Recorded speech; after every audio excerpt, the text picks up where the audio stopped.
went from the bonnet, found face down on the floor. 2, 3. Paediatric trauma It's call. a stabbing quadrant. 25 feet from a ladder onto his back. He's really unwell. I think anaesthetics need to see him before he goes to theatre. Daphne? Daphne? How is everybody then? Chilling? King's A&E, how can I help? King's College Hospital, London. I got stabbed. I know, it's annoying. My head. One of the busiest A&E departments in the world. I want top to toe, head, chest, abdomen. A place where love, life and loss Don't bloody die. I love you too much for you to die. unfold every single day. All the patients you're about to see were treated in just one 24-hour period. A&E is always like a traffic jam. Can we get a trolley? You've got to realise that there's awful things that can happen to you. I'm so sorry. Life is unpredictable, so it's important that your nearest and dearest know that you love them. You have to tell them that you love them. You must get better and come back to me. I don't want to lose you. Because there may come a time when you're not around to tell them.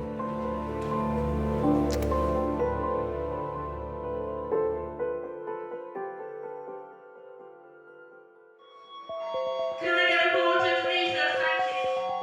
Porter to recess for a ward transfer, thank you. Can I bring up porter to recess, thank you? Hello, King's A&E. Right, let's keep going. All we need to do is get to theatre. That's what we need to do. How much acid has she had? It's in orange. Bad, yeah. Really bad. Did you see it? There was a big hole in my hand, mate. I know, the thing is, though, right, Jamie, I'm not just saying this, mate, but I've got a sixth sense. As soon as I walked in that job, for some reason, as soon as I got in that van, I started feeling really weird. No, I don't want to be. I'm not going back there. I'm never going back there. Never, ever going back there. For what the job was worth, it really weren't worth doing. You know what I mean? Anyway. Well, it was. The job was worth 700 quid. But what I'm saying is, it was a bit more involved than what I thought. I mean, that was a lot of lino having to come up.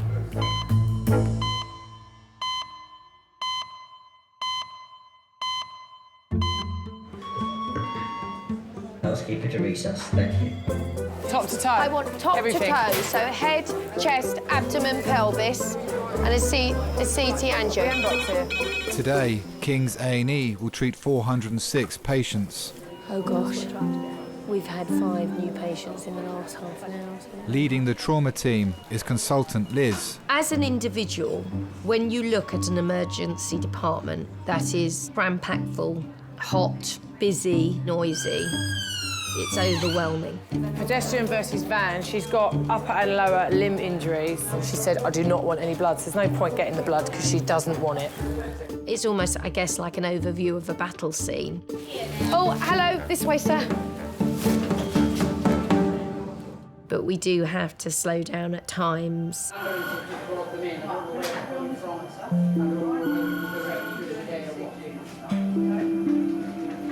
Because quite often it's the quieter patient that's the most serious one. Those sort of things require a real degree of loving care and patience, and it's then that I truly value my nursing staff. I'm just going to pull the curtain for a second, just swap. My name's Anna, by the way. I'm one of the nurses. My name's Clement. Hello, Clement. Nice to meet you. 85-year-old Peggy has been brought in by ambulance after a fall at home. Hello. My name's Anna. I'm one of the nurses. Hello. What's your name? I'm called Peggy. Peggy. Hello, Peggy. It's her second serious fall in 2 months. My name's Muriel. OK. I just found out 5 minutes ago. But she likes to be called Peggy. Fine. And is that your husband, Clement, out there? Yes. When we have elderly patients who come in, probably not used to the pace of A&E, it might be scary atmosphere for them with the noise, the people, the movement. So I think that's when I try to make them feel a little bit safer. No way, darling. You stay nice and relaxed for me, OK? Well done. Oh, sorry. And I'm just going to pull you... I'm going to slide you across. Just keep your arms across your chest there. Well done. OK, ready? Ready, steady, slide. Oh, there we go. Lovely. That's all right. Where does it hurt? Everywhere. Everywhere. It's sometimes exactly what you need, rather than everyone around them and lots of things happening. You need to slow it down, maybe just have you and them, try and make a bit of a connection with them. Peggy comes from home. Yeah. Lives with hubby, has carers 3 times a day. OK. Dementia, Alzheimer's. Right. Hypertension was released from here on the 19th of March after having a similar episode where she collapsed. OK. She fractured her left hip. Witnessed by the husband again today, using the Zimmer frame, got to the bathroom door. Same thing. Same collapsed. thing. Found her in the hallway. She's complaining of right knee pain. Sorry. Oh, swollen knee. Okay. So then we did the ECG. Okay, with 12 lead, which shows left bundle branch. Peggy was very self-sufficient until she fell and broke her leg. She still used to do the cooking, the laundry, all these things. Obviously, I was concerned, but not unduly worried because, OK, you know, in 6 weeks she'd be OK again. Peggy, Yes. the doctor will come and have a chat with you, and you'll probably go for an X-ray, or they'll do an X-ray of your knee here. So we need to see what's happening with your knee. All right. Thanks so much. Thank you. When she came home, she didn't seem to enjoy any food and drink. It wasn't like her. About 5 days later, she fell over again, so they took her straight away down to King's.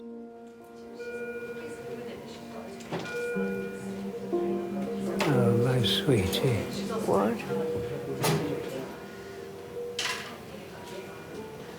You must get better. You must get better and come back to me.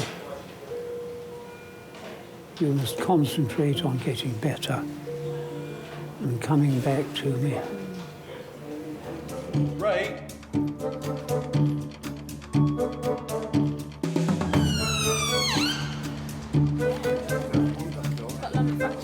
Yeah, exactly, and she's just gone over a trolley. It's all right, sir, it's fine. You're okay.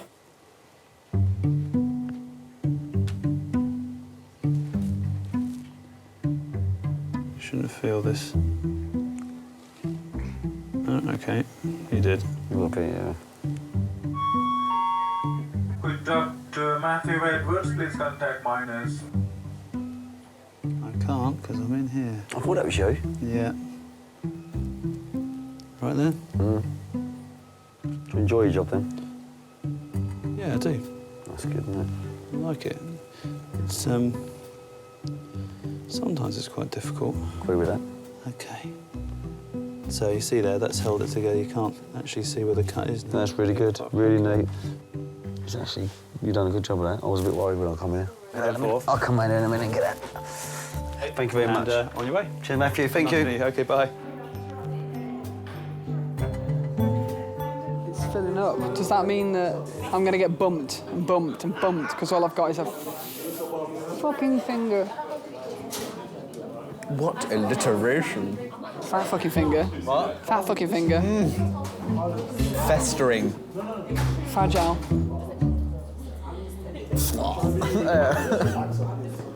Trying to think of more. It's your turn. I'm trying to think. Your shit. I thought of festering. Festering's You're probably the supposed to be best a one in thespian. there. You can't even think of 4 words beginning with F to describe my finger. We'll look at it.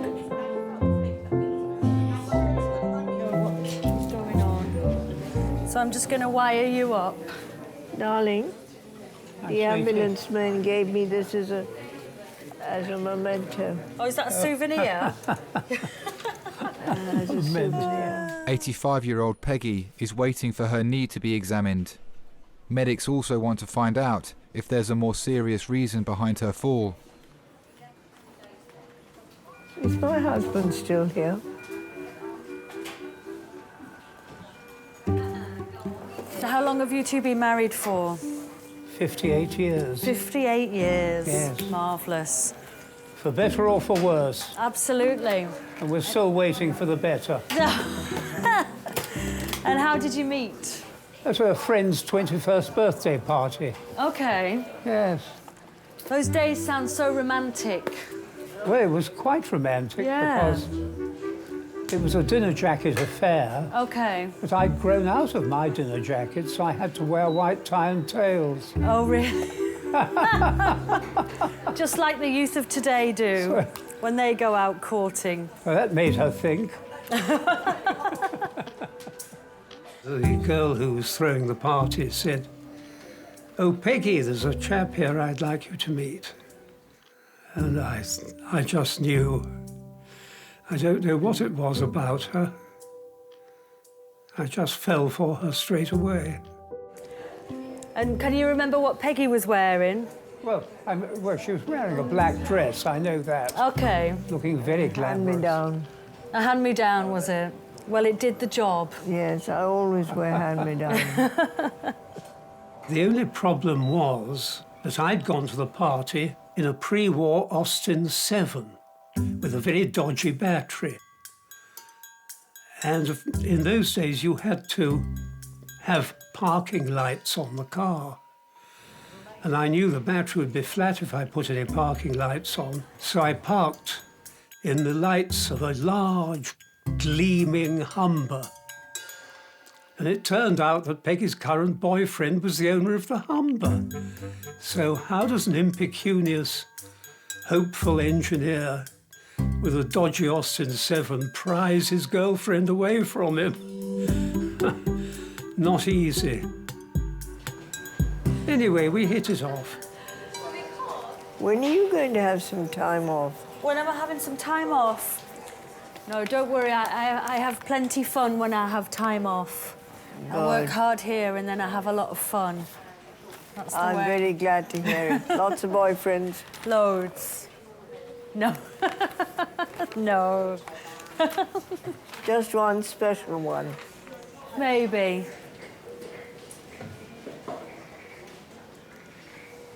I'll sit down just here. Can you remember how you proposed to Peggy? Yes, it was something of an accident. My mother's parents were staying with my parents. They all knew her. And the conversation somehow got round to rings. My mother's engagement ring originally belonged to my father's mother. It was one of a set of 4. It was a set of diamonds, rubies, emeralds, and sapphires. So I said to Peggy, "Well, what sort of ring do you like?" And Mother leapt to her feet and said, "Oh, Clement, I'm so glad." And my father said, "I'll open the last bottle of 1927 port." And I thought, what are they talking about? You see, have they gone raving mad? And of course, then the penny dropped. And I saw Peggy smiling away and I said, "Ah, ha, ha, no. Yes, that's it." And somehow that is how we got engaged.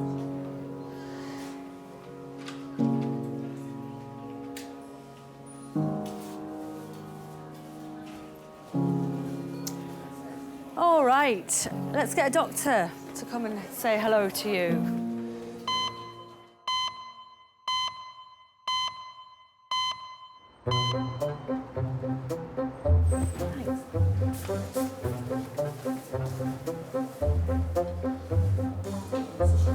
One man. Go on, sorry. I don't know what I was going to say.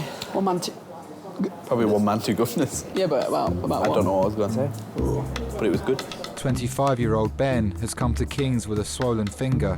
He's here with his younger brother James, who's come down to London for a drama school audition. No, me and James are chalk and cheese, really. We get on brilliantly, but we are quite different. I'm into sport, and he's not. He's quite forthcoming, quite theatrical, and I'm certainly not that. All right. I realised I did that. Staring over my shoulder. Who do you reckon's the funniest out of you and Ben? Well, I don't like to blow my own trumpet, but no, I'll go with me. He doesn't like to be late or doesn't like to leave things to last minute. I think that's the opposite to me, so we're a good balance. He's a lazy pain in the ass. He doesn't really do what he needs to do sometimes. He needs a kick up the backside to get him moving, but he's 19. He's going to be like that, isn't he? Good addition to my stay here. What, visiting King's College Hospital A&E department? Because your brother's got a gammy finger. Shows. A&E. Hospital. Brilliant. I'd come down to London on the day to audition for my course and then spending time with Ben. And then we decided we'd go watch a show in the evening. So we went to see One Man, Two Guvnors. I couldn't really clap in the show, and when I got out, my hand had swollen past my wrist. So the only thing I could do was go to A&E. Felt a bit stupid, to be fair. I had a cut and a bit of a swollen finger. So am I coming with you to see the doctor? You're gonna have to. You're my next of kin. Yes. Apparently. Yeah. So in the eyes of the hospital, do I have no parents then? Because I've had to put my brother up. Probably. Oh. Orphan. Adult red phone in 12 minutes, that's adult red phone, 12 minutes now. So brilliant.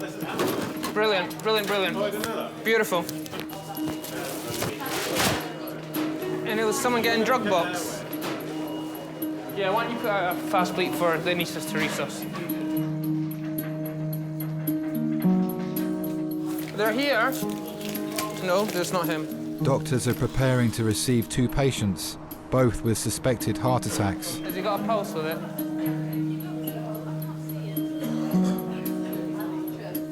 75-year-old Bob has a history of heart disease and has already had a triple bypass. Doctors are concerned his heart could stop at any time. Can I have 2 A&E doctors to resus, please?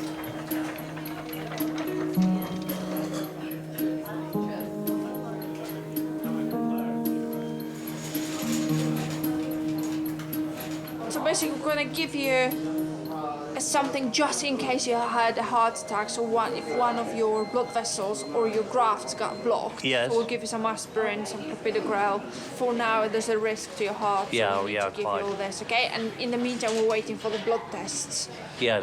To find out whether you had a heart attack or not. Okay. Right, as a cardiology doctor should be coming shortly. Thanks.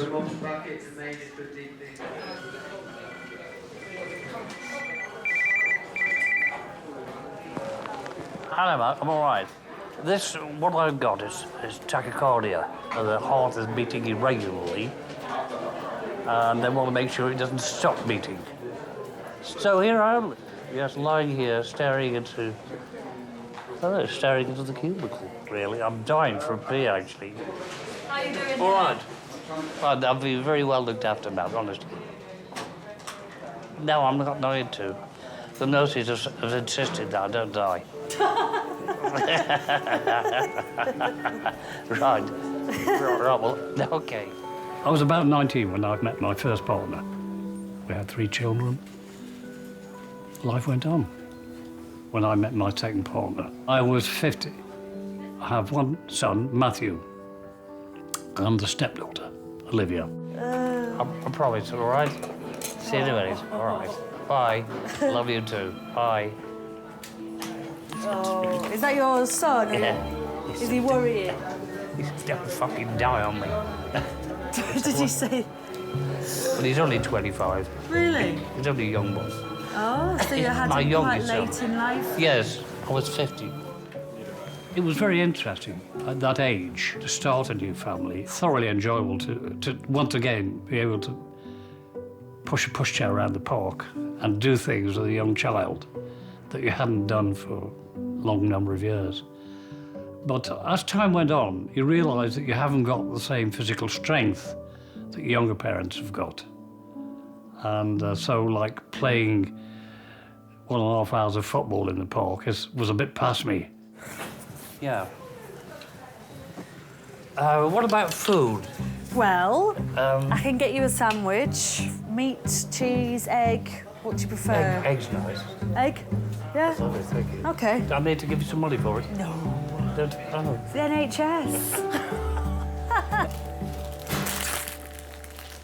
Out of every patient that might be quite challenging or situation that might be challenging, there'll always be a situation or a family or a patient that'll remind you why you're doing the job and will sort of break through everything and just be this sort of little shining light that just keeps you focused on why you do what you do.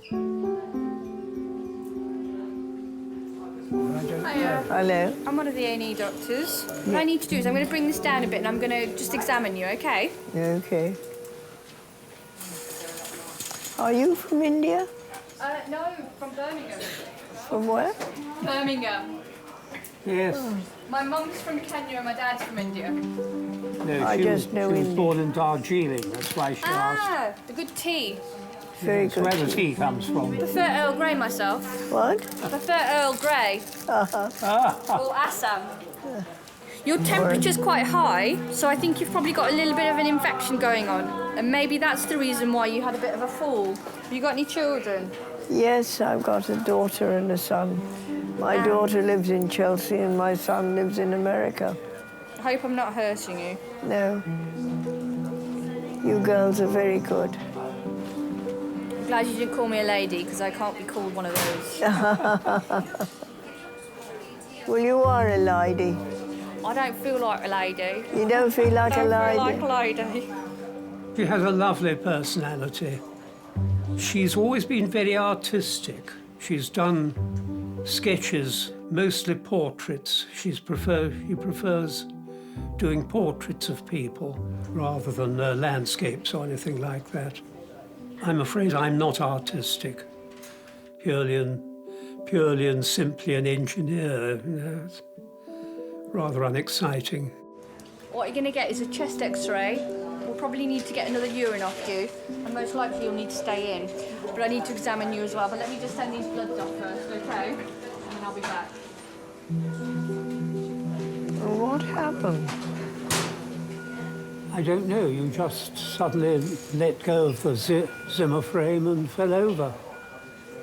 I don't know why. I don't know why. Well, her memory, unfortunately, has been affected by her Alzheimer's. What was it I didn't want to do? What? What was it that I didn't want to do and you said, no, you've got to do it? You didn't want to go for a whittle. And that's when I fell over. You were almost there when you fell over. Her memory is erratic. She will ask me what day it is, and I'll say, oh, it's Tuesday, you see, and then half an hour later she'll say again, what day is it? And she might ask the same question 4 or 5 times. On the other hand, more distant memory is rather more reliable. There's no need for you to stay now. Well, you know where I am.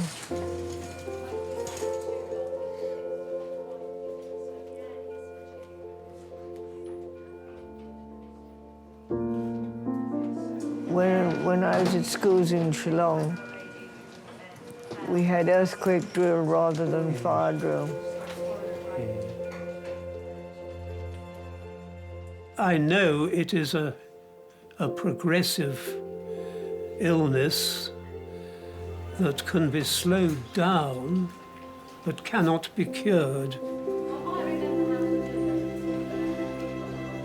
You better go home, darling.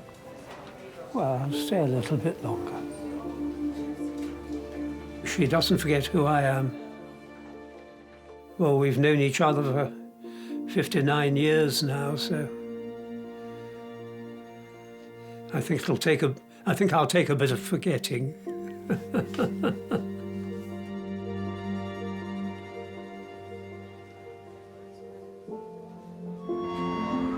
Could we hope Porter to read us to take the patient around for UCT?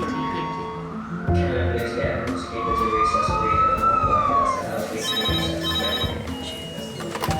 Is it neurosurgery that she's under? So there's VBGs here. Quarter to recess for a ward transfer, thank you. How is everybody then? Chilling? Chilling? Happy and laughing. Ben? Ben.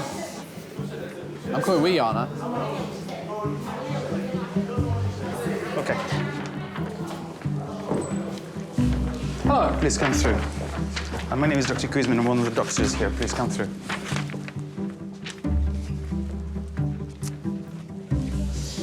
Right, what can I do for you, sir?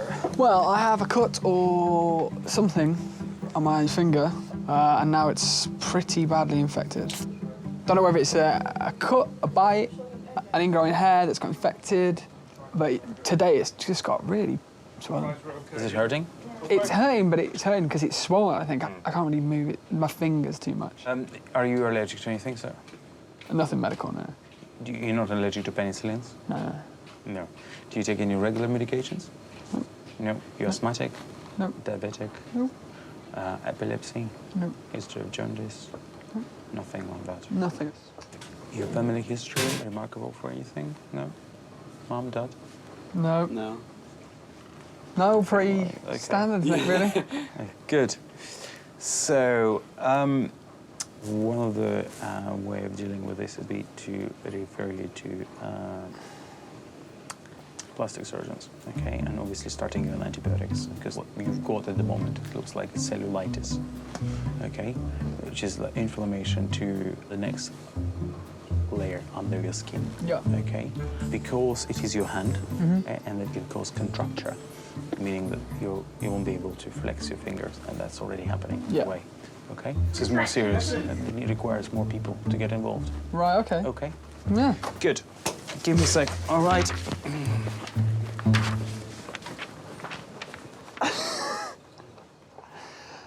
Well, I'm glad we came. Plastic surgeon. They're gonna whip me finger off. Oh, God. It's all funny, this, isn't it? Until they go, yeah, actually, your finger's dead. Yeah. Sozza. I wonder how that's happened, though, so quickly. No, I can't put a finger on it.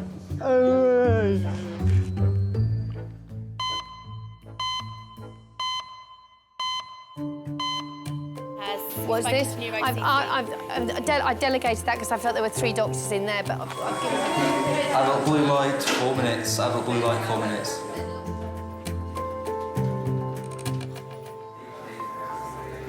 I've got a free-range egg and salad. Oh, that's wonderful. That's great. Thank you very much. 75-year-old Bob has a history of heart problems. The medical team are trying to regulate his heartbeat to reduce the risk of a cardiac arrest. Hi, Liv. She said it might be a silent heart attack, but they want to keep me in tonight because they said it's quite dangerous. Your heart could suddenly stop. Hi there. Oh, he's here now, is Matt, now? Are you okay? Okay, bye. This is Matthew. You're right there. Come on here for a minute. Yeah, but I've got... That's great. Look at that. Hardly been read. Yeah, they're going to keep me in overnight. Yeah. So they keep this machine going, because if they think I'm about to die... What's the prognosis? He's receiving a medication that keeps his heart in this normal rhythm. So as soon as there's a bed available, he'll go to a nicer, more comfortable... Can you come with me? He's a charmer, isn't he? Oh, he is. My relationship with my dad is very good. It's very close. I still live with him now. Well, do you want me to take some of this stuff off? You look No, like keep you've it got a here, whole because load this of is the stuff. hand. So shall I put it in your bag? Because they'll bring it up anyway. Because otherwise you just got loads of stuff lying all over you. Okay. It's usually him telling me that I need to do stuff and me not doing what I'm supposed to, but we get there in the end.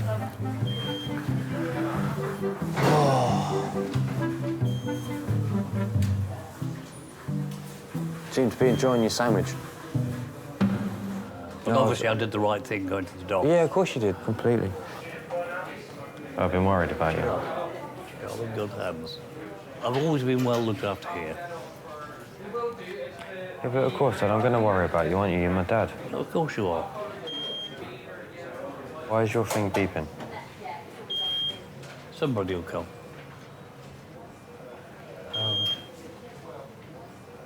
You can't tell if it's a lead going off or what. What's the yellow one? The yellow one, I forget what that is. The blue one is the amount of oxygen in your blood, in percent. And the top one is your pulse, 78, 77. Is that good? Yeah, it's normal.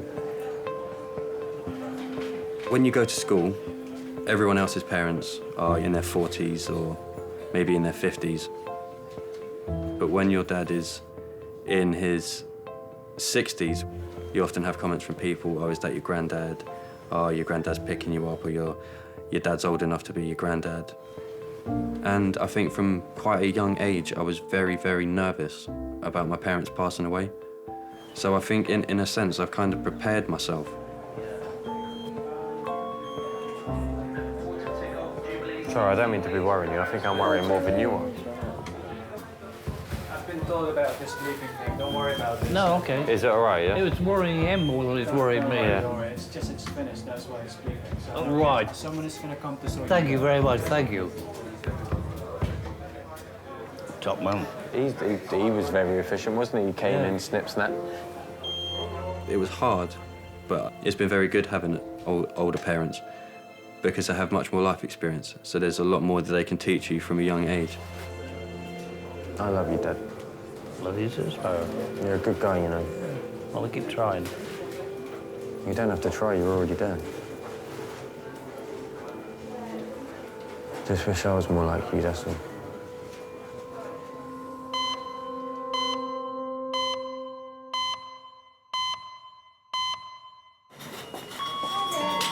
If anybody knows where the weighing scales are, can they call Majors 2410? Thanks. Just misplaced them. She can't find a bucket. She can't find a weighing scales. Isn't it?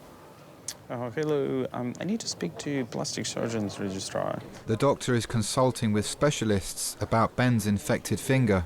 It's quite aggressive. And he needs a plastic surgeon. Severely. To decide whether he's got to whip my finger off. What? Take a bit of flesh from, like, your inner thigh. What, and turn it into a finger? It's just like a stick of meat. It's a sloppy stick of meat. I play cricket. I think I'd be all right with that one missing, but yeah, I wouldn't want to have 3 fingers, definitely not. And this ring finger is flexed. He can't extend it fully now because of the pain. I'm supposed to be going out on Thursday night. But you're not doing that. I'm not going to do that when I've just had my finger amputated. Antibiotics as well. Oh, I'm still going Can out. Porter bring a trolley to Majors Trolley? 247, please? Bucket. Weighing scales. Weighing scales. So he came back. Oh, he's there. He's just researching amputation. They accept the patient. It's very serious. It's very serious usually. So they want X-rays, they want bloods, they want 1 gram of augmentin, and then send it to them. It's just word serious 3 times. It's serious. It's very serious. His hand is very serious. Don't say things like that, because I'll have to get chisel out. I was shocked because I didn't think I'd have any problems. We were still thinking it was going to be something, nothing here, have some tablets. Off you go. And we overheard someone say severe and extreme, and we knew he was talking in relation to us, so we were both sat there thinking, oh, maybe there is something wrong. Can I please have Porter to resource, thank you. Yeah, that's what sounds like Theme Hospital when they make those announcements. Ding, ding. Yeah, it goes ding, ding. Could the nurse in Ward 3 please clean up the dead body? And Yeah, that's right. Bob is being monitored as doctors think he could still be at risk of a cardiac arrest. Oh, God. You okay? That's better. Did you leave is my watch kicking around somewhere? Or? Where would you have put it? No. It might be in there somewhere. It's not under that private eye, is it? My dad's a very easygoing kind of guy. He doesn't let things get to him. Oh, there it is. Where is it? I think that's it. Yeah. Just... Mum bought that for you. Eh? Mum bought that for you. Yeah. I remember going with her and choosing it in Marks and Spencer's. Yeah, it's a very good watch. I had new batteries put in. My mum, sadly, she's passed now. She died 2 years ago. But she was an amazing woman. No, I've never met anyone like her. I don't think I ever will. My dad loved my mum beyond words. And yeah, when she died, it was a massive loss for him. At first, we didn't actually, my mum didn't know that she had cancer, and she started to have pains in her leg, and she always thought it was sciatica. But the pain just got worse and worse, and stretching wouldn't do anything. And when we went to the hospital, they took a long time to get the test results back, and she came back and she said, I've got some news and it's not very good, and she told us she had cancer. And I remember saying to her, but you're going to be all right, aren't you? And she just looked at me and she just shook her head. And I said, what do you mean you're not going to be all right? She said, but they gave me 6 months. I just can't describe that feeling. It was surreal, really. Because you know that it's real, but part of you doesn't want to accept it. But it was difficult because the cancer kind of, you could see it slowly just taking its toll. You could see her trying to fight against it, but it just wasn't working. It was very, very difficult to see someone that you love have slowly kind of, in a sense, fade away. Yes. But I'm worried about her because she's not doing any exercise. And you know, the muscles very quickly waste away do if get you weak. don't. Peggy's been given antibiotics and painkillers. She's waiting for an X-ray to see if her knee is broken. You look very tired, Peggy. You look fed up, as Well, you she say. sleeps most of the time. Right. Okay.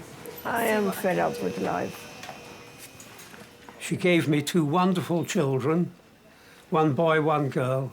My work sent me on a couple of tours to India when they were both very young, and Peggy coped with them wonderfully while I was away. She just coped with everything. Yes, she's in a very depressed mood. When your mobility and everything changes and what you normally do changes, I can understand why. Normally, she always makes an effort at things, but she doesn't want to do anything except lie in bed and sleep. Yeah. I don't know how to motivate her. I wish I did. Oh, I hate it. I hate it. It's most unpleasant seeing her going downhill. I don't want to lose you. What? I don't want to lose you. You're my sweetie. In through my nose and out through my mouth. Helps the pain. Good. To breathe in through your nose and out through your mouth. I simply have to face up to the fact that she is going to deteriorate. And all I can do is hold hands. I know it sounds ridiculous, but somehow it's very comforting.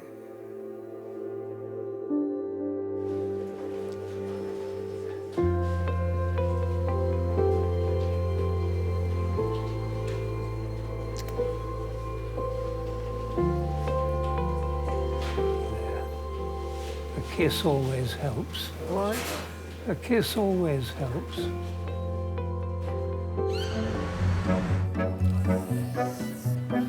Clean. Well, Wow. that's That's ridiculous. I honestly thought that it would be straightforward. And I've got to go and see a plastic surgeon tomorrow morning. Yeah. I've just got to go to a hospital and say, hi, I need a plastic surgeon. Are you tired? You getting I'm tired? getting a bit tired, yes. Go home, darling. Huh? You can go home if you want to. Basically, I think Peggy might be staying in. Yes. Under the medical team, potentially. Right. People are often thrown into the role of a carer without knowing if they are capable of doing it. And it's amazing how people do take on that role with such genuine feeling. Nothing much is going to happen now, is it? Nothing much, no. No, it's all happened. Yeah. That person wasn't always like that. The life before, there's a life within, and you have to maintain that dignity for them. I'm going to take you to X-ray, Peggy. Yes. So if you want to go home now, because I'm going to take Peggy to X-ray. Then I can say bye-bye, my sweetie, and see you tomorrow. All right. Nalaki, nalaki. Nalaki, nalaki. That's Tamil. Tamil. Is it? Yes. Means Is that tomorrow. your little... Oh. She knows a few words, mostly Hindi she speaks. Right. I speak Hindi. Borchikani Hindustani. Tikai. Tikai. Tikai. Lovely to meet you. Yes, and you, yes. Okay. And thank you for all you're doing for her. It's a pleasure. It's marvellous. Safe, safe journey home. Thank you. Yeah.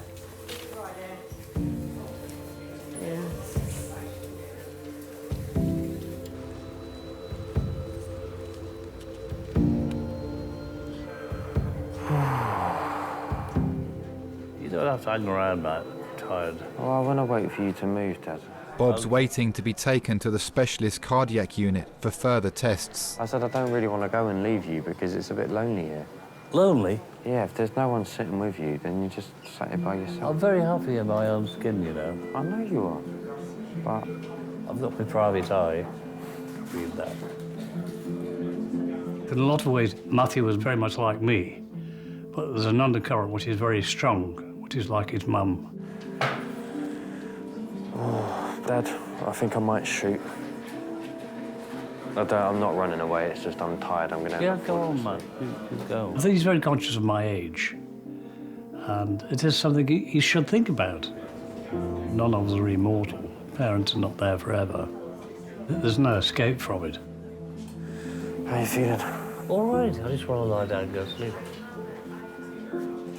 I do think about what would happen to him when I go, and it's not really a mission, but I'd feel very happy if I could get him to be really independent and on his feet, and conscious of the fact that, you know, I won't be kicking around forever, and feel that he could cope with that and not fall apart.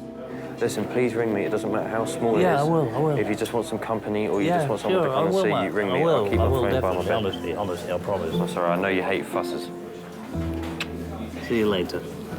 Go on, have a good night's sleep. Enjoy that cottage pie. Remember what I said on the phone? What's that? Don't bloody die. No, I'll send that to the nurse. I love you too much, not Peter. allowed. You're not allowed.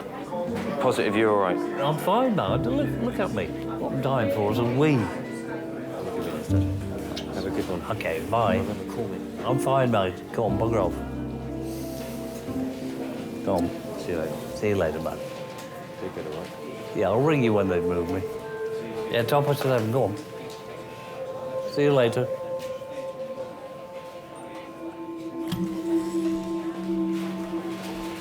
See you later.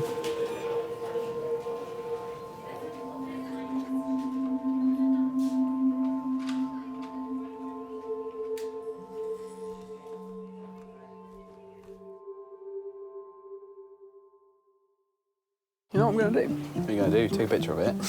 Oh, yes. It was 2 operations. I think the original cut that got infected was a couple of millimetres, but they cut me open 2.5 inches from the middle of my finger up the top past my knuckles. Instagram, hashtag cut it off. Got a bit of a scar. Trying to think of a decent story. Maybe saving a child in front of a truck or something, but yeah, infection's a bit lame really, isn't it?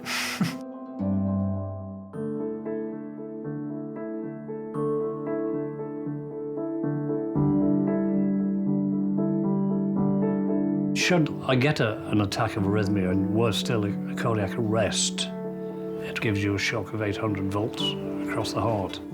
Fortunately, so far, it hasn't kicked off. I know that because the surgeon said, if it does kick off, you'll know it. It's like being kicked in the chest by a horse.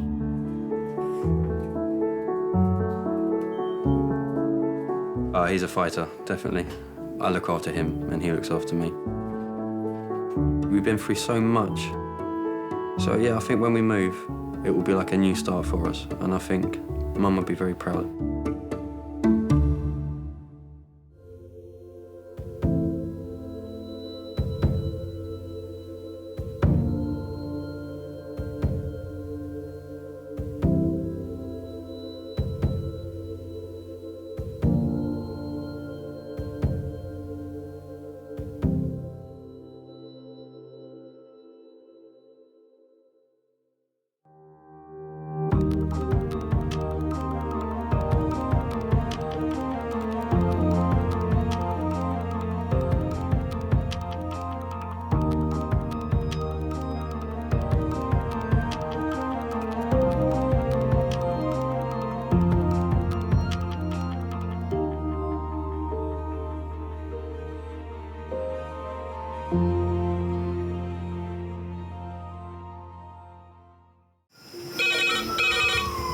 Went from the bonnet, found face down on the floor. 2, 3.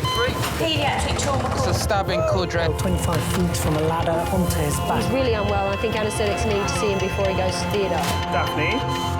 Daphne? How is everybody then? Chilling? King's A&E, how may I help? King's College Hospital, London. I got stabbed. I know, it's annoying. My head. One of the busiest A&E departments in the world. I want top to toe, head, chest, abdomen. A place where love, life, and loss Don't bloody die. I love you too much for you to die. unfold every single day.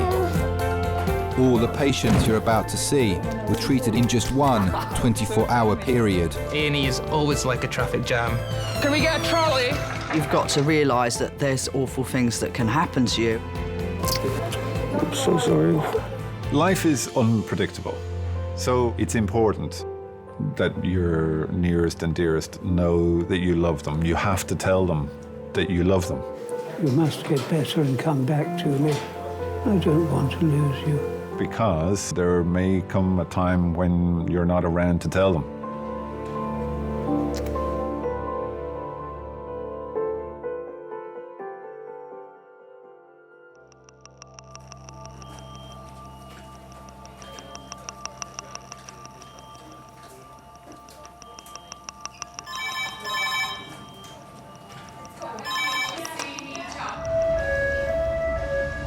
Adult trauma in 9 minutes. That's an adult trauma call in 9 minutes.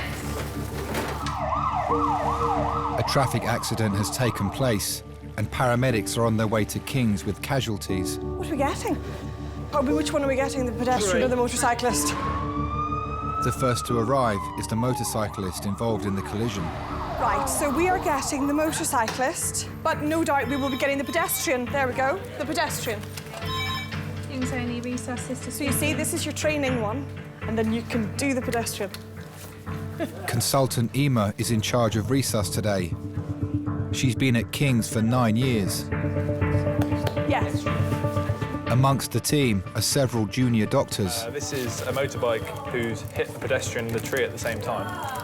Your ED job is the best job, but also the most stressful job you'll ever do as a junior doctor. The things you learn the best, that stick the best, are the things that you learned in practice. And the books are fine, but it's not until you actually physically do it, the physical memory of doing it, the visual memory of doing it, that's what really makes it stick. It's the first of the 2 traumas. Let's get this one sorted then. Morning. Hang on, guys, hands across. 1, 2, 3. Because the patients don't have a label attached to them as they come in the door, we're starting with a blank canvas. Okay. Right, tell us the story. He's hit a pedestrian and then hit a tree. We start with a patient and a story and your stethoscope in your hands and you try to work out what's happening. So James, talk to me. Do you see anything abnormal? So there's equal chest expansion, but it's slightly reduced. The trachea is central. There's good air entry all over. Are there any grazes, marks, bruises, anything on his chest wall? Not that I can see, no. And there's a good resonant percussion note throughout as well. Meng, will you request plain film of the pelvis, CT chest? James, you're going to cross-batch him for 4. Claire, you're going to ultrasound him. Thank you. Having 2 seriously ill or injured patients come through at the same time is demanding because you want to be able to focus all your energy and all your attention onto the one, but you don't have the luxury of that. So you really have to trust your team.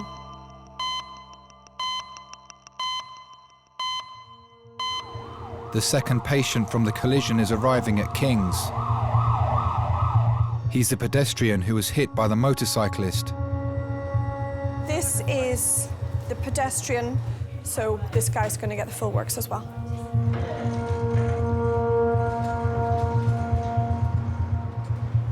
I've got to go because my other one's arrived. Bye. He was witnessed to go head over heels while stationary and standing. Top to toe, he has an isolated laceration to the left side of his mouth. Neck's atraumatic. Chest has bilateral chest expansion with a bilaterally tiered chest.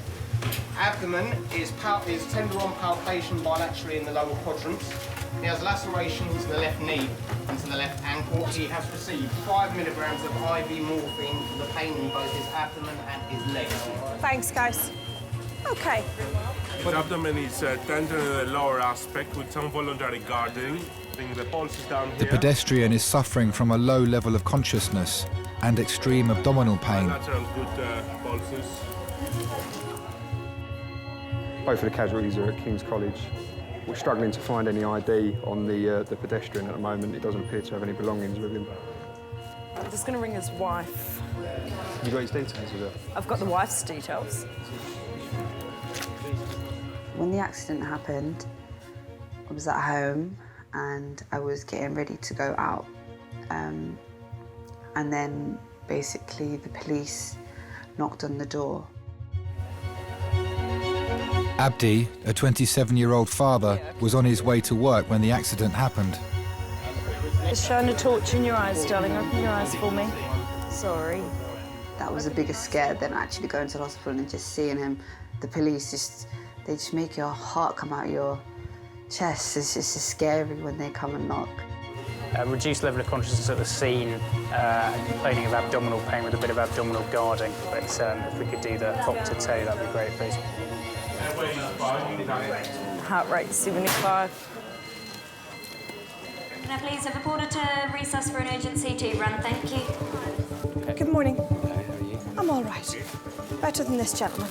I'm just waiting for the scanner to be ready. We're going to pop you through a scanner to make sure there's nothing that we need to do.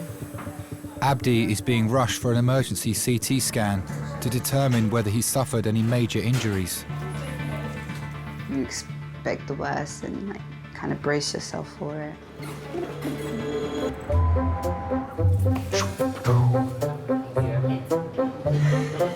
Why is this sharp?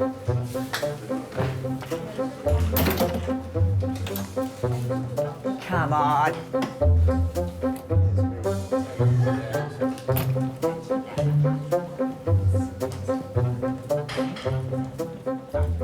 $22. Now, where was that?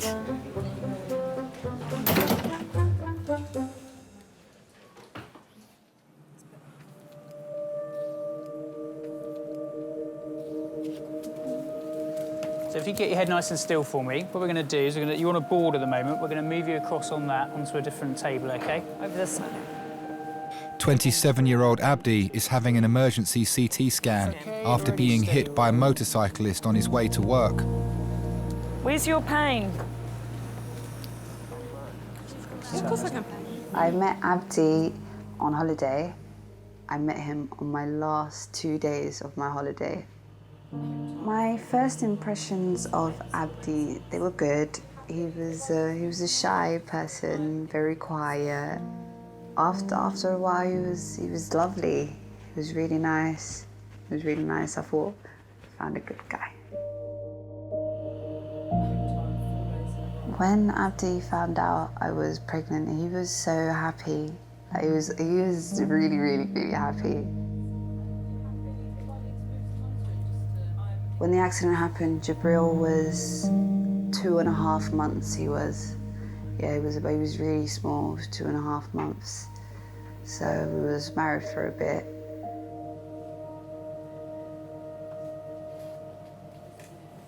Where he had the accident, quite a few people have had accidents there. It's a really busy road, and you always see like flowers just on a lamppost, and it was scary, especially when they told me where it was.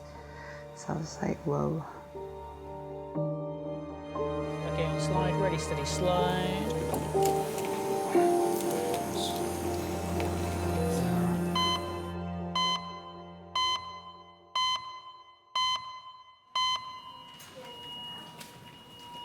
You all right?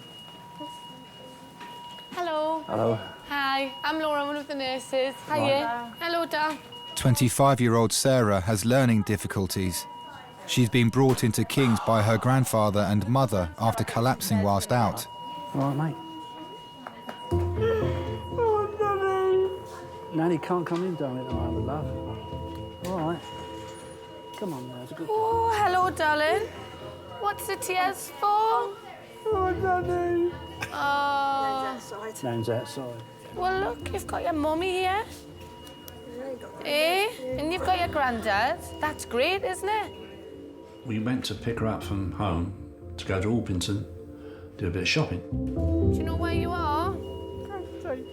Yeah, you are. Casualty. We got to Orpington and she could hardly stand. I said, there's something not right here. And I rushed straight down to King's. Should we find out what's made you come to hospital today? Yeah, my legs. Your legs? What happened to your legs? Can't walk properly, could you? Can't work properly. No, were you wobbly? Yeah. Wibbly wobbly on your feet? Yeah. Yeah. Sarah's learning difficulties are the result of an inherited genetic disorder.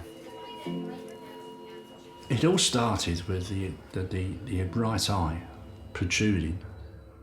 They put her through a scan and discovered that the tumour was pushing the eye out. And she had patches like birthmarks over her body, quite big ones, which is a disease called neurofibromatosis. What's she normally like, as in day-to-day, the dribbling a new thing? No, well, I've never seen that before. So that's a new thing, That's a new yes? thing, yeah. OK, what's her mobility normally like? Is she mobile? Yeah. She was mobile, but obviously we have to watch her with steps because her eyesight's not 100%. Yeah, with the optical. Yeah. And is she normally like, she eats her own food? She started having chemo, and that started shrinking the tumour. There was a build-up of fluid around the brain. And they couldn't operate on her because her brain was still growing.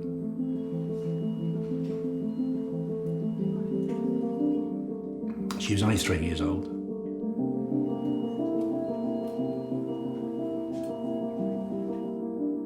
We were devastated. We were absolutely devastated.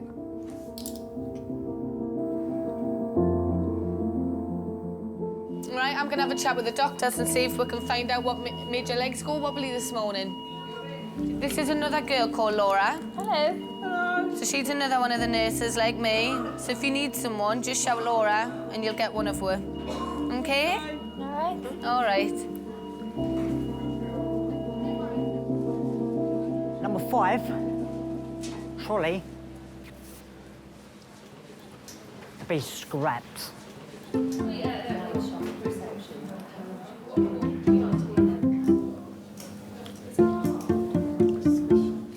Number 5 trolley, the base. Coming away. Yes, where it's got a strap Yeah, right there. yeah. And the trolley's, it can't get apart. Too old.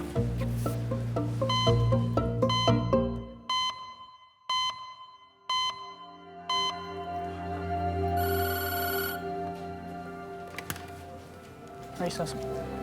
So yes, you can speak to me. I'm the major trauma consultant. Hello. Abdi is on his way back to Resus after having a scan. Yep. Doctors are reviewing his results to determine the extent of any internal injuries. Yep. I just need to get some details from you. You're not in any trouble or anything. But what do you remember? I do remember seeing that green. That's why I pressed the button. So then you've done that, and then do you remember, did it all go black, or do you remember anything after that? Every day in the ED is different. We get 400 patients a day. I think you have to be conscious that you're probably part of the most stressful day of that person's life. It's just a normal day at work for us, but that is almost certainly one of the worst days of their life. And you have to respect that, and you have to allow them to feel that you really care, because you do. So it doesn't look like there's anything serious going on, OK? Chest is fine, tummy looks fine, everything, all the important stuff looks fine, OK? You're nice and still. Nice and still. Nice and still for the minute. Abdi's scan has come back clear. He'll recover in King's before returning home. And the other way? Is he going to CDU? Yeah, he will. Let me take some of these off. So we're going to move you to our CDU, which is like a little ward off the side of A&E. Just keep an eye on you a bit longer before they send you home. Do you have any children? Yeah, one little baby. They're gorgeous. Boy or girl? A little boy. And what did you call them? Jibber. You warm enough? Yeah. All right. You just have to take care in general, especially when you have children. Just take it easy, because sometimes you feel a bit sick after you've been through something like this. Can't just run across the road, it's dangerous. You might be looking, but you never know, the driver might not be taking as much care as you. So always be very careful. That's what I would say.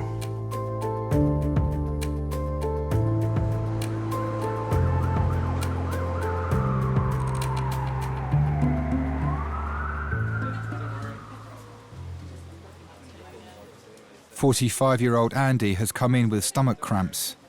He had a liver transplant 10 years ago. You're up.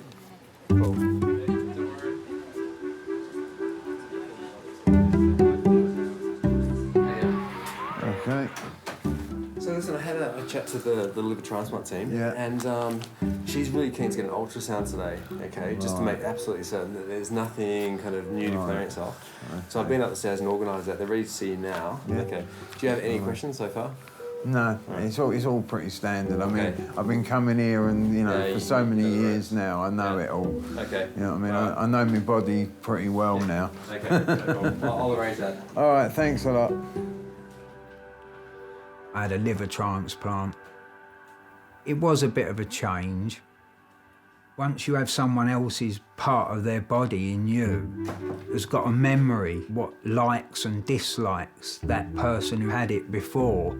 You might hate chocolate, for argument's sake, and then the person who you got the liver off is a chocoholic, and suddenly you find yourself eating bars of chocolate without knowing why. Hello, sir. All right, mate. We'll be taking you up for your scan in a moment, sir. Yeah, don't have to call me sir. Sorry, false habit. What's your name, mate? Andy. Andy. In my case, it was more, I don't like hot food. I don't like very, very spicy food. Because the person that I got the liver off obviously did like lots of very spicy food, I found myself going to we'd go to a Chinese restaurant and I'd order this really mad spicy stuff. And then I'd end up not eating half of it because I didn't like it. But it was I didn't know why I was ordering it. So that's quite strange about having a transplant. You usually have a bit of a wait up there, Andy, so Yeah. maybe up there a little while. I've been quite a few times. You know the score, mate, yeah. I was brought up in the East End, sort of Dagenham area. My mum didn't have any money, so, we were quite poor, I'd say. Due to his liver transplant, Andy's stomach pains have to be closely monitored. He's being taken for an ultrasound. Quite a strange childhood I had, I'd say. I mean, I met my dad for the first time when I was 30, which is quite late to meet your dad.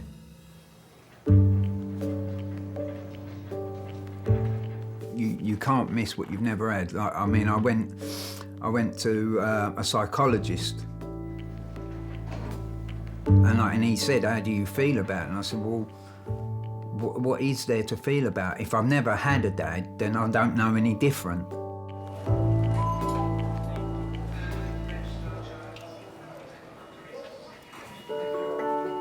Sarah's genetic condition requires a permanent tube in her head, which drains excess fluid from her brain. I like taking her over the park. She likes going out. I think when I used to take her to football, we used to have dinner out. She used to like that. That is a special light for when we need to look closely at things, and it turns on. Shall I show you? Yeah. Yeah, wow. Hey, see, look. Whoa. Wow. It's like a spaceship, isn't it? She likes the football, the first half. Then she wants to go home. But I try to tell her, no, there's the second half. And in the second half, every 10 minutes, is it nearly finished? Is it nearly finished? Oh, dear. And unfortunately, football's an hour and a half. Charlton are playing. I wonder how they're getting on. Hey? I wonder how they're getting. Do you think they're going to win? Yeah. How many goals will they win? 4. 4. She's got a sense of humour. She's got personality, and that goes a long way.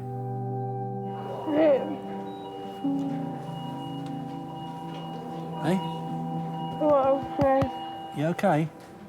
Doctors are concerned that Sarah's collapse has been caused by a blockage in the tube in her brain. Yes. You sure you're all right? Yes.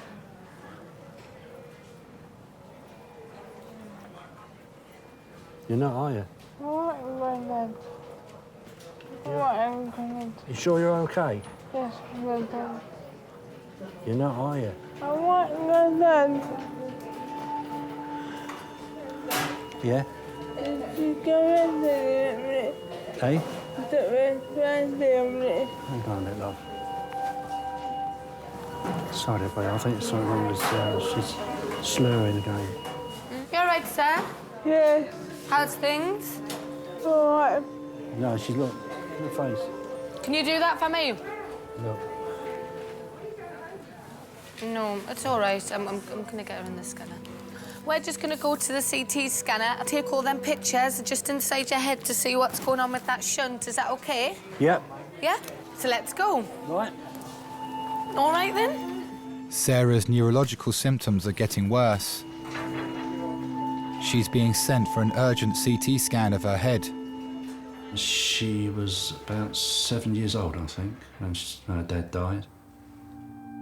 It was devastating for my daughter. You know, it was really bad. They checked me out, and then they checked my husband out and found out my husband had the same condition as what Sarah had. But he was a very good dad and husband, and I miss him. Even though it's been 17 years, I still miss him, and it's hard. It will always be Sarah that keeps me going. And if I'm a bit low, she's always there for me. Sarah's my life. Without Sarah, nothing.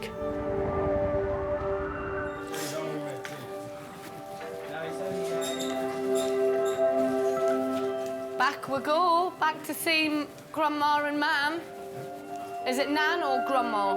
Granddad. Well, I know he's Granddad. I didn't think he was My Grandma. granddad. My granddad. Sarah's being returned to resus after her scan. Results show there's no blockage in the tube removing fluid from her brain. Doctors are now concerned that she's suffered a stroke. They've scanned her head. They've also x-rayed her chest and x-rayed her stomach. So that gives the whole of where the shunt goes down. I live day by day because we don't know what the future brings. So I just live from day to day. If we get through one day, it's a bonus. Mum, how about dinner? I don't know, Sarah, what's happening yet, do we? I've got you some crisps. Oh, no, Mum. I can't have now, I don't know what's happening, do we? As soon as we know what's happening, then know. All right? Yes, Mum. So you can't be down for long when Sarah's around, because she's got a nice personality. She makes you laugh. She comes out with some funny things. She gives you cuddles. She's always saying she loves me. So it's Sarah that keeps me going. Sarah needs further observation. She'll be admitted to the neurological ward to be closely monitored. Yeah, but everything's fine, so the neurosurgical doctor will just get back to me. And hopefully there is a bed if she needs to stay in. There is a neurosurgical bed here, but hopefully they won't keep her in unnecessarily. We won't do that, so don't worry about that. Take it one step at a time. It's always good to think ahead, mind you. Yes, true. Okie-doke. I'm calm on the exterior, but I'm tearing up inside, believe you me, but I can't show it. Sarah looked at support all the time, you know, you've got to try and convince her that, you know, everything's going fine, and, which it was, you know. Hello, we're going to be taking this lovely young lady to see the U. Eh?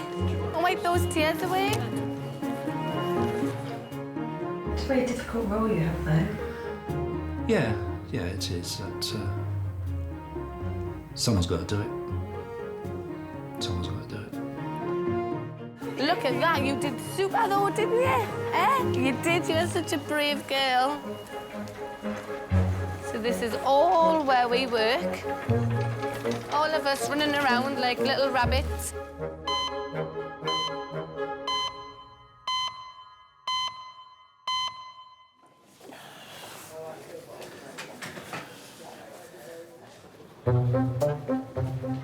Okay.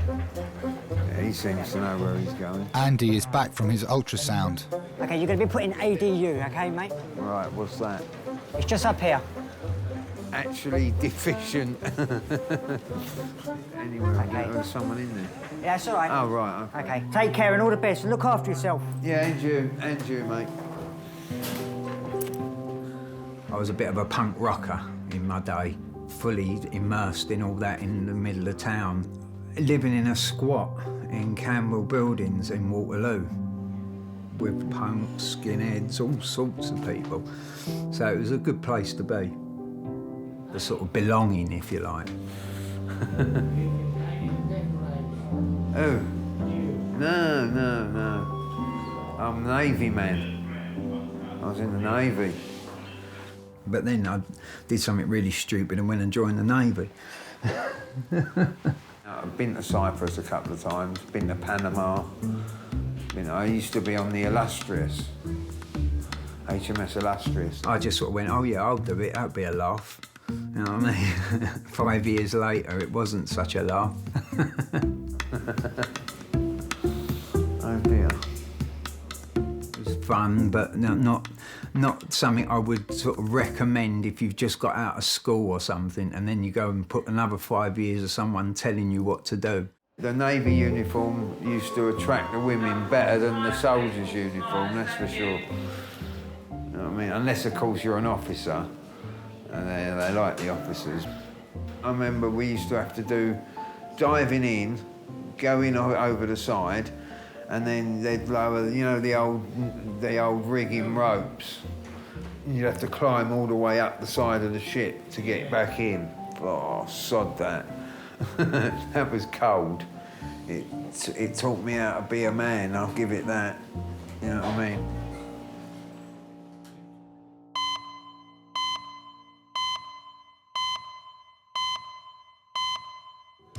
S goes round. That's how Okay. So this is a hemorrhagic stroke, you say? Would you put that label on it? Okay. Dr. Sammy has just started her shift. It's her 24th birthday today. People do look at me, and I'm blonde, and I'm young, and I've got a pink set. I don't know why I have a pink stethoscope. It seemed like a really good idea. Kings. Yep. You definitely really need to get stuck in when there's a big trauma. It's really scary, and everyone around you is so calm. 1, 2, 3. Lovely. Okay, thanks very much. Okay, nice and quiet for handover, please. He's been sedated with a total of 200 mics of fentanyl, 7 milligrams of midazolam, and has been stable throughout transfer until 5 minutes ago when he blew a pupil on the right-hand side, but it's blown again. Any questions? That's good, thank you very much. As Sammy is a junior doctor, when a trauma comes in, she's mentored by her seniors. You can't be shy. You can't be, because these are A&E doctors. You need to become one of them, and sometimes it is a case of just getting in there. Okay, from the top, please, guys. Okay, trachea central. And the more you do that, the more respect the consultants have for you, and the more you learn, the better you become. Happy, Sammy? Not happy? Not sure. Okay, Sammy, right wrist is free if that's blown. You can come back to the right wrist. Yeah. Would you be happy to put anything through that line? We'll see. No. Okay, well, it looks a bit blown. I think already, people think I'm a bit strange for loving trauma because it can be very gory. But in those few minutes that you've got with them, you could save their life. Just get a good line here and get that one out. We don't need that grey. Sammy, just bring it. No, it's in. It's definitely in. Okay, that's fine. But this one's in. Okay, well done, Sammy. That's all right. Okay, good to go? Oh, you're welcome to come see to us if you want.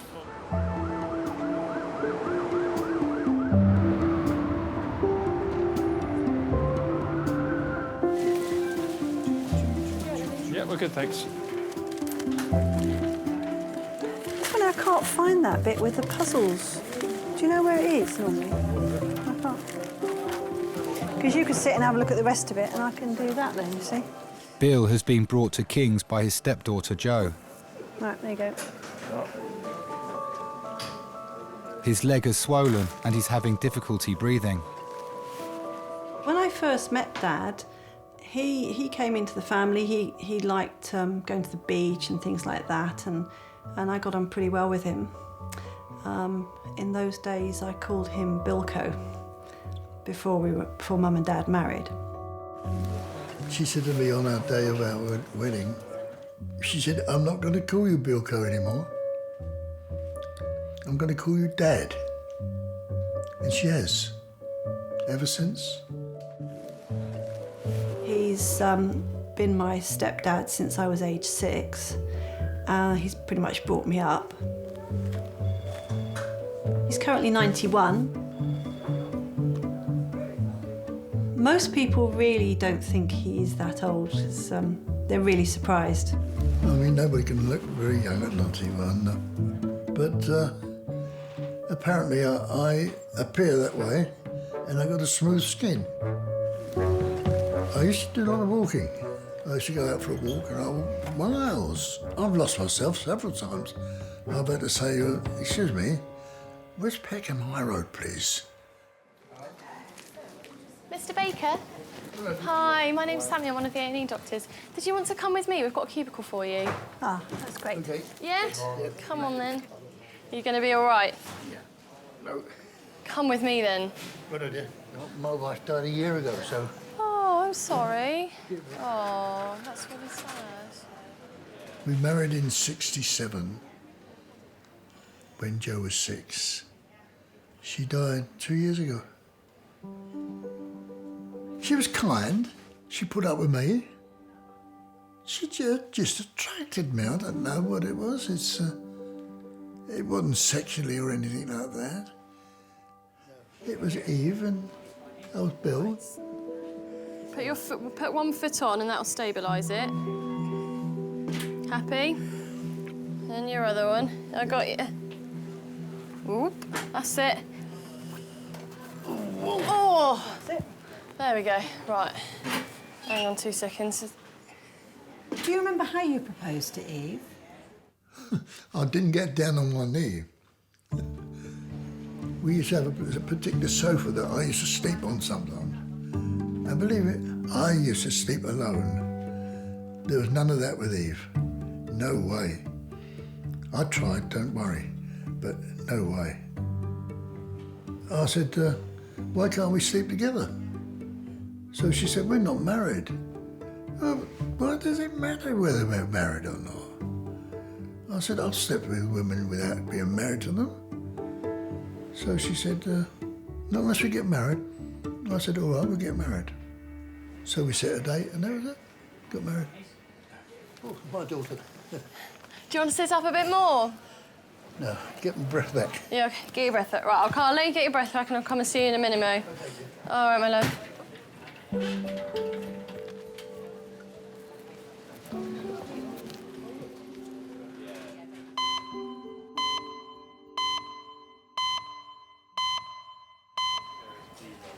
Tim, Yeah. I've got curry.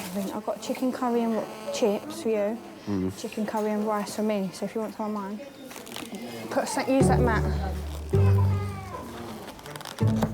Right. Oh,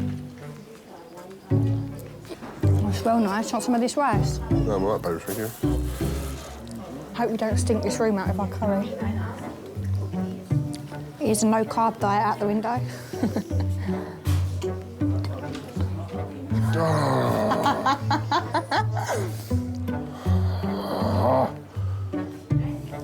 You do make me laugh. So, had a really useful chat with the liver transplant registrar. That your ultrasound's pretty much normal. There's a tiny little blood clot in one of the veins there, but she's not concerned about it. Well, I'll get some sort of painkillers now. Why don't I get you a little bit of, the buscapan you want, don't you? Yeah, so why don't possible. why don't we just add that? Is there a person that you can ring? Oh, my transplant coordinator.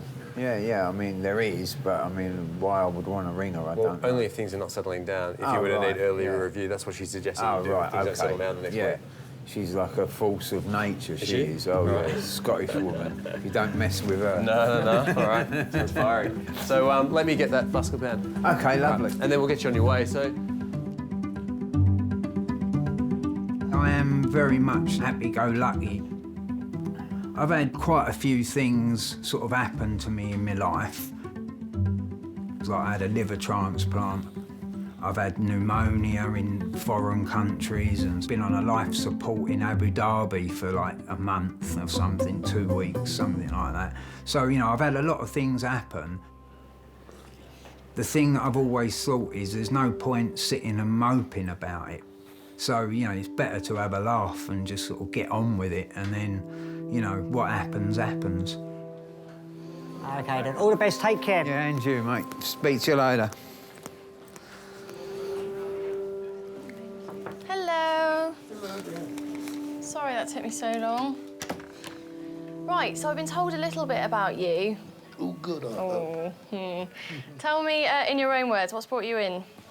Oh, my goodness. His legs... Look at the size of that. I know. It's basically overnight.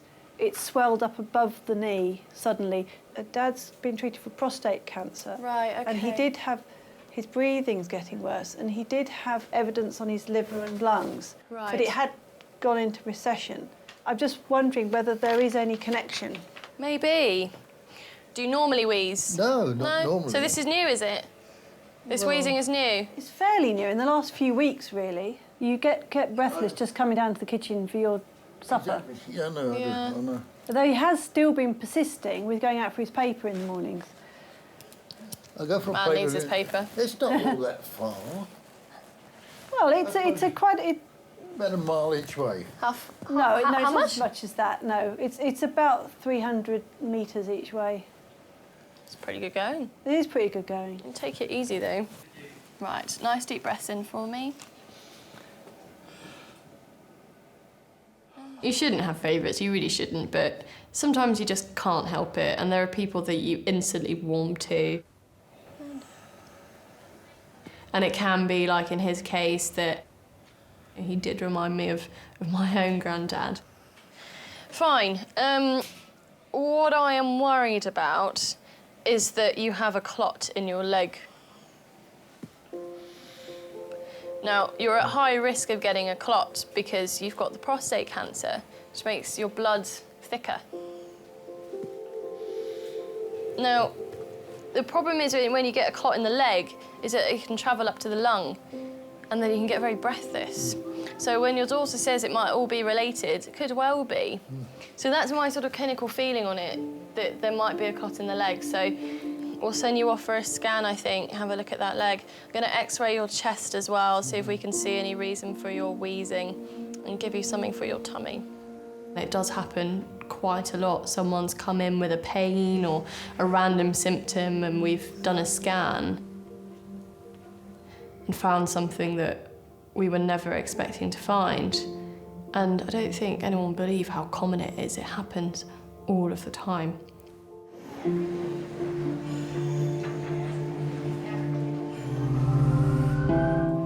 Hello, darling. Hello. Hello. 3-year-old Emily is suffering from stomach pains and a fever. Have you ever had any experience with helping us take blood from children? So essentially you hold it very nice. I might have to walk out of the room. I'll get really upset seeing anyone touching my daughter, so... Absolutely. Doctors suspect she may have appendicitis and want to carry out blood tests. Are you sure you want to be in here for this? Or do you want to stay? She will scream. I don't know, it's not fair on you, though. I'm all right. I'm not coming in. Sorry, I'll get really wound up. I'm really upset about that. I'm really If you sorry. could wait, yeah, where you were before, then Yeah. sort this It's out. not about... Hello, princess. It's all right, darling. What can we look at? Oh, look, Simpsons on the ceiling. Mwah. You have been the bravest little girl I have ever seen. Wow. Shit, all right. All fine. Comes to a point when the 3-year-old's braver than the 29-year-old dad. Yes, absolutely.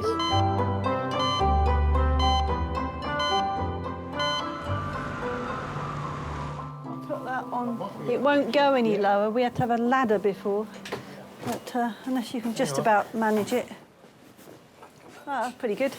Bill has returned to Majors with his stepdaughter Jo. Junior Dr. Sammy is reviewing the scan of his lungs to check for any blood clots. And up a bit, that way a bit. Great, thank you very much. All right, bye. Mr. Baker, did the medical registrar have a chat to you about your scan results? About my... Scan results? Yes. So he told you there's no clot in the leg? There's plenty of water. Plenty of water, OK. Gosh, you are still very wheezy, aren't you? You can hear it. Telling people bad news is always really hard. It is hard for someone like me, and I'm not used to doing that. Did you see anything? Yeah, we did. What? Well, we're not quite sure, but there's a bit of... Looks like there might be some nodules there. Nodules Nodules attached to the lungs? on the lungs. I see, yeah. At some point, we need to do a CT scan of the chest to see whether it's the cancer and whether it's spread. OK. So, I'm sorry to tell you that news. No, it's all right. Really? Yeah, you get to 91, you couldn't get less, could you? OK. No, don't worry about that. I'm not the worrying sort of. Yeah. How old are you? I'm 24. Cool, I remember when I was 24. Mm. I don't feel 90. My imagination of 90 was wrinkled and can't move type of thing, you know. And I'm not one of those. You don't want to worry for me. You got your life ahead of you. Oh, but I will worry. No, you won't. Do you know what? It's my birthday party tonight, and I'm still going to be worrying. I thought, well, everybody died after about 70. There you are. I've reached them past it. Lovely to meet you. Bye-bye, dear. Bye, my darling. Lovely talking to you. Yeah, you too. It just comes and goes. As you reach 91 or 92, it doesn't worry you too much. It doesn't worry me. I've had a nice life with nice people. Generally, anyway.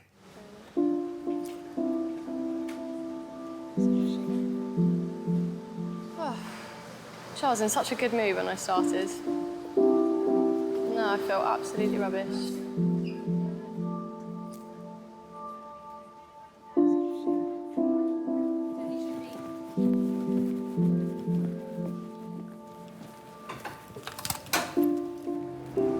Because sometimes things, you know, we're all human. We're not robots, and sometimes perhaps we can seem like that. But we do this job because we care about people and we want to look after people. We do this job because we want to help people. So, you know, we do care, and sometimes it can get a little bit too much.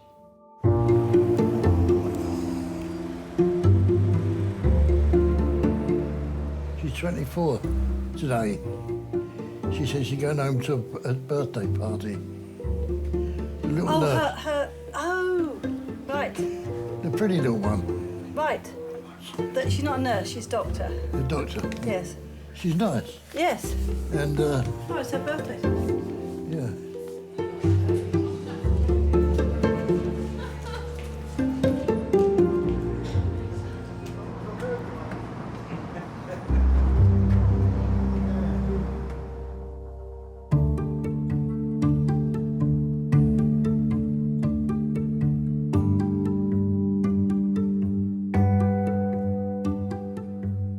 Yes, no, I'm very proud of her.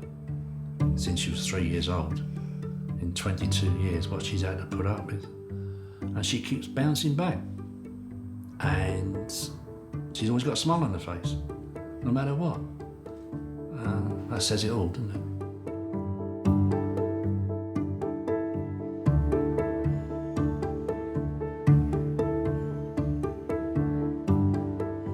You take the good with the bad. You know, you never get good and only good. For every one good moment, you probably get 3 or 4 bad ones.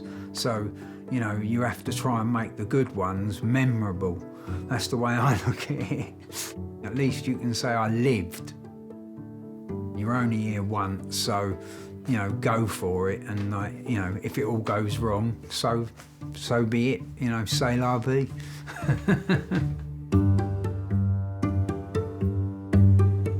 I'm very happy to be here and to be alongside her.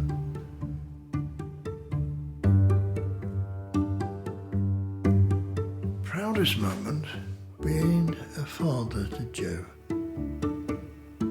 Oh yes.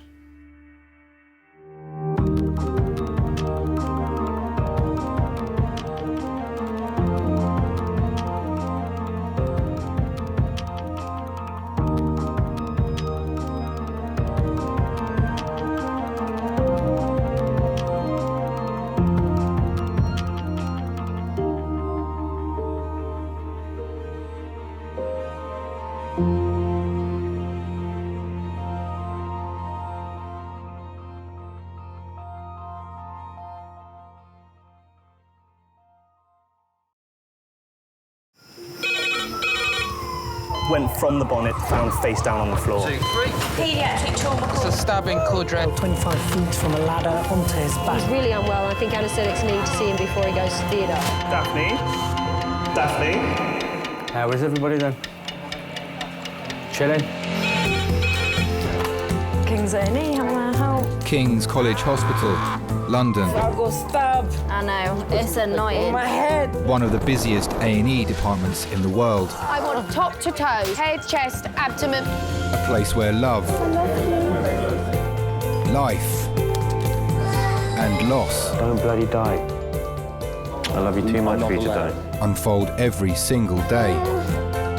All the patients you're about to see were treated in just one 24-hour period. A&E is always like a traffic jam. Can we get a trolley? You've got to realise that there's awful things that can happen to you. I'm so sorry. Life is unpredictable, so it's important that your nearest and dearest know that you love them. You have to tell them that you love them. You must get better and come back to me. I don't want to lose you. Because there may come a time when you're not around to tell them.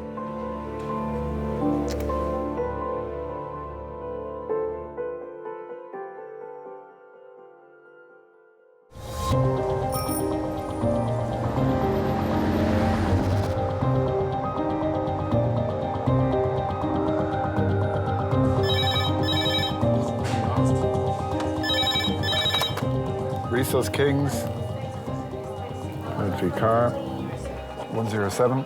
Great, thank you very much.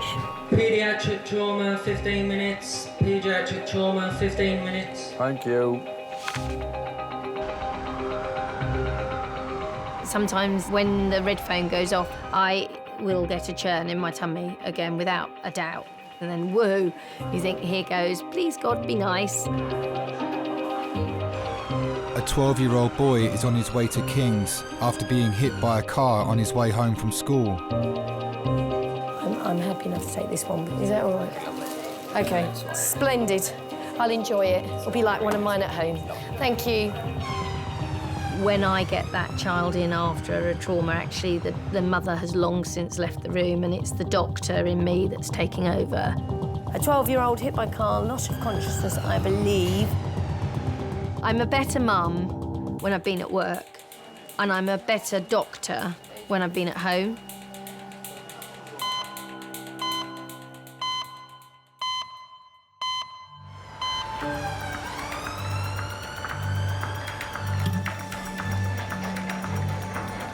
Schoolboy Eddie is accompanied by his sister Chloe, whilst his mum is trying to get to King's from a day out in central London. I'm Dr. Hobson, one of the A&E consultants. If we get the patient transferred over, I'll take handover after that, please. Suspect. Hello, are you sister? Are you the accompanying person? No, nobody. OK. Right. What's the story? Nice and loud, if you could, please. Right, this is Eddie, he's 12. Hello, Eddie. He's been involved in an RTA. He ran across the road and a car hit him. He has hit the front centre of the bonnet, gone up in the air, hit the windscreen, bullseyed the windscreen, somersaulted at least twice. Okay. Was he walking on scene? No. No, OK, so he was on the ground down the whole time. Chest down fine. You can get more emotionally involved with the children. I guess I go instantly up a grade. You just have to look at the size of a child and then imagine a car going into it. It's like a peanut getting flicked across the road. And does he remember anything after the bump on the windscreen? Still. Look at me. Thank you. Remembers being hit by the car, remembers being on the roadside, so there's a few moments lost of consciousness. If they bullseyed the windscreen, the body comes rolling down onto the bonnet, and of course, with the movement of the car forward, it's then flicked off, usually at an angle, and at that point, the spine will end up across the curb. I'd be concerned about the back being broken or a neck being broken. Has he got any pain anywhere? Please, can we ask Kate if he's got any pain? Thank you. Orthopaedics, I think. Thank you. Your ankle's a bit sore. Is it which one? The right one. Right, Eddie, is there pain anywhere when I do that? Cutting there. OK, I'm just going to have a quick listen. There's no such thing as an isolated head injury hit by a car. All right, sweetheart, you're doing really well, Eddie.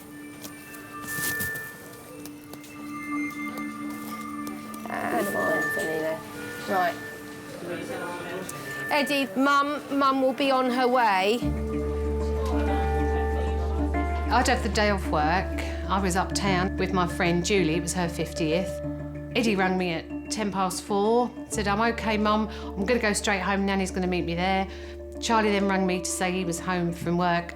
Then Chloe rang me and I said to Julie, oh, look, all three of my children ringing me, did it? And as I picked the phone up to Chloe, she said, Mum, Eddie's been run over. Is there anything there? Eddie, hold it together, sweetheart. You've been a superstar. I thought he was dead and then no one would tell me. I just wanted to get there because I just wasn't convinced he was OK. I didn't want it to be my Eddie, and that sounds really selfish. OK, now, Eddie, does your head hurt? Not much, OK? But your head hit the windscreen of the car, all right? So I'm on the commuter train, I'm crying, I'm shouting at my friend. Nothing moved fast enough. The train didn't come fast enough. We got to New Cross and the cab office was closed. 1, 2, 3, roll. In your mind, no one understands when you need to get there, because until I physically saw Ed, I wasn't going to be happy. Any pain? No. Good boy, nice and loud. You feel touching here? Yes. Yeah, give it a squeeze. Touching here? Good boy. Well done, Eddie. It was horrible because I wasn't there. And it was the one day I wasn't there. 1, 2, 3, roll. Please may I have a quarter, matrix 11, to go to CT, please, thank you. Bravo 2 Alpha 5, can you just call on 3422, please, mate? Yeah, no problems, Killer Brother. I might ask the hospital who are actually double jointed, because no one's ever confirmed that. I've been told it. I don't just assume it's true. If you can do that, you're double jointed and yeah. Did anyone do that game with you when you were little where they pretend that they throw in their thumb at the stone? No, but they did the nose thing. Oh yeah, the nose thing. That's it. You did it.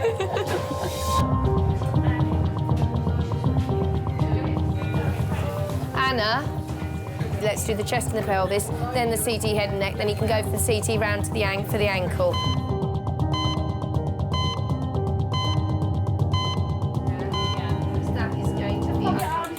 It's 30 minutes since 12-year-old Eddie was knocked down by a car. He bullseyed the windscreen and somersaulted twice onto the verge. Just stay still, Eddie. Stare at the ceiling, darling. You're doing really well. Mum. Hello, Mum. Don't come in just yet. Don't come in. Hello, madam. I'm Dr. Hobbs. I'm one of the A&E consultants. He's come in to us fully conscious, but I believe he did lose consciousness at the time. We will get a head CT and a neck CT because that's where the impact was taken. It's very difficult to say you can get an isolated head injury hit by a car. It doesn't make sense. He's got pain in his right ankle. So I will do the significant things first, and then we'll go searching around for little breaks here and there. Is that all right? You can go in and kiss him and talk to him, but you lean over him, you go to him. Don't expect him to come to you. Is that all right? What's your name, by the way? Justine. I just went in there thinking, oh my God, I hope my baby's okay and they've not lied to me. That was it. I didn't care at that point. As a mum, you have to see them and touch them. As soon as me and Julie arrived at the hospital, then I think that's when he was like, that's it. Oh, I can I can cry now. I can tell him what hurts. I can do this. He can become the little boy again, can't he? Parents can absolutely help tremendously. Holding a hand, being gentle, quietly talking, doing the reassuring, even though every bone in your body wants to jump out and scream and shout. You know, if they can hold it together, it works so much better for the child. And the clock is ticking. Anything you want to report? Thanks.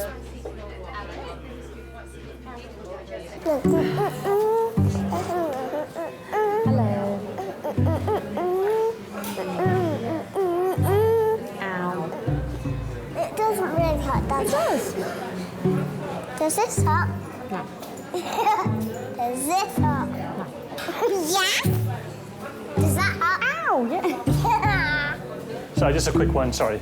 Can you just secure your bag because someone can easily, while you're busy talking, especially around this area. Amy? Yeah. Yeah, come with me, sweetheart. Okay. My friend's just gone out for a cigarette. Will she be able to find me? She'll have to. 20-year-old university student Amy has come to King's with her friend Helena after coughing up blood. She's also experiencing headaches and chest pain. Right, have you done a urine sample for us? No. No, okay. Let me go and get the urine pot for you, and then the doctor will come and see you. Okay. Okay, I'm Emma, by the way. Nice to meet you. Nice to meet you, Amy.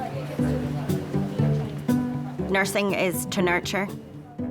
So, I mean, that's where the description, that's where the job title comes from. And it is mothering. It's tenderness and compassion and gentleness and listening. And it's why I love being a nurse. Well, I thought that I was coughing up blood. And how much blood was there? Maybe like half a cup. What colour was it? Like bright red. Scarlet? Yeah. Okay. Ever happened before? A tiny bit before, like I cough up phlegm and there'd be like a tiny bit, but never anything like that. Been treated for a chest infection recently? No. Felt like you've had a chest infection? Yeah, I have asthma. Okay. I don't have any inhalers at the moment. Right. Alcohol? Have you been drinking alcohol? Yeah. How much alcohol do you drink? Not that much. I don't know. Smoke cigarettes as well? I did. I stopped like a week ago. So I think that might be why the lung stuff's happening now. How much will you smoke? I don't know. Okay, sweetheart. Right, you're ready to pee for me now. How do I remember which key? The nursing instinct, because it is an art and not a science, and sometimes you can just feel something's not right. If you haven't got the caring side of it, then you can do all the clinical excellence in the world, but you won't have done your job as a nurse properly. So do you live in a shared house or what? I have a roommate, but he never actually comes back. He only comes back really drunk once a week, so I basically live alone, which is nice. Are you at school or college or uni? It's the first time away from home? Yeah. Did your mother used to pick up your inhalers for you? Yeah. Yes. And she used to get me my repeat prescriptions for everything. And used to nag you about it, and and I think I know what might be wrong with you. It's just mummy syndrome. I just need my mummy. That's what you need.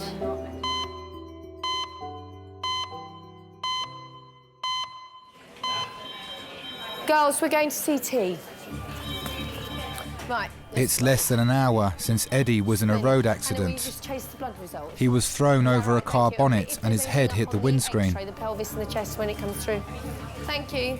You know, the quicker and the safer I can get a patient into the CT scanner to see if there's a bleed there or not, then the quicker I can get them to the neurosurgeon in a better state for that patient to come out. Children, particularly, are extremely resilient. They have an amazing ability to cope with something increasing in volume in their brain. So they have this amazing ability to actually be well, but actually have a bleed going on. When they do drop, they drop like they're dropping off the edge of a cliff, and you can't scramble that time back.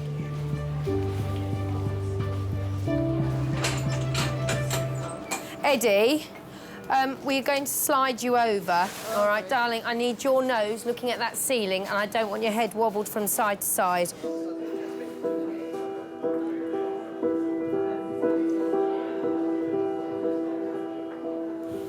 Well done. Stay still.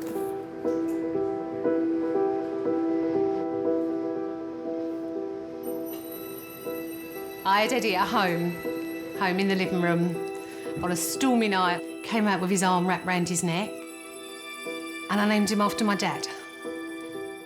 So he's Edward, really, but he's always been Eddie. They don't know how lucky they are, do they, these children? What is it, occipital where he's... No, it's here, parietal. He is very accident-prone. He's cut his finger off when he was 22 months old and had to have plastic surgery. This was Eddie's 4th trip to A&E by a blue light.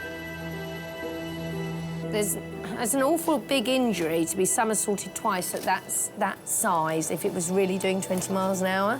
But there's something not right about that.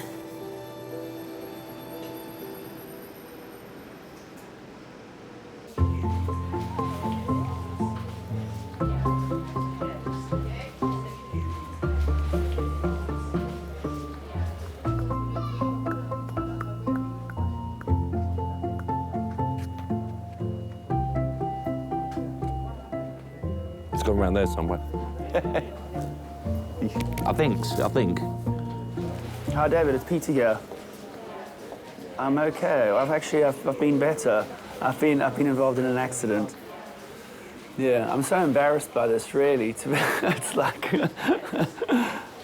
it's like I don't want people to think I'm a walking, walking accident.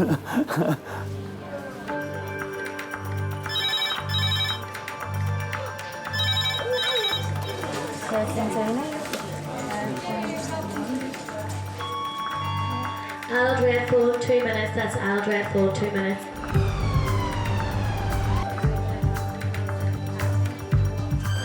A 64-year-old woman is arriving at King's after suffering respiratory failure at home.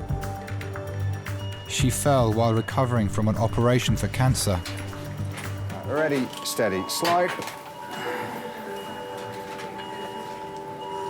Well done, Linda. Well actually a trachea. Yeah.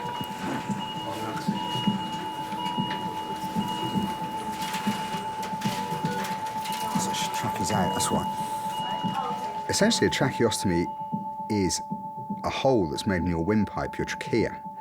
And it's made there to help allow you to breathe, really, and to ventilate. Sorry, Linda. Won't be a second. I just want to make the trachea back in the right position. Without immediate help with her breathing tube, Linda is in danger of suffocating. I'm sorry, Dan. That's all right, that's him. Yeah, and stented as well. Often the tracheostomy is part of an operation if someone's got cancer of the larynx, where the larynx, the upper part of the airway, has to be removed. Okay, we're just going to pop a bit of oxygen back on them. And obviously if they've had their larynx removed as well, their vocal cords are gone, they can't speak. Is that better, Linda? Yeah, sorry. That's all fine now, that's in the right place. I think If we can just get yeah, just a pillow just to pop under her head as well. So tell me how you first got sick. I had trouble swallowing. I couldn't eat anything solid. Then I had trouble swallowing liquids. And the doctor took one look and said I had cancer of the throat. And it had wrapped around my voice box. And that it would all have to go. Now it's gone. How long have you had the trachea, Linda? 3 years? No. 3 weeks? How did that news hit you? Like a shovel round the back of the head. Because I couldn't imagine not being able to talk.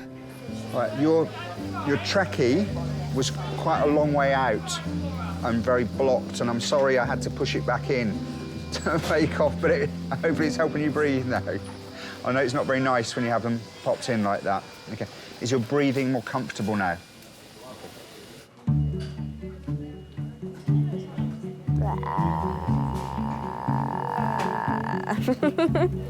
That is exactly how I feel right now. It expresses it so perfectly. I'm in my 30s and I am a complete generation away from the teenagers of today, and it just baffles me. They baffle me a lot of the time as well. And the clothes baffle me. Do you want me to give you a breakdown about her? Yeah. She's first year university away from home. She's an asthmatic. She's been smoking, increased alcohol intake. She's been coughing up a little bit of blood. Her mother doesn't pick up her prescriptions for inhalers anymore. That's it. She's probably got a little bit of a chest infection. Okay. Cool. Yeah, she's nice. Stroke call, 10 minutes. Stroke call, 10 minutes. Strobe call. I heard stroke. You heard strobe. I heard strobe, but maybe it's just a call for everyone to stroke each other. Maybe there's a specific time every hour where everyone just has to stroke each other. Well, that would probably make people feel better. That would cheer me up. Yeah, definitely. Being stroked. It's a nice thing to be stroked. I would never be a teenager again for anything in this world. It is a really stressful time. I survived, and I would never want to do it again. I'd go back to my 20s in a heartbeat. That was fun. I like the Irish lady. And the doctor's hot. She's nice. The doctor's good looking.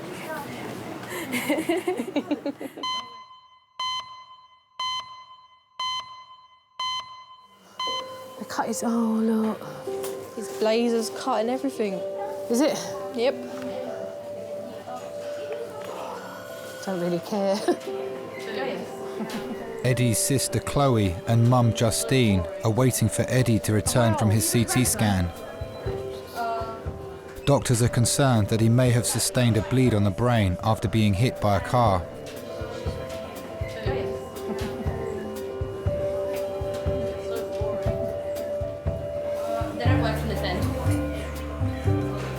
Apparently I was a gymnast today. Was you? Did some cartwheels, front flips. Yes, so you're a very, very lucky boy. Yeah. And the lights were working and they were green and you ran across them. So don't think I don't know. I had a good shot because I broke the windscreen. Yeah, it's not funny, is it? Hey, Chloe, this is a great shot. I saw the windscreen. Ching.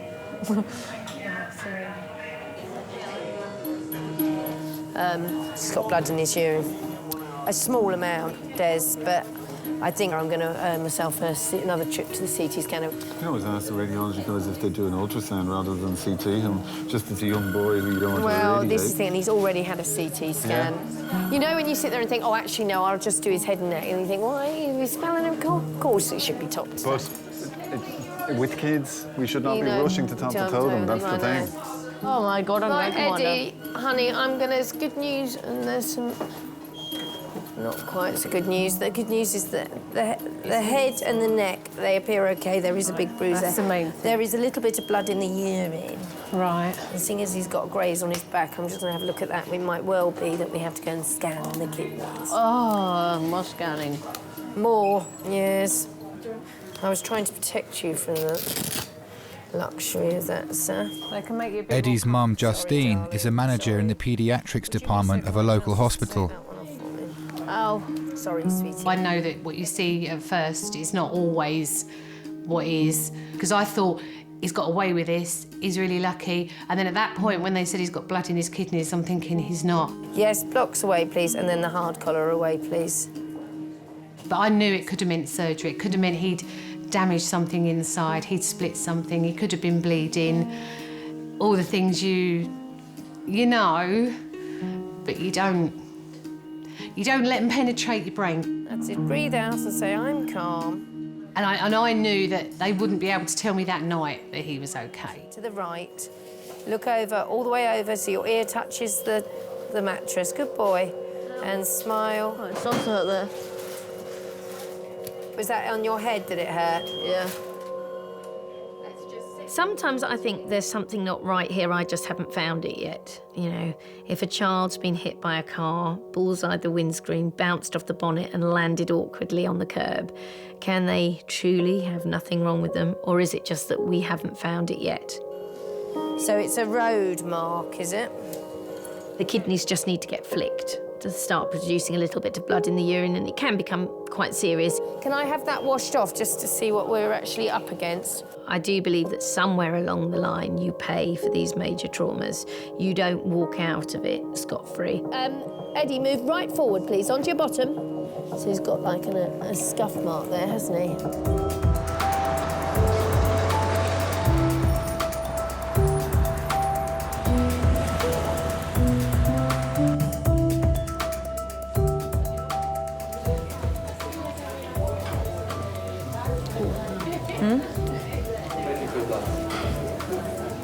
Stitches. I didn't done.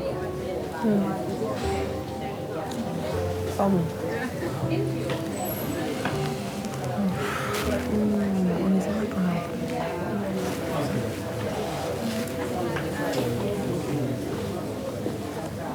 It's all bruised.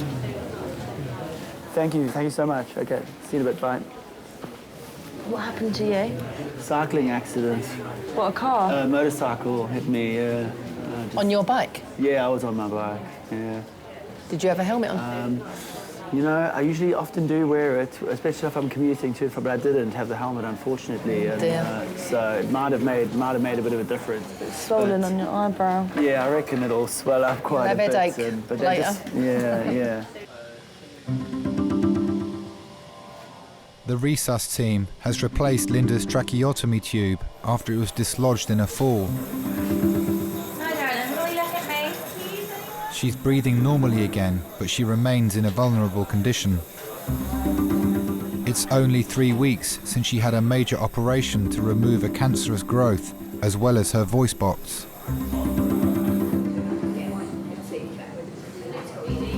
So, I mean, she's in the wrong place, isn't she?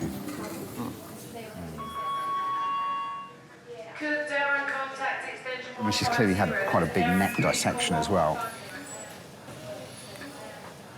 Well, the thing is that she's got chest infection or something like that. Lovely.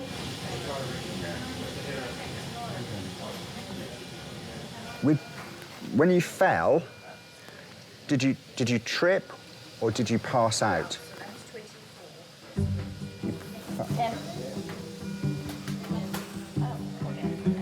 A lot of the nurses are used to people without voice boxes, so they're quite good at lip reading. The doctors are lousy at it. Have you got a headache now? Nasty bang there. But is it harder to kind of express how you're feeling? I can bang just like the rest of them. And quite often they say to me to stop shouting. Are you happy if we do some blood tests on you, or do you not want us to? Don't mind, okay.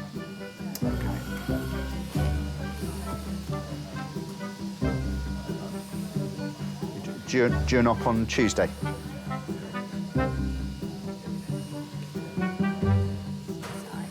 Okay, I'll leave you my pen. I'll get you some more paper as well if you want to write something down, okay?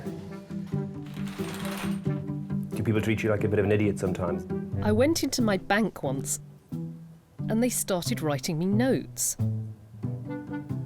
Even after I said, "I can hear you perfectly." No, she insisted on writing notes to me. So who is the idiot? It's not me.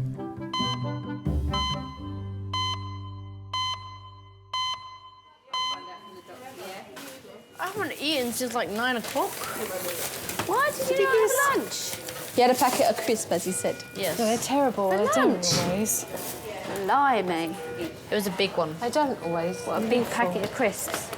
I could not survive on a packet of crisps. No. What did you have for breakfast? Nothing. I woke up Probably a bit nothing. late. Probably ran out the door. Do you have a lot when you get home, though?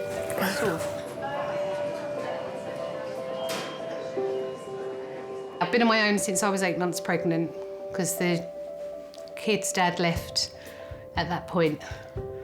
So I've brought them up on my own. He sees them every other weekend. My dad died when I was 9 and I've got 2 brothers, so my mum brought us up on her own. Yeah, my mum's a really... I'm gonna cry. She's a really great mum. I probably don't tell her that often enough. I couldn't have brought the kids up without my mum, to be honest.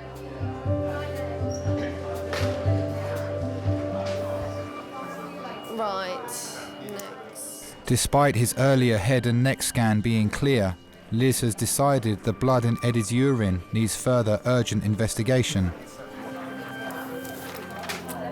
Justine. Yeah. He has got some surface marking on his back there from the road, and he's got a little bit of blood in his urine. Yeah. Now, we can sit and wait and watch and look at that, or I can offer him up to the CT scanner. We'll get him through the CT, just check out the outline of his kidney, check all's all right. In truth, that's where I think we should go with this. Yeah, just because he's had a very significant history of injury.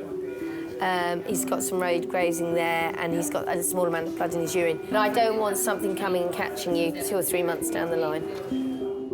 Being a parent is simply the hardest job out there. The trouble with children is they don't learn by being taught or being told things, they learn by experience. And with that experience is the risk of injury, and so often awful things happen. They're children, and children will do what children do simply because they're children. Thanks, CT. I was trying to be cautious initially just because of the fact he's had them before and he's a child. Eddie is about to have his second CT scan in less than 2 hours.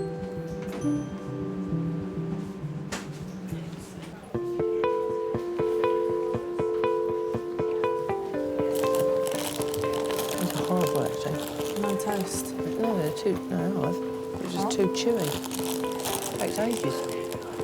20-year-old Courtney has been sent to King's by her optician, who has detected an unusual swelling behind her eyes.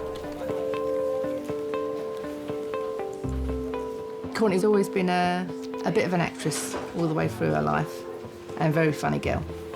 She's a bit of a comedian. The social life is brilliant. Well, brilliant every payday, and then it sort of dwindles out until the next payday. She lives life to the full. She loves festivals and concerts and just generally going to the pub. Yeah, I'm not standing overnight. You never see her at a weekend. She's always out. OK, Courtney, look. Have a seat just here. So the eyes can tell us an awful lot about what's going on. People may go blind in one eye, go blind in a certain area of one eye, which may indicate something going on further back in the brain. They may have had a stroke, they may have a tumour. Lean forward just there for me. Is we have optic nerves that connect our eyes to the brain. And if there is pressure around that nerve, you can see that pressure as an effect on what's called the optic disc. That may say to you the pressure in the brain could be raised. I've already spoken to the medical team. They're going to admit you, and you're going to have a scan of your head to rule out anything there. And they're most likely going to try and do a lumbar puncture to see the pressure. No. A raised intracranial pressure is not good. If your pressure inside your brain goes up, it's harder to get blood and oxygen nutrients up into the brain, and your brain will become damaged from that. I think we was a bit dumbfounded when we walked out of that room and she just started crying. I don't think I even knew what to do. I even thought then, why are you crying? It's just fluid behind your eyes. I don't know whether I was self-consciously thinking, don't cry, because then she's going to feel even worse. It's not good. She's got to stay here. There's pressure in the back of her eyes, so something's pushing against the back of her eyes, basically. So until they do a CT scan, they're not going to know what's there. She's crying her eyes out.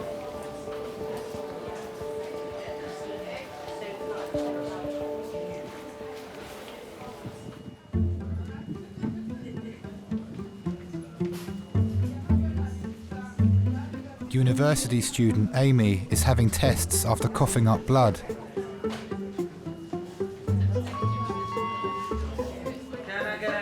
I think when people leave home and mummy's no longer taking care of them, they don't realise that they have to take that responsibility on themselves. But it is about teaching your child as a teenager how to be independent, how to look after themselves, how to look after their health, and I think most of all, how to take responsibility.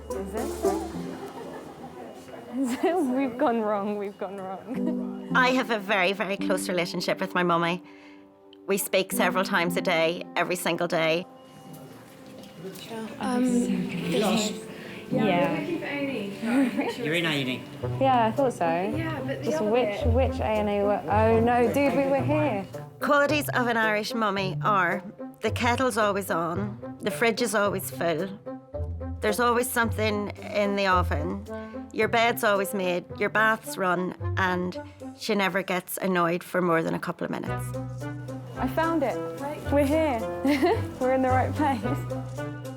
I still get the look if I've been particularly naughty at this age. I'll still get the look off her. She doesn't have to say anything, she just looks at me, and that's enough. And can you do the look? Emma? Really?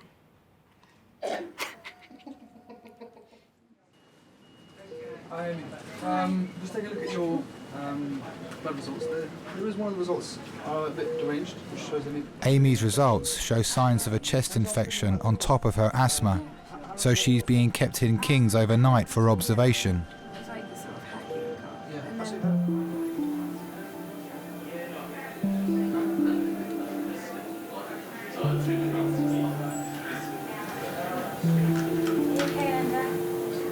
The medical team has come down to examine Linda's tracheotomy tube.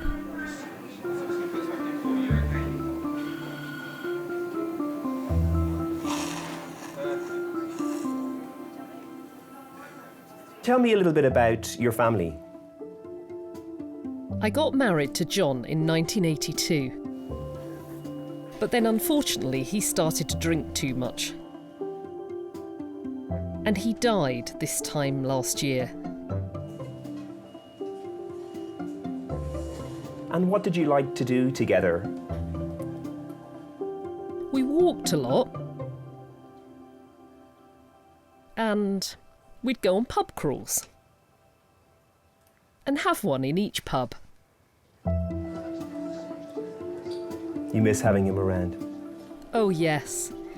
I didn't think I would, but I miss him terribly. And of course, I got this 2 months after he died.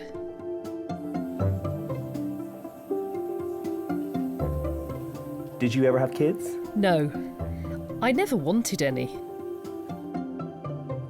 I'd be a regimental sergeant major.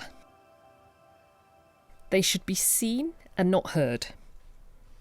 Terrible mother.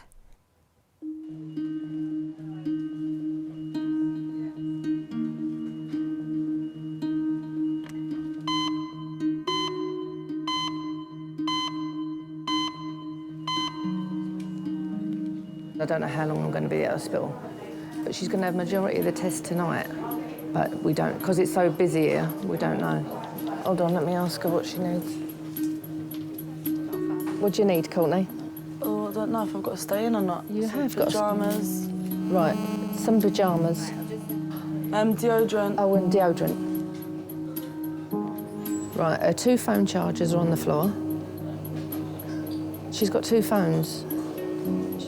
She doesn't know how long she's going to be in here. Mum. Oh, right. 9 o'clock. All right then, I'll see you later. I've got to go. Right. Courtney's having a series of tests to discover what's causing the increased pressure in her brain. This? Yeah. You just think about things that might be going to happen later on. How am I going to cope if she's got cancer? Further down the line, is she going to go? And what's going to be happening to her? I think everyone would think like that. I think I was not showing that at all. I think I was just well, for your child, she's still your child, so you just think of that, really. She's your child, you've got to be strong. If it was something to do with me, I wouldn't cope at all. I'm a bit of a baby, but I think it took over because she was my child. So I think you realise what you've got when you think you're going to lose somebody. I think you realise who you've got in your life.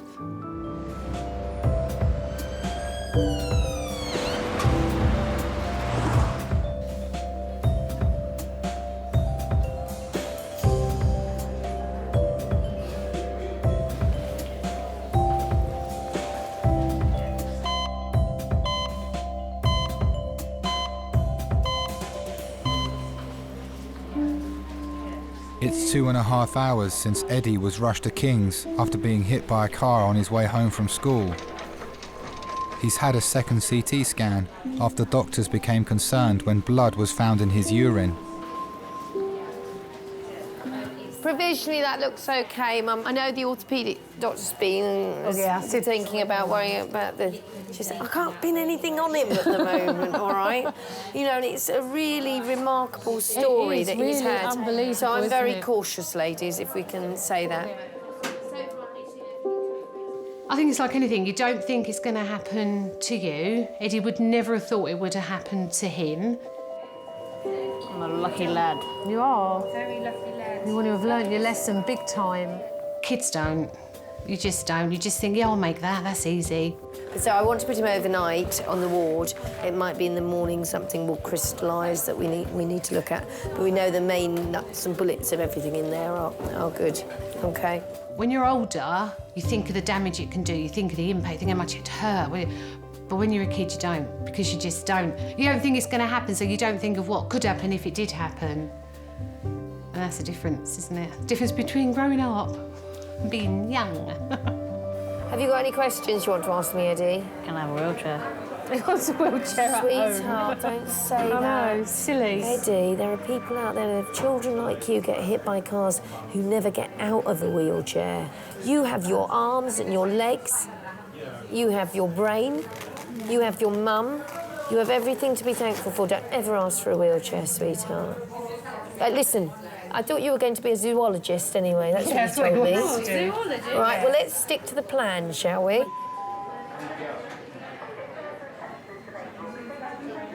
"5 hours after Linda collapsed at home, her condition has stabilised, but her tracheotomy tube is still getting blocked.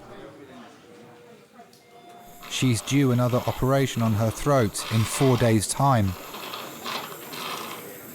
Is she blocking up again? Yeah. I've got a feeling we're going to keep her. Linda, I'm worried this is going to keep blocking up. And I just wonder if it's sensible that we keep you in hospital. So I suppose the way I'm looking at it is, a couple of days well spent now may save you a lot of bother in terms of them missing the operation and what have you. I'd love to get you home, but I just don't think it's safe. Sorry. Okay.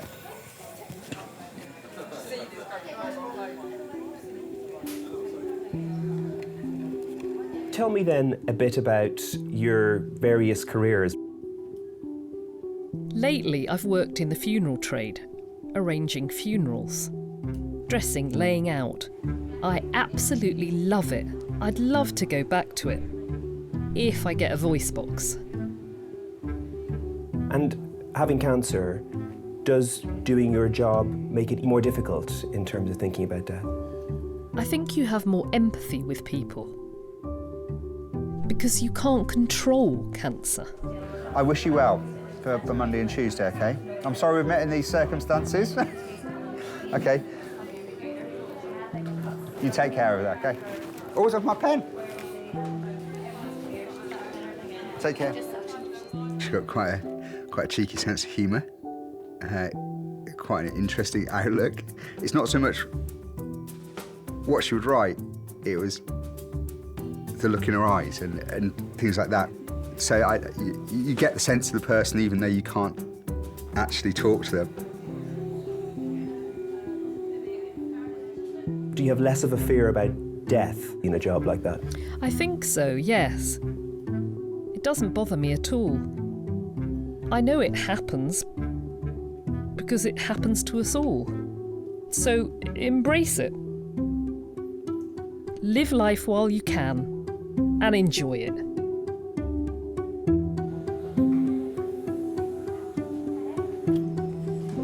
Linda is being transferred to Guy's Hospital, ready for her next operation.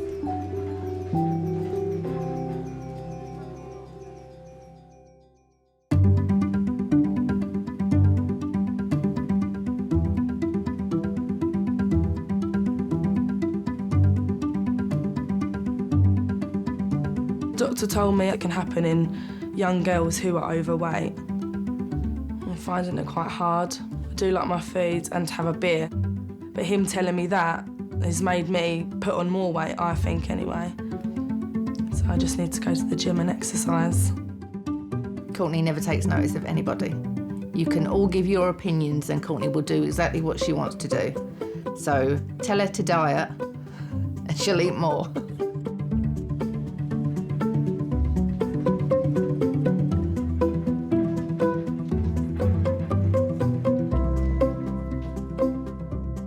I was in a little bit of trouble with my mum because she didn't want me to get hit by a car. She didn't want anything else to happen to me after that, so she didn't let me out for quite a bit.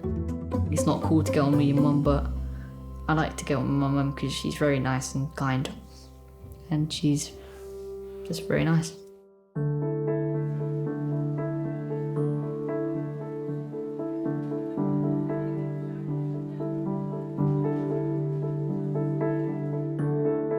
I know you've had a few cheeky brandies through that tube.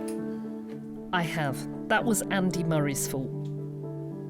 When he won, I started crying my eyes out, and I don't know why.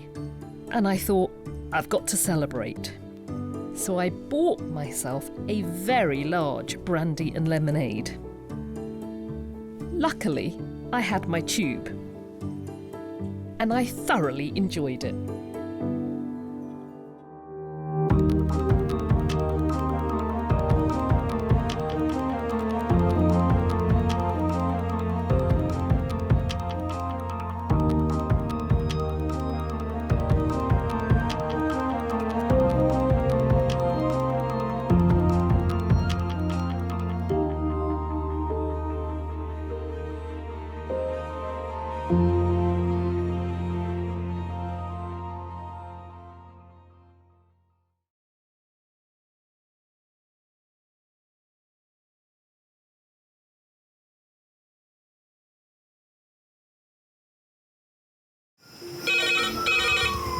went from the bonnet, found face down on the floor. 2, 3.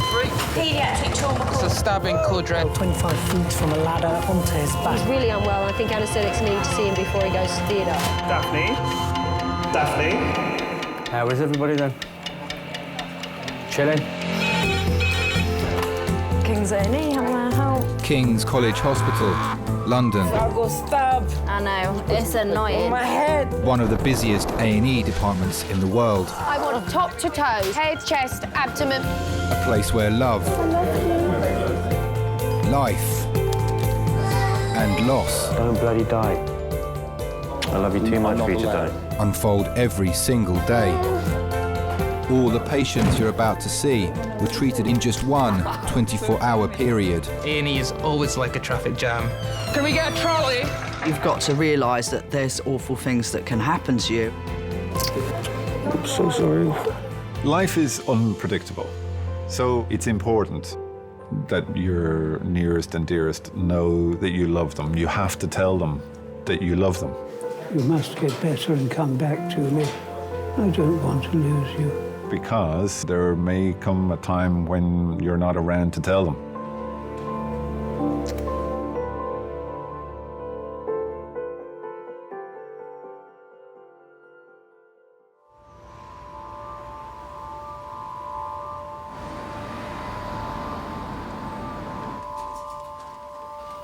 Morning.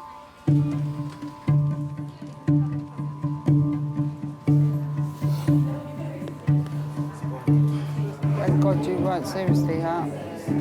Well, to think of it, if I was moving forward, that would have been the side of the van. If I'd actually pulled out straight away after that van had come round, that would have seriously hurt.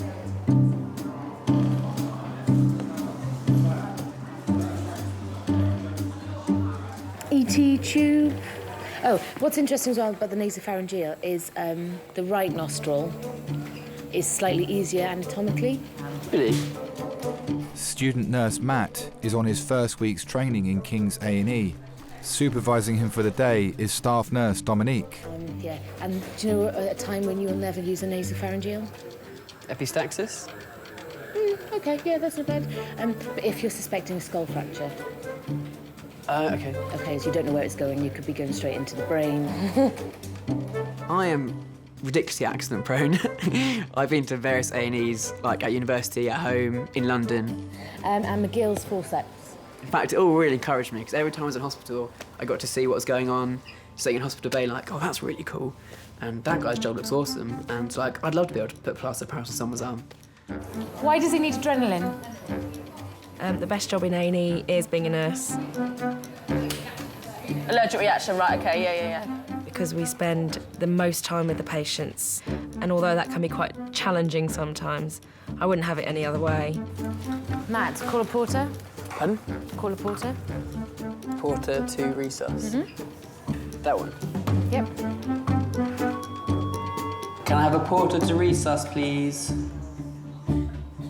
I wanted a career where I could help people. It eventually came down to choosing between nursing and being a doctor. My perception was that a doctor treats a disease or a problem, whereas the nurse, treats the whole person.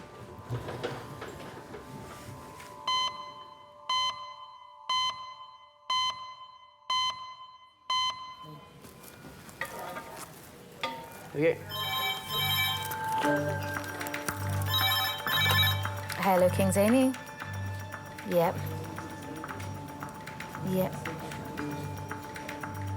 2461. 5 minutes. Okay. Thanks very much. Bye. Paediatric. I think the first time I heard the red phone, I instantly felt a thrill. Paediatric red phone, 5 minutes. Paediatric red phone, 5 minutes. Hey, we've got a 19-month-old baby, acute DMV, no past medical history, floppy, lethargic, eyes rolled. It really hammered home how real it was that I was in an A&E department, and that in an ambulance coming, screaming to King's now, as someone that needs the team's care, otherwise they might die, and that I'm now part of this team. 1881. Yeah. Just ask them to bring a culture bottle round to Teresa. Yeah, 1881. Baby Zane has had diarrhea and has been vomiting throughout the night. Her parents, Steffiane and Nicole, called 999 when she became unresponsive. It was weird. She just wanted to lie down. She didn't really want to be troubled, and that is not like Zane at all. I started panicking because I don't like hospitals. And because she's so young and she can't actually say, Mummy, this is what's hurting me, or Mum, this is what's wrong, it's more scary because I don't actually know what's wrong with her. Basically, from last night, Zane's just experienced acute diarrhea and vomiting with a heavy episode this morning. When we arrived, Zane was really quite floppy, really. Her eyes were rolling, really reduced muscle tone. Just letting us sort of do anything, really. Part of the emergency team is paediatric registrar Alia. Hello, Zane. Zane? She usually responding or not responding? Today? She's normally a deep sleeper or not. Not necessarily. Today? With children, you deal with really a pure person. Children can never lie, especially the small children, they can never lie. If they're ill, they will be ill.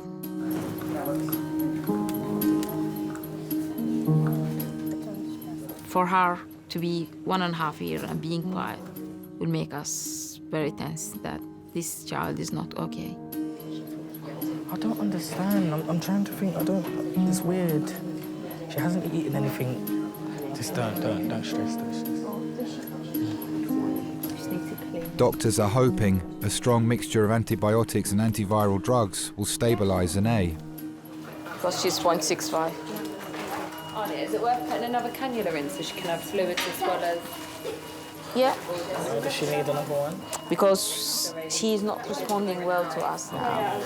And we are in this situation, we will be afraid that there is infection around the brain and in her spine.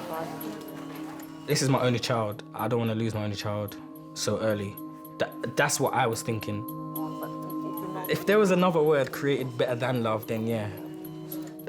Love doesn't cut it. It's above that. So yeah, that's my soulmate right there. Now, maybe possibly tomorrow or something they'll be. So does that mean she's going to be staying here then? She's staying here. She's definitely staying here. Okay? Sorry for that, but we need to make the things. What's happening? Her Glasgow coma scale is dropping on and off, and she's becoming stiff on and off. Okay. I'm worried that she has encephalitis. Okay. When you have encephalitis is inflammation of the brain. So your breathing can be affected, your sight, your memory, every area in your body can be affected. It can be fatal. I need you here to the research room, please, because I do have a 19-month-old. We found that there is a fluctuation of consciousness, and she's stiff on and off. We are planning to... Alia's worried Zane might stop breathing and calls colleagues in intensive care. Okay, thanks. She's in the research room, A&E. Becoming more tonic in the face. Okay, thank you. Now she's becoming again more tonic. Maybe I'll give her a diazepam. Can I go to her place now? Okay, thanks, bye. If you didn't put the right action or you didn't do the right action in the right time, then you'll feel guilty the whole of your life.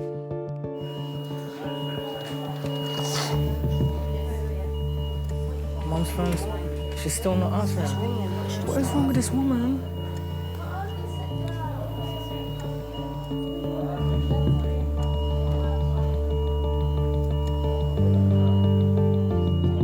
Needles, wires, tubes. Just this little girl in a big bed. It's all random, isn't it? I just don't understand, like, where this come from.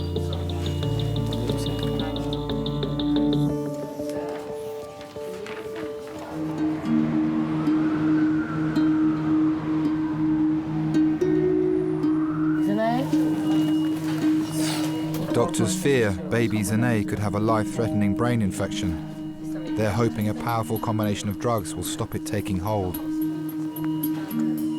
What really struck me was how quiet that child was, and the staff were really concentrating all the way through. So I took that as a sign that the child was really quite ill.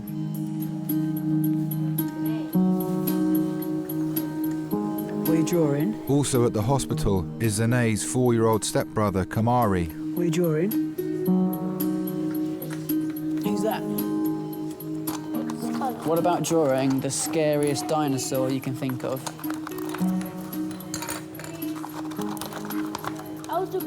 Oh, right, yes.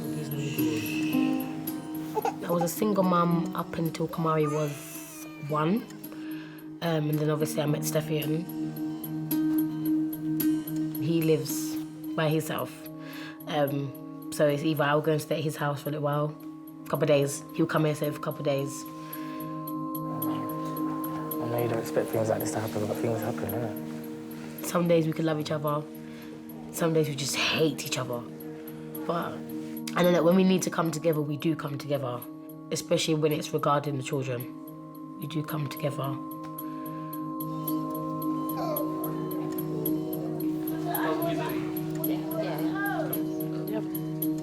Dr. Alia is sending Zane for a scan to look for signs of damage to her brain.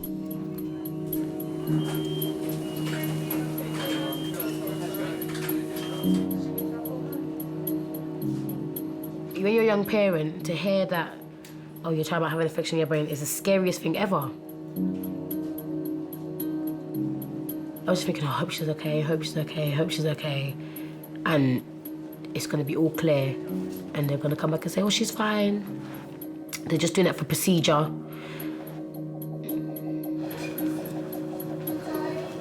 We have kids. The love is unconditional. Yeah?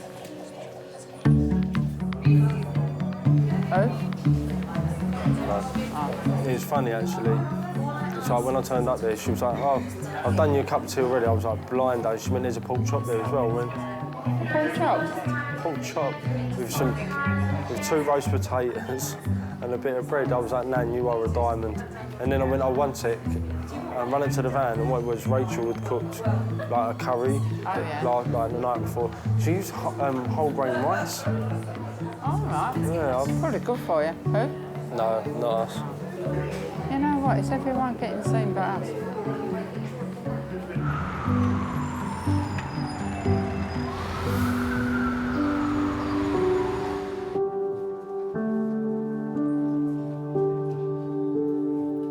Zane's parents are waiting for her scan results to find out if her brain has been affected by infection.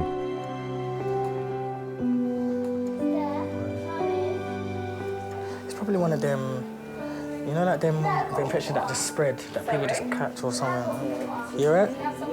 What's Mum saying? Panicking, innit? What's she saying? Don't worry yourself, Come, don't worry yourself.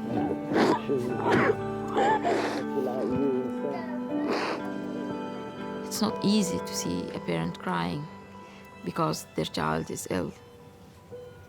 You're dealing with people who are worried, who are afraid, and they don't know what to do. Right? Okay. It's not an easy thing. No.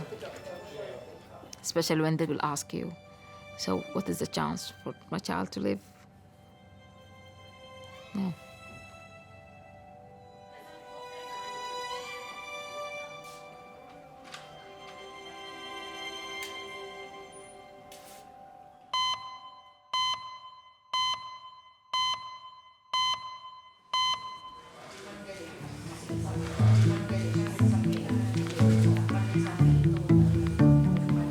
How are you going to go down there? You all right, Bernard? 79-year-old Bernard suffers from dementia. He was brought to resus after he fell at home. OK, we'll put a blanket on you. You're in hospital. Do you remember? You're in here now. I was never put into hospital. Yeah, you're here. You're in hospital now. When? You're brought in today. I was never signed into hospital. Patience, compassion. There are so many qualities that I think are important in a nurse. You're in hospital now, look. It's my badge, it says King's College Hospital on it. Ability to laugh, ability to cry. I made you a cup of tea. Would you like some tea? Yeah. Yeah? Okay. Nice and careful, because it's quite hot. All right. Okay? Yeah. You got it?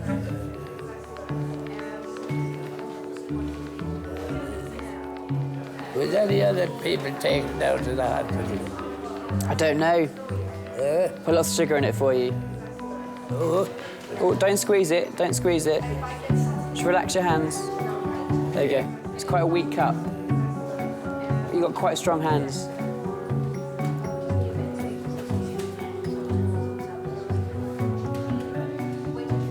I won't drink any more now. Okay. Thank you very much. That's all right. You tell me when you want some more to drink, though, okay? And I'll bring it back for you. Okay. After I decided to be a nurse, my granddad died of leukemia. And I remember talking to my nan about the nursing care that he received. And she said how much of a difference that made the last few days in his life. You know, the level of care that he was getting. And I thought to myself, I can be that person to make that difference in the last few days of someone's life. That's absolutely what I want to do. And, you know, I want to be the best that I can be doing that.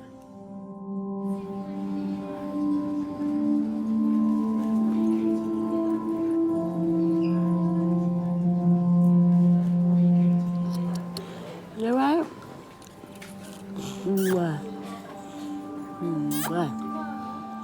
Zene's scan shows her brain has not been affected by the infection. So 1. She's responded well to the large dose of antibiotics doctors have given her. Where's your belly? Show me belly. Good girl. Are you okay now? Oh, I'm happy that you're okay. I'm happy. Yes. If they're ill, they will be ill. But if they are becoming well, they are like flowers. They will just open up, and then you will know that they are well now. This little girl is such a proper little girl. I know, little naturally. No, Papa, no. Leave that alone. Zene will now be moved to a paediatric ward for further observation. Gonna do a wee? Yeah, you're gonna do. Say mama. Say tata. Ta. Good girl. Good girl. I do think sometimes daughters loves dad more. I don't know why, but You better, okay? Get a lollipop, yeah? Being a brave girl, okay? I did love my dad so much. He died 2 years ago. It was a very, very strong relationship. I was sharing with him my secrets more than with my mom. Good girl. Now you are better. Now I know you are better. I'm from Sudan. When I started my job there, my salary was very, very small.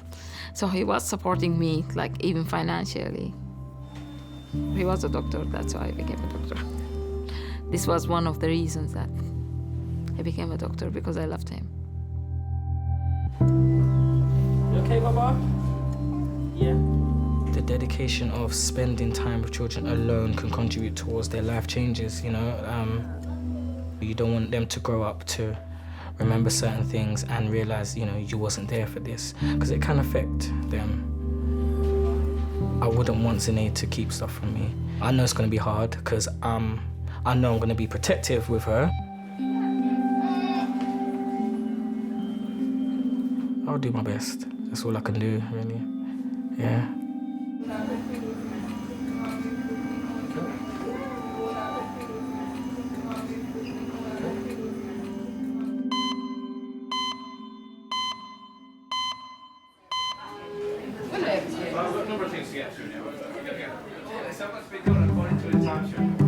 What's going on around there? Can you see? 52-year-old Graham hit his head when he fell over in his bathroom. His sisters Jean and Christine have brought him into King's. It's one of the doctors. All these nice people. You're just sorted, aren't you? He's got his Coke, he's just fine. If he could sit down and have a meal every day that was fish and chips and Diet Coke. That would be the ultimate. Yeah, absolutely.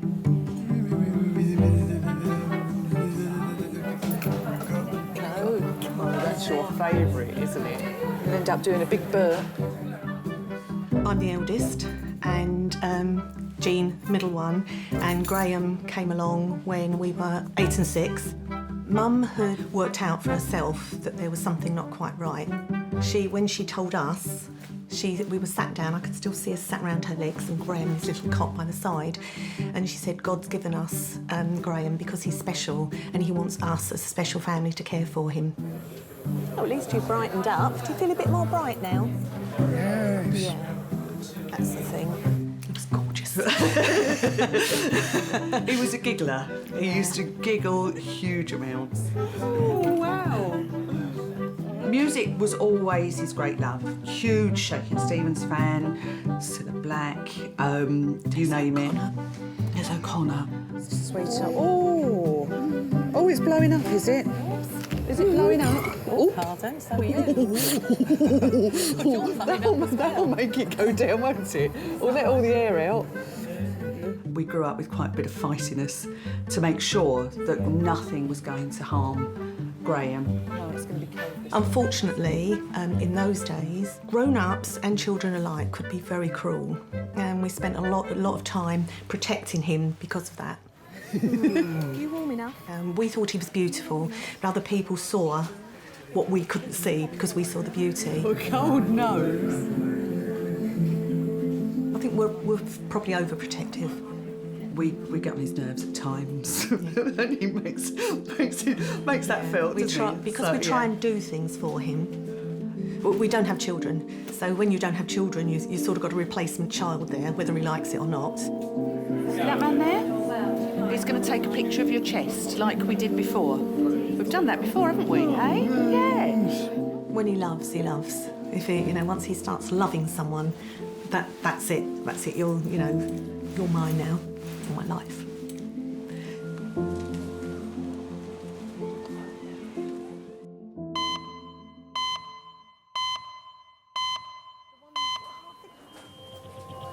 Swollen, a little bit. He's maintaining his airway, but he is swollen.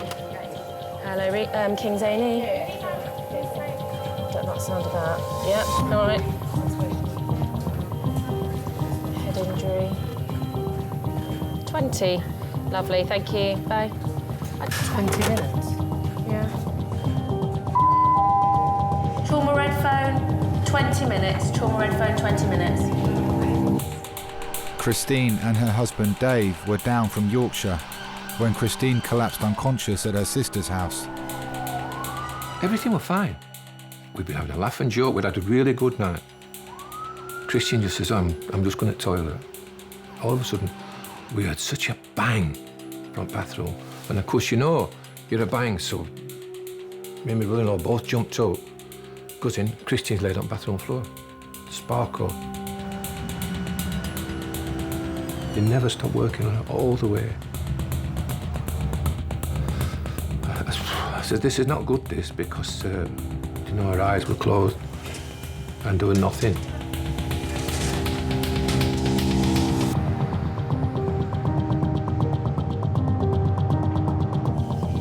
Trauma.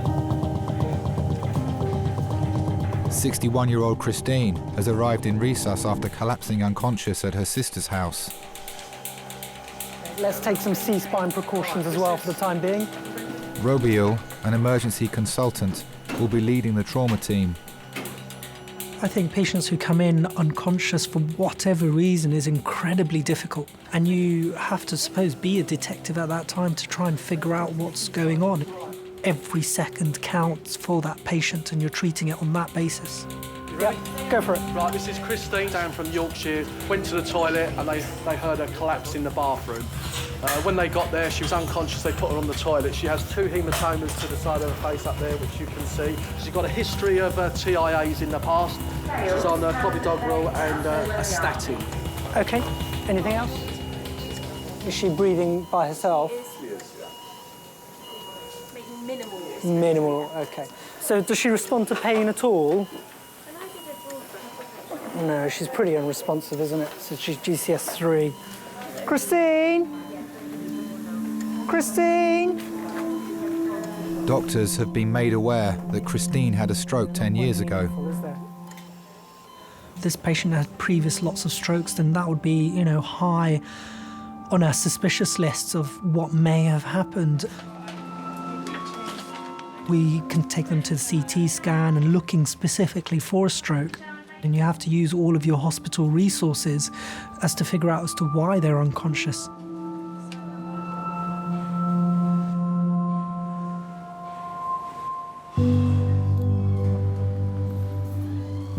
Dave is at the hospital with Christine's sister Sue and her husband Mick. We've been married for 42 years, yeah? Christina always loved kids, and our son was born 9 months to the day. We were married on 13th of May, and he was born on 14th of February. But Christina had a bad time when he was born. I think she was only about 28 when she had to have a hysterectomy. We decided that because we couldn't have any more of his own, we would foster kids, you know. So it was full, you know, we had a full house. There was always something going on. Always happy, you know, laughing and joking. Yeah, nice.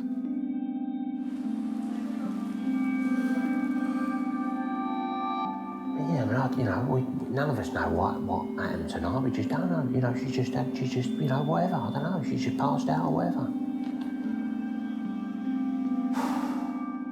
I never pray. I never, you know. But when she was like that, I did pray to God, you know, for her to get better, you know.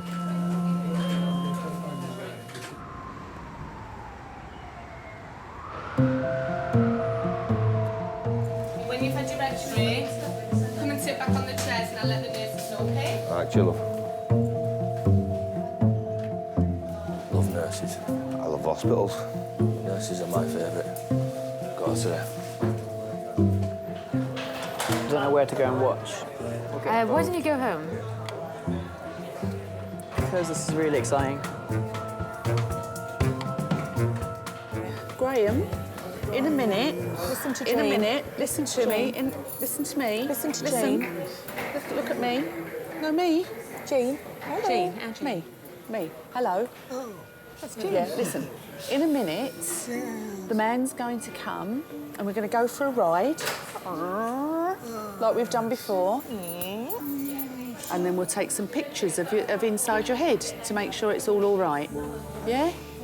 Having Down syndrome has made Graham susceptible to dementia.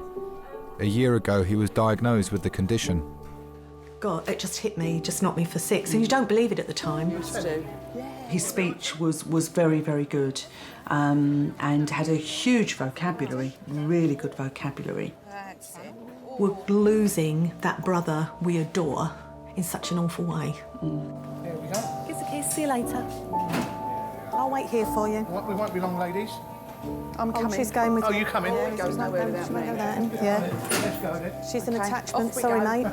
Come on then. Take him, you take her. It's the fear of losing him too soon, and it's that wanting to be with him and do things with him.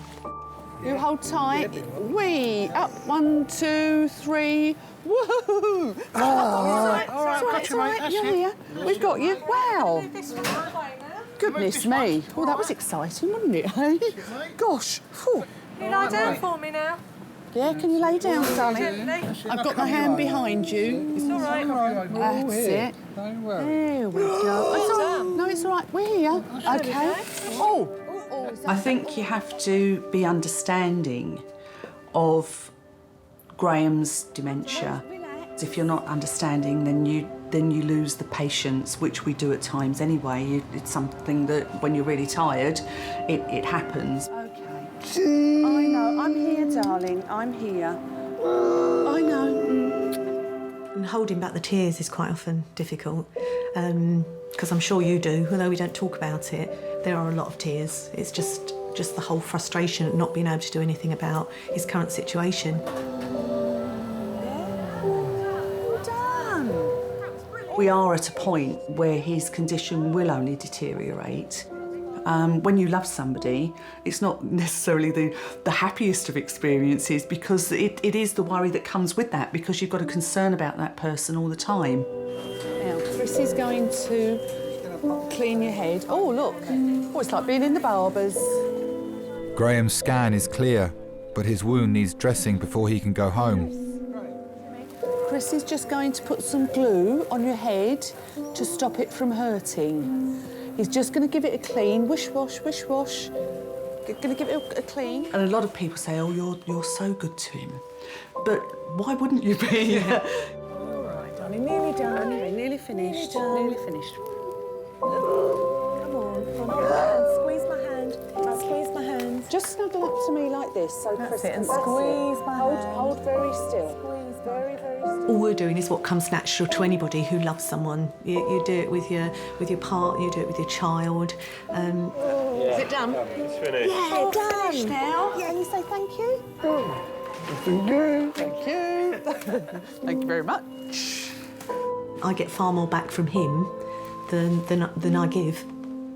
Yeah. Haven't the ladies been lovely? And the chaps? The chaps have been good as well. Even Chris. Even Chris. Is it stiff? Yeah. It will be a bit stiff, darling. What's stiff? The glue. Oh, yeah. The glue, it tightens up, doesn't it? Is your head feeling better?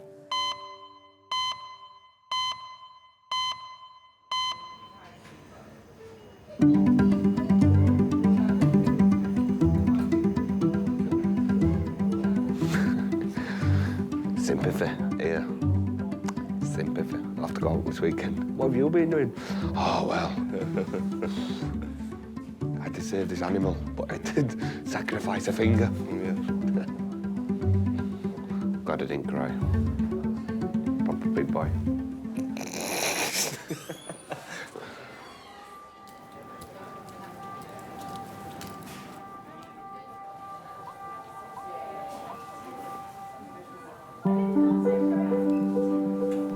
Christine collapsed unconscious earlier this evening.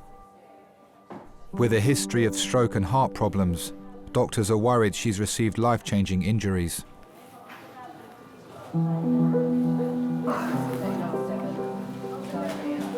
you know? Known her since 1970.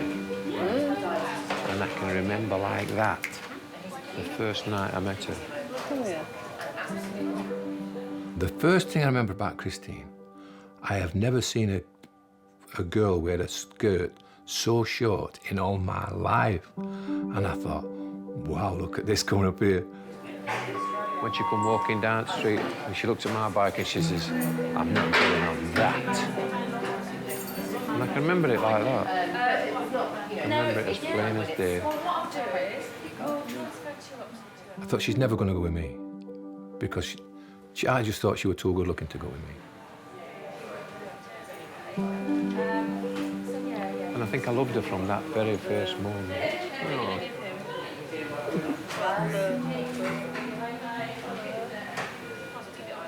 And she's done me head in ever chuffing since.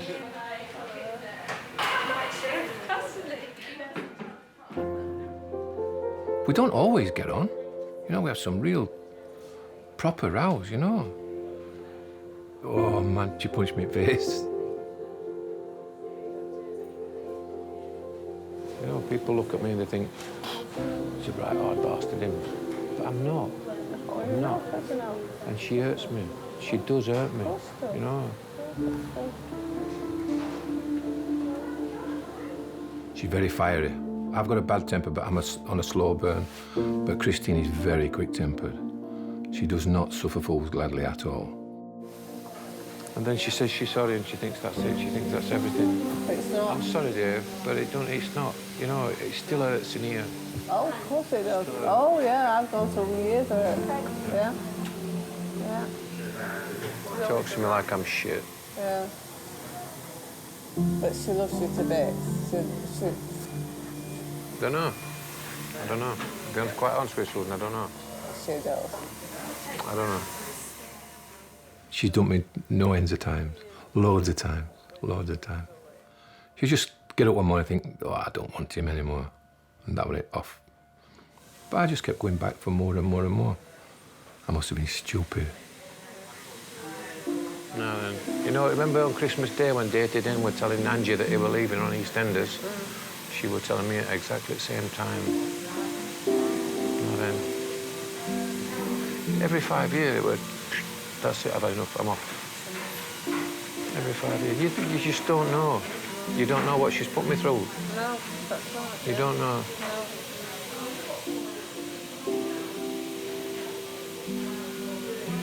But on the other hand, I wouldn't know what I'd do. I wouldn't know what I'd do without her. And I know, Susan, I know I haven't been best husband in the world. I know I haven't. But I've always loved her. Always. I had an affair. I had an affair 23 years ago.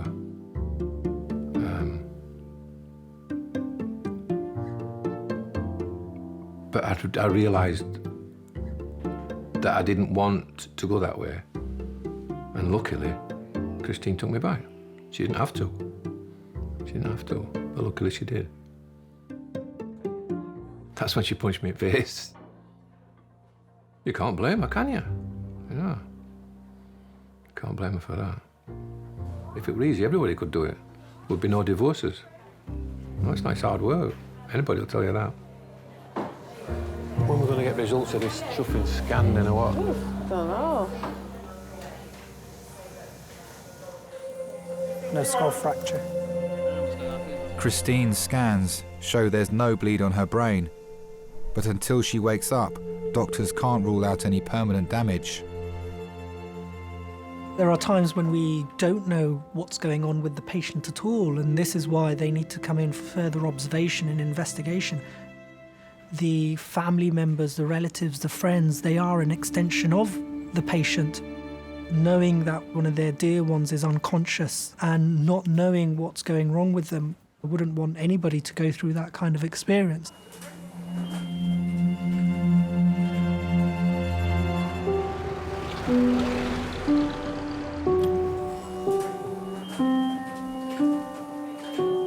It's been 4 hours since Christine collapsed unconscious in her sister's bathroom. Doctors are still waiting for her to wake up to see if she suffered any life-changing injury to her brain.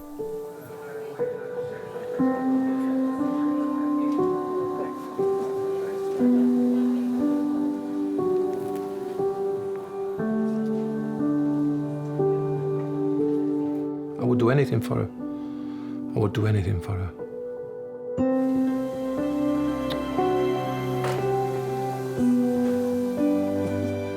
So would any man, any man who's got any, I don't know, any strength about him. If he could take the pain himself, he would do. And if he wouldn't, then he's just not a man.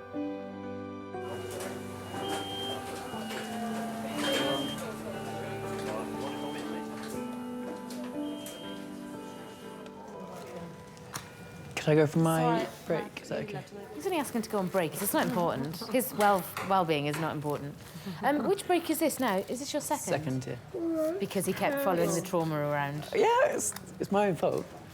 Right. This is far too Go, exciting. and will you take like 40 minutes, please?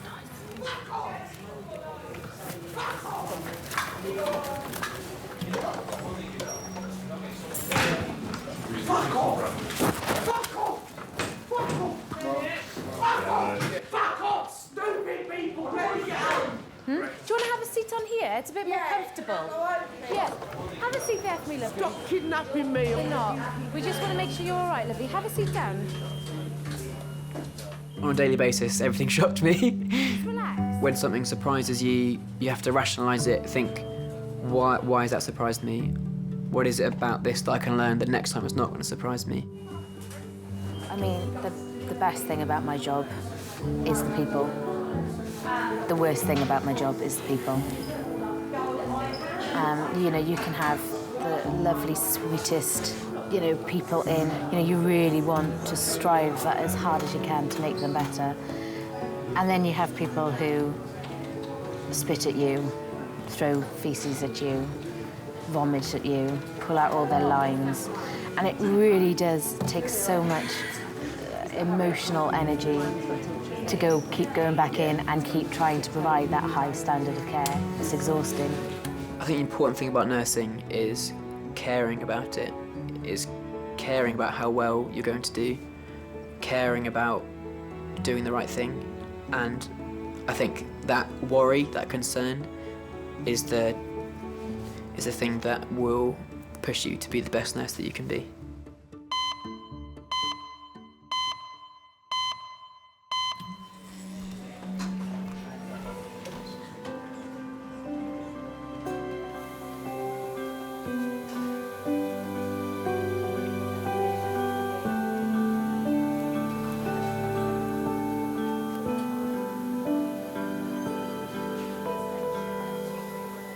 Hello, sweetheart. Hello. Hello, my darling. Hello. What are you doing here? Hello.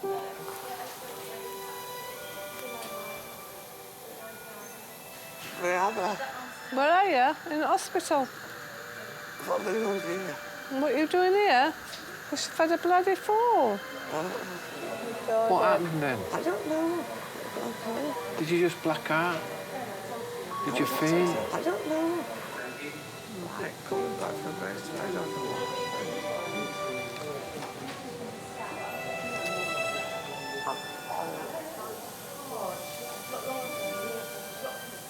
I'm sorry. Shut up, that bugger.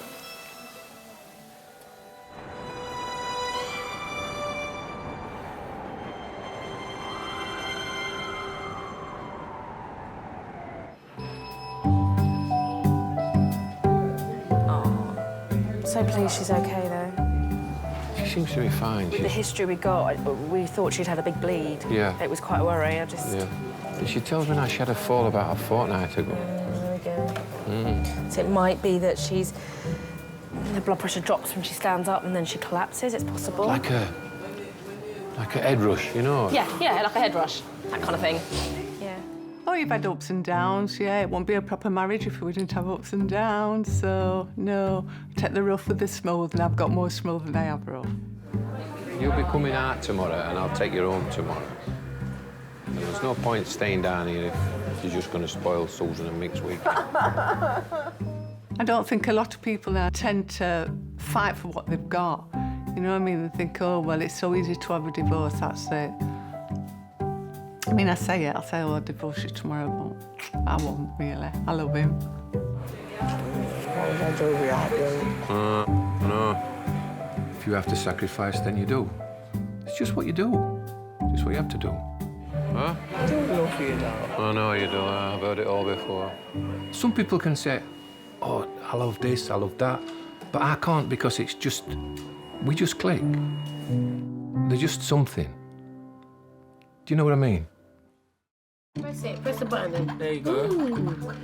You like oranges, don't you? Yeah?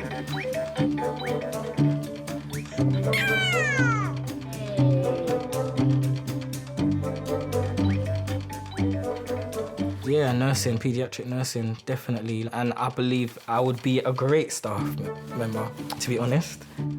Yay!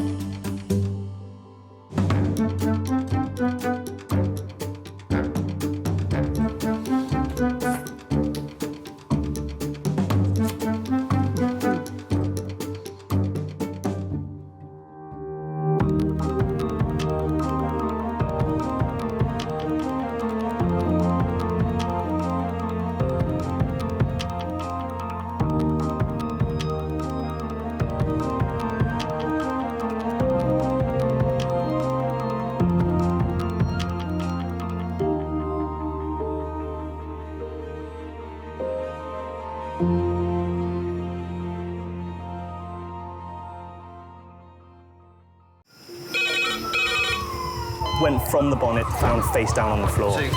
Paediatric trauma. It's a stabbing, Cordray. 25 feet from a ladder onto his back. He's really unwell. I think anaesthetics need to see him before he goes to theatre. Daphne? Daphne? How is everybody then? Chilling? King's A&E, how may I help? King's College Hospital, London. I got stabbed. I know, it's annoying. My head. One of the busiest A&E departments in the world. I want top to toes, head, chest, abdomen. A place where love, life, and loss. Don't bloody die. I love you too much for you to die. Unfold every single day. All the patients you're about to see were treated in just one 24-hour period. A&E is always like a traffic jam. Can we get a trolley? You've got to realise that there's awful things that can happen to you. I'm so sorry. Life is unpredictable, so it's important that your nearest and dearest know that you love them. You have to tell them that you love them. You must get better and come back to me. I don't want to lose you. Because there may come a time when you're not around to tell them.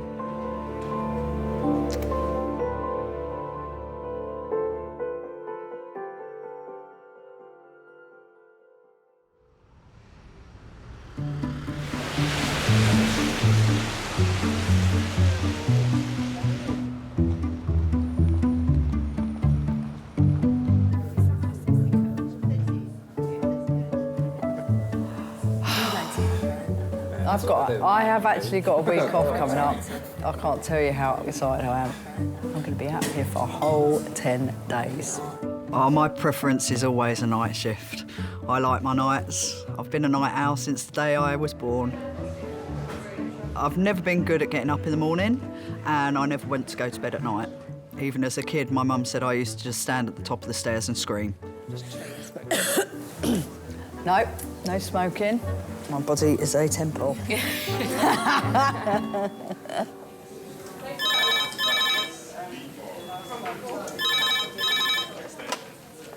King's A&E.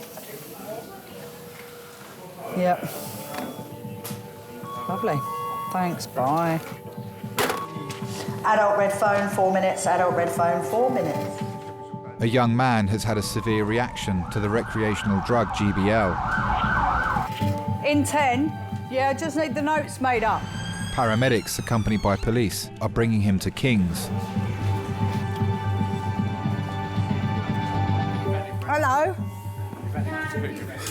I want a mask for him to bung on his face, please, darling. 1, 2, 3. Get him over. Right, listen, no spitting. Otherwise, you're going to have him. Hey. Sit up. No. Right, lie back. Right. Will you stop that? And he's not had any episodes where he's calmed down. Should we give him a bit of PR diazepam? We might be able to stick a line in him then. Our more aggressive patients or drunk patients are our bread and butter. Right, young man. What's that for? To calm you down, mate, so I can do my job. You've got to treat them with a bit of tough love. You have to. Oh. Really? Look what you did to me. Stop spitting. It's very tempting to be able to tell them to get lost, but at the end of the day, they're our patients, so you can't judge people. You have to just take everybody and treat them exactly the same. Oh, you disgusting man. Keep that on and stop spitting. You're awake enough to realise that. Now pack it in. I feel violated that I had snot on me.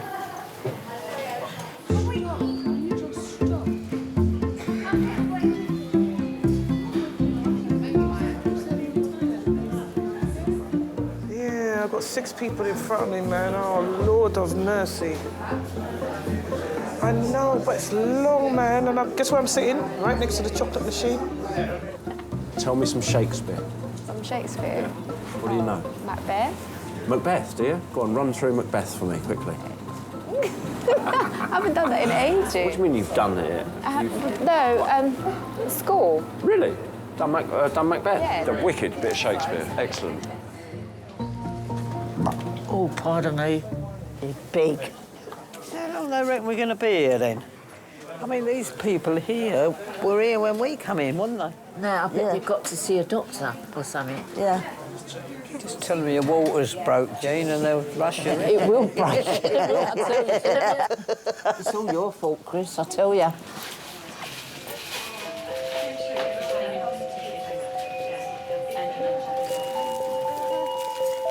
Give me one. All right. Secure this line before we lose it.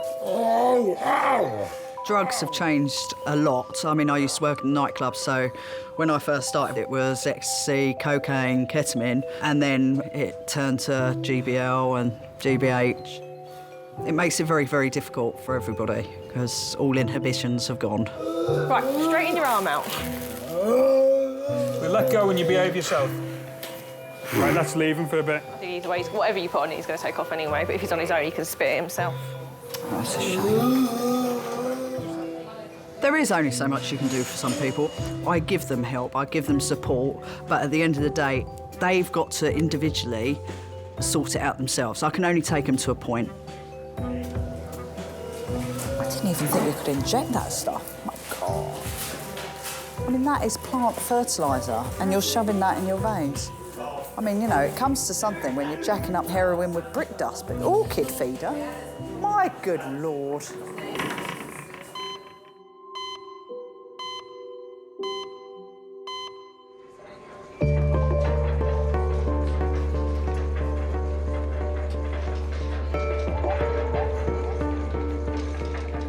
We've just had a gentleman brought back in on the ambulance and he's presented with progressive MS.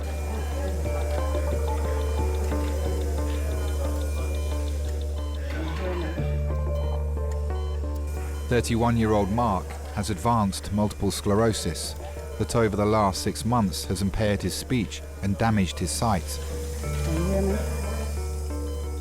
He has developed a severe fever at home and been rushed to King's by his mum, Juliana.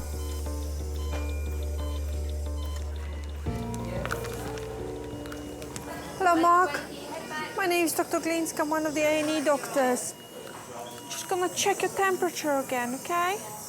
You think you can put that in your mouth? Open your mouth for me. Open your mouth. Open your mouth. Mark, open your mouth. Zola, open your mouth. Is that what you call him? Zola, yeah. Open your mouth. Mark was called a laughing boy.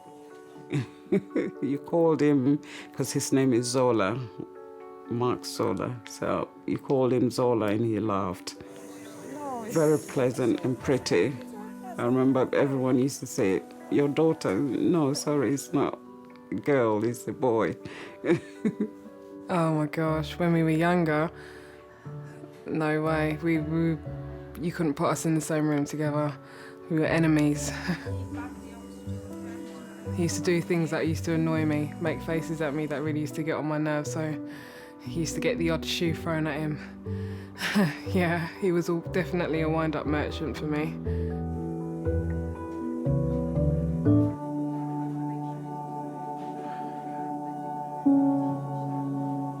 There are 3 types of MS and he's got the 3rd one, the aggressive one. It's a horrible disease. It just destroys you. It cripples you.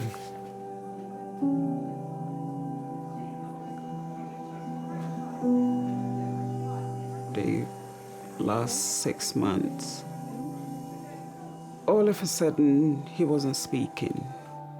It just went just like that. And now it's like every 2 weeks, something different. I don't know what's going to happen next.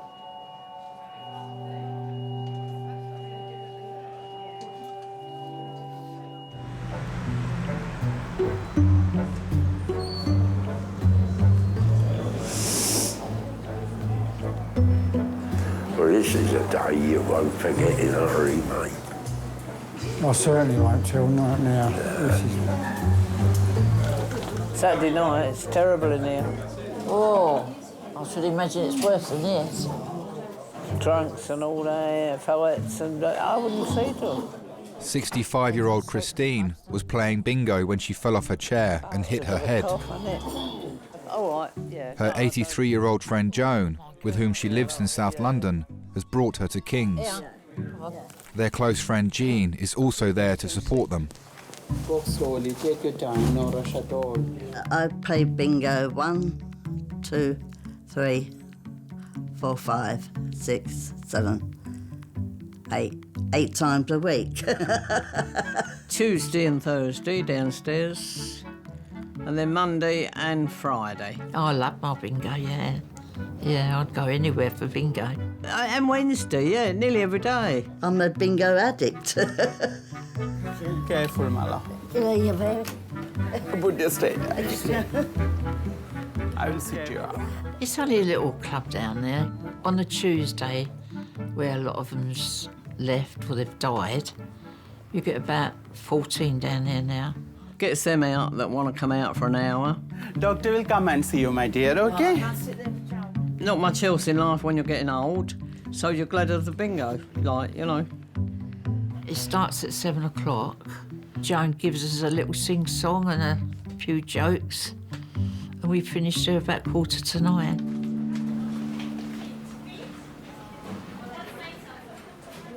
Hello, ma'am. I mean, you had a fall? I don't know what happened to the prom. And all of a sudden we heard a bang and she was on the floor. She goes out, she just passes out. She'll fall over her own feet sometimes, I think, you know. Or a thick carpet. I was over there talking to her and then someone went out and phoned the ambulance. Did you feel dizzy? Yeah. Did you feel dizzy? Yeah, it did. Goes. So did you black out? I don't know.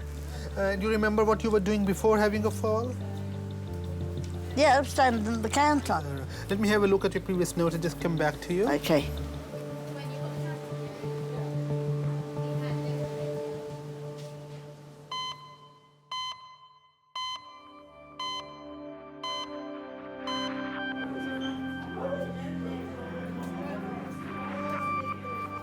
Mark's dad, Lorian, and his sister, Evelyn, have arrived in resus.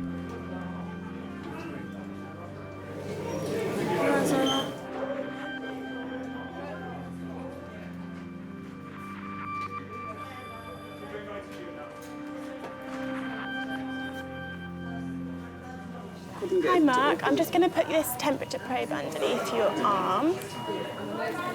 The doctors are running tests to discover the cause of Mark's fever.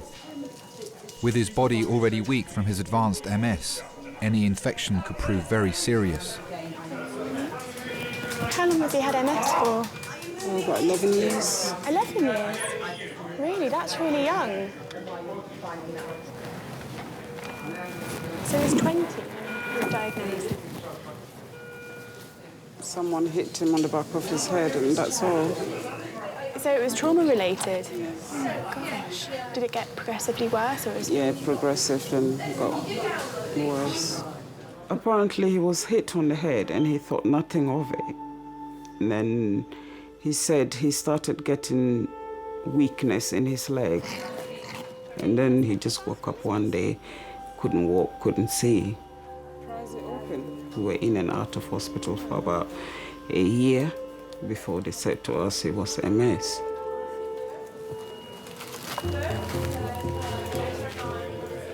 At the beginning stages, it was extremely hard for him to accept it. He was always really active. He likes a bit of basketball, he likes swimming, he likes football. But I know he really liked basketball. He had the height for it as well. Marcus never complained. Sometimes I wish I could just go into his brain and just know what he's thinking, but every time he's, I'm all right, I'm okay. He keeps me going.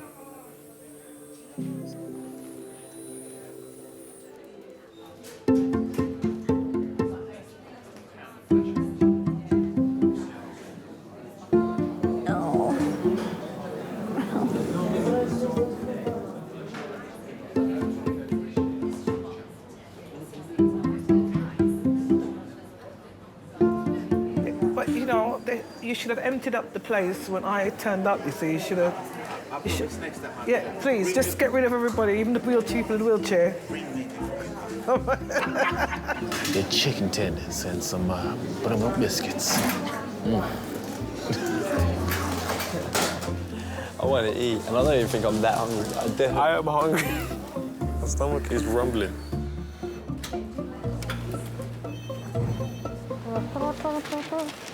I'm peckish.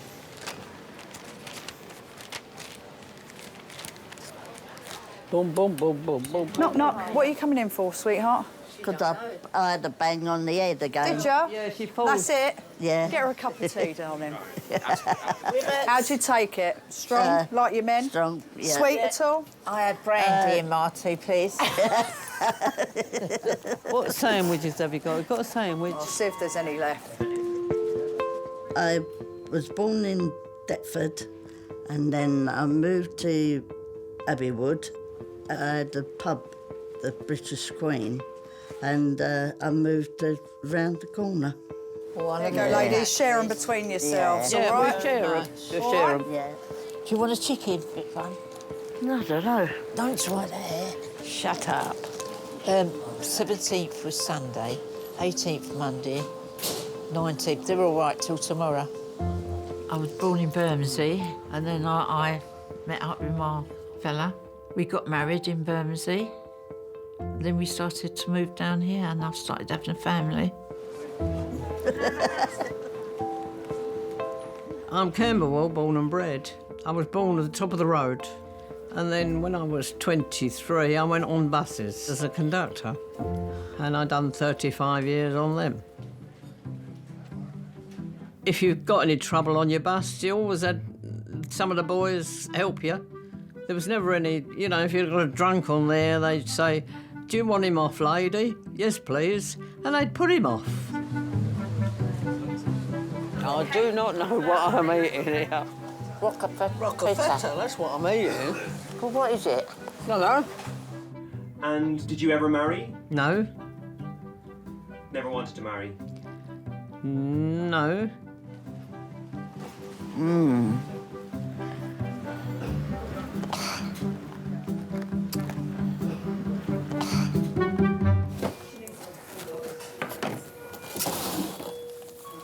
Hello.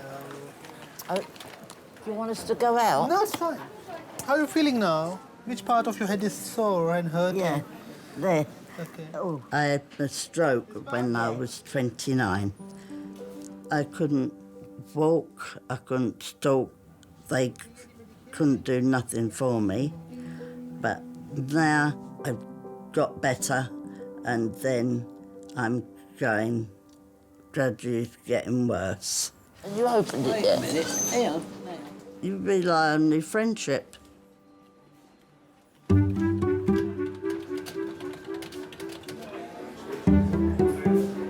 Jean. Hey, Jean. 20-year-old Jean was the victim of an assault 5 days ago.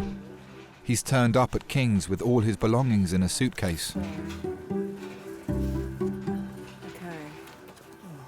So I briefly know you were assaulted on Wednesday. Yeah, Wednesday night. So just on the street, a random attack. Yeah, you didn't know them? I don't know them. It was around my area.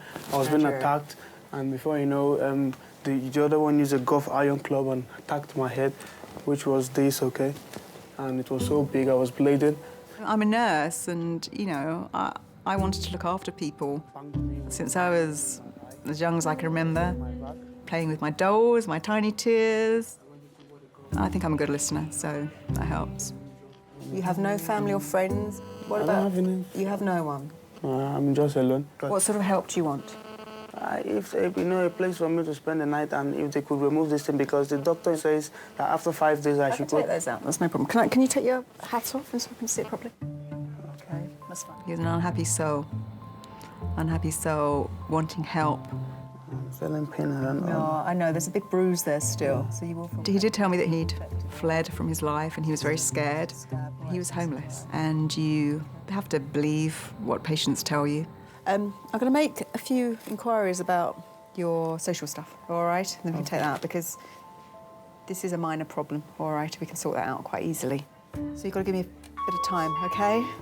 Can I get you a sandwich and a drink? He was a vulnerable person because he was homeless.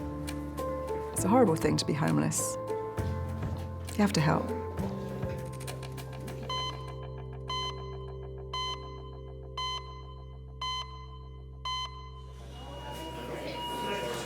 Are you in pain? Is it hurt?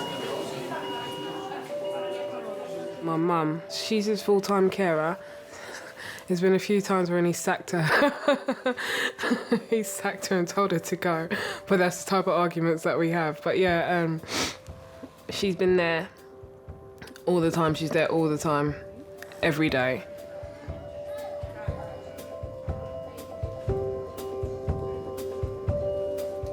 I grew up in Ghana. I came here when I was about 20. So I spent more of my life here than back in Ghana, really. Try and spit it out. Okay? Try hard. I didn't have a good or pleasant childhood. My mum and dad divorced, and my dad didn't want my mum to take me away. So I kept being passed from auntie to auntie. So because of that, all I said was, you know, I'll never let my kids go anywhere. I'll always be with my kids.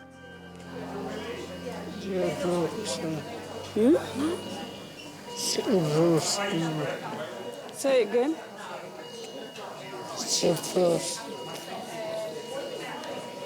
You're in hospital. You know that. That's good. At least you're trying to talk.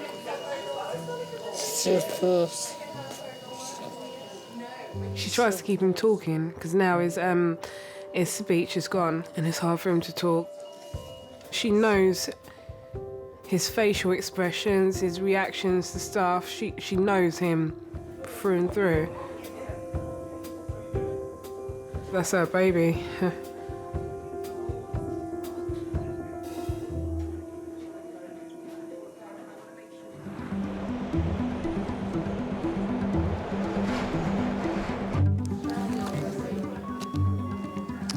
Don't go too far,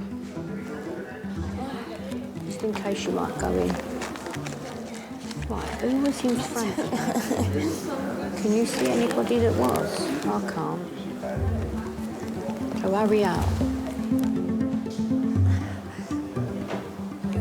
Oh, he's just driving me mad. That's why I'm getting up so late. Yeah, it's just toss and turn, arm in the air, just couldn't find a comfortable way of sleeping. And then he eats and sleeps all day. So it's like I've got to feed him and then make him sleep. Yep, 1 minute. She's just here, I'll just get her. Sorry. Gemma? Gemma? Oh, killer. Sometimes I just want to give him one little kick. And then you see that big fluffy eyes and a big fur in his big head. Oh, Lord. I said, me not getting no more pets after this little ass. Not at all. Hello? Where the fuck are you? I'm in the toilet. Oh, right. Right, they're calling you. What have you been doing? You follow me, okay? Thank you. Oh, my God. I hope I'm going to get reception in here.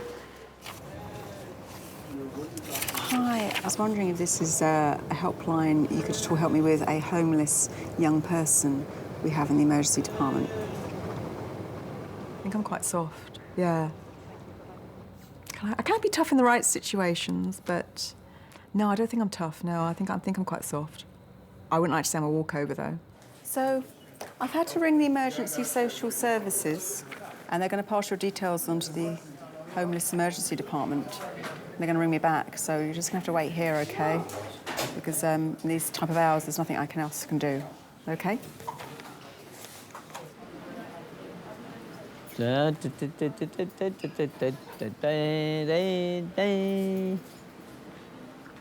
me to sing to you? No. Oh, that's all right then. Take that as a no. It's over an hour since Christine arrived in Majors, and the doctors are still trying to find out why she collapsed. They've just requested a urine sample. What you got to do? Got to have a piddle? Yeah. Yeah, you better see to her and I'll go stand outside. How can I see to her? What's she Well, I got to don't do? know what you've got to do. I can't touch her. That's new, isn't it? All this. Yeah. You haven't got to do it round her back. It's the front. They want a sample. Jones. Now what? Oh, crap. Oh, my God, the performance of her in there. You're right. She's trying to get a water specimen in it or something. That's what it's got to be put into, but you could go into that, hasn't it? How's it going in there, Chris? I can't do it. Yeah, she can't do it. Oh, God, dear.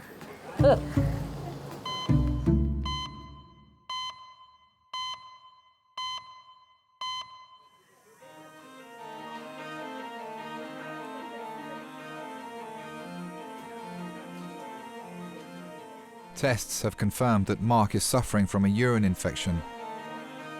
He's receiving antibiotics, but his condition is continuing to deteriorate.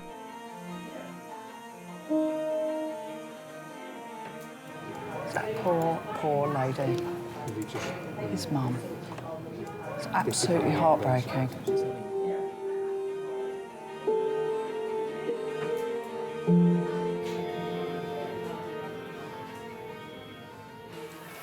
I've just spoken to the medical registrar because his heart rate's gone up a little bit. I'm just a little bit concerned. So they're going to do another blood test from the wrist. I know it's not very nice. I just want to make sure that he's oxygenating appropriately and make sure the fact that he is suffering with an infection, it's not making him worse. OK? I just want to make sure that we're giving him the right treatment. All right? Thanks. Right. When we went in, we just thought, OK, urine infection, he was going to be treated, antibiotics, that's fine. Even when they said his heart rate was high, I still didn't think it was that bad. I just thought, okay, it's probably working overtime to get him through this infection. I don't want him to be an intensive care patient and, you know. Well, I think Mark has 2 infections going on, but mostly the urine and a bit of chest thrown in. There is the chance that Mark could deteriorate further. It may end up giving him, we call it sepsis, where you get an overwhelming infection. It goes into the bloodstream from the urine on the chest or wherever it starts. He's certainly looking like he's got signs of that. So, to think about maximum treatments, what would be a good idea and what would not be beneficial.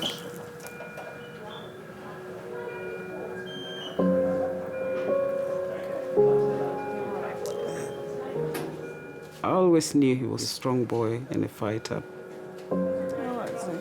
He has fought it for, what, 11 years? But I didn't know it was that serious.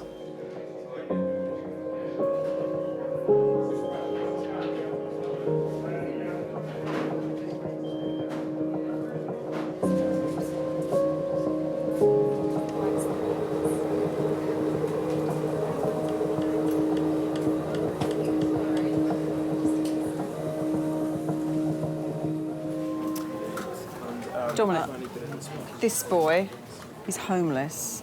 I've rang emergency homeless centre and they're going to ring me back, but who knows when that'll be. I haven't had someone at night for ages that's completely had no medical problems. We've got about 4 homeless people in our piles. It's awful, isn't it? It is. It's a horrible position to be in. I know, It's not nice at all. Sorry, sweetheart.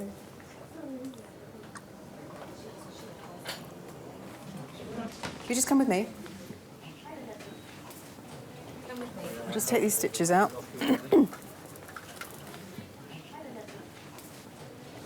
know, some people gave me this number, okay? All these numbers, okay? And I've never been to all this place, okay? Okay, this is in London? Yes. Yeah, everything, but I've not contacted anyone. Why not? No credit on my phone. It's been 2 days. But these are local places that you could go to in London. You can just walk to them. I'm still here and I'm confused. You're not confused. Some patients are willing to give all the responsibility to you. And that's fine when you have medical grounds and mental health and you're vulnerable. But it is an emergency department. It's not a social services centre or, you know, a day centre. Well, at the end of the day, am I going to guarantee that I'm going to sleep somewhere? No. No, I don't. So the longer you spend sorting someone's social circumstances or helping them with something that's not an emergency, the longer the 88-year-old lady waits with her broken ankle or the 2-year-old waits with a sore throat. OK, I'll let you know as soon as I hear anything, all right? I promise. OK, no problem.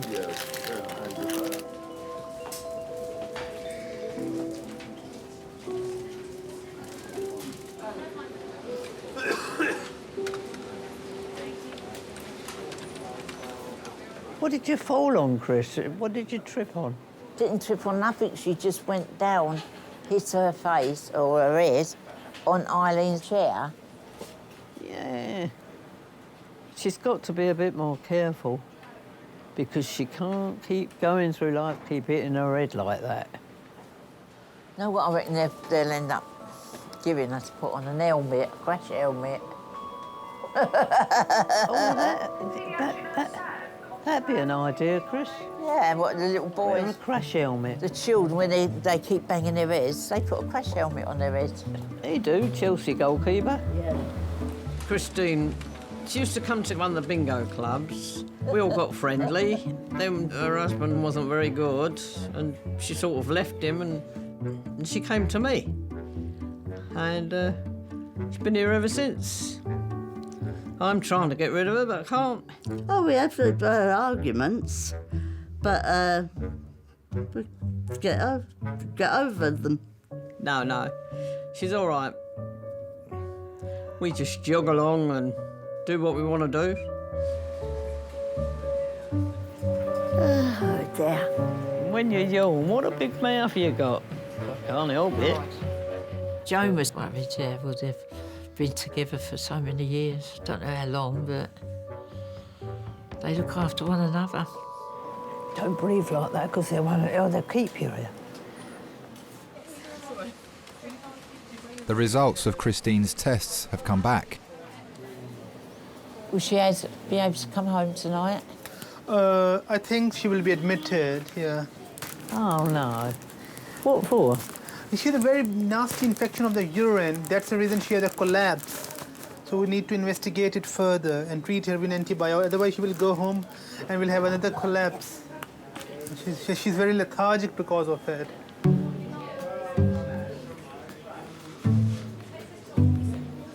When you haven't been to the toilet a lot, talk about it. Don't leave it like this. Because you don't pass enough water, Chris, perhaps. I don't know. Don't know. I'll pass too much. I'm fed up with Brian telling ladies. But if you don't go enough, that's building up inside and it don't do your kidneys any good. Oh, I'm always on the toilet. I wake up twice in the night going to go to the toilet. I'm always going to the toilet.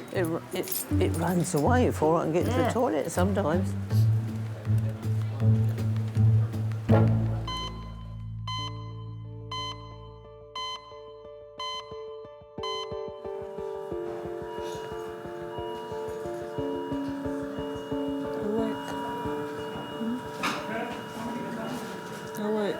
Wake up, Zola. Too much sleeping. Stay awake for a little. Mark is continuing to deteriorate and is at increasing risk of blood poisoning and organ failure.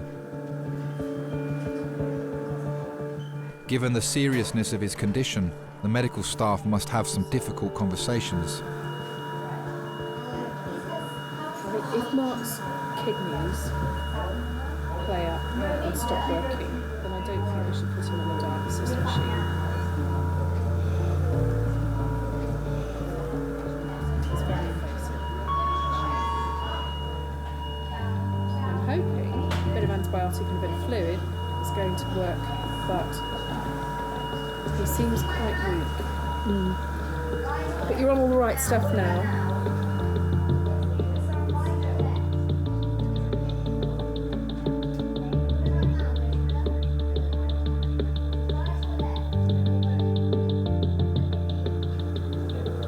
And if your heart was to stop, if you were to get sick enough that was to happen, then I think the best thing to do would be to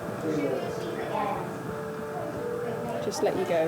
Now, I'm not saying you anything close to that at the moment, because you've got a nice strong heart. But if that was to happen, I think things would have got really bad.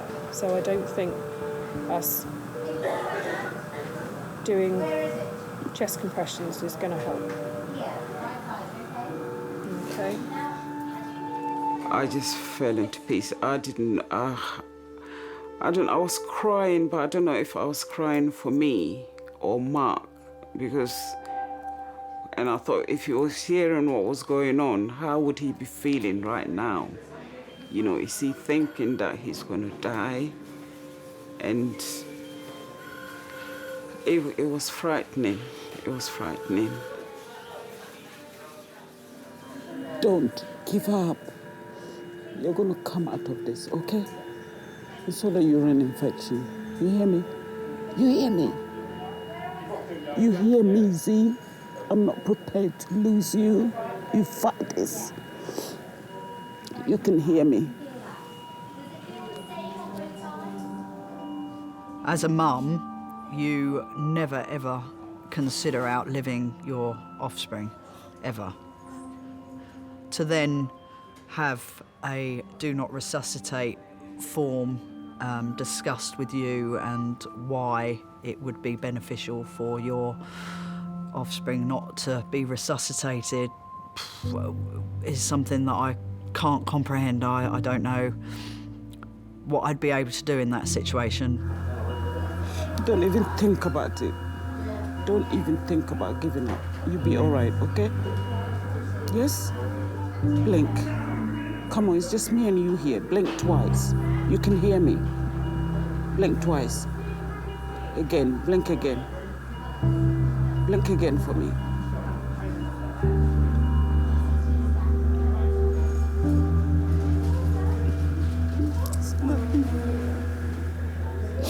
Don't let me cry, babes. Don't let me cry.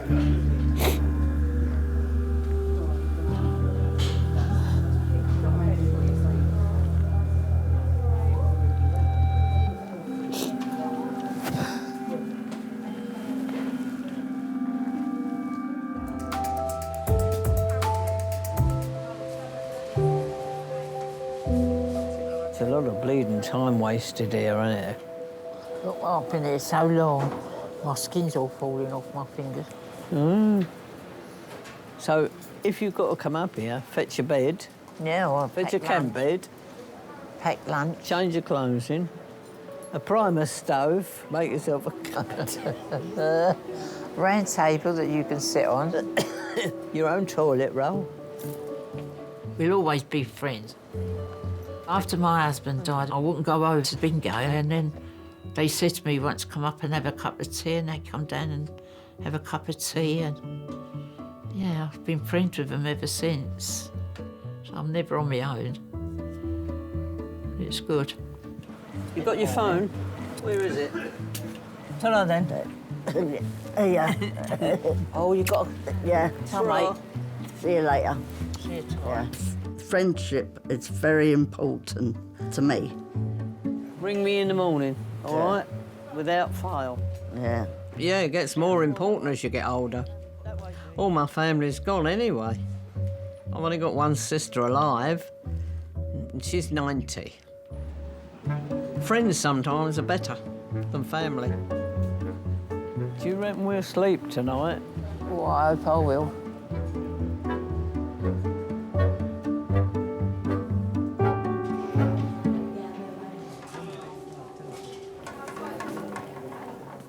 John? Yeah? So I'm going to go home now because it's the end of my shift, okay? Okay. They haven't rung back. They may not ring back, all right? You're very welcome to wait in the waiting area till the morning, but that's all I could do, all right? I can't do any more. Sorry.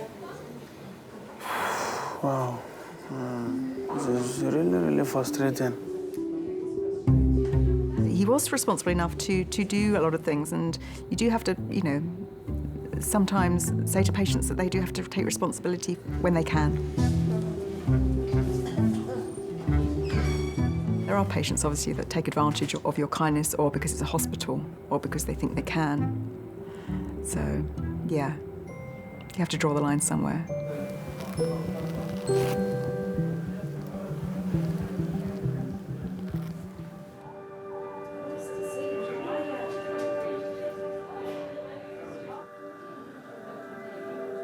Mark is being moved to a high dependency bed where doctors can continue to monitor his condition. Is there anything I can get for you, my lovely? No. Is there any family going to come up and be with you? Yeah.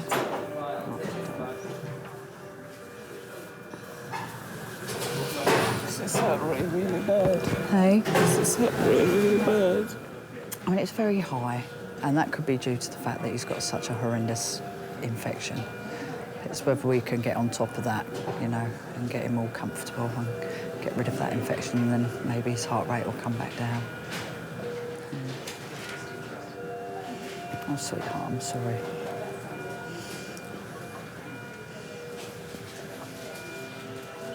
I'll get you up to the ward shortly, all right, my sweet? Yeah.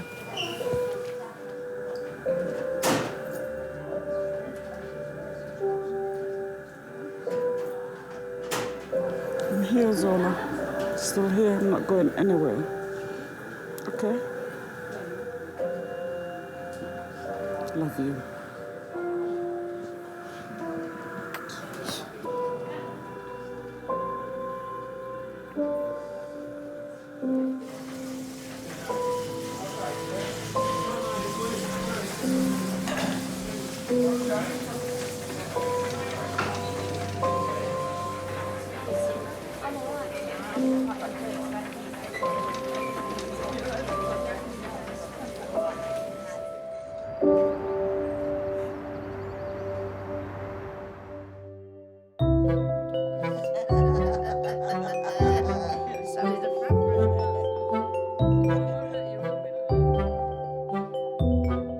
When I came out of hospital, the next day, I didn't go straight home. I went to bingo.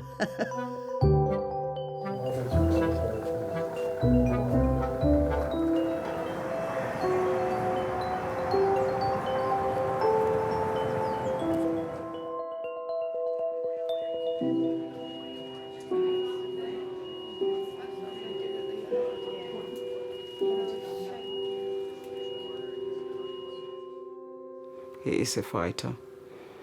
He proved that to me when he was in hospital. He just kept saying, I want to go home, I want to go home. And he did. He pulled through.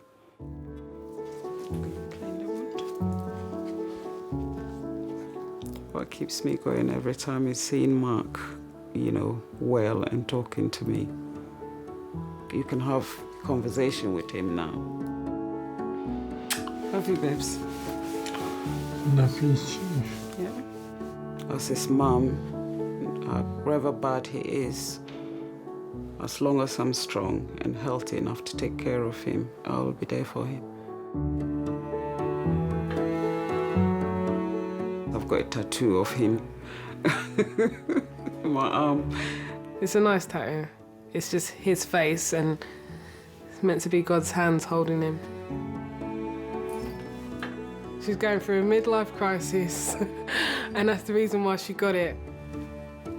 Anytime we go anywhere that he can't come with us, I know he's with us, he's with me.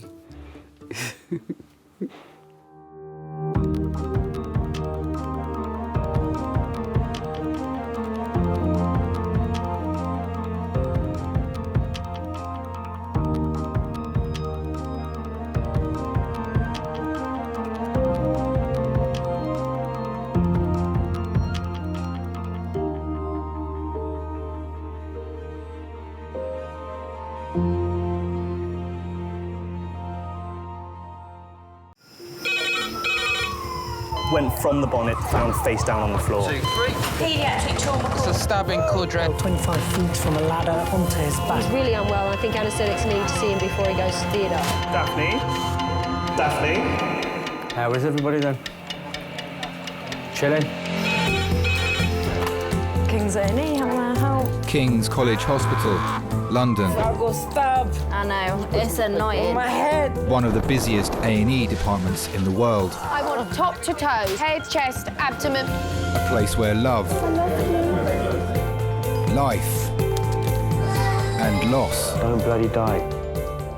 I love you too much for you to die. unfold every single day. All the patients you're about to see were treated in just one 24-hour period. A&E is always like a traffic jam. Can we get a trolley? You've got to realise that there's awful things that can happen to you. I'm so sorry. Life is unpredictable, so it's important that your nearest and dearest know that you love them. You have to tell them that you love them. You must get better and come back to me. I don't want to lose you. Because there may come a time when you're not around to tell them.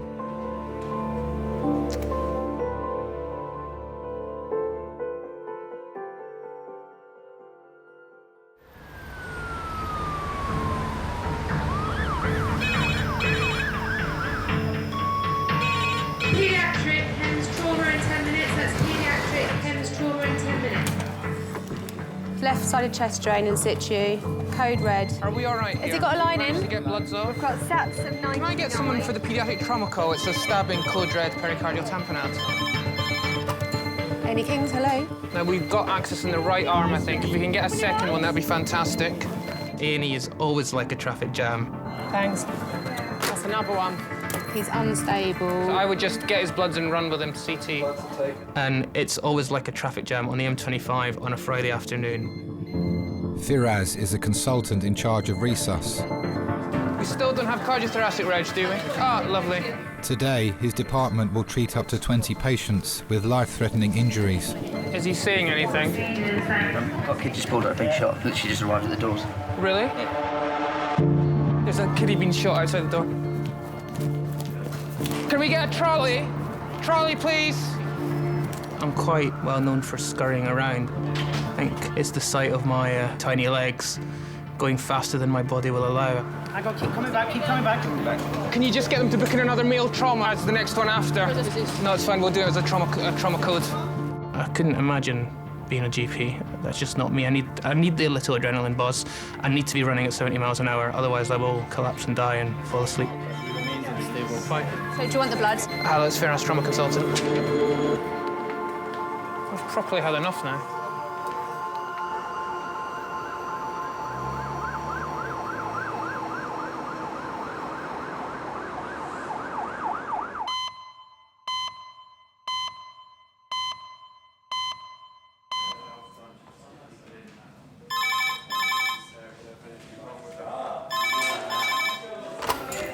King's A&E. To where? Lower limbs. Okay, thank you. Cheers, bye.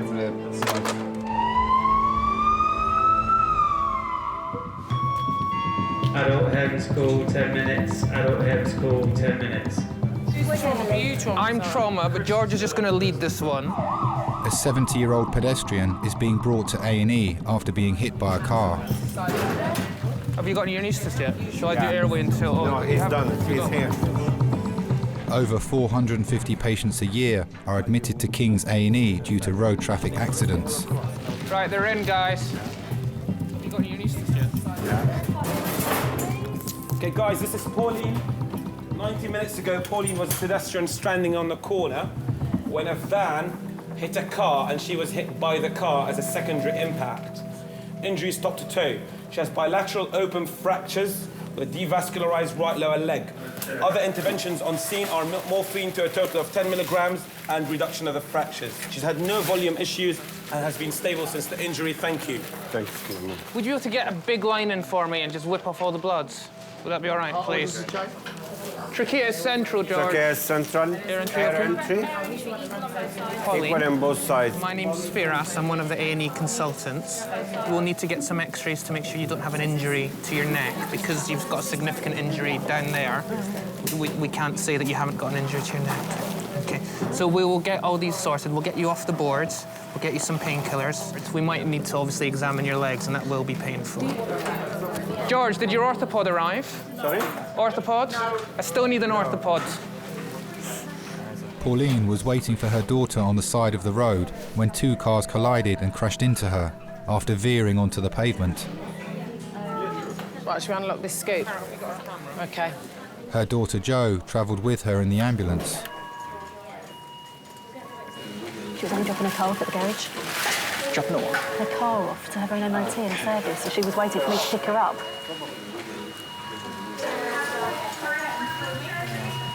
She just couldn't get out of the way. I drove around the corner and I could see something had happened in the road. There was a white van and a car, all the airbags out. Mum was laying on the floor alongside the car, awake, and she just said to me, "He's broken both my legs." And I just went into panic mode, I think. It was terrifying. She doesn't seem to be rolling around much. No. She's not got any sort of...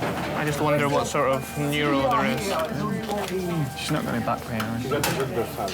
Sorry? She is incredibly active. She's much fitter than me, would have put me to shame. She's always been very involved with her different animal charities. Every Friday she would go to the RSPCA and they would deep clean all the kennels and then walk all the dogs. Her dog is a pet for therapy dog. Every Monday she would go to the old people's home and take the dog round. Just cut through the top of it. It's be easier to just open it up that way. And...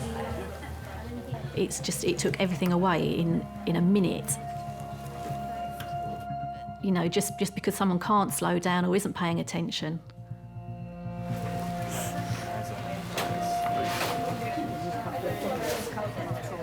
That's what we were like to hear. Ouch. I think we should let the dog say that.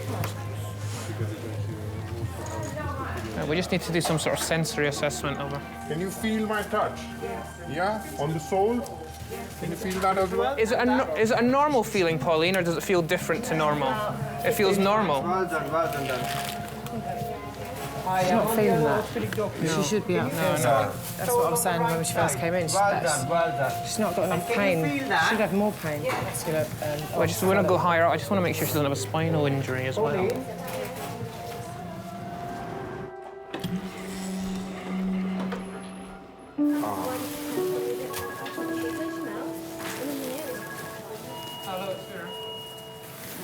Right, that's that one. Start taking some down. It's been an hour and a half since Pauline was hit by a car that swerved off the road. She has severe injuries to her legs.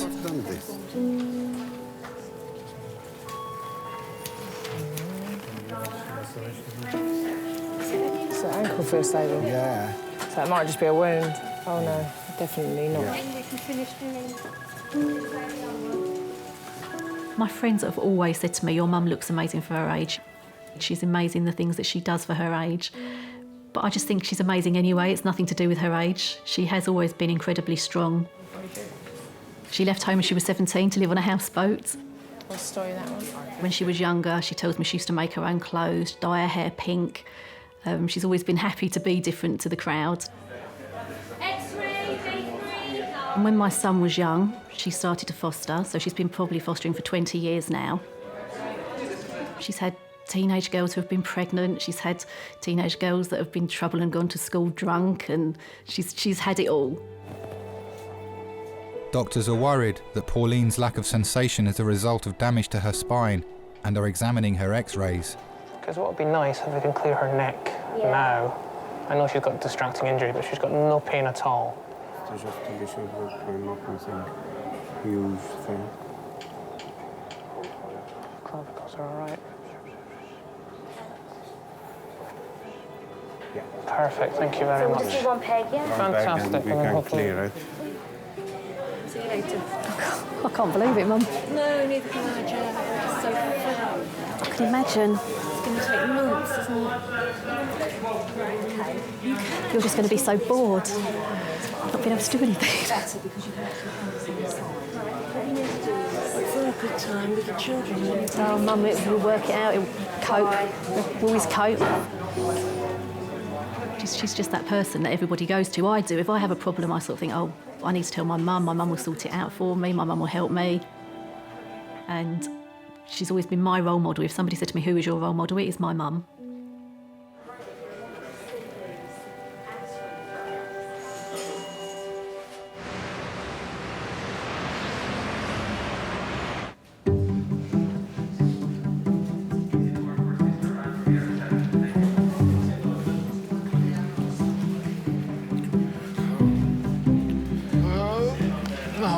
Susie. Stop hyping, they don't even know that much. No, it really does, bro. Stop being a bitch like that. Just handle your business. You should be minding that you shouldn't even be here, to be honest.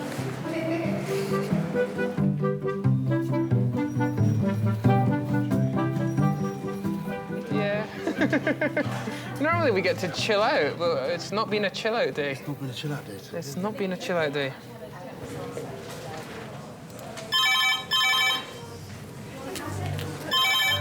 After you. King's A&E.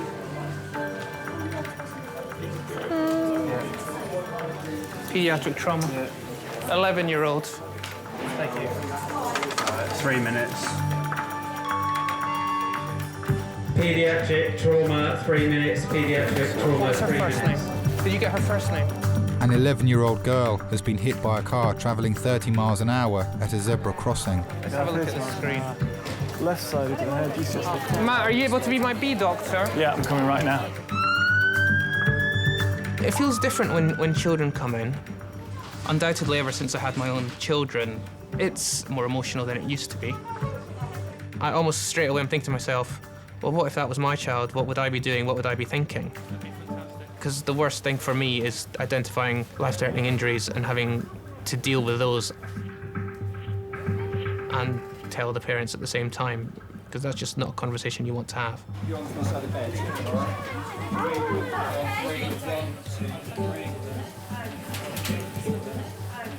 Coming right up. Scarlett is 11 years old, just crossing the road. Hit by a car at approximately 30 miles an hour, knocked into the air and out of her shoes. She's got large hematoma to the front of her head. Can't get a blood pressure on her, she's very agitated, can't get a collar on. She has got she's got no recollection of the events. My name's Firas. Oh, you're a doctor? I'm the head doctor looking after you today. Oh, okay. Okay, what happened to you? I think I got run over. Where were you going just now? To the Science Museum. To the Science Museum, okay. Am I gonna die? No, you're not. About Absolutely having a heart not. attack? No. Scarlett, can you feel me pressing the back of your Yeah. neck? Okay, is it sore? Is it sore there? Don't nod or shake your head, just say yes or no. Okay. Pull your toes right up towards you. All of these people. Scarlett, Mum, can you ask her to pull just focus on me for a minute, please? Yeah? Good, and again. You can say whatever you want. After you gonna have to do operation? No. Nope. No operation. Are you gonna have to do anything on my heart? Nope. You'll be absolutely fine. You know, the majority of the child trauma patients, they come in, they're lying flat on their back, they've got the collar and the blocks on, and then you're telling them not to move, and that's just completely unnatural for them. You know, what they want to do is they want to sit up and scream and shout, because that's what any normal person will do when they've been faced with trauma. She seems quite anxious. Yeah, she is. She's very, very, very shaky. Well, you've got to put these anxieties into context. Was she anxious because she'd had a bang to her head and was a little bit confused and didn't really have control of what she was saying or doing? Everything's gonna be okay, isn't it? It is, Scarlett. You're going to be fine. It's fine. We'll just take a picture of your chest, that's all. It did make you think, has she sustained an injury to her head? Okay. So after this X-ray, we're going to get around for a scan of the head. So we actually want to visualise the brain, make sure there's no skull fractures, there's no bleeding to the brain itself. Okay. Is this her normal personality? She doesn't really talk that much. She's really, really panicky. Okay. I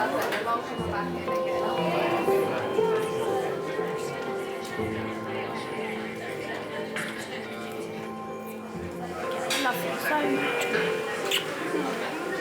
I won't die, will I? No.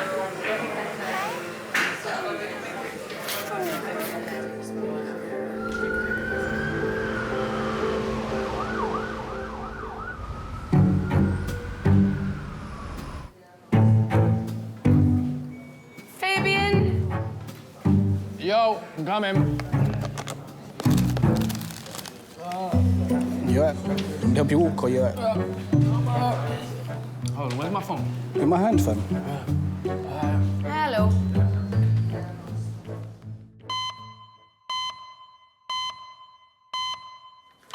My colleague informs me that you were involved in a low-speed motor vehicle collision. Were you driving or...? Yeah, I was riding on a scooter moped. A moped, OK. As I'm approaching the roundabout, I've slowed down. I've gone about 40, maybe 50. The bike skidded, and I've just landed sort of on the roundabout, on the actual curb. My whole of my foot, I can't put no pressure on my foot. The pain is excruciating. Do you want to pop your sock off? Are you sure about this, Doc? Why do your feet stink? They're just really hairy.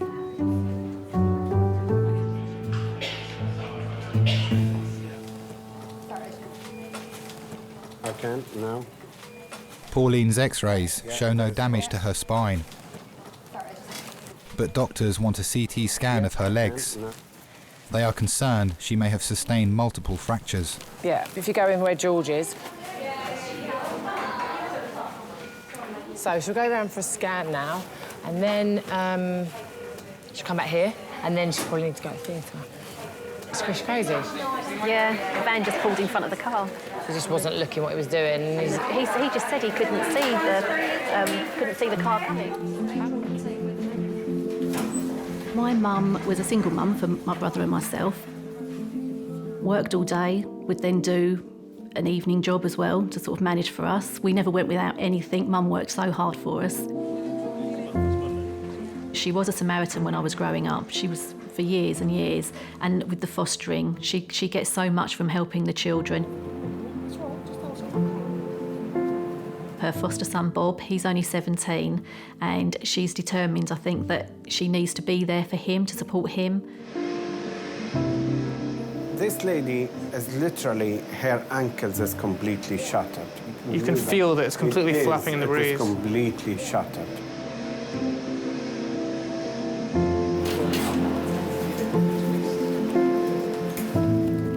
My husband's always saying to me, you know, why does your mum do all these things for everybody else? I don't think he really understands it, but she really enjoys it. She gets an immense amount of pleasure out of it.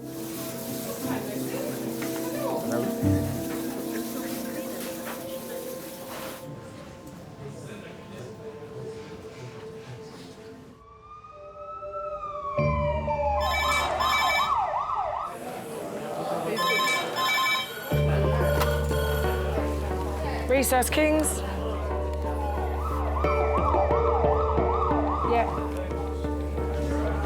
Yep. OK, brilliant, thank you. Paramedics are bringing in a patient from another emergency department in Kent. This is the transfer from Darren. Veered off the motorway, hit a tree. King's is a specialist trauma centre where only the most serious cases are transferred.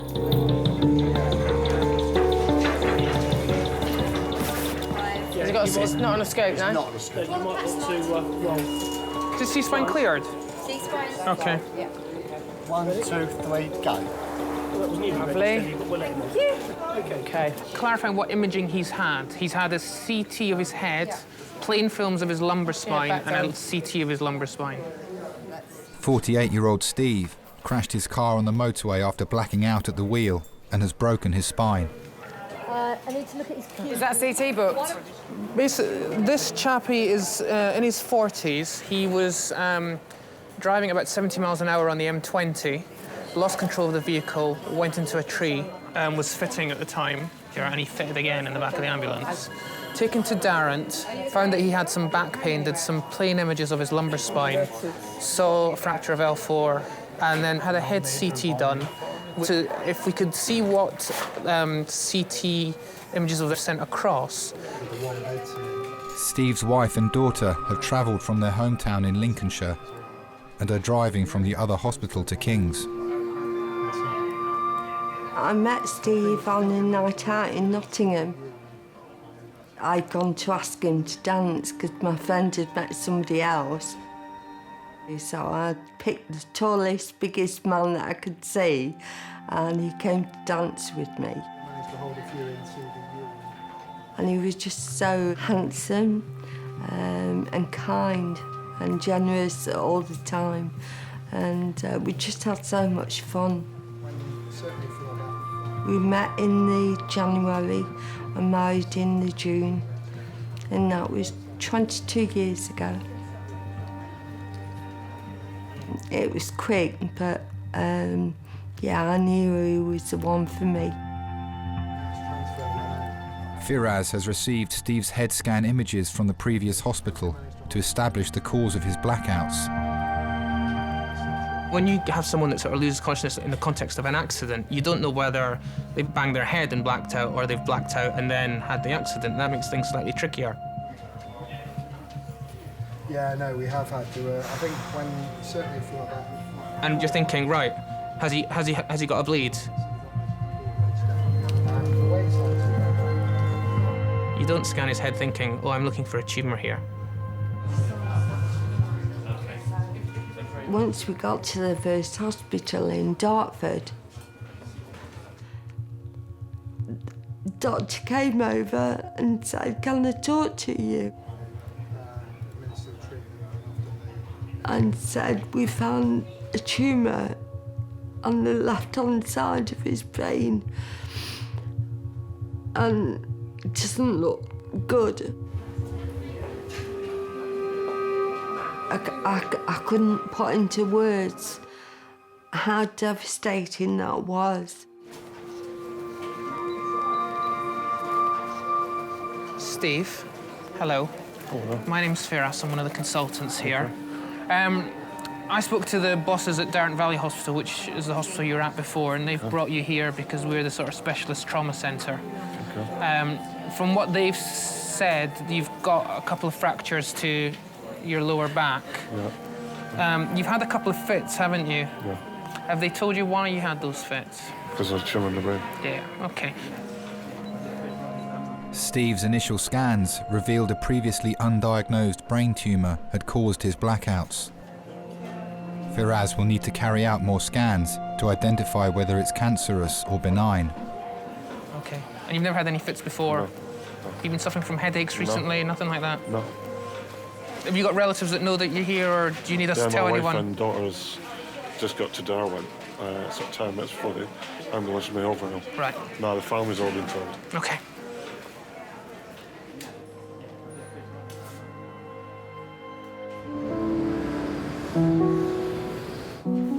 Scarlett, we're going to take you round next door to have the scan now. Now, Mum can walk with us, but she's not allowed in the scan room, OK? But she can come with us up until that bit, yeah? Cool. They come in, the next lady said she'd phone down to them, OK? And they'll be done, don't worry. Mum? Yes, darling, She's here. I'm here. Not going nowhere. Sorry? You're very brave. You're very brave. Very brave. You don't even need to ask that question. I certainly get stressed at home more than I do here, especially with kids around. Yeah.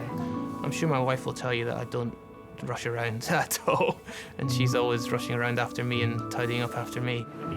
Slide. Whoa. Yep. And now you take that on board. See, this is more exciting than the Science Museum, isn't it? Yeah. You see,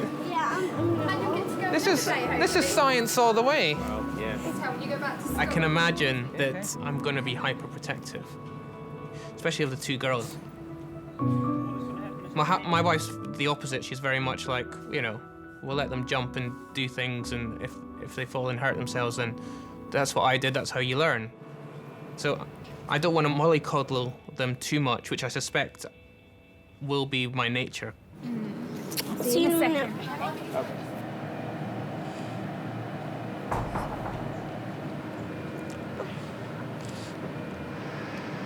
Where's everyone gone? Where's everyone gone? You all right? Sorry? Where have you gone? We're just doing the scan. Okay. Scarlett. We're watching you all the time. Okay. There's a window over there. All right. Okay. Yep. We're standing there. I'm looking at you all the time. Okay. And we can talk to you with it. We've got a speaker. We can talk to you. Okay. But we're not allowed to stand in the room at the same time as you. okay. Okay. Because we don't want pictures as well. It's just for you. We don't want to interfere with it. Okay. Okay. You've been really brilliant. Really brave. Okay. Yeah. Just give us a couple of minutes. I still can't figure out if this is her normal personality or because she's had a bang to the head. Well, it might be that this is a bang to the head. My mum says she's more hyper now than she is normally. She's more talkative than she would do. Yeah.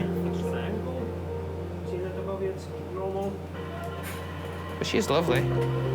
She's very sweet.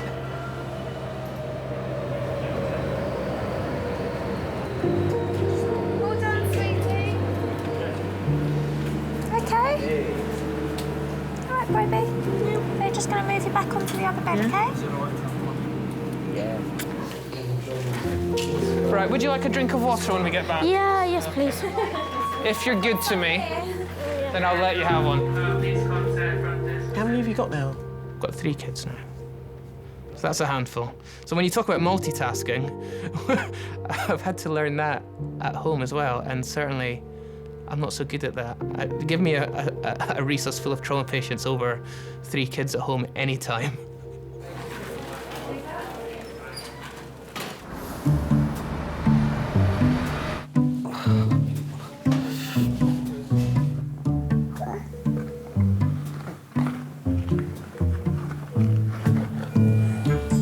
What else could we find in the bottom of here?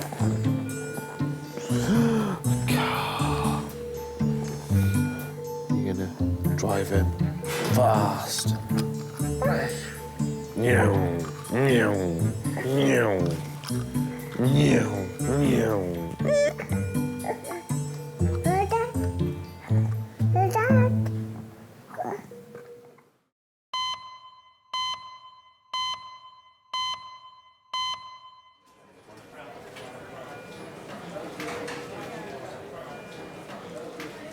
Steve crashed his car on the motorway, going 70 miles an hour.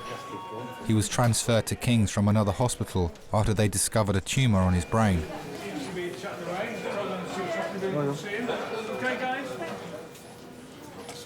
Hi, I'm Leanne, one of the nurses. His wife Maxine and daughter Rhiannon have arrived from the first hospital. Just giving him some more paracetamol for his back pain in his How back you there. feeling? Everybody sends a love.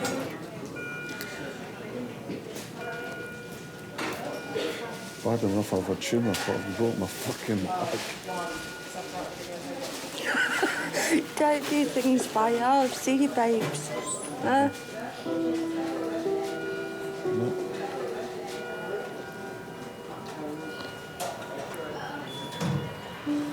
Sorry I scared you. It wasn't intentional. Doesn't matter. No, it doesn't, but... Concentrate on you getting better. My dad was in the army. He got sent to various different places, which were like Afghanistan, Iraq, Falklands. When he used to come home from when he was away, he used to take us to the fairs to go on the rides and always sort of went on the biggest ones with me. Even when I was little, he used to make me go on, tell me I was being a wuss if I didn't. So that was always the best memories, is when he came back and had been gone for 6 months. Right, Steve, we're just going to do those scans just now and make sure there's nothing else that's been missed, OK? Viraz wants more detailed images of Steve's fractured vertebrae as well as his head, to see if the tumour is growing from brain tissue and if it's likely to be cancerous. In fact, they've seen the tumour in his head, but until we've imaged it properly and had a proper look at it, It may or may not need surgery. I can't believe how lucky he is for this. It's not a mark on him. Apart from his No, nose. and we wouldn't have even known about that if this had happened today, because they wouldn't have had a scan. That's what I said, that... So the fact that they scanned his head...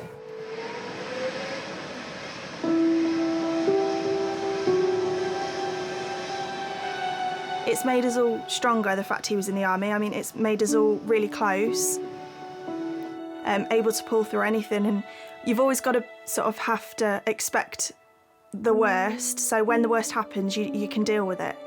You're able to deal with it. So say it all points to be positive, because if he'd not had the accident, Rhiannon, then they wouldn't have found his tumour. It's not just that. It could have grown too big for them to operate. Worst case scenario is it's cancer. And if it's cancer, look how many people survive cancer now.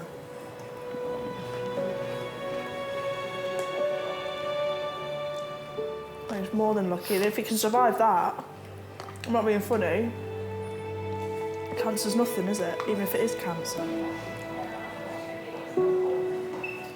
It did make me think, God, what happens if something does happen to my dad and he's reliant on my mum, but then my mum is so reliant on my dad as well in so many ways that I suppose you sort of think, like, will I have to step up to the mark, and is it going to take me and my brother to sort of support them and help them if they need it?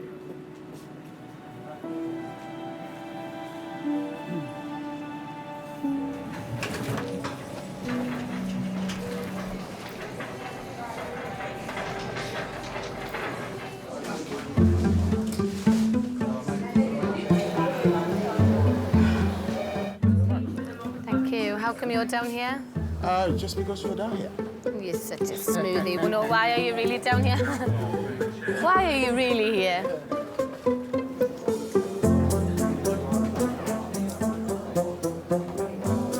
Got a very achy head.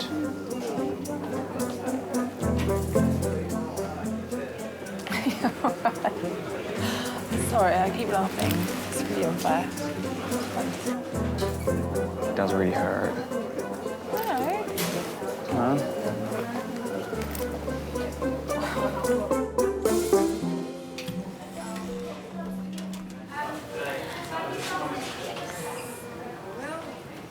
Pauline's legs are fractured in several places. She will need to go to theatre for the first of many surgeries. Her daughter Jo has been joined by her husband Danny and her brother Nick.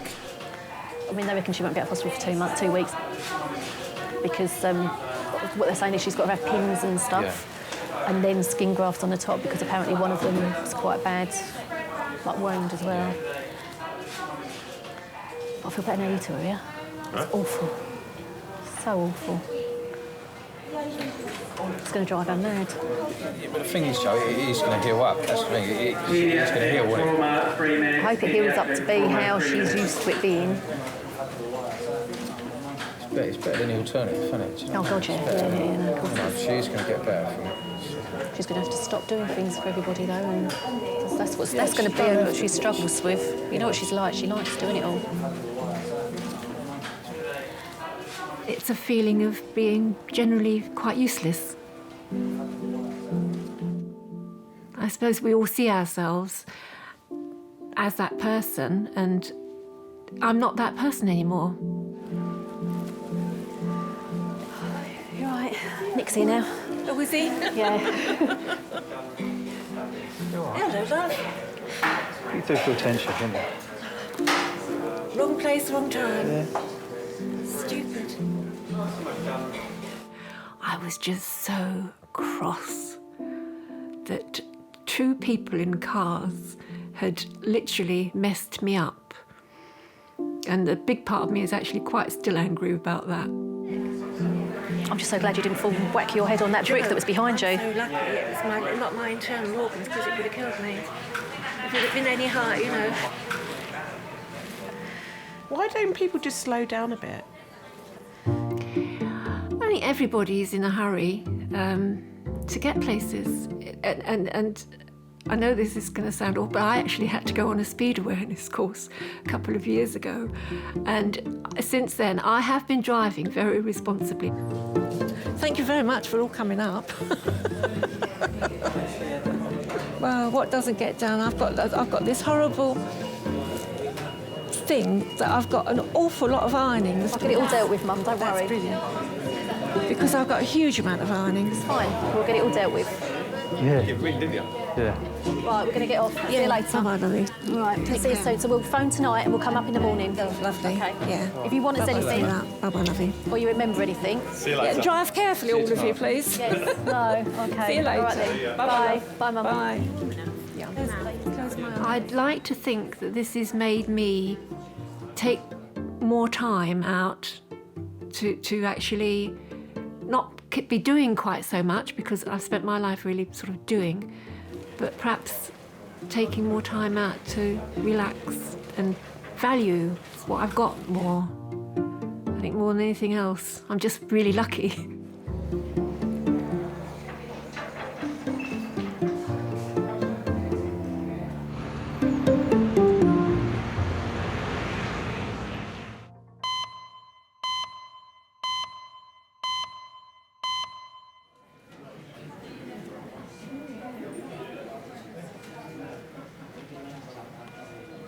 "48-year-old Steve is waiting for the results of his CT scans. Doctors are still trying to diagnose the type of tumour on his brain. I won't be in work for a while, so we'll just take it day by day, and that's not a problem. Okay, so that's sorted. Think you get bored? Hmm? Just think you'll get bored? No, I'm bored with you, so I don't care. He's been away a lot in the army. He loved going around the world. You know, he's seen so many things and so many places, and he loved that. But I always knew that he'd come back to me. I knew he would. And so you deal with it.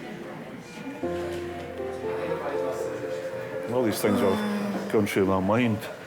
I've sat lying in that bed. I was just terrified of leaving you. Well, that's what scared me more. Not the cancer. It's how you would cope.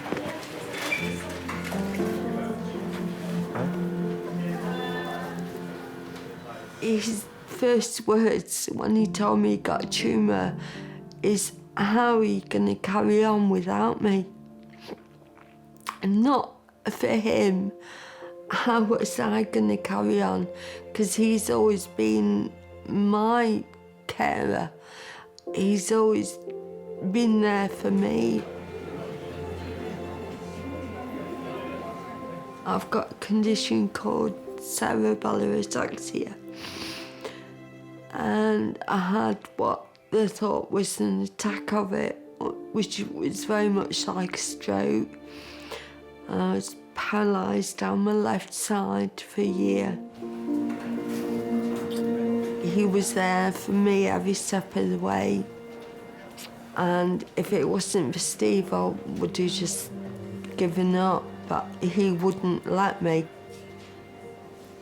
Nothing's impossible for Steve. Hiya. We're at King's now. He's broken his back. But if it's splinters of it have come off, then they're going to operate. And the same as the tumour. I know. I can't lose him now. Yeah. Okay. Bye.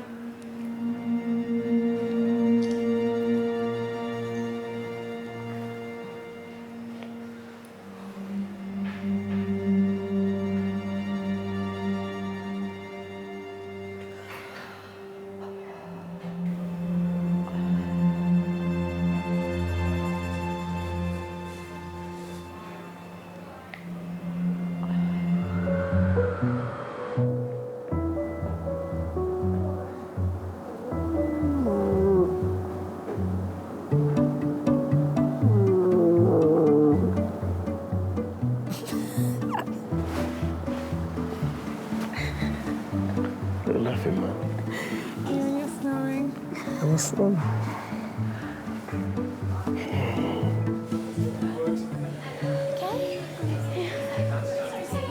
is school holidays this week, isn't it? Yeah. This is the first day of school holidays. You haven't timed it very well. When Mum, I wish I could go to a science museum. Don't be able to tell you that. When will I be able to go out? To go out? As in... to go home? You've only just arrived. Don't you like being here? Not really. OK. Looking at your scans very quickly, there doesn't seem to be any obvious bleeding there or anything that you need an operation for. Yes. Or anything serious. Does that mean heart? No, we're talking about your brain. I was worried about your brain because obviously you've got a big bruise there. So that's what was worrying us. Brain, could there be, like, I don't know what's wrong with my brain. There is nothing wrong with your brain. You obviously had a big knock to your head because you have that bruise and you can't really remember what happened. No. So that's why we did the pictures of your head. I'm not scared anymore. Good. I'm very pleased. So that's very good news that that scan is normal. OK, but you won't have to do an operation. You do not need an operation. You promise? I promise you will not need an operation. OK. I think lots of people travel through life too quickly and miss out on the really important things. You start, it's Monday morning, you think, oh, I can't wait for the weekend. You suddenly, that whole week's wished away and whistled by. How was it? Looks all right. Nothing that needs surgery. Lucky girl. And I think it takes a very special person to live through life appreciating every minute and savouring every minute. And unfortunately, I'm not one of them. Why do you think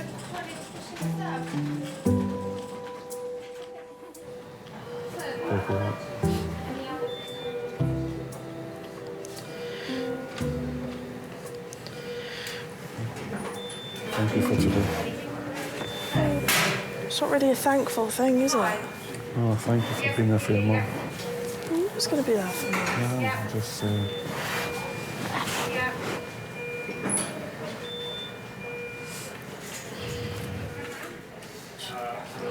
well. Steve, do you want me to chat to you, or do you want me to wait for your missus? She's on the phone to my grandma. She might be a while. I'll tell Mum everything. That's fine. I mean, as they identified at Darren, you have got a fracture to 2 of your vertebrae. And obviously that can damage some nerves. That bit of bone is probably going to need to come out.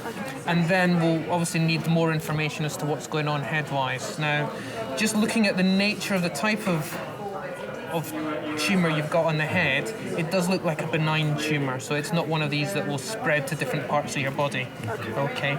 And depending on its position, they're sometimes quite amenable to surgery and theatre. Okay. That's fine, that's good. That's good, such good news. Do you know what, honestly, that's good news. It's good.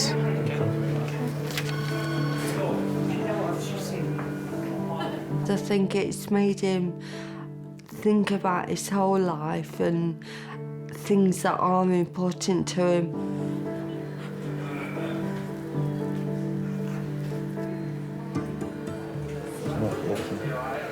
Dad, be careful, Steve. I'll do it. If you need to anything, I'll do it. I'll nag you like you used to nag me. Yeah, well, that was my job. See how this is my job. So do as you're told. I've got the upper hand now, mate. He always said you've got to lie down at some point.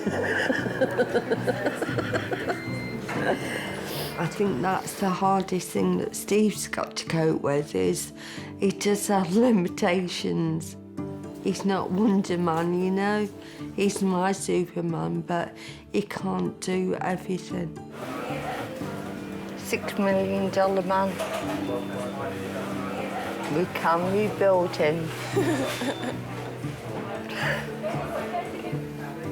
He's done so well. So proud of him. Sorry.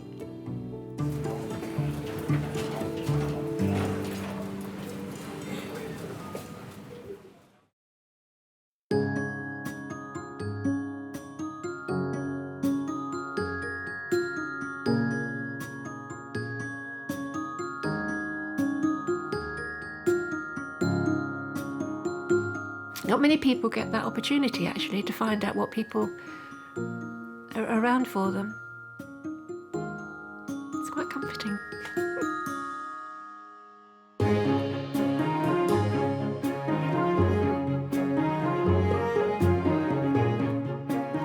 Balloons? Already?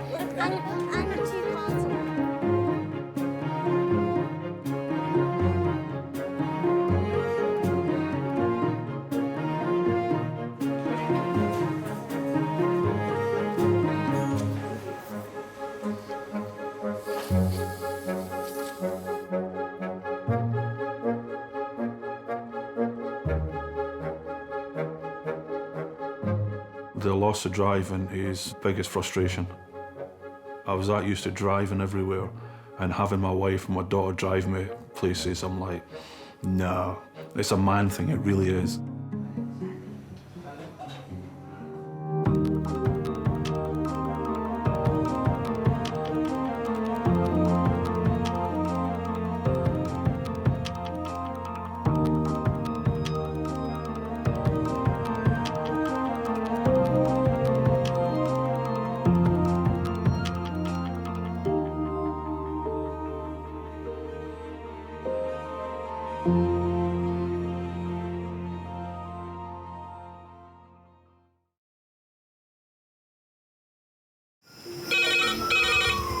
Went from the bonnet, found face down on the floor. 2, 3. Paediatric trauma. It's a stabbing quadrant. 25 feet from a ladder onto his back. He's really unwell. I think anaesthetics need to see him before he goes to theatre. Daphne? Daphne? How is everybody then? Chilling? King's A&E, how may I help? King's College Hospital, London. I got stabbed. I know, it's annoying. My head. One of the busiest A&E departments in the world. I want top to toe, head, chest, abdomen. A place where love, life, and loss Don't bloody die. I love you too much for you to die. unfold every single day. All the patients you're about to see were treated in just one 24-hour period. A&E is always like a traffic jam. Can we get a trolley? You've got to realise that there's awful things that can happen to you. I'm so sorry. Life is unpredictable, so it's important that your nearest and dearest know that you love them. You have to tell them that you love them. You must get better and come back to me. I don't want to lose you. Because there may come a time when you're not around to tell them.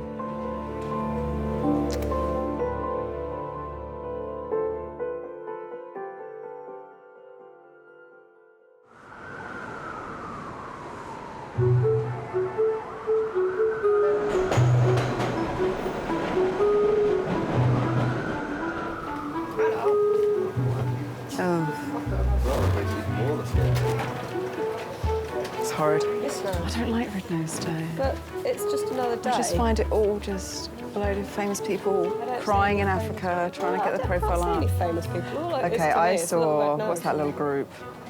Boy band. Boyzone. No, young. 70, Harry. Gosh, East my age. 17. You're, no. You're going back about 30 years, darling. What's their name? Steps. Are they a No. boy band? Yeah, One Direction. But see, someone knows. One Direction.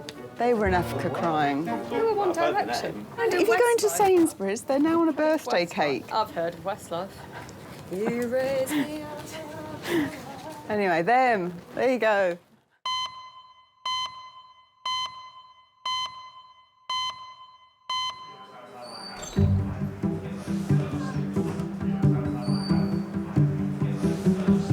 You think I call you in because there's no one here. No, I know. It was empty when I come in here. Yeah.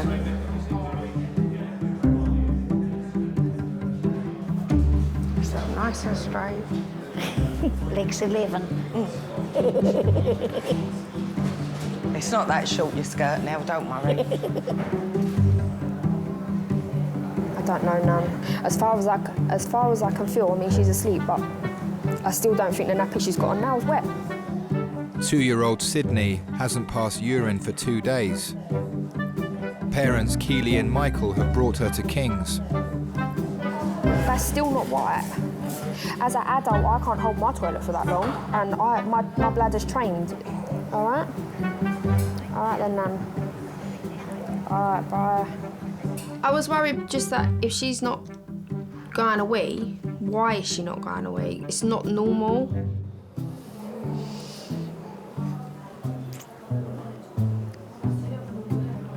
What's he doing? What's he doing to you? When I first met Michael, I was about 13 and a half, maybe 14. We met through friends, just generally hanging out. I found her on Facebook.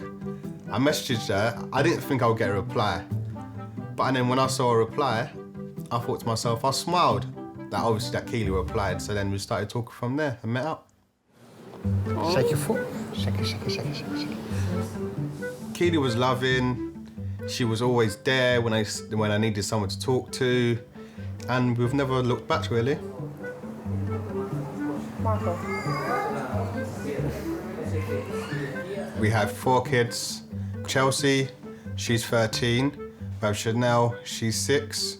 Caden, he's 4. And we have Sydney, and she's 2. Hello? Because I told you you have to go to Nan's. No, you can't. And I said take your ass to Nan's, and if I have to tell you again, you're going to be in trouble. Just after my 15th birthday, I fell poorly, and I was at my nan's house, and she called an ambulance, and they took me to King's College with a suspected kidney infection. I was in A&E, and they took me upstairs to do a kidney scan, and the midwife looked at my mum and said, she's having a baby, and Chelsea was born 37 minutes later. Yes. Did you have any idea? No. I went to school 2 days before I had Chelsea and did trampolining and played football on the teams at school. So when my mum phoned the school and said, Keely can't come to school today, she's had a baby, my head of year said, are you being for real? She was on my trampoline 2 days ago. And Mum said, yeah, she had a baby. Don't you dare put the phone down on me when I'm speaking to you. Do you understand me? She's 13 now. Big pain in the backside. No, don't okay me like you're not listening. Do you understand me? Right, hurry up. She's waiting for you. Stop saying bye. It's not your place to say bye.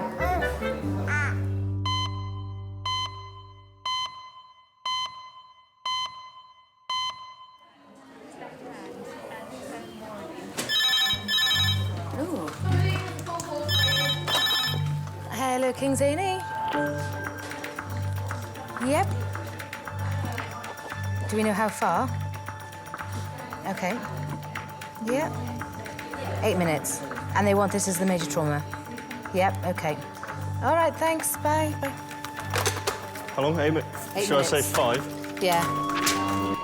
Adult trauma call, A&E resus, ETA 5 minutes. That's adult trauma call, A&E resus, ETA 5 minutes. A 33-year-old man is being rushed to King's with knife wounds. Two stabs. Father of one, Dilson, was stabbed in the head and neck as he was leaving a nightclub in the early hours of the morning. Mr. Dilson normally fit him well, involved in an altercation today, this morning, 2 isolated injuries to the head. Let us hand over, To the sweetheart. back of the head with apparently a butcher knife. The large injuries to the back of the Sweetheart, head. just let us hand over. Obs-wise, he's been stable, slightly tacky, 110. Okay. The wound to the back of his head is about 3 centimetres long. It's quite deep. It's into the body of the trapezius. As a trauma centre, King's gets quite a number of stabbings. The ambulance service will prioritise bringing stabbings here over somewhere else if they think it's serious enough, because the whole idea of being a trauma centre here at King's is that we have the specialties here in one place to deal with those types of injuries. That's it. So another one there? Yeah, please. Back that up. Yeah, I think he's had another one there, isn't there? Got another small one there, probably, yeah. And then just have a look at this one.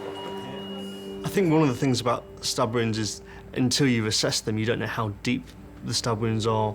Until you've looked them completely over, you don't know if there are any other stab wounds that the ambulance crew might not have seen.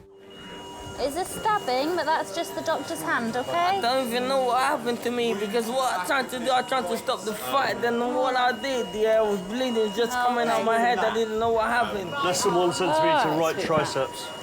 Well, you're in the right place now, yeah? Don't worry, my love, it's okay. Come on, take some nice deep breaths. If you sit back, like there. Sometimes stabbings and gunshots are the most difficult to deal with because they're so pent up when they come in. I don't need that, man. We're going to get you. Give me that, because I don't need it, man. Their mind is still back where they were assaulted. Then they have one person putting a cannula in, one person assessing them, one person touching their tummy, one person putting a monitor on. And it just puts people into a spin. I don't know who the guy is, because what I was trying to do, I was trying to stop the fight, because... Sweetheart, it's okay. At the end of the day, because I'm a Christian guy. Lift your hand up. Put some pressure on here to stop the bleeding. Some stab wounds can be fatal, particularly if you imagine around the neck. If you manage to stab through one of the blood vessels in your neck and it stops you getting oxygen to your brain, then that can have fairly serious consequences. You can puncture a lung.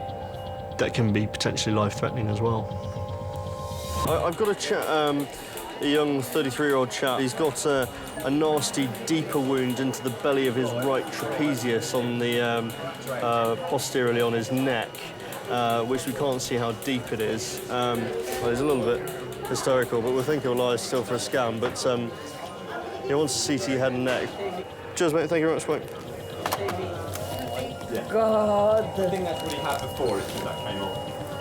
No, some guy with nothing, man. I just did the... No one said you were, sweetheart. Oh, hey? You've had a few drinkies, haven't you? I didn't have... Don't say that. Stop the saying that. Okay. I have a few drinks, fair enough, yeah, but I know what I'm doing. Okay. What I did, I've been stopped, and you don't thinking like I'm some... Sesame. There is a border of people being hysterical, and then there's a border of people being hysterical with the possibility of becoming violent. I'm not shouting. I'm not shouting. I'm not shouting. We just need... I'm not shouting. This is how you shout. You just need to calm it down, though, sweetheart. There's always a very thin line to tread, and you don't know if a fight has been caused by them for being aggressive. So it's very difficult to kind of put your boundaries there and say, this is who we are, this is what we're trying to do, we're trying to make you safe, you just need to trust us. Do something for me, because I got a daughter that is 12 years old. Do you know what I mean? I need to look after my daughter. What's going to happen if I die?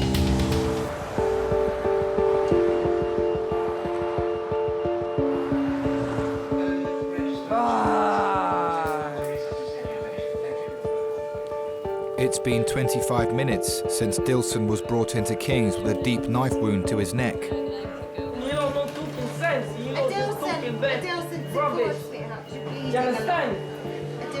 Doctors must keep Dilson calm in order to fully assess his injuries. I don't want to even answer no question because you're pissing me off. He just needs to chill out. Have we got his morphine? After a smidge of morphine, it'll help his pain, it'll be a lot better. And also, if the stiller you stay, the less your neck will hurt. I think if a patient's hysterical when they come in, it's really important to calm them down. Certainly from our point of view, in terms of assessing them, getting their pain under control, for example, it can often help with that. I'm losing a lot of blood. I'm gonna die, man. You know what it is, yeah? My head is hurting me, and my eyes is hurting me. I can't function. I was really scared, to be honest. Really scared. It was in a bad state of mind. I was really worried as well. All right, love. Thank you. I'm gonna get you some painkillers, okay, sweetheart? I'm really sorry about whatever happened, so I want to calm down. It's not your fault, is it? Yeah? It's not your fault, hey? You know when you try to save somebody's life? A lot of emotional stuff was getting to my head. Do you know what I mean? Because when you're in that situation, you start thinking a lot of things. Because you've never been to that stabbing experience. Do you know what I mean? Because I can't believe this happened to me because I'm normally the calm one. You're doing a great job. Don't worry, sweetheart. Sweetheart, look at me. Here, close your eyes. Let me get that too. I grew up in London. I was a quiet kid till about I was 21. That's when I started coming out on myself. You know what I mean? So I just used to be at home, doing my work, never been in trouble with no one. We'll drip in your arm, okay? So we can give you some... I'm even scared because I don't know what's going on because it's my first time I've been like that. Calm down, hey? My mom passed away in a car accident. I was about 5 years old. I was really young. It don't make no sense. But it's always the good people have to go. You know what I mean? So, I grew up with my grandmother. She made me to be the man who I am today, so I really appreciate that. Yeah, I'm gonna hold it, don't worry. Thank you very much for your doctors, even the paramedic that came in to pick me up. Thank you very much. I want to see, when I feel better, I want to see all of these. Just to say thank you, because I really appreciate it. I think it is quite nice when people have calmed down because all of a sudden you see actually the real person. Chick, CT are ready, okay? Be looking after me very well, even though I'm a bit whingy. If they trust you enough to have a bit of banter with you, then I think you've done your job. Come on, let's go. I have to come and see you, man. Yeah, you will. Now that Dilson is less agitated, he's being sent for a CT scan. This will show whether he's sustained any serious internal injuries. One of the issues with trauma is that the situation can change. You continually reassess the patient, so until you're happy with one area, you don't move on to the next. I think the hard thing to tell is, even if you look at a wound and say, oh, it looks quite deep, is which direction is it going in? I can't believe I got stabbed. I know, it's annoying. My head. It's okay. Fucking hell, that's hang on. Too far, too far. Too far? Go forward. So go this way. Down. I need to wee as well. Okay, it'll be 2 minutes. I remember the day when I used to go clubbing, never used to be a knife. If anybody step in anybody's shoes, just used to say sorry and that's it. But nowadays, now you step in somebody's shoes, you get a knife or you get a gun in your head. See what I mean? Just times have changed, really. That's why I'm really scared about my daughter. All right. Stay still for us. I got a daughter, her name's Tegan, she's 12.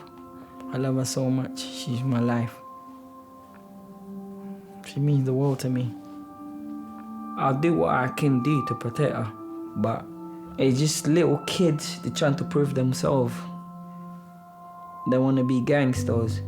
And when they're trying to prove a point, what, killing other people's life, what they're gonna prove? Do you know what I mean? They don't value life, they don't care about other people's life. But I value life, I care about other people's life. I mean, they don't care.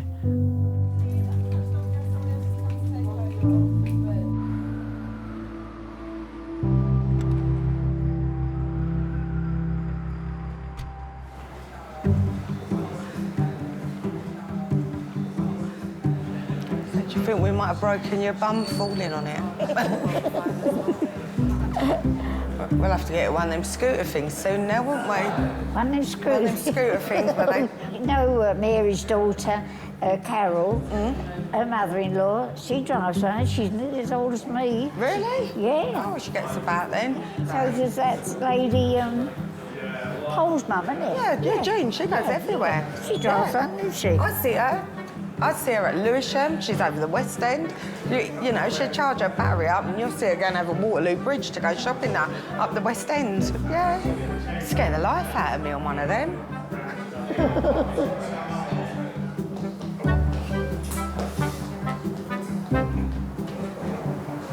What's the matter? You look really flustered. I was 13 when I became a dad, and I was really shocked. One day, obviously, my mum went out. Me and my brother was watching TV. You saw the dramas, having sex, and we started laughing about it. Ain't that funny that two people having sex, kissing? So I thought, okay, let me try it and see what happens. And then we did. I was scared. So I was like, I closed my eyes and I kissed her, and she said to me, you know. But after that, we started kissing all the time.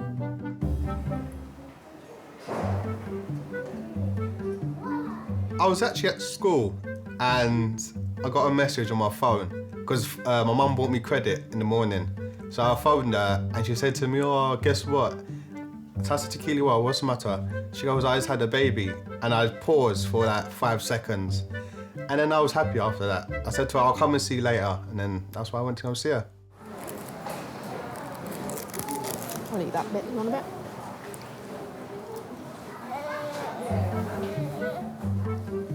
Everybody thought Michael would be gone after 6 weeks or a few months, but he's still here, still going strong. Any regrets? No, I'll never regret it. I'll do anything for my children. I'll love them even more every day. The more children we had, is the more love we had.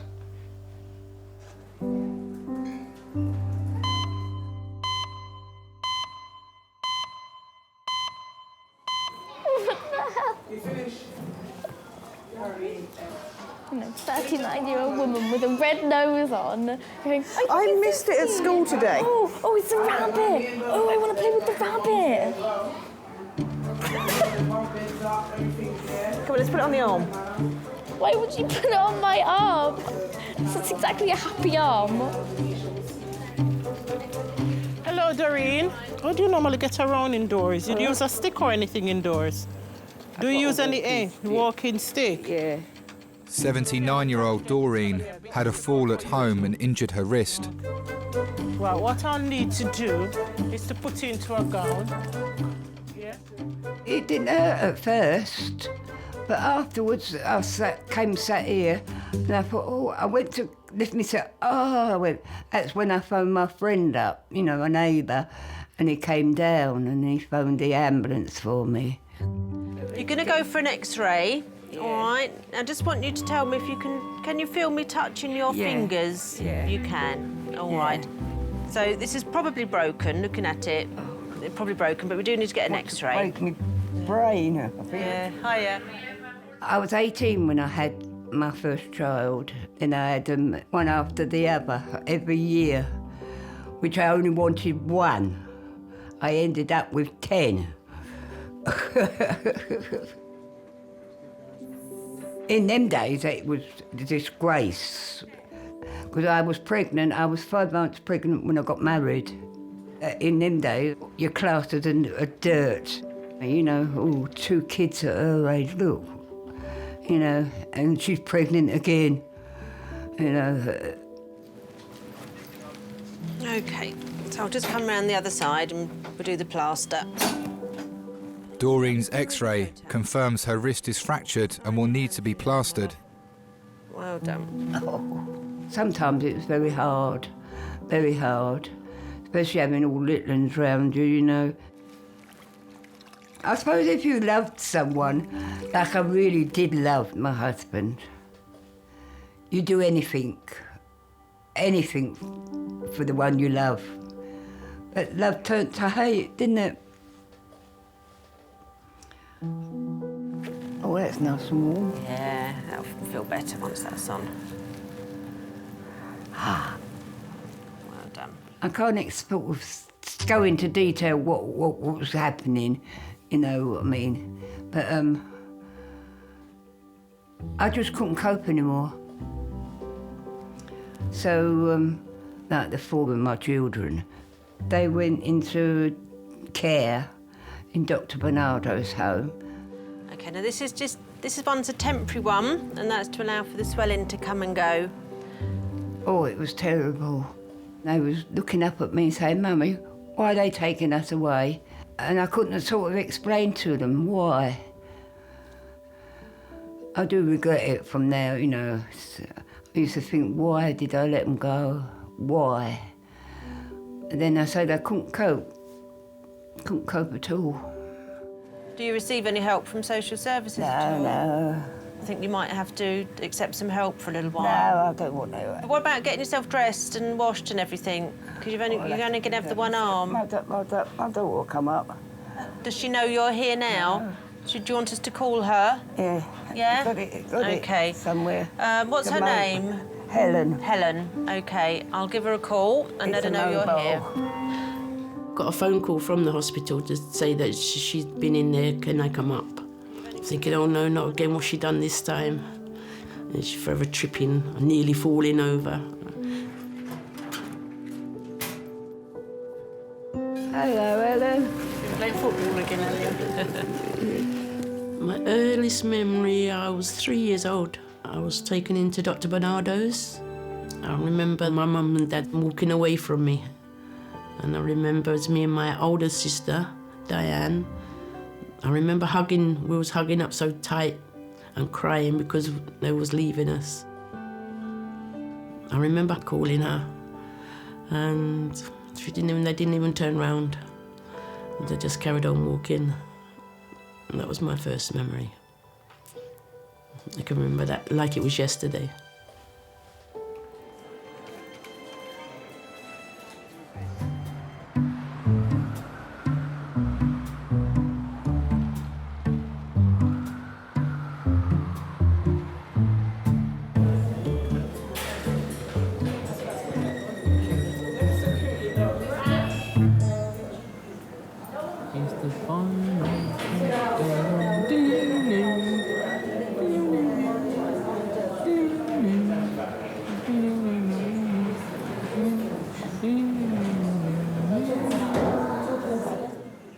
Look at me, chick. I just need to shine a light in your eye. Okay. Perfect. Dilson is waiting for the results of his CT scan. He is now calm enough to talk to police about the incident. What's your name? I was assassinated, basically. Because what I did, I was not involved in a fight. Do you understand what I mean? Wrong place, wrong time. Exactly. Dilson was stabbed in the early hours of the morning as he was leaving a nightclub. Guy just came in with a knife, stabbed him behind. Then he tried to pull the knife again to stab him second time. Then I was in the car thinking, no way. So I had to do something. I said, you know what? If I don't do nothing, he's gonna die there in the front of me. Then it's gonna be something that I will never forget in my life. They know I'm gonna leave my friend just fighting in his own because we came together, so we're gonna have to go down together. That's how it is. While I was trying to stop the fight, all I see some guy came in and hit me on my head. And I was thinking, oh, what the fuck? He's trying to stab me in my arm, stab me in my head. I hold the knife in the air, he hold the knife in the air, so we were like fighting. The knife slipped on my arm, and he stabbed me behind on my head. And when I feel that on my head, there's a bit bleeding on my head, and I was feeling more angry, a bit agitated, and I started fighting, going crazy. I remember my jumper full of blood, but in my head, I feel like it was all sweating. I just fall down, then I was feeling shaky, and I was feeling cold and everything. And I went to the ambulance, and they took me to the hospital. I'm not really a fighting guy because I'm a type of person. I'm going there to have a good time. Do you know what I mean? I'm feeling like I'm very friendly with you. Do you know what I mean?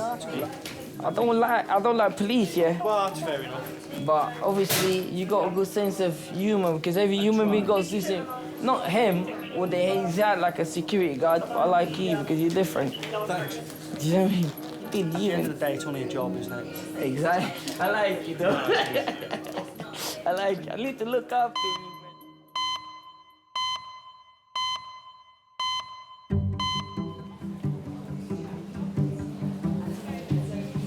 Oh, scratch my back, please. Put your hand in my... No. Put your hand in there. No. If you put your hand... Go a bit left. Yeah, I'm gonna put my hand in your breast. That way. Right there, yeah. Oh, God. Sydney? Yeah. Hiya. Come, look, the doctor's calling you now. Here. Stop crying. My name's Firas. I'm one of the paediatric A&E consultants. How can I help today? Sydney hasn't been a wee for 2 days. Okay. No wee-wees? No. Has she ever done this before? No. None of mine have done this before. And how many have you 4. got? Wow. People's attitudes to teen mums are, we're young and stupid. We're not young and stupid. Some of us cope better than adults. When me and Keely used to walk down the road with a pram, you know, older people used to look, and I'd say to Keely, oh look, they're looking. And Keely always said to me, don't worry, we're good parents, you know, we smile at them, this is our child, just take it one day at a time, and always made the most of it. What are you listening to? Give me my TikTok. What's that? When I was younger, when I was at 13, I was most worried about not being a good dad. Because a lot of my friends, they ended up in prison, or they've ended up, you know, doing bad things in their life. But it actually got me to the path where I always thought about, I've got a child.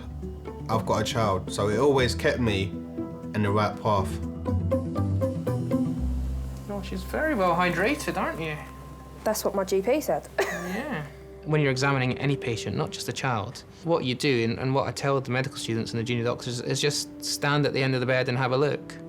It is playing detective and just getting all the clues that you can get. It's either like she's producing a lot of wee and she's desperate, or there's no wee at all, and the kidneys are packing in, and then you look ill because the kidneys are failing. My gut feeling was that she was very, very well, and I did not need to worry about her. But then I had this little niggle in the back of my head that, well, the mum's told me she's not peed for 36 hours. Parents know when their child is acting different to usual. Ooh, what's that? They certainly know when their child is distressed, and you've got to respect that. What's that? It probably is smaller than usual, so I think I would be more comfortable, and I'm sure you'd be more comfortable if we just did some blood tests, make sure the kidney function's normal. Please. Yeah. Have that, hold your chocolate, because that man's going to stab you now. Right. How about we watch some TV? What's that? That's a phone. I think probably one of the biggest changes that I've noticed in myself as a doctor since becoming a dad is the way that I probably deal with parents. Very good. Finish, brother. You can understand the pain and the hurt that they're going through, because actually seeing your child ill is the worst thing ever. It's not nice. All done. It's all done. You gonna eat your chocolate now that's melted? I don't think you ever stop worrying about your kids. I'm sure my mum still worries about me. I'm sure my nan still worries about my mum. Right, it takes about an hour and a half to get these back. Is that all right? Yes. Cool. My mother still worries about me. She's like, you haven't phoned me today, why not? Is everything okay? Yeah, I'm fine, Mum.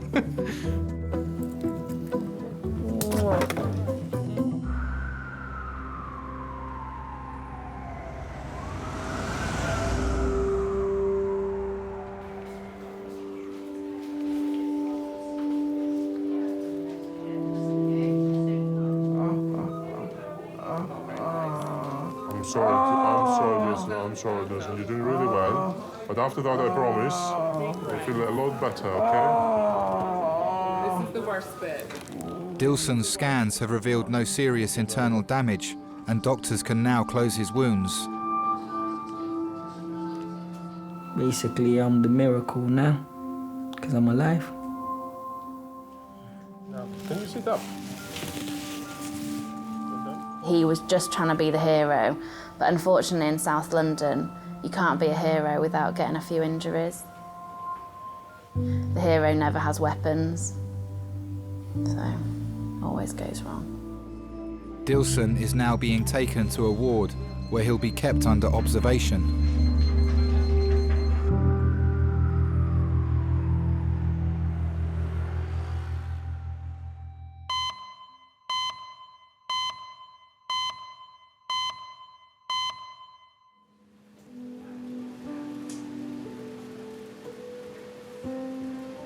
Let me take it out. Oh, it's all lettuce, isn't it? 79-year-old Doreen fell at home and fractured her wrist. Ambulance driver said, "You've been chasing them again." I said, "It can't be a fine thing." I went into care when I was 3, come out when I was 11. I remember saying, the girl said, oh, she's going home to her mum. So I said, well, we're going home next week, although we wasn't. Deep down, I was wishing it, but when the time actually came, I didn't like it. We passed each other and they didn't even know us, and we didn't know them. Yeah. What is this, chicken? It tastes like chicken. Yeah? I took the lettuce out of the other one. There's only one thing I don't really understand. Why take us out knowing that 6 months later you're going to disappear? And that was my mum. She disappeared after 6 months. I left my husband. I just had to get away. Had to get out. Because I think, because if I hadn't, I would have done myself in, you know what I mean? But it's that, it was very, very hard. She's now, she's the one that phoned you up. Did I cry? Did I get upset? No. Not when she left the second time. I thought, well, I've been through this before.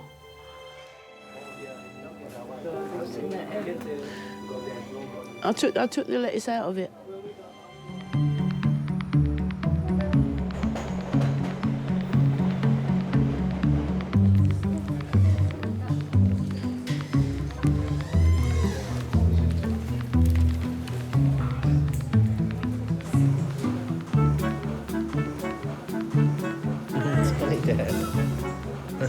Now turn it down. It's got amazing.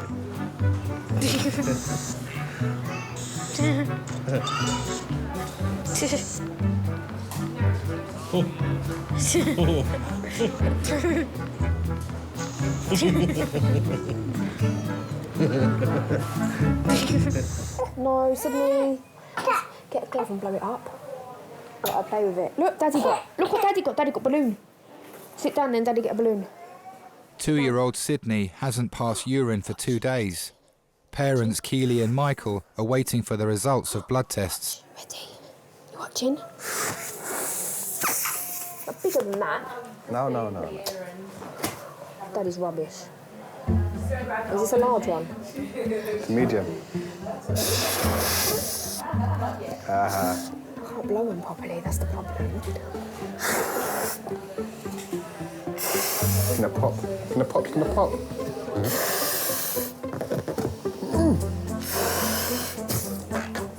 Oh, wait, man, before I need emergency help. What's that?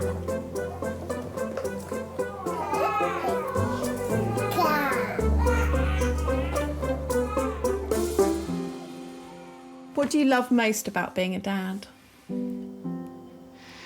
That I can be a kid again. Like when I was riding bicycles, play with toys. Me and the children, we always go on little adventures, hide stuff around the house, play kiss chase with the children, which was pretty fun.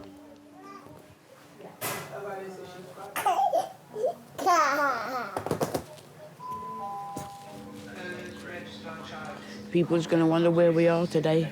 Eh? People are going to wonder where we are today. Oh. I've had to close the shop. I lost touch with my mum. And it wasn't until I was about 25 that I found out, it's just through somebody, I think, I found out where she was working. I was intrigued, what's she doing, what she looked like. So I just turned up there. I was scared. It took me an hour to go in. You know, I remember waiting outside. I thought, well, no, go on, you've got to do it. And I pushed myself in there. And when I saw her, I thought, oh, she looks miserable. My purse, not my purse, I didn't brought my keys and my passports in that pocket. Your passport? Where you going, on holiday? I didn't recognise her at first, you know. And I said, what do you want, love? So she said, I'm your daughter. And then she asked me, which one are you? Yeah. I said, I'm Helen. I can't sit in this chair, I just sit. I couldn't get over it at first. I kept having to go out and look at her and see if it was her, you know, because I said I had to get back to work, you know, behind the counter. It was only Helen that got in touch, like, found out where I was in Brixton, and she was the only one that used to come to see me. Oh, that's better. Lean up against the back. We've been back together, we've been close for at least 25 to 30 years, that me and Mum was really, like, connected. And I've loved every minute of it, because I could say, oh, this is Mum, which I've never had to say Mum before. I think I was even scared to call her Mum when I come out of the children's home, so now I can call her Mum. Oh, that's better. No, Mum, move over a bit, you're hanging off the end. Oh. Oh.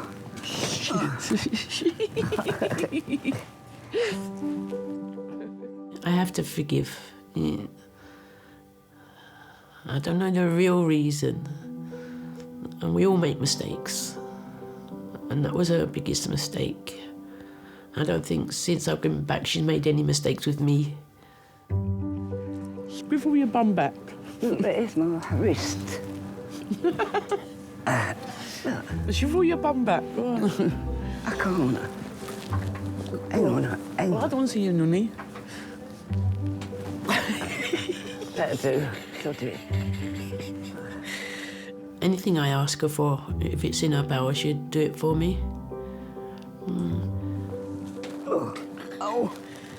That's even worse. Even if I need to talk, if I'm upset, I just call her. And she's there before I finish even the conversation. She makes me feel better in myself. You right back? Oh, God.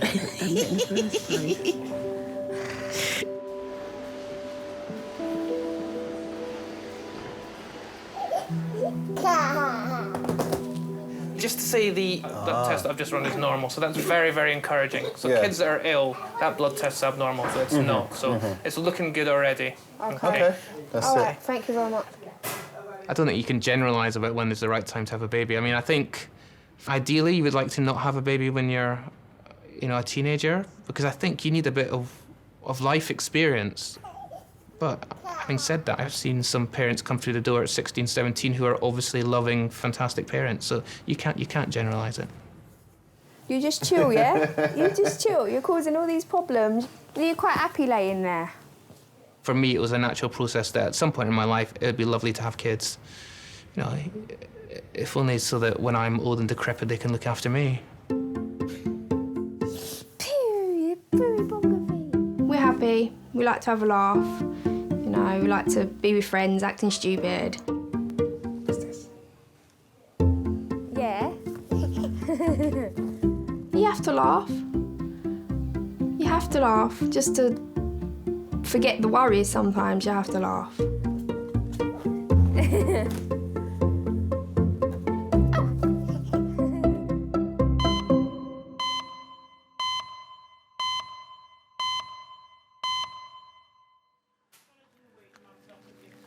Okay, so that's her appointment for tomorrow morning, 9 o'clock, in the fracture clinic, which is in the Golden Jubilee wing, and that's just a copy of her notes that need to come with her. Okay. All right. The transport's picking me up, innit? Booked transport. Get decent before they come. As they've been saying, I'm chasing them in again. All right. You take care now. Do you think Helen knows how much you do care about her? I don't think so. She's really gorgeous. I had my keys in my pocket, Ellen. We have our quarrels, admitted. We have our quarrels sometimes. But she's my life. My Helen is my life.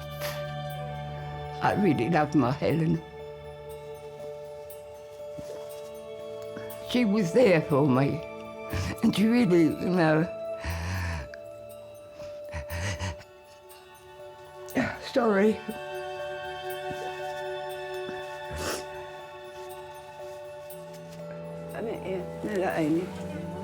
It's the way out. The past is the past. Some of it's really sad. That's why we don't talk about it. We don't talk, we only think of today. What goes on today, what goes on tomorrow.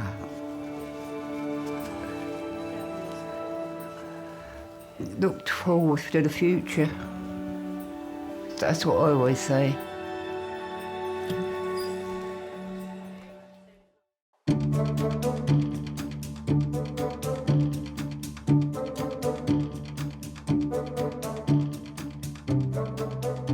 We are definitely not having any more children.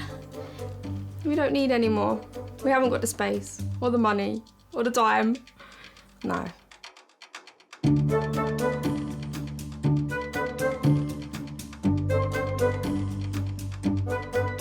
I think if Chelsea was to have a baby, I would go mad. It's not what I want for her. So she says she hates kids anyway.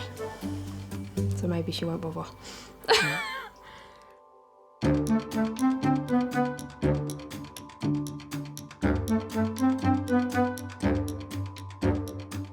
God gave me a second life, so obviously I always have to be there for my daughter. I want my daughter to be proud of me. I got a good dad.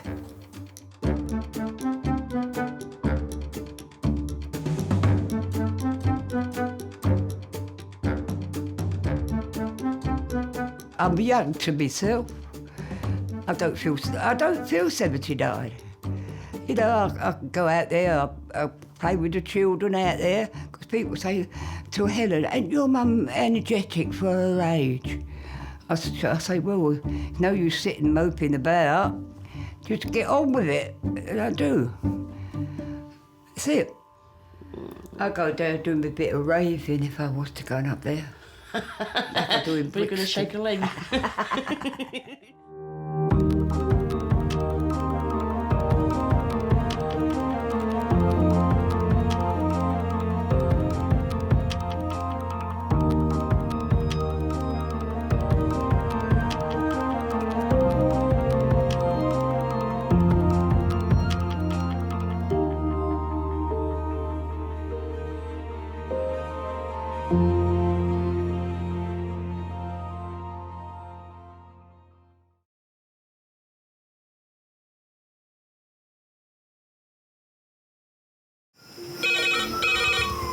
Went from the bonnet, found face down on the floor. 2, 3.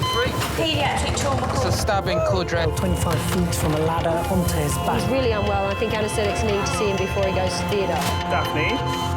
Daphne? How is everybody then? Chilling? King's A&E, how may I help? King's College Hospital, London. I got stabbed. I know, it's annoying. My head. One of the busiest A&E departments in the world. I want top to toes, head, chest, abdomen. A place where love, life, and loss Don't bloody die. I love you too much for you to die. unfold every single day. All the patients you're about to see were treated in just one 24-hour period. A&E is always like a traffic jam.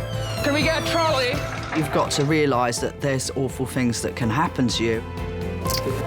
I'm so sorry. Life is unpredictable, so it's important that your nearest and dearest know that you love them. You have to tell them that you love them.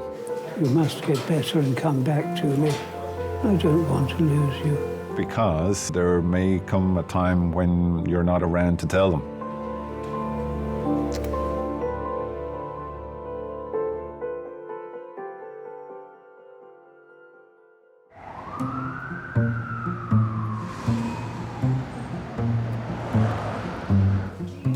Have we got plans for everybody? Yes. Tristan, you mustn't do that. Just looking. Touch things, please.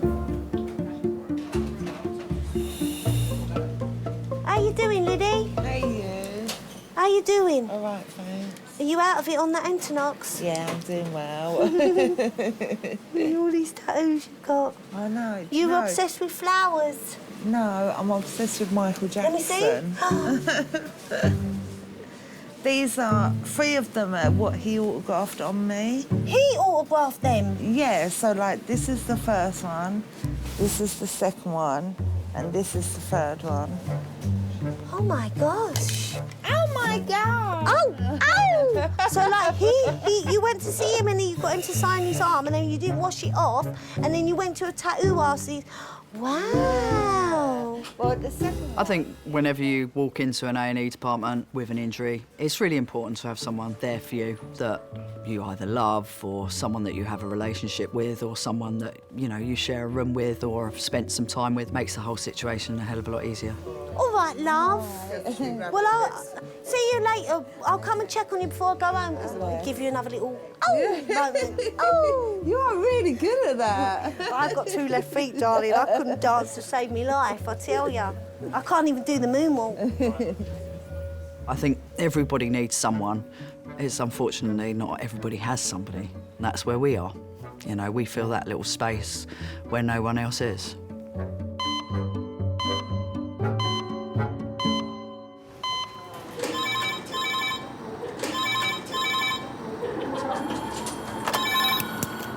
A&E Kings.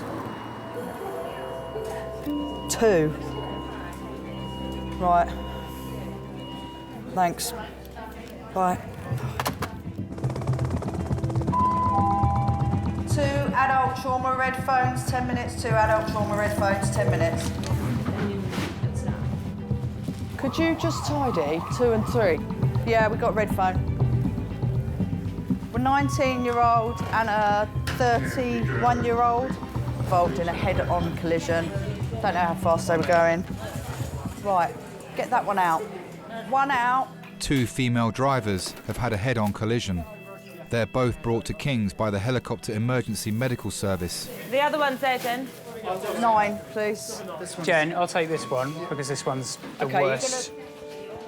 One of the women has a broken collarbone, but doctors are most concerned about 19-year-old university student Ashley, who was trapped in her car until the emergency services arrived. 2 secs. You do top end, you do primary survey, I'll lead, okay? Ashley, 19-year-old, about an hour and a half ago, she was involved in a high-speed head-on collision with significant intrusion into the driver's side with mechanical entrapment of her legs for about half an hour. Okay, so she's the driver? She was the driver. Yeah. Entrapped for 30 minutes, did you say? Entrapped for 30 minutes, by mechanical entrapment of the legs, and not there, up there. She was actually... Sam, can you pull the curtains for me, please? Ashley, keep your arms still for me, sweetheart. Good girl. If we've got a road traffic collision, we're expecting lots of different injuries. Some that you can't see, and some could be to do with their bones, but if it's high speed, it can be devastating. Keep still for me. We're going to have to choose. So get ready. Ashley. All right, darling. Oh. I'm going to undo the collar. Oh. Ashley, give me your arm. If someone's showing signs of agitation, it could definitely be to do with an injury to their head. A potential brain injury can change your personality immensely. Ashley, you're in the hospital, darling. We're going to make you feel better, all right? Sweetheart. Right, I've got that. You're going to do cry. You're going to do cry. Good. You're immobilising. Yeah. Due to her agitated state, the medical team need to sedate Ashley so that she can be stabilised for scanning. That'll do. If not, there should be a film. I'm going to give her a big slug of midazolam now, OK? So she has 5 of midazolam. Escorted by police, Ashley's parents are making the 60-minute journey from their home to King's. She was always my ray of sunshine. I was cooking roast chicken, carrot and swede to mash together, potatoes and sweet corn. We were all getting ready to sit down to have Sunday dinner together. That's where Ashley was to come home for Sunday roast. Let's get the collar back on, blocks back on, I'll free you up and you can take some blood. I was about to carve the chicken when she had an accident just round the corner, 2 minutes away. I literally just dropped everything, told Angela I'd phone her, let her know what was going on, and then I just rushed out the door. Because you just think the worst in case the car catches fire or something, or no, would I be able to drag her out of it? Police turned up, fire brigade turned up, and they started cutting bits of the car away. Did you see the picture of the car? Completely, yeah, wrecked. I'm just surprised she's got contusions. She's not very vocal neurology, but It's not on at the back. she's acting like she's got contusions. It was frightening. Not knowing what if she'd broke her back or that's, you know, you don't know what damage she had done.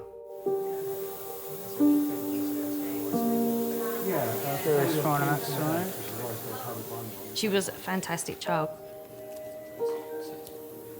She used to like astronomy. My dad actually bought her a telescope so that she could look at the night sky with him. As Ashley was growing up, I didn't have to persuade her to do her homework. She was very conscientious. She's always loved animals. She's been pulled towards being a vet.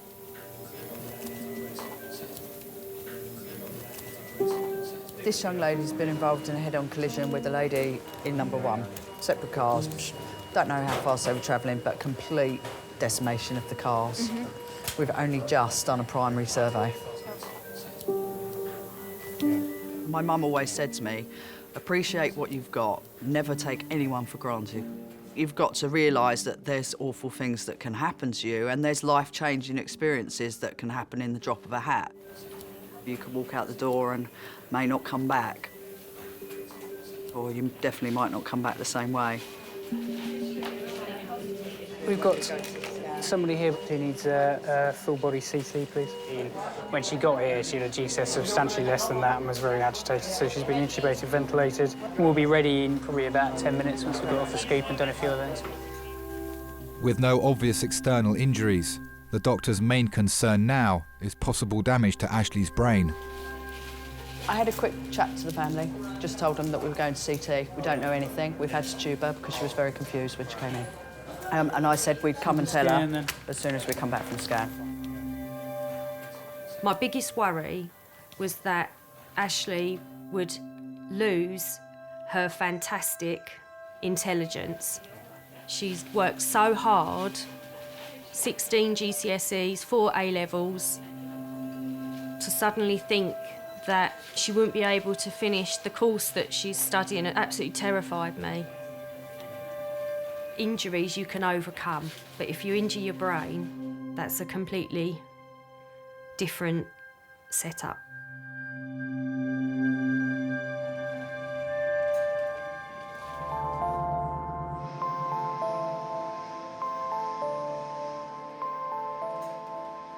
Veterinary student Ashley is having a CT scan to find out if there's any life-changing injury to her brain after her head-on collision with another car 2 hours ago.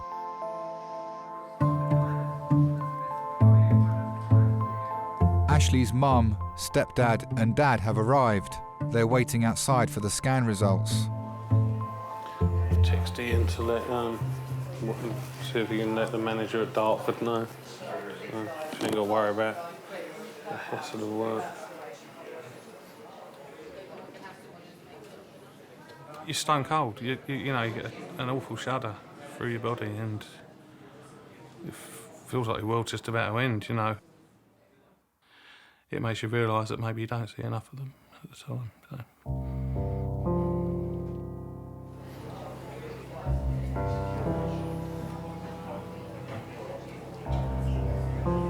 Ashley was 7 when we split. She was quite angry, I think, that her father and I couldn't work things out.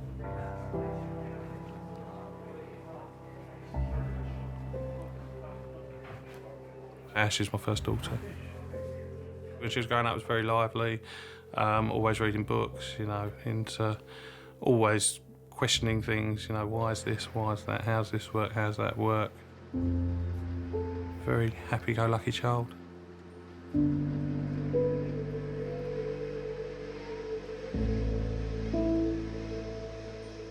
I still saw them quite a lot after we initially split up. But as our lives have gone separate ways, the contact's obviously got less. It's hard. You're gonna wake her up soon. I'm not going to wake her up in ED. Wake her up in slow time, otherwise you'll just be in the same situation you were in before.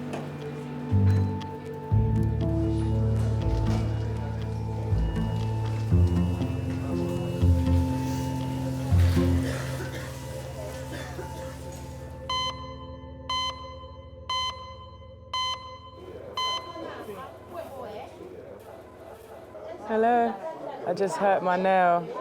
You know what? I don't know what happened, but I knocked my hand the other day. When I woke up this morning, it was proper swollen and hurting and stuff, so I think something's wrong. I come A&E, innit?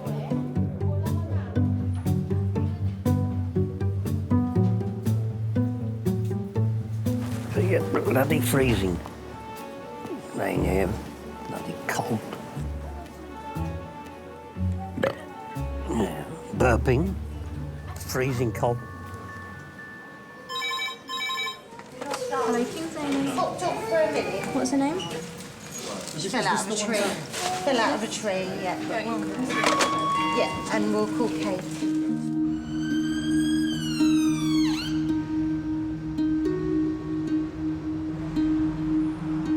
The ambulance service are transferring a patient with a spinal injury from another hospital. Oh, hello. It's a trauma consultant. Your spinal injury patient's just arrived in recess. While her son was spending the weekend with his dad, 38-year-old shop assistant Stacey was at a party when she fell from a tree. Guys, are we ready? Yeah. This is 38-year-old Stacey, who at 8 o'clock this morning fell approximately 5 feet from a tree onto her head. She was taken by ambulance to the Prue, where it was discovered she had a C7, 8, 9 and 10 fracture. They've cleared her pelvis, but she has got a loss of sensation and movement to her lower limbs. Stacey, there's like a lollipop, so you wipe it around your mouth and have a bit of So stuff what on it. were we doing up a tree at 8 o'clock in the morning?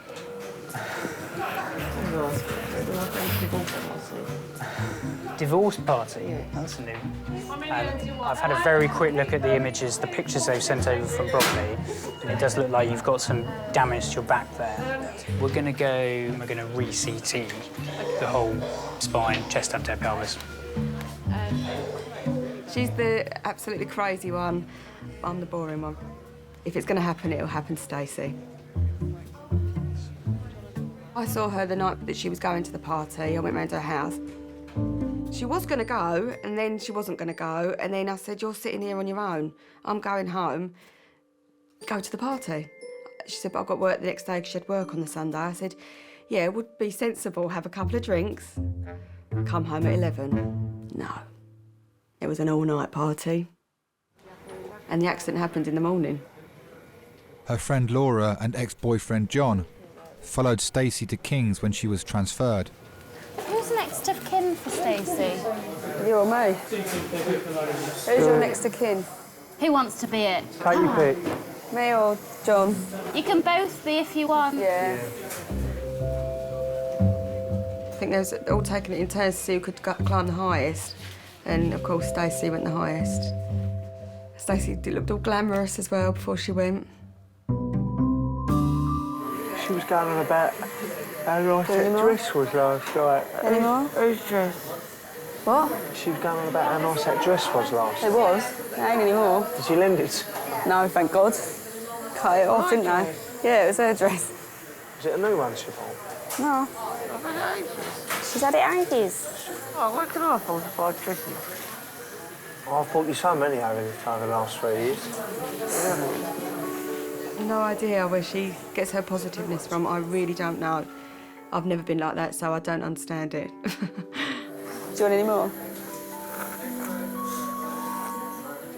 1, 1, 1, 1, 1, 2. 2 times, and then next 3 times. Oh my gosh, I like it. 4 times. Oh! Let's start again. Oh, okay. I really want to kind of eventually move out of London, get closer to my mum and dad. And they're only an hour and 20 minutes away, but They ain't getting any younger, and especially when you have kids, you kind of realise how important it really is. Do you know what I mean? Hi. She's got Michael Jackson's signature tattooed on her, signed by the man himself. Look, look, look. You mad? No, she loves him. And he loves me too. And he loves her. Looked into my eyes and said it on more than one occasion. Oh, do you know what? I have to say. Did he? Once. There was this time. Oh, wait, listen, he didn't go all the way, did he? He was a very sexy man. Well, I know, of course he was. Sexy. You do that too well. You've got to give people a lot of time and give them your attention and your love. Because even unconsciously, just to be touched or to be spoken to, it definitely settles them. I do believe that even if someone is unconscious, they have a tube down their throat, breathing for them, and a relative or a loved one comes in and holds their hand, their heart rate goes down. Even, you know, people that don't respond, they definitely respond well to touch. Mum and Dad, do you want to come through? Bless her. You can talk to her, I do. Can I touch her? Yeah, Is that all right? Oh. Yeah, Ashley. Although her CT scan shows no obvious internal injuries, Ashley is still under sedation, and doctors will wait until she is woken up in intensive care tomorrow before confirming the results. All sorts of thoughts go through your mind. You want to be able to take any pain away that they may be suffering. You love them so much that if you could swap places, you would.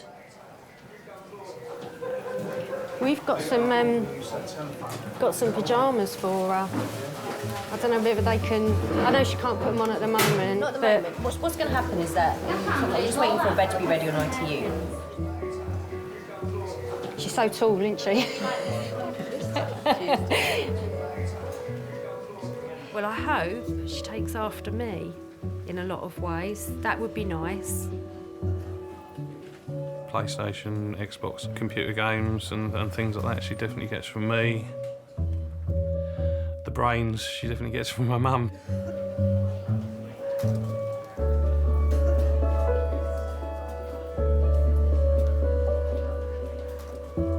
Angela got married first.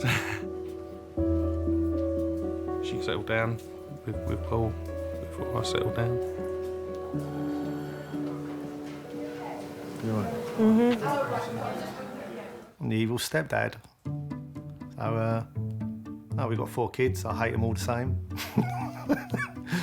I'm close to all my kids. So, just a dad, really. It's cool, I know. Yeah. It takes a lot of getting used to, especially if your kids think they've got you to themselves and then all of a sudden you bring someone else in.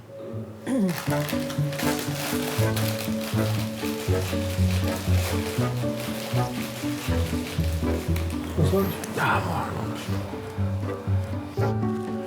Look at that. How many are you getting it? Remember the packet used to be like that? There was a danger of actually falling in the packet when you were in. They were 7.5p as well, weren't they? They used to be like 3/4 of that on top.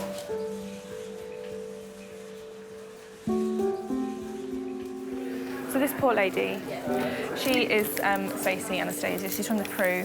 She basically came as a transfer. She fell out of a tree this morning onto her head. She is going around for a head, complete spine. Want some oxygen?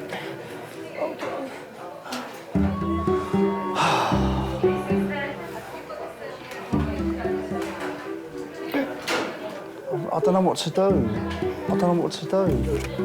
Hey? I don't know why she split up with John, really. It's a shame, because they are such a good couple. I think a lot of stress. Your oxygen's all right. It's going down a bit, John. I'll put it if you feel. Oh, that's better. Yes, it didn't go up at all. They two were very close, but both very hot-headed. That's it. So if one of them had a problem, they wouldn't talk about it, it would be a row. Stacey, I'm just going to touch you different places. I just want you to tell me if you can feel me, OK? OK. So try and wiggle your toes. Are you trying now? Can you hear me all right with those blocks on? So shout as loud as you can if you can feel me touching. Listen to the nurse, Stace. Do you feel me touching? No. And here?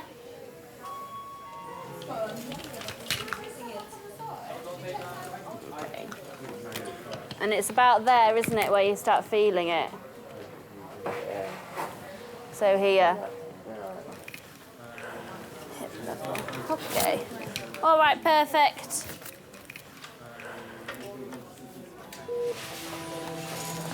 Fine. How did that go? All right?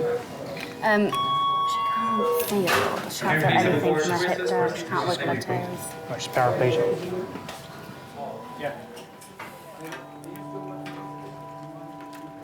I think she just thought she was going to be okay. I don't think she realised the damage she'd done. All right, sweetheart. Let's get you around. No. We need to just go around and scan. She really didn't realise she'd broken her back. I didn't either, until the doctor came round and started sticking pins in her feet. And that's when I realised she couldn't even feel them. She couldn't feel her feet at all. That's when I really did panic, because she didn't even know they were doing it.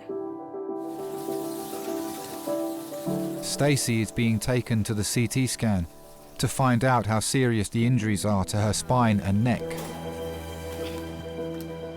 Could we please have 2 members of staff to Golden Jubilee CT for a log roll? Thank you. We all do silly things. We've all been drunk. We've all climbed trees, but it's only 2% or something that fall out with them and end up in A&E. Can we try and rearrange this collar? Yeah, let's do that now, actually.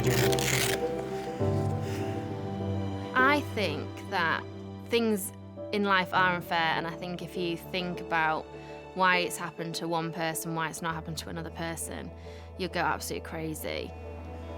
Sometimes rubbish just happens to certain people.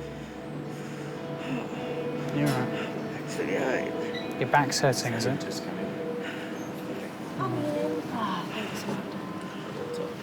So we're going to roll you and move you across this thing.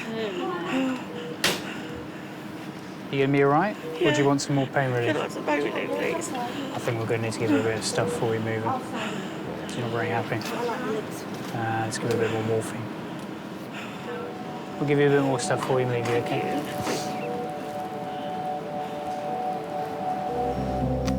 Oh, Beyonce's baby, they showed a picture of the baby.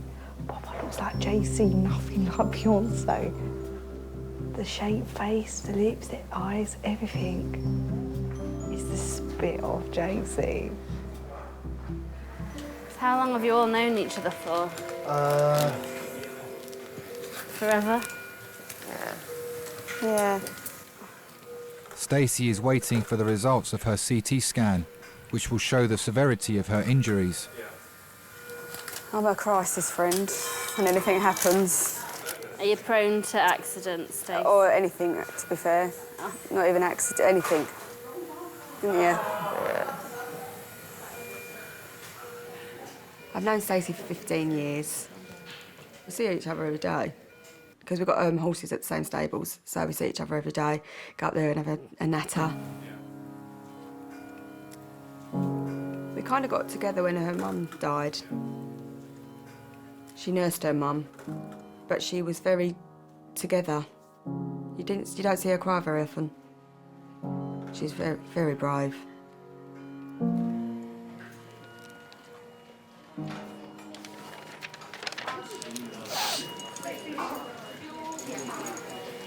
Hello. Hi there. You're right. I'm one of the trauma consultants working there. Stacey, you all right? Do you don't mind me just chatting to your friends? You fine? Okay. So I've just had a look at the scans of your back. So you've broken your back in 2 places.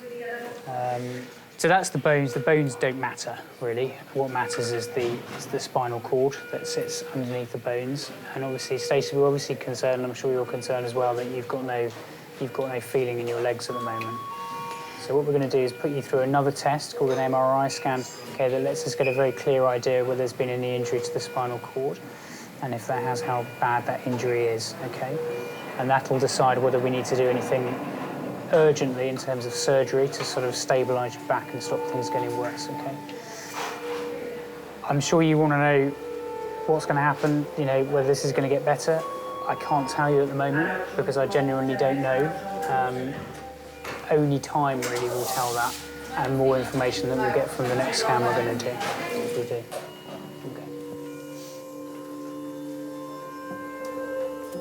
So I was thinking, what is she going to do if she can't walk? Who's going to look after her? Because I just don't know. I was her next of kin in hospital. She hasn't really got anyone, family-wise. Calm down, do you want some oxygen? Do you want some oxygen? No. I think where she's obviously had to get used to it, where she said, no, Mum, her dad lives far away, so she doesn't really see her dad. We didn't even know how to get in touch with him that night. So, yeah, all she's got is friends.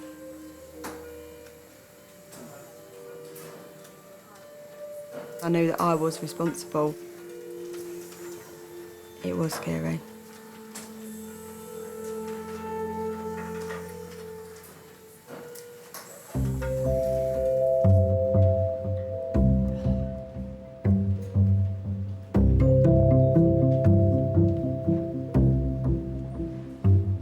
Peter was brought to hospital 2 hours ago with abdominal pains. Let me just ask you first, your pain in your tummy and the swelling, how long has that been there? Well, it's been a reoccurrence. I've been twice into King's, Yeah. and it started again recently. Right. So how long's it been like that? Well, since I came out after the endoscopy thing, you know. Yeah, endoscopy. So you're saying about your diet, are you just drinking, not eating food, solids? Well, I'm trying to eat, but I found bachelor's chicken soup had helped me a great deal. Hot. Yeah. I like Andrew's liver salt. You must be in the minority there. Is it? Well, it's good for the I know it's good stable. for having a little clean out. Yeah, and then I like my milk. Yeah. Because that does help, you know. No, I've been very lucky. I've been around the world 4 times. Twice on the motorbike, twice on the car. On the motorbike, yes. Yeah. That's something. That's life without a wife. And even worse with one, I'm told. Got 40 mates of mine married, divorced, and I'm still single. Still looking. Still looking? Well, there's no harm in Intelligent, that. good-looking, who likes me. I know. Do you think it's possible? Oh, well, there's someone there. There's a little lady somewhere. I never thought I'd be alive this long without being married. Thought I had children by now, and didn't happen. Right, I'll just print that off, and then she'll come in and take some blood from you, and then we'll see the doctor. She's not taking it literally. No, Not little a needle. Pint, not a pint. No, not a That's pot. all right. Haven't got much in me. Thank you. I'd like to. A lot of people say, I wish I could marry you instead of that rotter. I say, well, you shouldn't have married him, you should have married me. And if you to have a drink, you want some tea or something? If it's possible. Yeah, have sugar. 2. 2 sugars. Thank you. Oh, dear. I never got close enough to anybody that was similar, you know. Like, I'm easygoing. I don't drink, I don't smoke. I don't gamble. Well, I'm horse racing and things like that, the usual. Nothing expensive. No sugar, I'm afraid. I might need to go and whip some from somewhere. No sugar? No, I've got. It doesn't matter. I'll get some anyway. Don't worry, I'll just go out. That's fine, don't worry.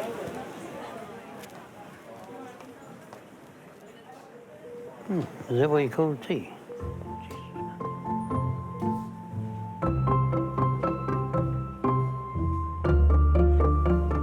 Ooh, that tastes horrible. No sugar.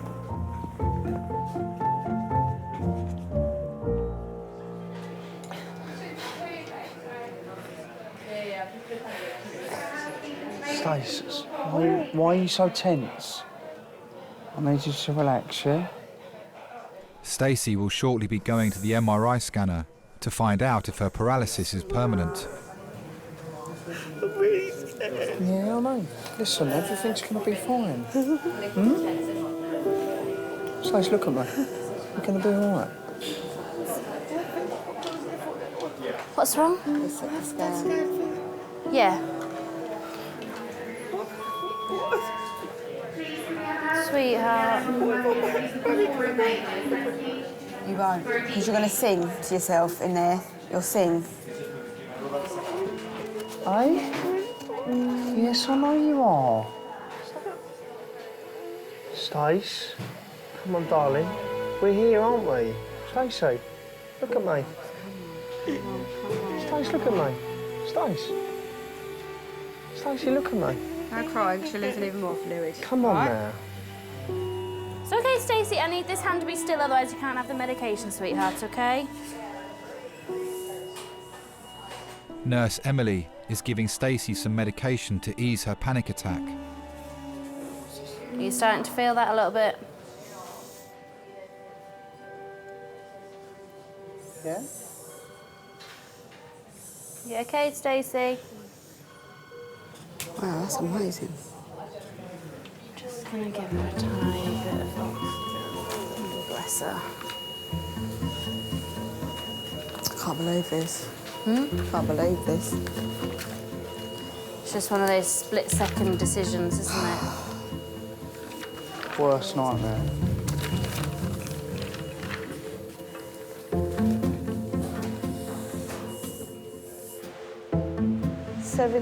Over 70 over the hill, what do older people contribute?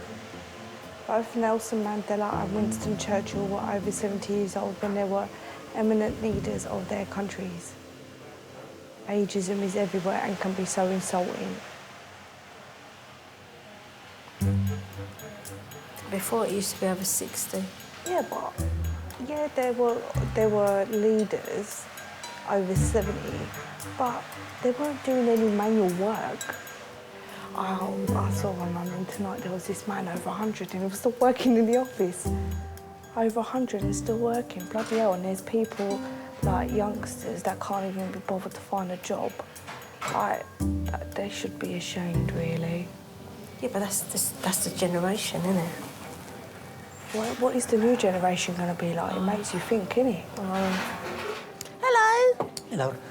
I'm Amanda. I'm one of the technicians. Just pop your arm straight so I can take the blood and pop in the tube, OK? Hello, Amanda. Hello. Am I going to be dead or alive when I finish? I was born in 35, right near the war. We lived in Austria. Mother was studying the doctor in Heidelberg, right? And I lived with her uncle and aunt. The Germans came in 39, as you know, and walked in.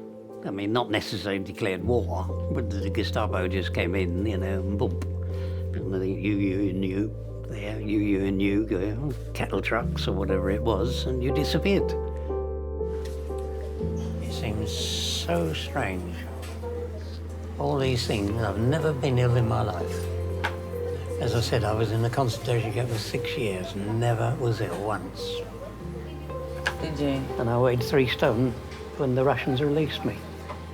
I had blonde hair, blue eyes, spoke German, Russian, Polish. Mother was Polish. We've still got the blue eyes. Yeah, they're still there somewhere. A little bit lighter, shall we say. There aren't any next of kin. I'm the only one left.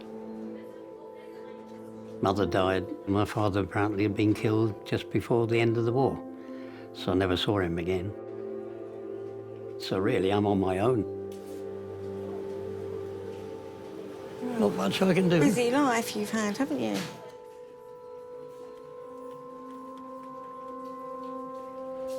I'll get something. Do you want a pillow? We haven't got pillows, but I can do your blanket at the back of your head. No, it's all right.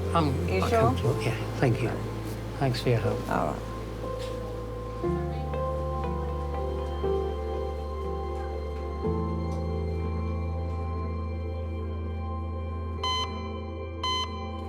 We're not going, are we? We are.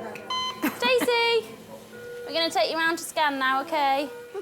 Although Stacey's CT scan showed no damage to her neck, doctors are still worried about her spinal cord. She'll now have an MRI scan, the results of which will tell doctors whether she'll walk again. My worst case scenario for myself, for my family, is for any form of ability to be taken away. So if any of them broke their back and they were in a wheelchair, if any of them lost their sight, their hearing, anything like that, it would be, for me, the worst case scenario. Just every time anyone comes in like that, my heart absolutely sinks.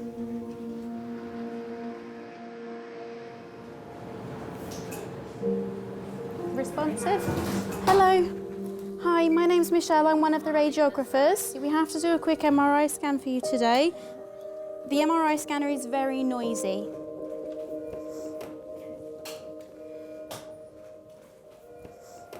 I do like to experience different things in my life. Me and Laura went to Ramsgate last year. We had a brilliant time. It was in the winter and it was snowing, and we took our shoes and socks off and went in the sea just to experience the cold sea.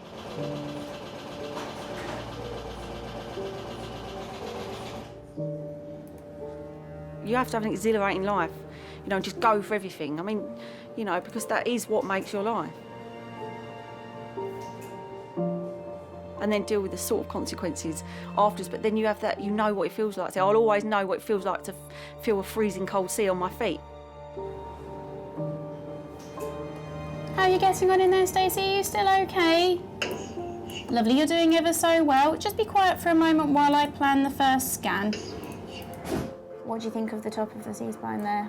2, 3, 4, 5. All right, okay, bye. The C-spine is degenerative change that he said about, so it doesn't need any further imaging, so that's fine. So did he think it was just swelling as well? Yeah, he said it doesn't look like anything. Well, that is good news. It's good news.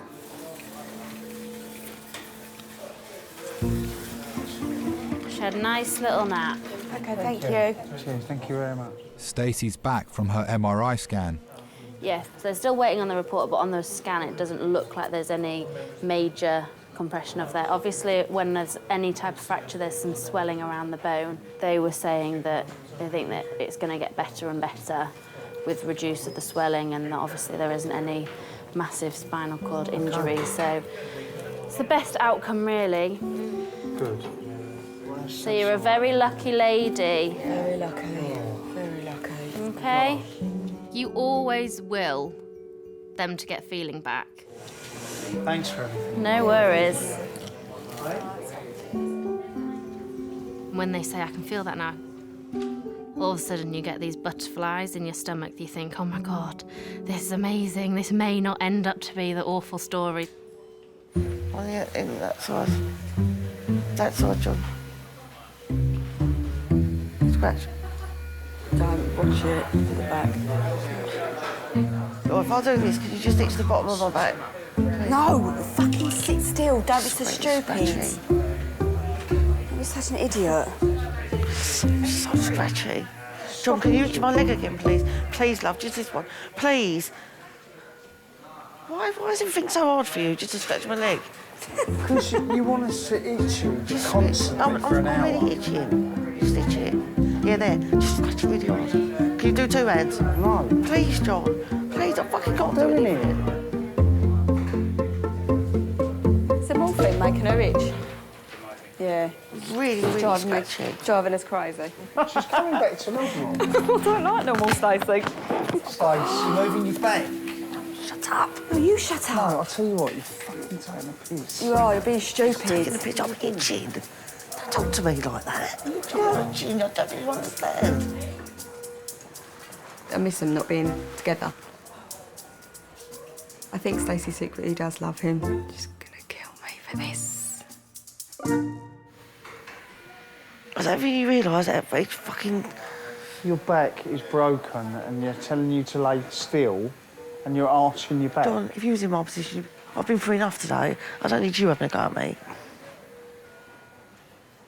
No, we didn't work as a couple. It was just too much arguing.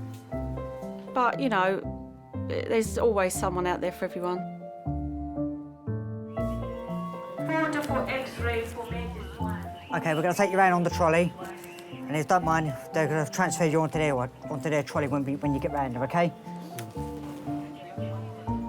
I have to be realistic. If somebody came along, I mean, I've had offers from younger people, right? But I don't think that would be sort of practical. I am getting on a bit.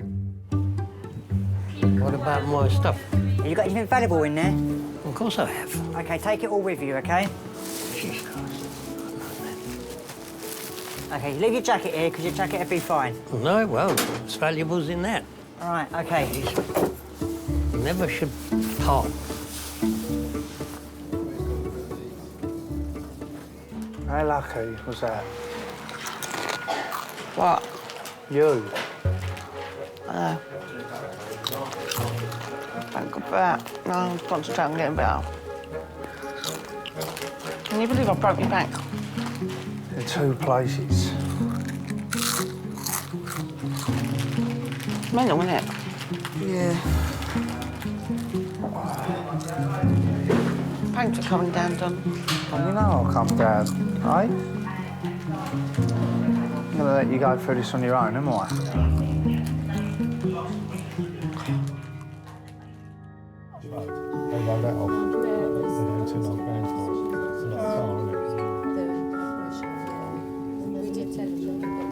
I think she's been shaped by all of us in our own way. Whatever she ends up doing in later on in life, I will be proud of her.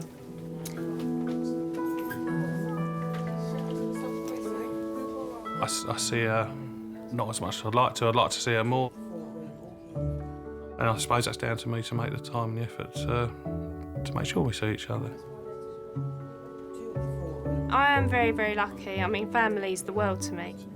There are lots of things that go on, good and bad, that they've helped me with. So, no, I am very fortunate to have them.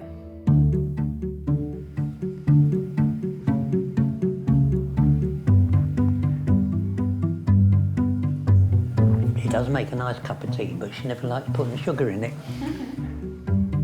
Never lonely. Got plenty of things to do. I'm an uncle to about 20 kids, unofficially. Friends of mine are married, and of course I'm Uncle Peter's going to be, you know, part of the family, sort of thing. All I've got to do is learn to put this on myself, and then I can start walking around. The sooner I start moving about... And what happens if you have a fall? Because I won't fall. I can't hear you. I'm not going to fall anywhere.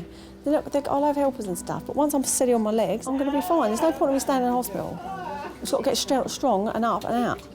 I think I'm lucky because my luckiness counteracts my unluckiness. So all the unlucky things that happen to me do seem to counteract themselves with a bit of luck. So I seem to manage to get out of them somehow. I think I can stand. Really? Oh. About that eye, I think. Yeah, sit back down then. Don't Look. overdo it. Can you feel your feet? Yeah. I'm riding horses for so many years and falling off, like, you know, you put your body out of sorts. And I have had a bad back for quite a while. I used to sort of go into bed and get up in the morning. It would take me ages to get out of bed because my back would hurt. But since I've done this, I just spring out of bed. So I think it's probably realigned my spine. I don't know, but I don't have a backache anymore.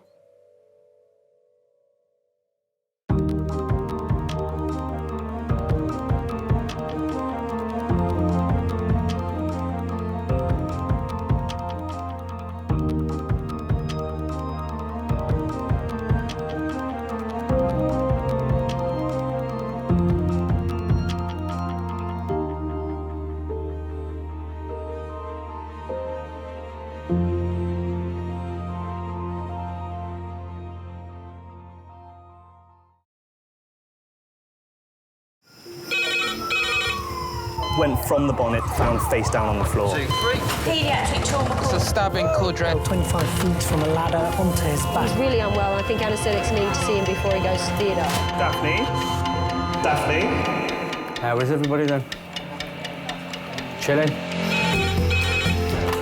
King's A&E, how may I help? King's College Hospital. London. I know, it's annoying. My head. One of the busiest A&E departments in the world. I want top to toe, head, chest, abdomen. A place where love, life, and loss. Don't bloody die. I love you too much for you to die. Unfold every single day. All the patients you're about to see were treated in just one 24-hour period. A&E is always like a traffic jam. Can we get a trolley? You've got to realise that there's awful things that can happen to you. I'm so sorry. Life is unpredictable, so it's important that your nearest and dearest know that you love them. You have to tell them that you love them. You must get better and come back to me. I don't want to lose you. Because there may come a time when you're not around to tell them.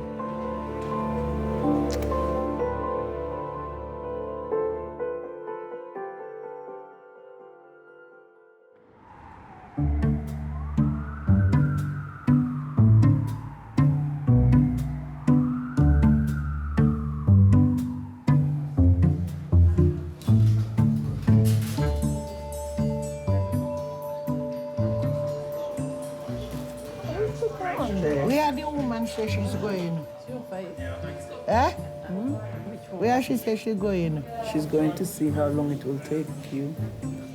So that's You fine. had your break yet, mate? I am. Okay, great. Thank you very much. Thank you, you're welcome, mate. You're a lovely man. Matt is one of the nurses working in Majors today. You need to have a slight screw loose, I think, to be a good A&E nurse. You've got to have a sense of humour. So my name's Matthew, nice to meet you anyway. Pleased to meet you, my dear. I think if you were to take a lot of good A&E nurses and say, right, let's put a play on at National Theatre, I think it'd probably be quite good. Because you have to put a face on. And where are you from? Barbados? No, I'm from Dominica. Dominica? Yeah, next to Barbados. So do you speak French? Yes. Ah, Parlez-vous français? Oui, un peu. Bonjour. Oh, bonjour, monsieur. Alors, vous êtes très belle. Yeah. He said you're nice. Right. I'm just going to get you in somewhere. Okay. You need to make an effort. You're meeting people on often the worst day of their lives. Hello there, sir. So it's Mr. Arthur Morris. Is that correct? I'm Dr. Harrison. Nice to meet you. 79-year-old Arthur has been brought to resus after complaining of stomach pains. What's the problem then? Well, as you know, I'm on dialysis. Yes. And it seems when I come home, and I get a bit hungry and I start eating, I'll get this pain. It starts in the stomach, then I'll get it all here. All night, for days now, I've been getting it here. And it's really got me down. And this morning, I had a choice either to go to dialysis and sit there in misery, Oh, okay. Yeah. or come up here and try and get it sorted. So I had to pick to come up here. Okay, no, that's fair enough. And you said that eating makes it worse. What about position? So if you're lying flat or sitting forward? Does that make No, a if I lay down, it seems to be worse because I've got an ulcer, so they say. In your tummy, Yeah. you know that. I've got an hernia, which I'm having done on the 21st of this month. Okay. And also the main artery there, but also Yeah. Aorta, yeah. that is enlarged or something. They said if it gets any bigger, well, that's it. I'm gone. But these kidneys back up. So what else can go wrong? Yeah, exactly. You've got everything in the medical textbook. It sounds like. I'm being held up by wire, aren't I? Keeping me going.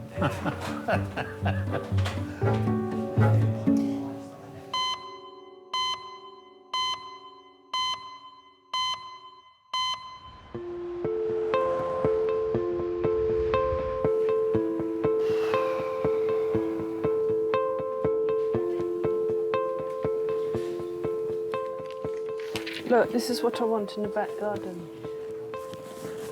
Darling, you're not likely to get that in the back garden simply because there isn't enough light. There is. Of course there is.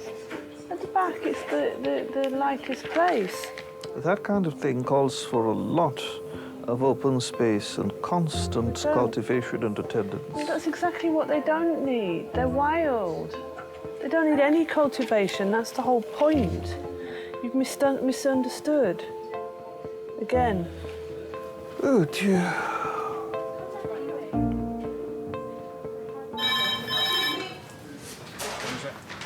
That one. Hello, King's College, resource, red phone. Yeah.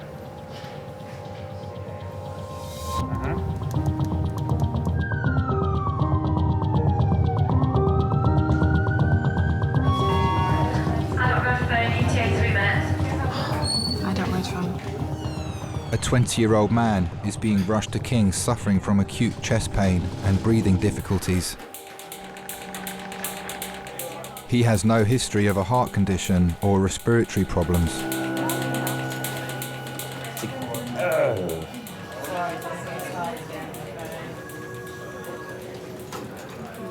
This is Tom. Tom is 20 years old, normally fit and well, doesn't smoke about 10 a day. Sat reading, had sudden sharp onset of pain on his left side, so it feels like something's pushing in. Whoa. Giving him 10 milligrams of morphine, but that's normally fit and well.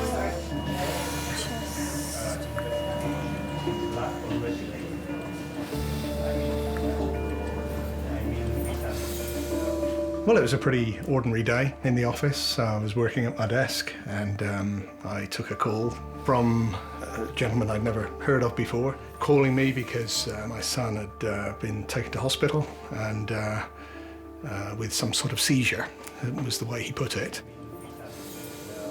But they weren't sure. He hinted at it could have been a heart attack. That was something that made me pretty nervous. My wife, she lost a nephew in his mid-20s, very handsome lad, you know, almost the same build as Tom, with an undiagnosed heart condition. And that was one of the first things that went through my mind, just thinking, gosh, is this a case of one of these? So what time did it happen? I don't know, roughly about half an hour ago. And what did you have? Just pain, was that? Yeah, it just sort of seeped in out of nowhere, and it just got worse and worse, so. And that's on that left side, is it? You freak out when that sort of happens. You think all sorts of dark thoughts. Obviously, the worst is that he might not make it. It could be something so horrible. And you said, what kind of pain is it? Like a sort of like a pushing pain. Pushing pain? Into my heart, like. Okay. Like something's forcing. Okay. So I find it all right to breathe out. Yeah. Not in. Okay, it catches when you breathe in. Okay, fair enough. Okay. I thought, well, I might not get to him in time, because I don't know what exactly it is. You just don't know.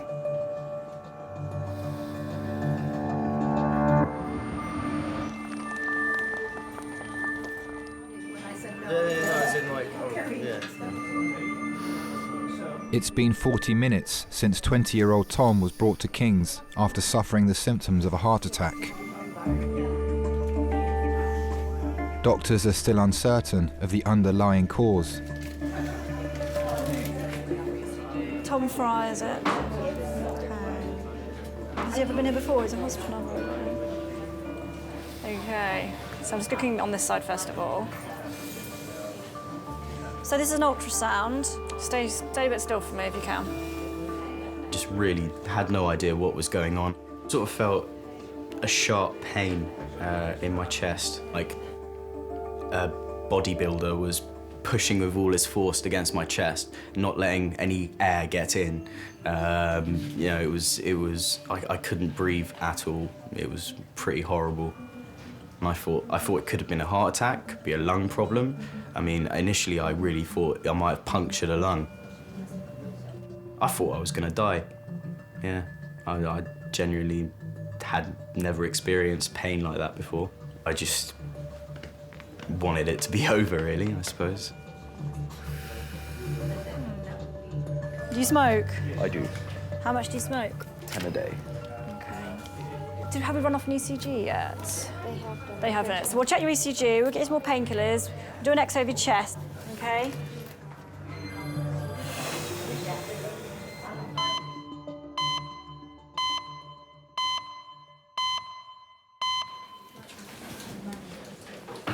Anastasia, do you want to follow me?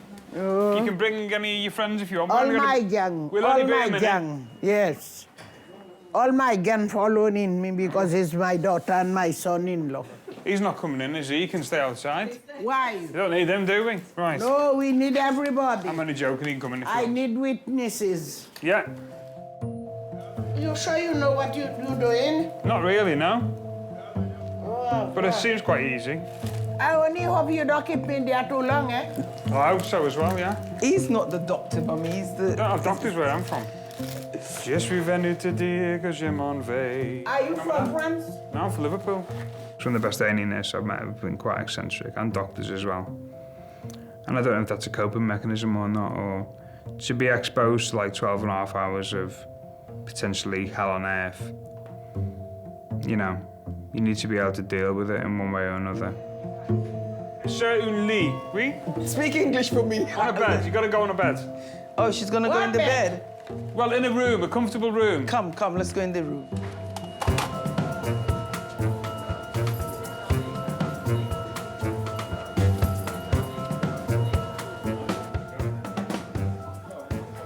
When are we going to be cold? Huh? When are we going to be cold? Whenever the X-rays are ready. They come instantly now. Get them on an iPad. I've seen it on Holby City. This is not Holby City, this is King's College London, baby. Do you want any painkillers, Arthur? I'm not too bad. If I can do without them, I do, you know what I mean? No point in taking them if I don't have to. 20 minutes after arriving at King's, doctors are trying to work out which of Arthur's underlying health conditions has caused his sudden stomach pain. Here we are, Arthur. Just pop the smear loan down. I had one of them when they evacuated me during the war. Did you? Where did you go? Can't think of it. Where was it? Lincoln. Lincoln? Yeah, but when we got there, they was bombing that place, something terrible. So my mum brought us back home. She said, if we're going to die, we might as well die in our own homes in London. Yeah. So that's what she done. She brought us back. During the war, they never had toys or anything like that. It was always, I used to have to make the most of whatever was there. He never ever had anything new. So anything he ever got clothes-wise, and that was handed down by his brothers. So when we used to get something, he used to say, you get it new, I never. I used to have to put cardboard in my shoes and wear belts around the trousers when they were too big. That's what I say, people today, these days, they think they've got it hard, but they ain't. No. They ain't got it hard. You know, see a row of houses one day and they were gone the next. Oh. People you knew, they was gone. Old families, you know, knew an old family and they was gone the next day. Yeah, well, that must have been pretty scary. Yeah, well, he got used to it after a while. Did you? That's part of my life. Yeah, when I was growing up, he felt safe knowing he was there. Tall, blonde hair, always had his Crombie coat on, or his suit. Always very particular in how he looked. He used to have American cars, he loved his American cars. So we'd all be going down the caravan with the tops down in the car and the country and western music playing loud while he was driving it. He took us to a safari park once and there was no animals there, so he got in the cage and put the banana in his mouth and tried, like, entertaining us the best way he could. He always tried to make the best of a bad situation. He always got you laughing about something and, like, so you weren't too disappointed. And sit forwards for me. Deep breaths. And out. And again. Growing up, when we were teenagers, we loved him with us. We loved him being part of us. I mean, he's even come to nightclubs before and sat at a disco, you know what I mean, talking to everyone, and he loved it.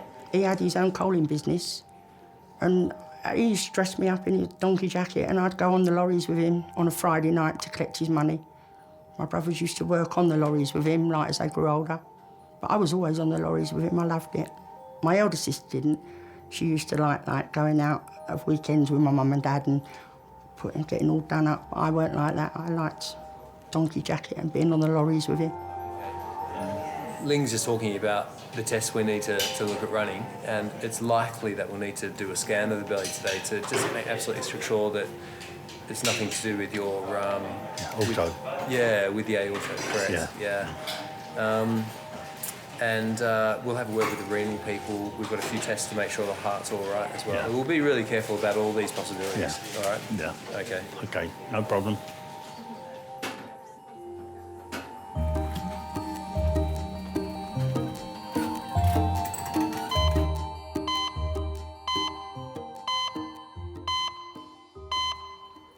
Right. From the top. Yes, please. Tango, Victor, Hotel, X-ray, uniform. Retired soldier Rocky has come to King's with his wife Cordelia after experiencing blurred vision. Tango, uniform, X-ray, Tango, November, Alpha, Golf, Victor. I think you're struggling with that one. Yeah. What is it? Why It's for a Y, Yankee? it's a Y. I'm worried that it could be a detached retina, which could lead to blindness. We are called the odd couple, and I can see why.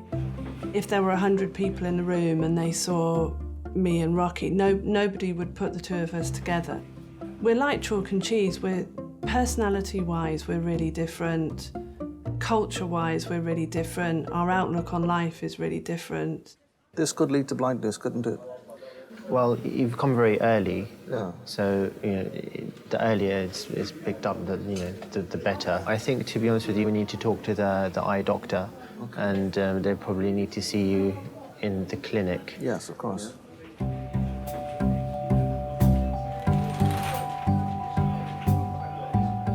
I'm very prone to anxiety. Not that I take Prozac or anything, or I bounce off the ceiling.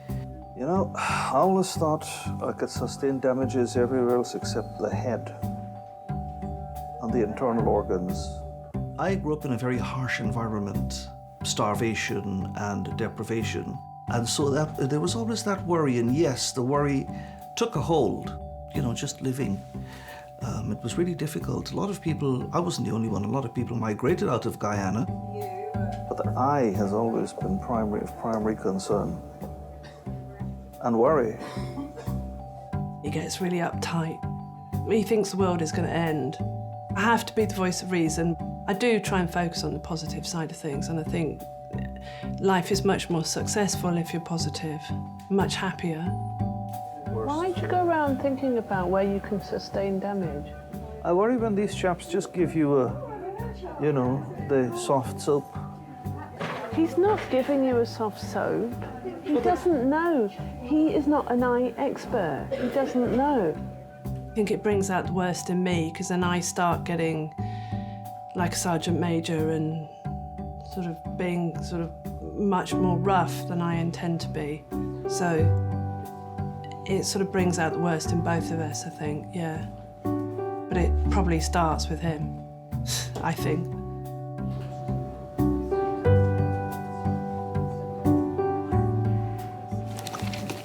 Charlie and Chuck factories taken where Shrek is. Shut up.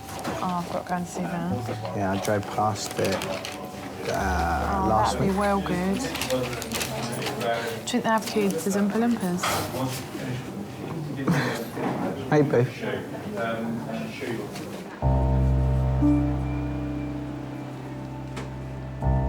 Doctors are concerned that the major artery in Arthur's heart may be in danger of rupturing.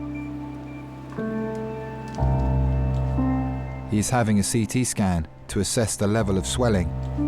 Is your dad the sort of man that copes well with pain? Yeah, he won't ask for help or nothing. He'll put up with things as best he can. He's not one to run to doctors or... growing up, I didn't even know him to go to a doctor. He used to eat a mouthful of Vic when his chest was bad, and that was it. Where he was a coalman, and he used to get a lot of clocking on his chest. He used to just eat Vic and steam his chest, and that was it. That was his medication.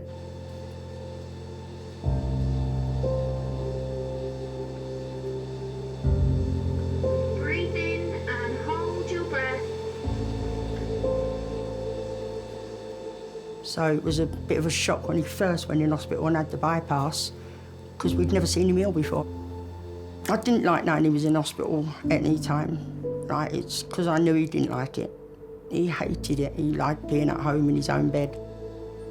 As far as I can remember, you never heard him moan, and And even when we used to hurt ourselves, it was, oh, put a cloth on it, or if we had a splinter, it'd be, oh, make a bread poultice and get it out.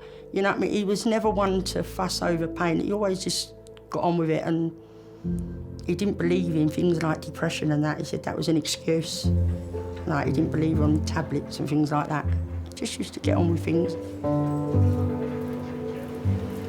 Weird, isn't it? He helped everyone out, but he wouldn't ask anyone for anything. Not help with anything, always got on with it on his own. Stood on his own feet, and very proud man, very proud man. How are you doing? All right, love, no Good problem. stuff, good stuff. We're just waiting for the report of the scan, and then the vascular doctors are going to come and have a chat with you as well. So tell you what's wrong. Yeah, whether anything's leaking. Your tummy, it's not hurting you anymore, did you say? No, she gave me about 4 little tablets. Yeah. Then, you know, so... That's improved your pain, has it? Yeah. I mean, it could all be just down to your ulcer, but we need to really rule out all the other things that are going on with you. That's the only one I worry First of about, all. is that one. Yeah, the big vessel. Because if that, Exactly. you know, And that's why we've done this test. I'll be up there then, wouldn't I? You would. Yeah, I You know. probably wouldn't know too much about it then. No. So. Right, That's only so a week once they've ago. seen you and they're happy with you, then you'll be able to head home with some good tablets to help with the acid. Magic. We'll go from there. Oh, lovely. All right. I love that word. Good Home. stuff. Right, I'll come back in a second just to do your Okay, ultrasound. that's no problem.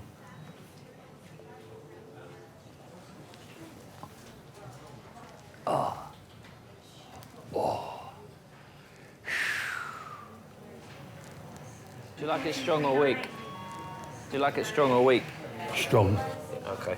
I'll leave the tea bag in there a little bit longer. My mum says a good cup of tea is how long you leave the bag in there. That's right. So the spoon stands up in the middle. Is that what it- falling. It's always the way we British are always like that, aren't they? Everything can be solved with a cup of tea. Yeah. There's not much I can prescribe, just humour and tea. That's all And right. it seems to work. There we go. All right, Bless try you, that. my friend, you're a If it's a diamond. rubbish cup of tea, I'll make you another Lovely. one. Oh, I've had worse, don't worry. You haven't tried it yet?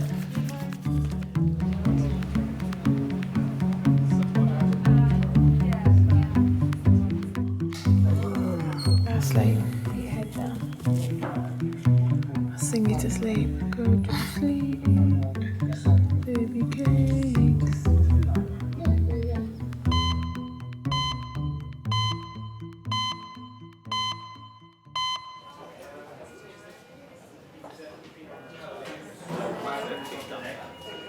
Are you right? That was fucking nasty, man. I thought I was going to die. After collapsing at work, Tom's boss Matt has accompanied him to King's. I've never been in so much pain inside of me. Man, like, whoa, I was fucking scared, man. Yeah, I know you were.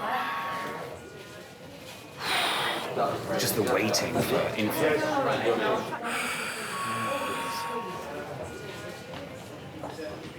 Shop will be all right. Who gives a fuck? It's not very important. I sort of do, man.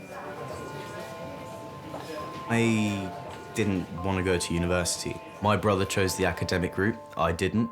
I wanted to work my way through life from the bottom. I started working in hospitality, learned making cocktails and basic sort of, bartending skills. And then eventually that got me into the wine trade. I was quite driven by the idea of getting my own place and job and having my own life. I wanted to be independent. I wanted to prove to myself and to my mum and my dad, who didn't, at the time, believe in me much, I don't think.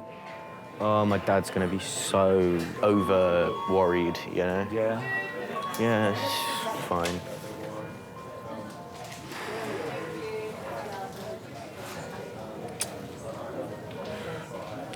See, last time something like this happened,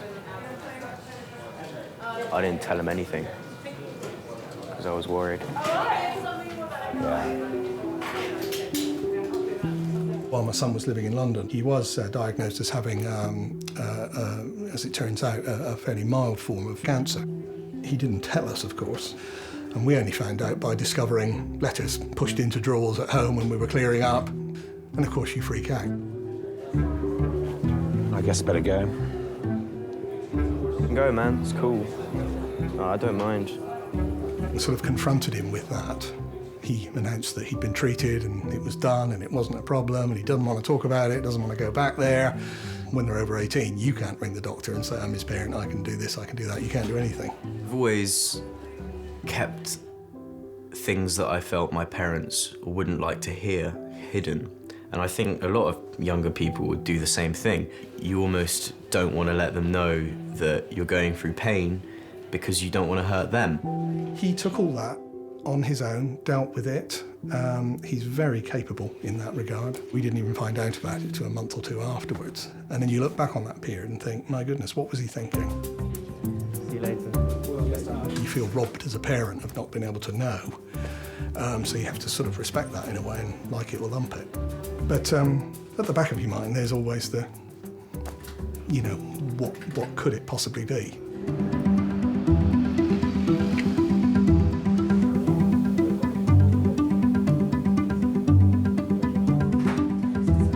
There hasn't been a month this year so far that we haven't been in a hospital of some shape or form. Me up January, Mum in here February, Dad in here March.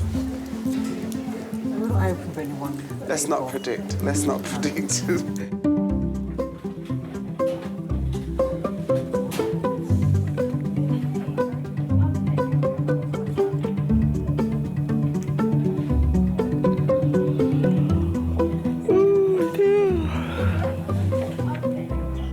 I'm still trying to get in touch with them, but these are just that's a letter and your copy of your notes that you'll need to take to them. I am worried about losing my eye. I understand that you're worried about that. They're very good. You're not just pacifying me there, Sam, are you?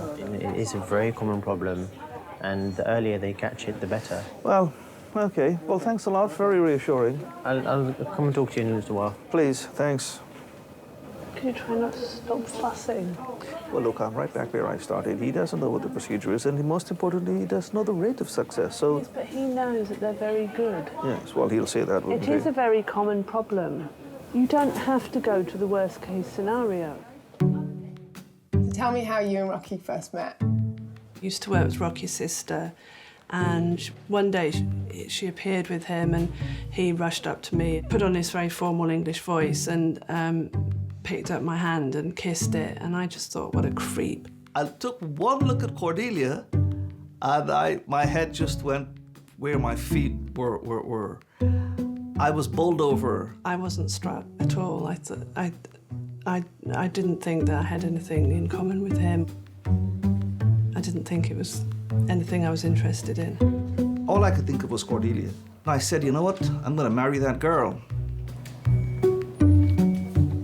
Jelly-like fluid seen on fundoscopy and retinal vessels less well defined on the right side. Many thanks.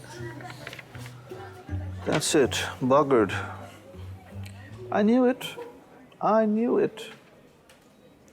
It would have to be the worst with me. What? What's the worst with you? Well, what's the report saying? It just says that the retinal vessels are less well defined. That means nothing. One would hope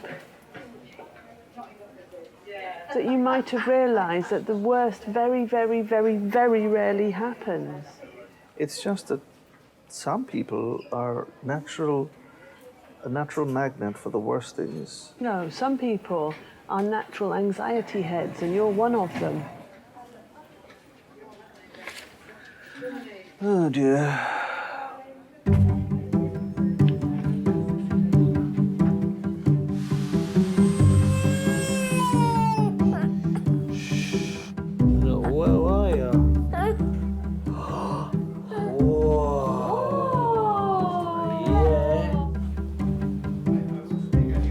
I'm so happy I can breathe. Tom's dad, Bob, has arrived in resus. They are awaiting a diagnosis of what caused his chest pain. Hi. So, I've been looking at some of your tests. Your heart tracing's normal. Your chest x-ray is normal as well, just to reassure you. And the jelly scan that we did of your chest was normal too. And the other really serious thing that I wanted to exclude was a blood clot in the lung. And the test for that has come back negative as well. Okay? So, all of those, very good news, right? Now, I've been doing some thinking, and I'm not going to bias you as to what I'm thinking, but just have a read of that and tell me if that accurately describes what you've been experiencing.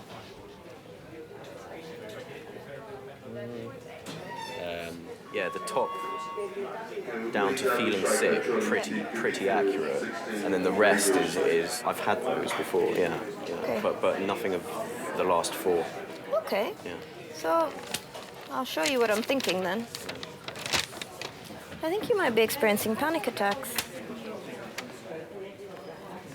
And I think we're somewhat guilty of perpetuating this because when we see people in the emergency department, we try and rule out emergencies straight away. You know, which we have. Yeah, because you don't want it to be an emergency. Well, yeah, I can see what you mean. Because you rule out the big things first, isn't exactly, it? Yeah. And, I mean, to be honest, if you had a blood clot and I told you had a panic attack, you wouldn't thank me for that, would you? But what got me thinking about this is that you said you were afraid that something was wrong with your heart. And once you had that thought, you just felt a bit more short of breath. And it seemed that basically once we had got you settled in a bit, your symptoms went away. And if we start getting it into our head that, oh my goodness, this could be a heart pain, obviously our inclination is to start getting stressed, right? And that's what triggers a panic attack. I see. I mean, this is entirely plausible. Quite stressed lately because you've had 2 flats fall through with his friend. They've been trying to move into a place because they both work here in London. We've sorted out You've Howard's had 2 flat. falling through. You've had all the thing about getting the guarantees in place, getting all the holidays moving, sorted, how we're going to make that. You know, you have been quite wound up sometimes. Up until that point, I don't think I realised how much stress I was under. I was moving place with my best friend, and that was getting a bit complicated. We'd been gazumped a couple of times. I was commuting to work 4 hours a day, and I think subconsciously, all these things in the back of my head were jumbled, and I was thinking too much about what was happening in my life at the time, and I just didn't really have time to relax. The doctor asked him, "Have you been stressed recently?" And I'm sat there thinking, oh boy, I know you have. You know, I'd made it clear that I didn't want to be a guarantor of a rent deal again. And you think, well, have we, you know, you agonise over it as parents thinking, have you been too harsh? And, you know, you couldn't help feel a certain pang of guilt. So, is there anything, if that is the case, what would be the steps to sort of prevent it from happening again?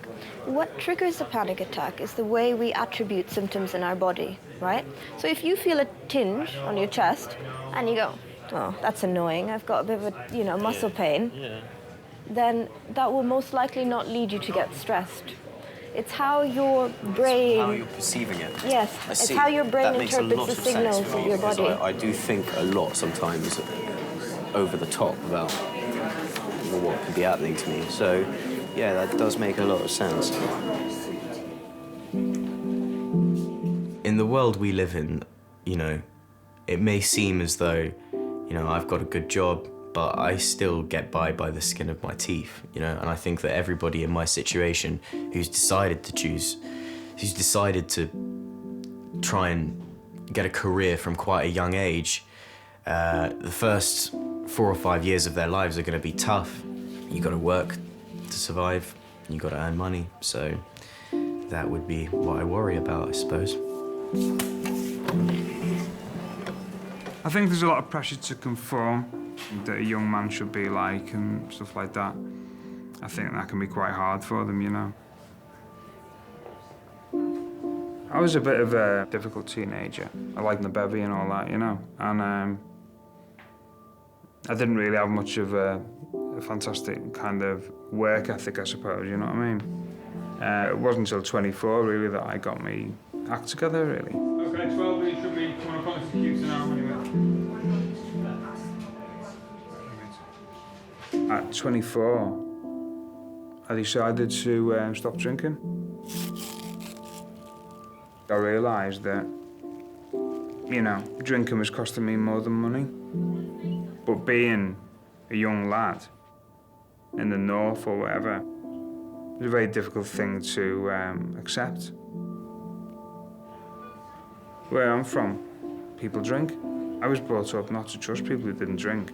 It's quite funny when these people that you've grown up with and go to the football to watch Everton and all that, suddenly, rather than being in the round, you know what I mean? You're having a Coca-Cola. You know, I'm just some kid from Liverpool who doesn't drink anymore, and I believe that if I hadn't have stopped drinking, I wouldn't have been able to do nursing and all that, you know?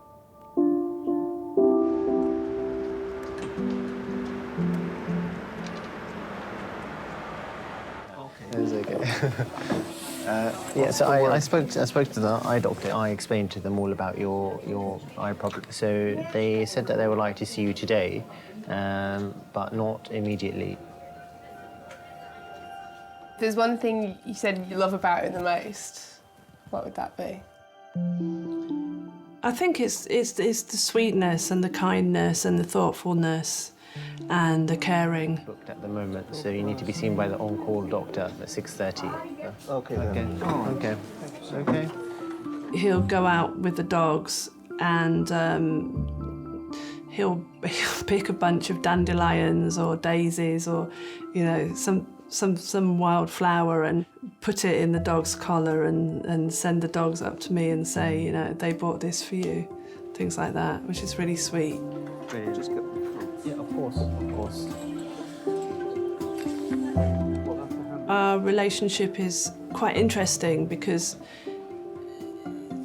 he, you know, I have to reassure him, but then there's also the side that other people don't see, which is him reassuring me, because I became very ill after he first met me. I was diagnosed with ME when I was in my mid-30s. And I've spent several years where I could hardly get out of bed in the morning, and I couldn't put my clothes on, I could hardly wash myself, I could hardly look after myself. I think I just thought, well, my life is over now, I'll just pretty much be retired, that will be my life. And I think since I've met him, I've realised that I can still do something that's useful, and you know, my confidence has increased a lot. If it weren't for Rocky backing me and supporting me, and I suppose being prepared to, he says that he's my consort. We are so different in so many ways on the outside, I suppose even on the inside. But that, I suppose, is one of the reasons why we're drawn to each other and we complement each other so well. We are the odd couple, but it works. It works.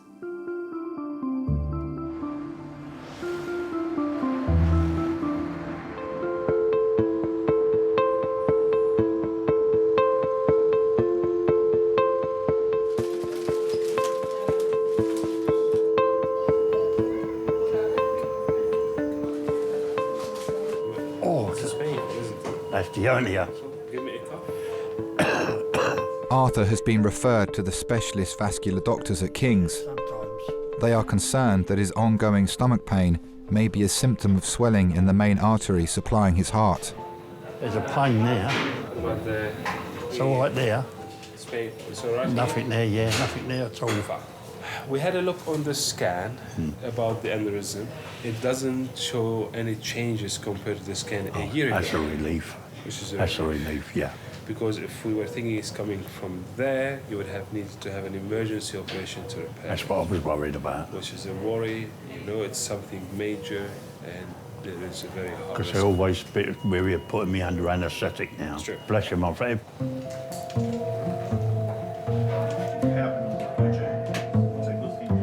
Doctors are satisfied that Tom's chest pain wasn't the result of a heart condition and that he's well enough to leave resus.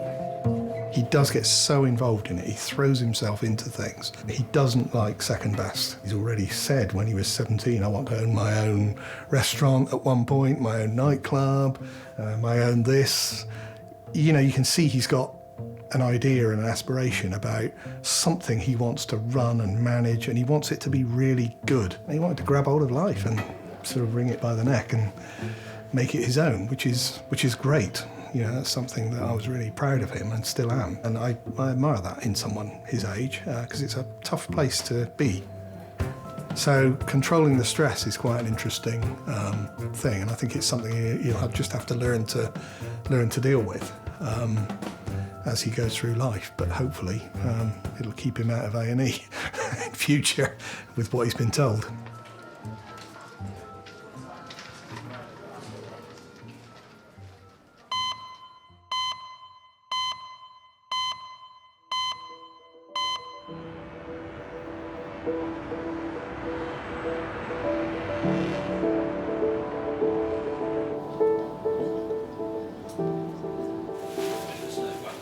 Arthur has been given the all clear.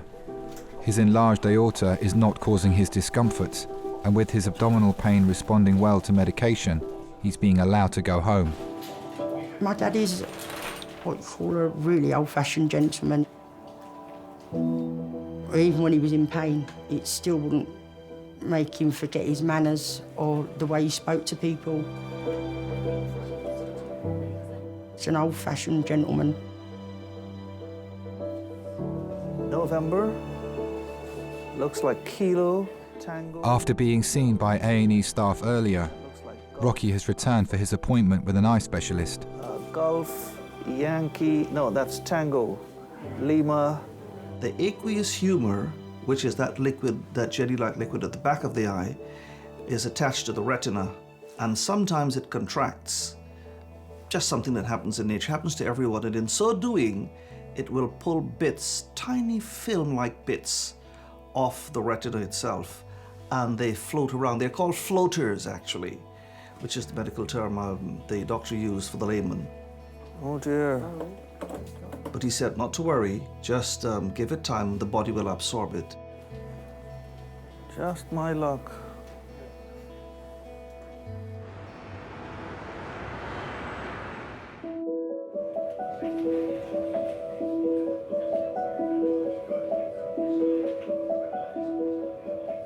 I'm impetuous, and you know, sometimes I can get a little caustic.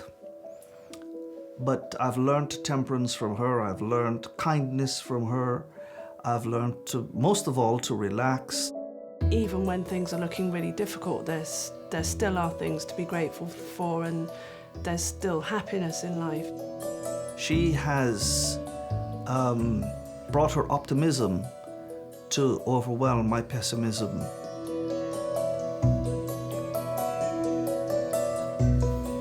I look at the bigger picture and I think it's probably a good thing that this happened to me. It might have been a heart problem, it might have been a lung problem, and you know, you start thinking to yourself, you know, in the future it could be just that.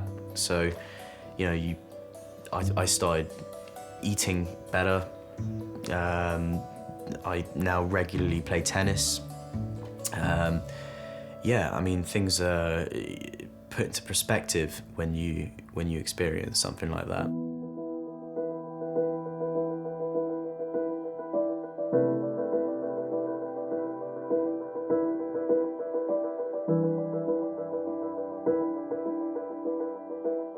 I loved being with him. I loved having him next to me. I was very proud of him. Even my friends used to say, "Oh, you're lucky. Why can't we have a dad like you?" I think, yeah, I won't give him away for the world. It's a perfect dad, really. Perfect friend as well. Just one in a million. I don't think anyone could ever fill his shoes. I don't think anyone, you never get another one of him. I think they threw the model away when they made him. There was only one of him.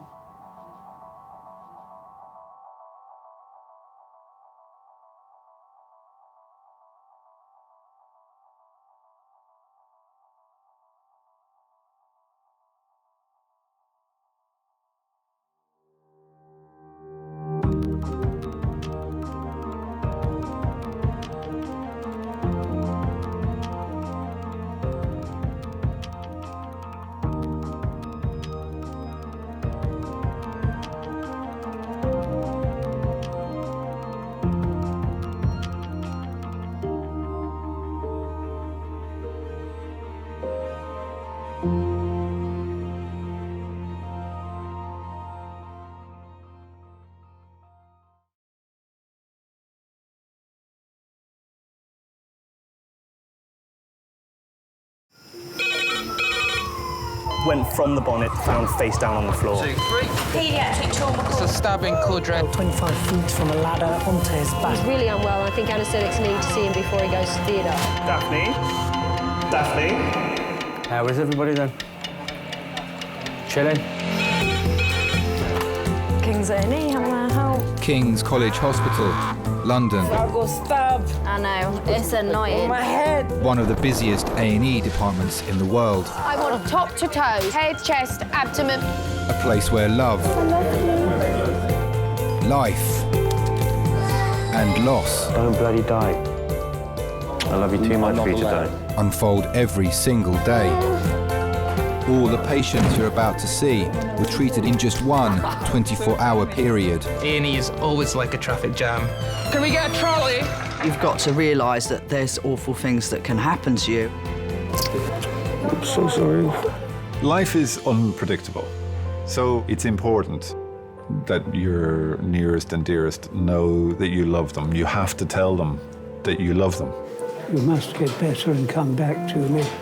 I don't want to lose you. Because there may come a time when you're not around to tell them.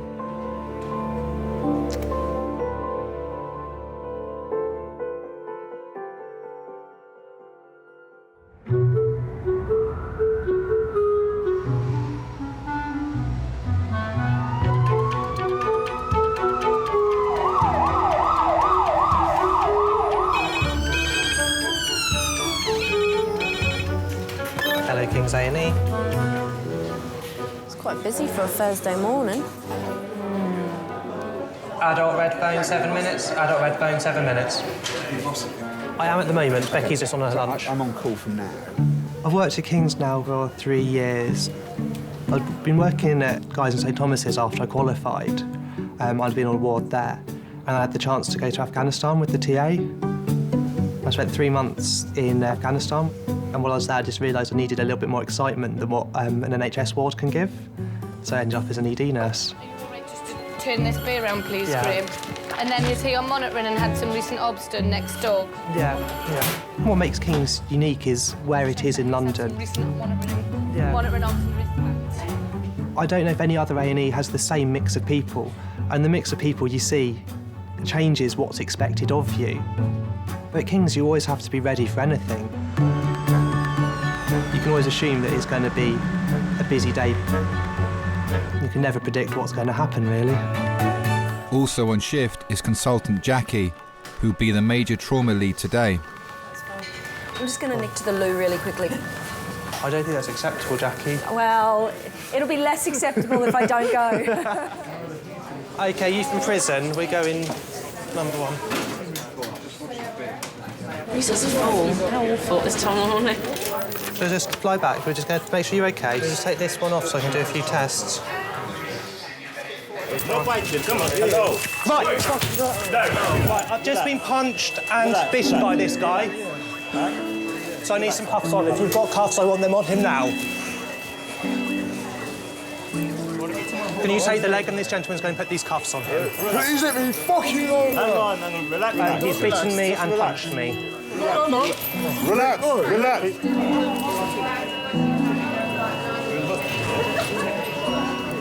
Just get his shoulder, he will try to bite you. I'm here to help you, yeah? Relax.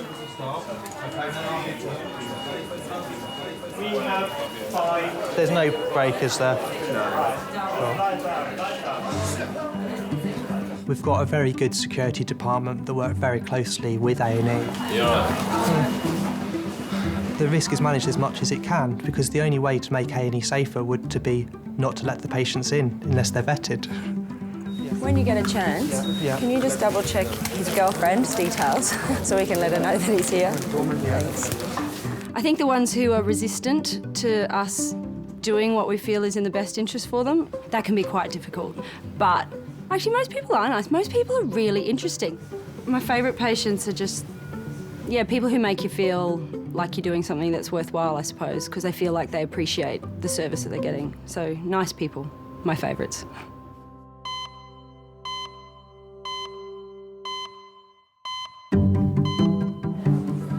Do you want a cup of tea? No, I'm all right. Sure. Might have coffee. I bet it tastes like shit though. Yeah.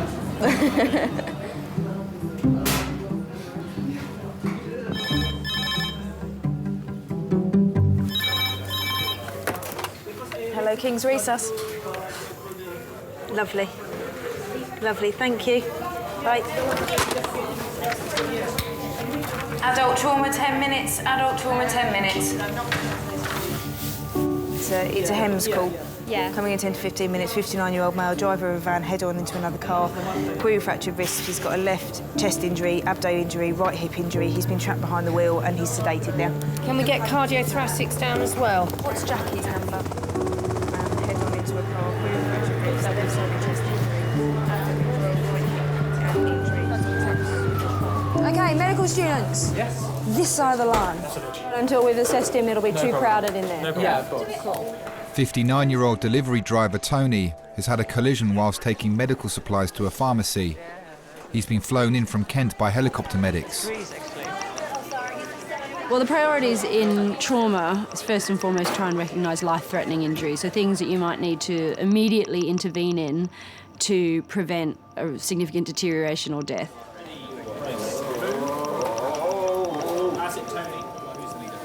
This is Tony Arch. He's a 59-year-old driver of a van who went head-on into a small hatchback.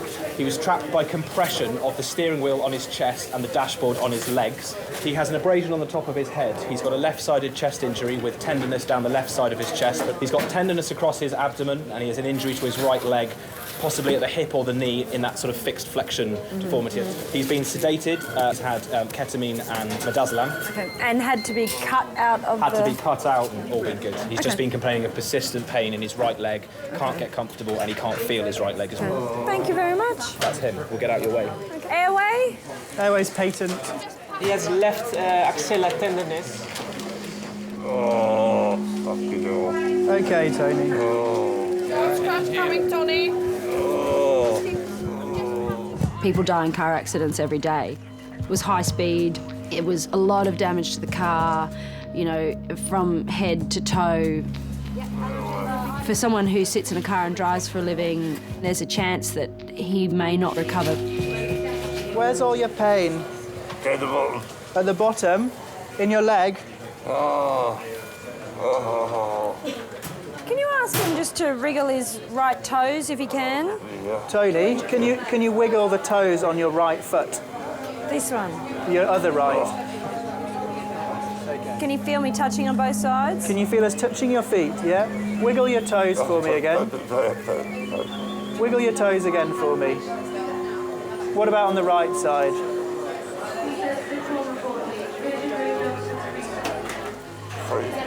I know, we're going to warm you up.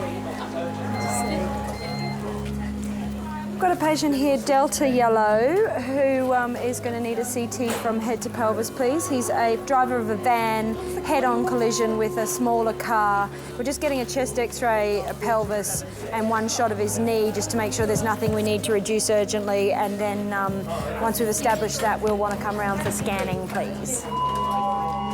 Can we have a porter to resus to take patient to CT, please? Chest X-ray.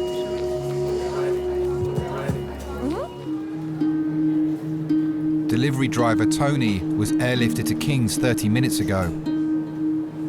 Doctors are worried that he could have internal injuries and may be paralysed. Driver of a van, head-on into a smaller car, trapped by steering wheel and dashboard. We'll go on slide. Ready, steady, slide. Oh. Well done, Tony. Well done. All right, listen. Okay, Tony. We're going to do this scan of your brain, all right? Yeah. And I need you to keep your head dead still, because we don't know you don't have a broken neck at this point, all right? Okay. It won't be long. Tony's wife Trudy, daughter Tracy and dad Jack have arrived and are waiting for news. We met when we were 17 and then we got married when we were 19. He goes at 4 o'clock in the morning to work, so we don't get time to have breakfast together or anything. But I always manage to shout down to him to be careful or to drive carefully. Not that that helped him. We was indoors. Trudy rang me. He says that Tony's been in an accident. He's all right, but he's been airlifted to King's College, and I thought myself, well, he ain't all right if they've airlifted him. But I don't say nothing. I keep my thoughts to myself, like, you know.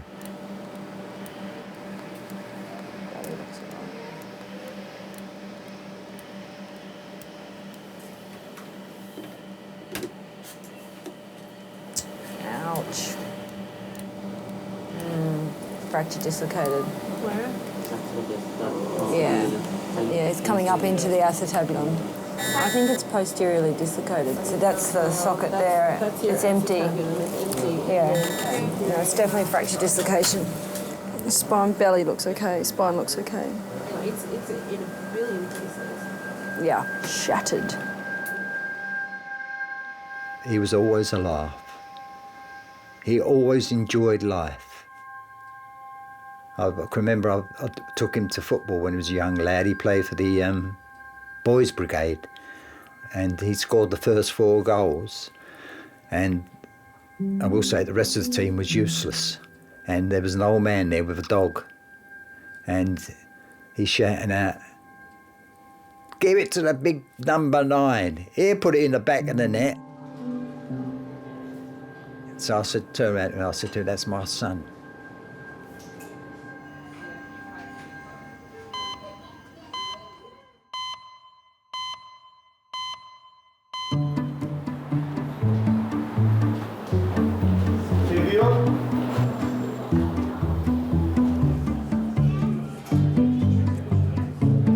So what do you want to talk about, sweetie pie?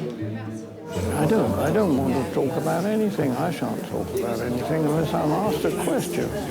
Okay, love. Going out with Karen tomorrow night. Where are you going? Status quo. I only know one song. Do you? I don't know any of them, I don't think. I'm sure like it's one of them bands that when you hear it, you'll be like, oh. It's just the name of it, you can't really place what songs.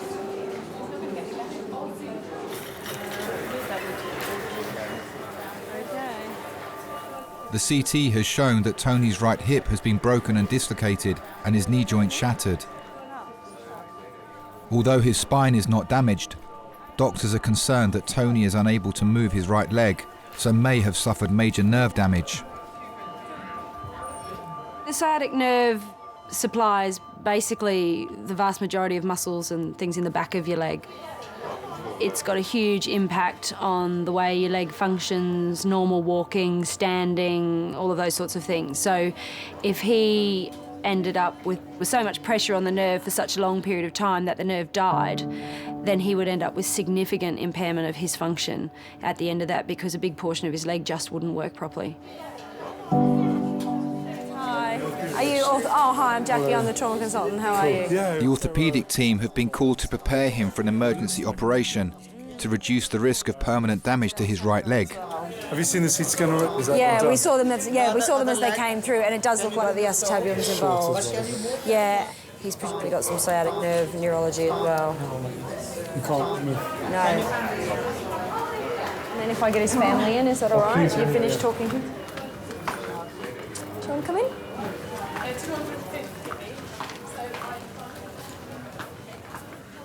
I've got some people here for you. Yeah. In much pain? Yeah. Yeah, I bet. Oh, hello, Tom.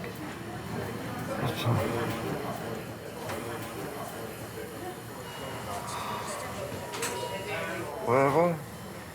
King's College. Oh, bloody hell. Try to keep still, Tom. I know it's painful.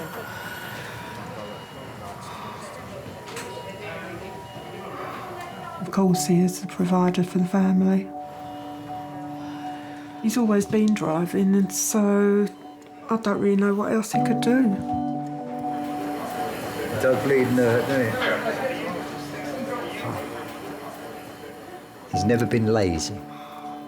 He's been a butcher, a postman, a milkman, and worked for the medical firm, delivering drugs and that to hospitals and pharmacies.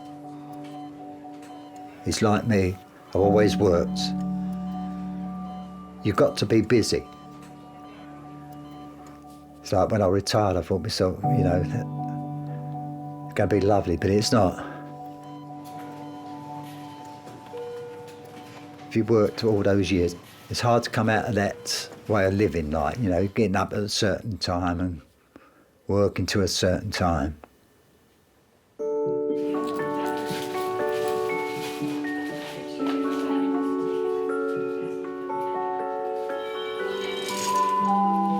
Please can I have a porter to recess? That's a porter to recess. 85-year-old Eric has come to King's with an ongoing stomach complaint.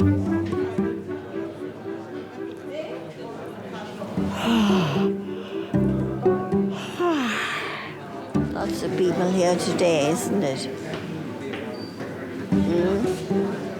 Mister? Lots of people here today. Yes. Eric is my world. He is my ideal man. Okay. You don't want to sip? Well, I might take a sip, yes. Okay, just a minute. I waited for someone like him since the age of 26. Oh, it's all right. I didn't have to put my gloves on. Wouldn't have been much use. They have to be rubber.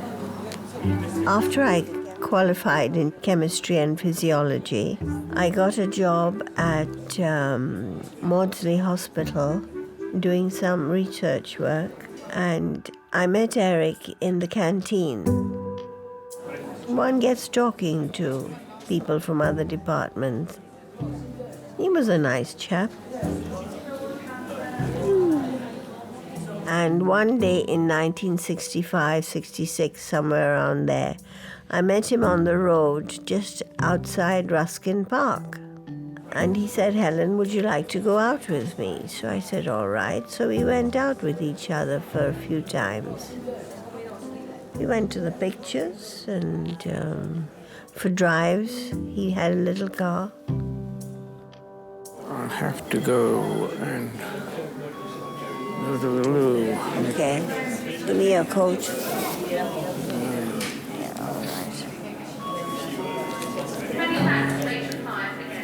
I would have married him straight away, but he wanted to live together to see how we got on with each other. Well, Auntie and Uncle who brought me up were very strict, and I didn't feel comfortable about that side of it, so we parted.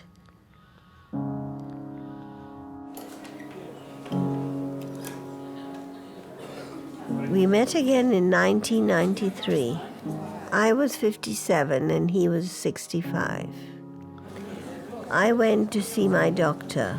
I was waiting in the waiting room, and who should walk in but Eric? He had the same doctor, it appeared. I didn't know he lived so near me either.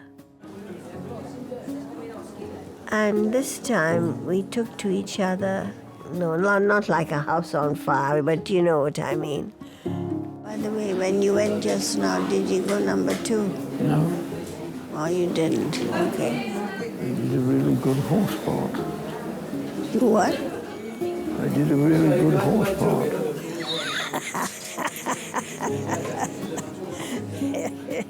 I thought, that was one of the happiest days of my life.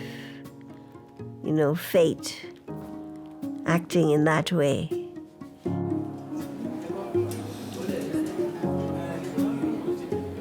And we've been happy ever since. We've been together for 20 years, a little more than that, and we love each other. If we'd have had a son, I would have liked him to be something like Eric. Oh dear. What is it that you like in a man? Goodness.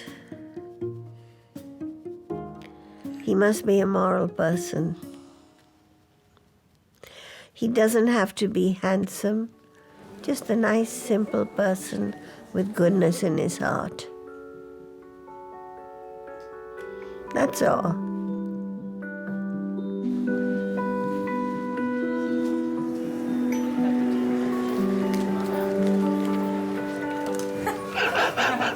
I'm Lucy. Hello, darling. I'm Jim. Hi, Jim. Nice to meet you. Nice. Anything you need, give me a shout. Okay. Help!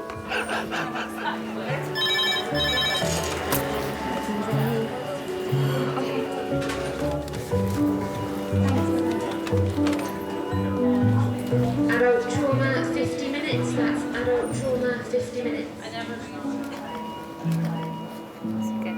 I've got no fear of hospitals. That's fantastic. That's good to not have fear. I'm usually quite fit. But at the moment... The breathing's just stopping you, is it? Slowing you down a bit. 79-year-old Jim has been brought in by ambulance with breathing difficulties. Have you got what other medical problems do you have, Jim? Well, I had a sigmoid cancer when I was 71. I was upright and on my feet the second day. My surgeon reckoned I was Mr. Indestructible. Yeah. So I am a man that recovers quite quickly. And I am reasonably strong for an old man. Done lots of jobs. Anything physical. If I did anything, if I was digging, I'd dig down until we got to Australia. Or if we were building anything, I'd build until the top's over. Anything. I think I'm as fit as I am now, simply because I've always looked after myself. I still train with a spemi bar, which is an 80-pound spring. And I still do a bit of training for the martial arts. I haven't retired in the sense of I'm still physically doing things.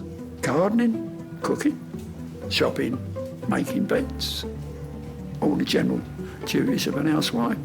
Because a housewife's work is never done, so I've been told. Well, all your observations are fine. Your blood pressure's not, your heart rate's a little bit raised.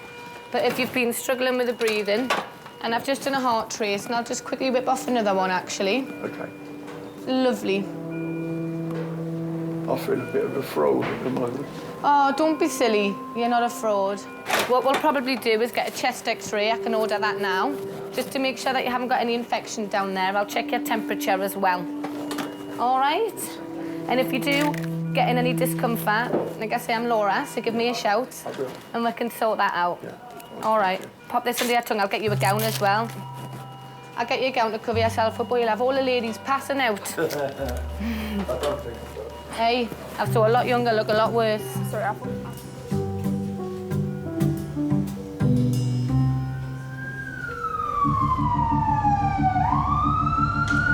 Ambulance services are bringing in a male patient under police escort. He's been arrested following a high-speed car chase. Driver, no seatbelt, ended up on the passenger's lap. Complaining of C-spine pain, lower lumbar pain, and he's got a laceration on the right side of his pelvis and recurred pelvic injury. He's got pelvic splint on. I like to think I approach patients in custody in the same way as I approach the same person who's not in custody. Just because you're under arrest doesn't mean you did it, for starters. And the reality is that it's actually not for me to judge what they may or may not have done. Our job is to look after the sort of physical and emotional well-being of the person that's in front of us.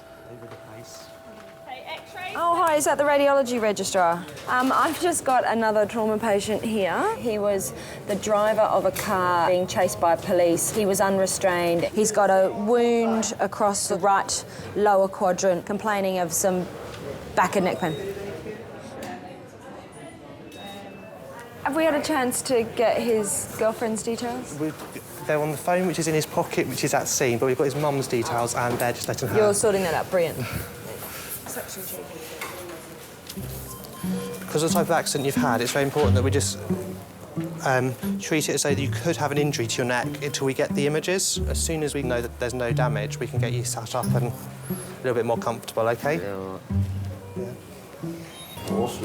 It's King's College Hospital in London. Got a change? You want to change? Change of life. Yeah, cheers, mate, yeah? Thanks a lot, yeah?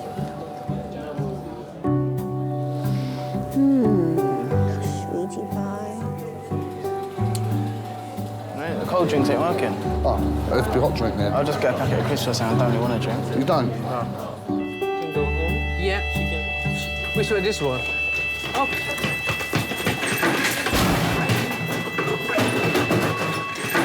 Point corridor. Pinpoint corridor. What the fuck, eh?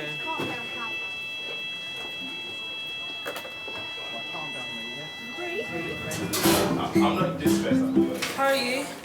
I am fine, young lady. Thank you. One of the nurses, okay? And I am Jim. What happened today, Jim? You ladies have got me here and I want to go home. You're making me feel bad, Jim. I worry over my wife. She's on her own, or she would be. She's not on her own at the moment because my son will drive down from the coast to be with her. She's such a lovely lady. Yeah, 5. Jesus. None of them are called Jesus. How long are you married? 60 years next year, Oh my God. so it's a little bit long. She was 14 when I first met her. She was beautiful. I can't believe you've been married nearly 60 years. Yeah, she's possibly worrying about me. So if you could bring her, I'd be well pleased. And you Just tell her I'm all right. Thank you, honestly. And you've been well looked after. Yes. Tell her I'm chatting all the ladies. She knows at any rate. And tell her I'm raring to go. He says he's raring to go. She says you're to behave yourself. Yeah, she always does. I met her, she was 14, I was 15. When we were courting, I'd walk her home and pick flowers from her. And yes, I used to nick them out of gardens. But really, I didn't nick loads of flowers, a few daffodils when they were in season, roses. But I always pruned them. I never just pulled them out the ground. But years ago, I got pulled up. I was coming home from school, and my mum was quite poorly at the time, and I nicked a rose out of a garden near the school I was at, and I got down the road, the police pulled me and took me back to the house. And the bloke come out and he says, what's the rose for? So I said, well, because my mum's ill. So he walked over to the bush, he looked at the bush, he came back and he said, you like flowers and you've done the right thing. You've cut it, you've not done anything else. If you want flowers for your mum, knock on the door.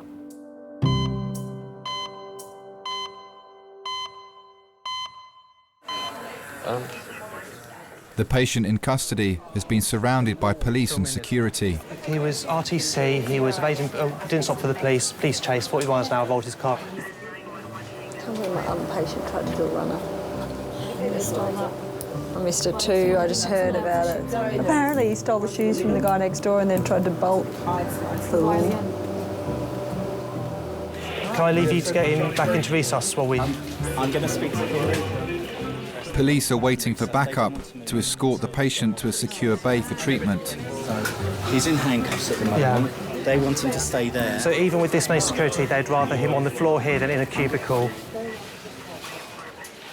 When we get a patient through who is either agitated, confused, aggressive towards staff, it's not unknown for us to have 5 security guards, a couple of nurses, a couple of doctors, all dealing with that situation. And while we're doing that, it leaves no staff to look after the other patients.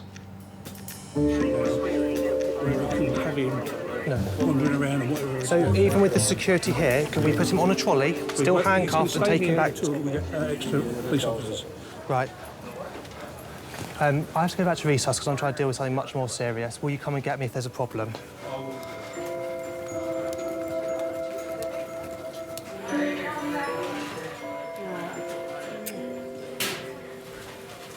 Really? Don't keep moving about, Tone.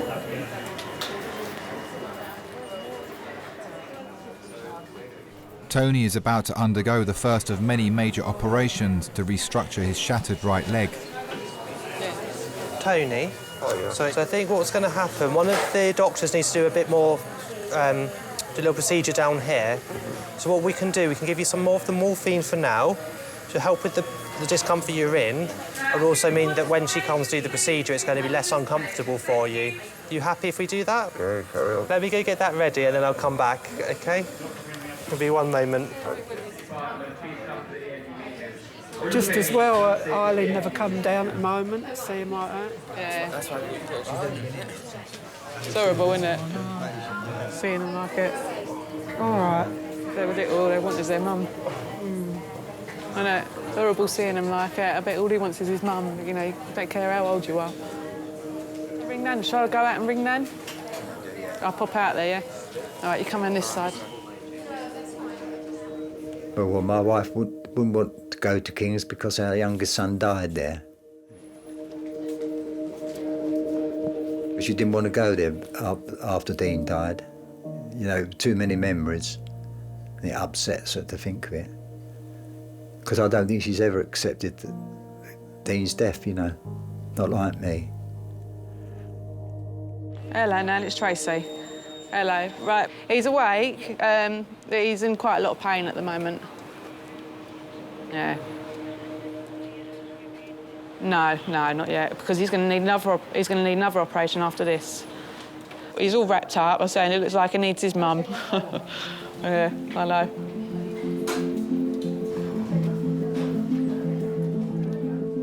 He really misses Dean. He's never forgotten him. We would have loved to have heard his brother about. Dean was 17 when he died. He had a brain hemorrhage. He was the opposite of Tony. He's very academic sort of thing, a bit more serious. Go out? Yeah.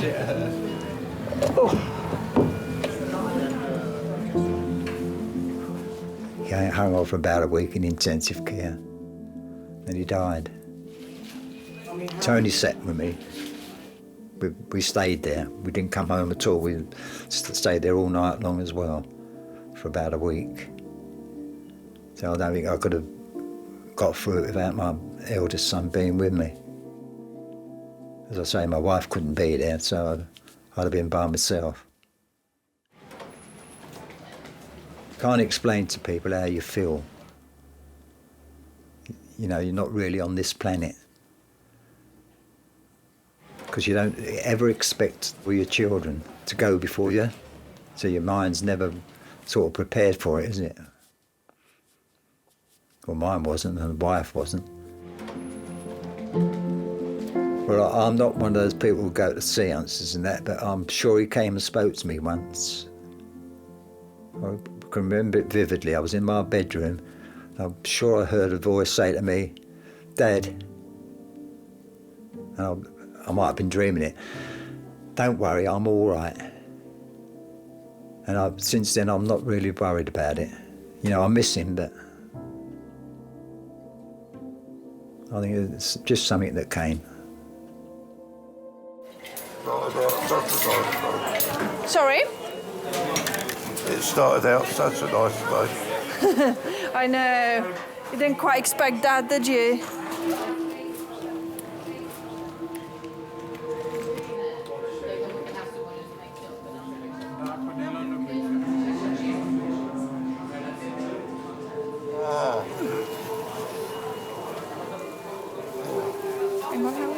Just give him again. To relieve the pressure on Tony's sciatic nerve, surgeons will first need to put his hip back in its socket. For the procedure, Tony has been heavily sedated. You're doing really well. They will then need to attach a weight that will hold Tony's hip in place by drilling a hole to insert a metal rod through his ankle. Tony, take a big breath for me. Tony, that's it. And another one. Can you put 100 over 50? Press a mute or something.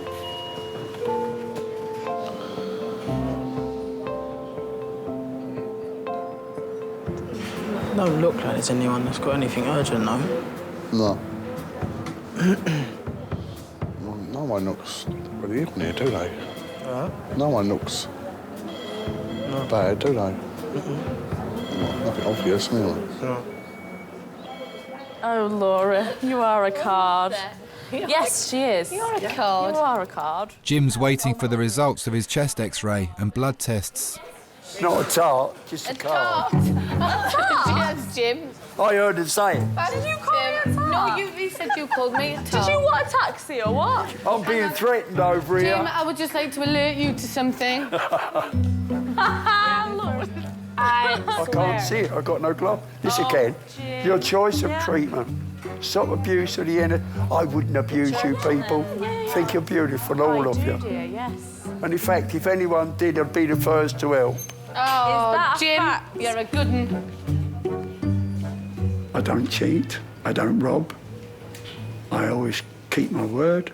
I'm friendly with anybody that would be friendly. I treat women with respect, men with respect. And when they don't, then there's an opposition. I don't drink as much now. I used to drink a lot. If I drink, sometimes I get into a fight. But I haven't had to lose it since I was 71. Really? Yeah, silly boy got a little bit silly. So I just, boom, just knocked him on his bum. Best form of defence is hit him. Swear away. I've been brought up like. My boys look after themselves. I taught my girls to punch, my wife to punch. We're all good at it. Now, it's my 80th birthday in May, so... Are you having a do? I don't want one. It's all fuss, isn't it? Oh, I don't know, you know, you get presents. That's a fairly good incentive. I've got a family I love, a wife I love. Well, what more can you ask for, I suppose? I'm not worried about money. I haven't got any, but don't worry about it. Family first, last, second, anywhere you like. My family are what it's all about. Without them, I'd be lost. With his leg now in traction, Tony's ready to be taken to theatre, where he'll have the first of several operations. Uh-oh. Hello. Is that through the ankle? She said they've put a bar in there. Through the ankle? No. Looks like it's through. Oh, yeah, it is, isn't it? It's a good on to your mother. She'll be up tomorrow. Yeah, so look. Nice. You don't like coming here. Yeah, but she'll be up tomorrow. She will. Don't worry about it. Oh, all right. Right? Yeah. Hang in there. Oh, you want us to go? You sure? All right then. All right, see you later.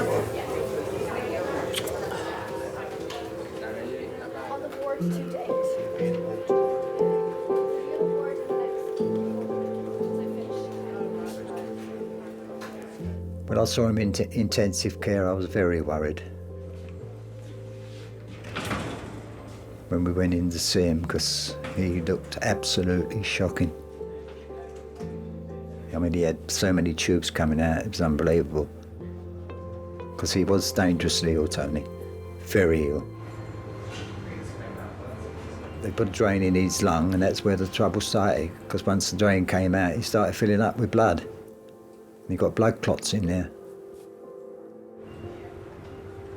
I thought, let's not have another repeat. Let's hope he comes out of here.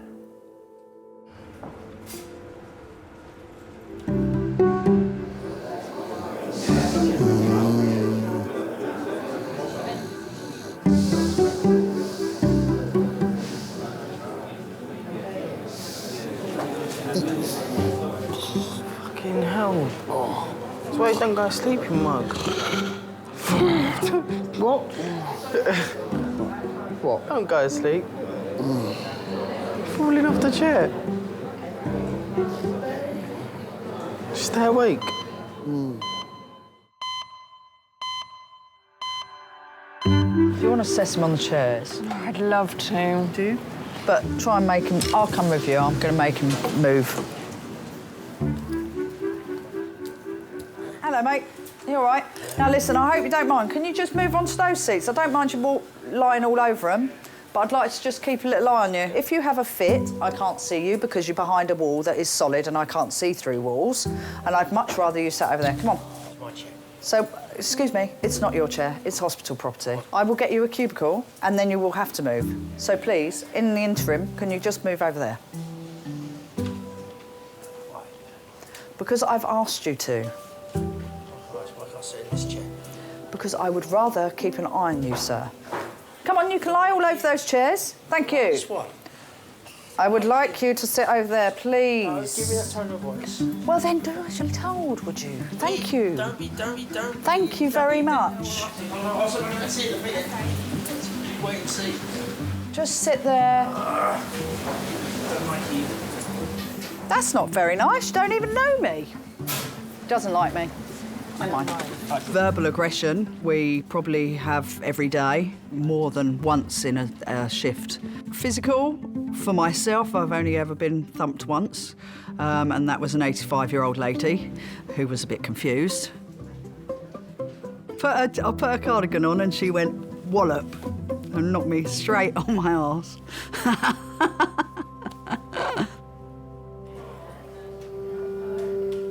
Jim's x-rays and blood tests have come back clear. Transport has been arranged to take him home. I've hit a mid-morning wall. Yeah. Do you know, I'm knackered now. I want to sleep. No, I've been up since early this morning. We need to get some sleep. We've been up 22 hours. Yeah. But it's good for you. Is to have you know, work it off sometimes. That ain't my driver, is it? Yeah, it is. Is it? You my driver? Shall we give them... Listen, girls, I love you all. Lovely to meet you. You're beautiful, and all Nice of to you. meet you. Pleasure, Thanks, Jim. darling. You take care. All the best, all right? Nice to meet you. Get home safe. Look after that wife of yours. Bye, doll. Bye, Jim. Bye, Jim. Oh, I like Jim. What are we going to do now, man? I wanted Jim to stay. Should have kicked out the horrible ones and keep Jim. They're all right, though, in here. There's someone kicking out front being racist. If Jim sees her... He's very ethical. It's very ethical. I like Jim. I thought he was going to be a hugger. I got a proper squeeze. I did a big kiss and a squeeze. I was like, oh. Me too. Happy time. Oh, Jim's made our night nicer. He has. Got a little cheeky kiss.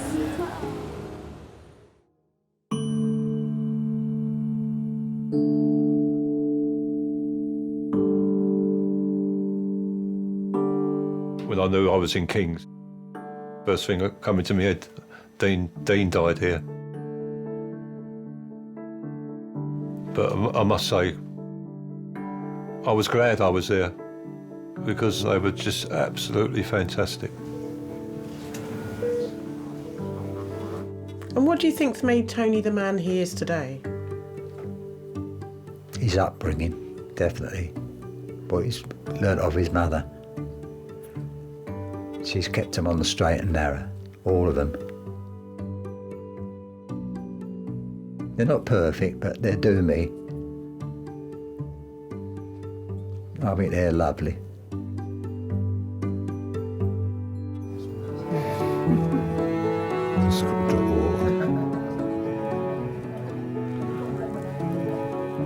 I must admit, I do get bored because I can't leave the house because I can't walk on my right leg. I just get so excited if I've got a visitor coming. If I know that I've got someone coming on a certain day, I sit there looking out the window until they turn up. And I'm not very happy if they don't turn up.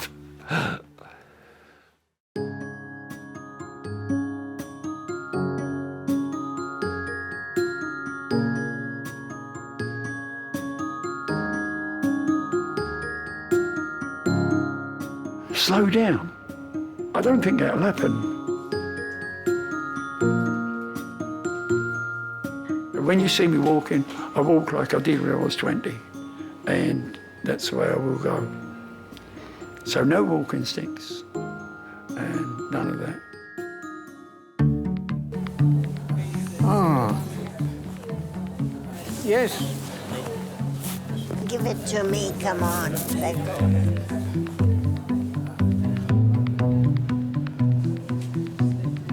I like everybody to be as happy as Eric and I are. I love you. Yeah, I love you too, you Rich. That's right.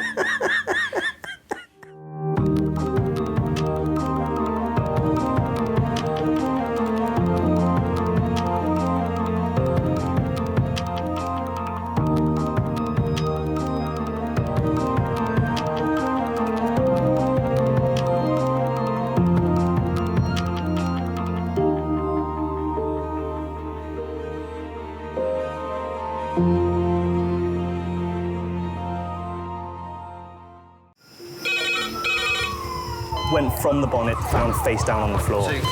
Paediatric trauma. It's a stabbing quadrant. 25 feet from a ladder onto his back. He's really unwell. I think anaesthetics need to see him before he goes to theatre. Daphne? Daphne? How is everybody then? Chilling?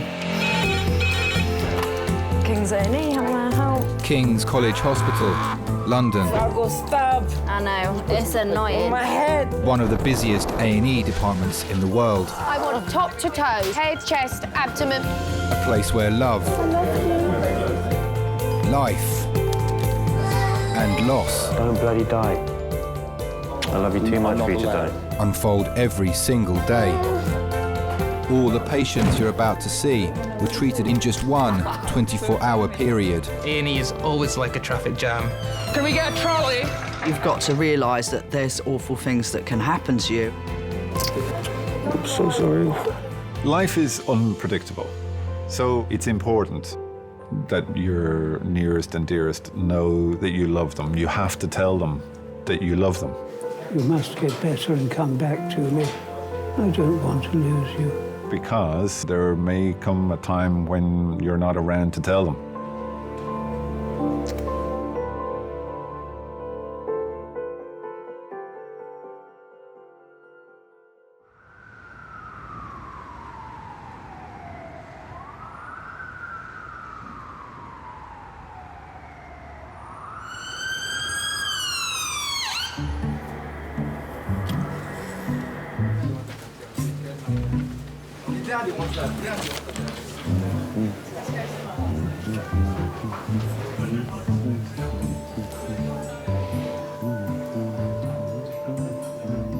He is having IV fluids for sobering up. This man's absolutely hammered. Naomi stuck a line in him and he pulled it out. And he then threw himself on the floor in the cubicle. I like that name, Lopez. It's a great name. Or Jesus, I love the name Jesus. Yeah, Jesus, that's a great name, because it's spelled Jesus, but it's pronounced Jesus. A is still having his fluids and waiting on sobering up. He'll be here till this time tomorrow. The new man gone into 15 who's drunk, who's fallen over and hit his head. It's Saturday night, darling, and I'm afraid the drunk head injuries come in on a Saturday night.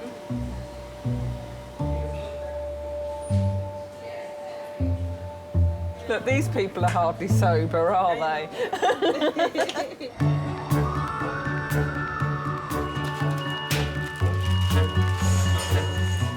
2 minutes. Head injury, 27-year-old head injury. We know nothing more. Dr. Fleur is the lead consultant on duty, responsible for every trauma case that comes through the doors. Quite combative and aggressive with alcohol, so that's on security. Okay, great, okay. It's her first week in the role. Do you want to just try and get keep on the bed quiet? for us? Go across that side. Lovely, okay. Okay, sir. Thank you. So we don't seem to have an immediate airway problem.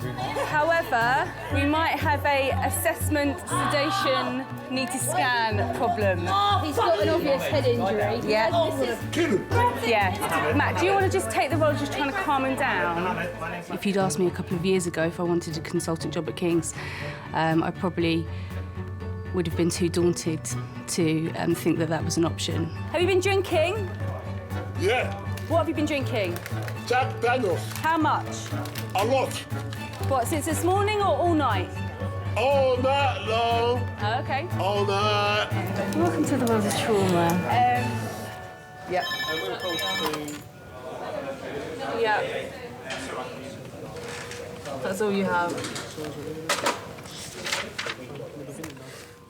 I've never been really searching for that trauma, adrenaline kind of medicine, but I've been totally surprised how much I've really loved it since I've been here. Okay. All right, sweetheart. Okay. We've got a trachea deviated to the left-hand side, a right-sided chest wound. I don't think I'd use the word exciting. Exciting kind of implies it is something that you're looking forward to. I wouldn't describe it like that. His friend looked a bit Bit what? youth. Youth? Youth. don't even know. You're talking a different language to what I understand. What do you mean? Hoodie, you know, or... But that is... they are our people. They are our people. They are our people, aren't they? Hoodie, a little bit edgy, dodgy. Street. Street, yeah, street. Yeah, absolutely. It's not for me, I'm not here. Hello, Kings A&E. We also have a lot of other patients there who are elderly, who have children. So it's a very challenging environment.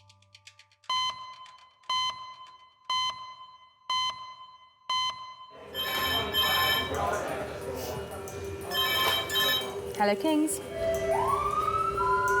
Paediatric trauma call, A&E resus, 5 minutes.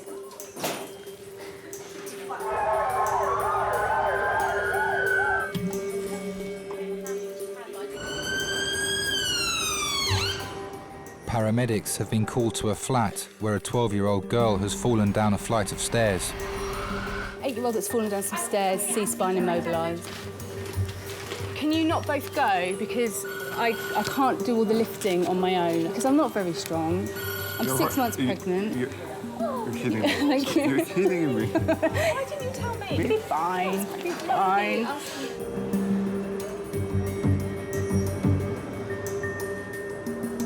When they walk through the emergency department door, they're often at their most vulnerable and most scared. As a parent, you can't help but feel a slightly different level of empathy for that family. Yeah, get her across and then we'll take the hands over. Right, this is 12-year-old Grace. Grace fell down 8 to 9 wooden stairs. She's gone down on her back. Mum heard her hit the deck. She was grey and sweaty and hyperventilating. So when we got there, she was crouched over, complaining of back pain all the way down and C-spine tenderness all the way down. OK. OK, Grace, we're just going to check you out first, OK? We've got a pulse of 94. We're just waiting for a blood pressure.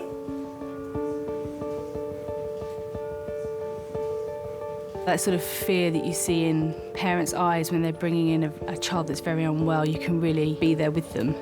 Do you want to just go up and stand with her? Yeah, we're just examining, but she'll be happier if you're there.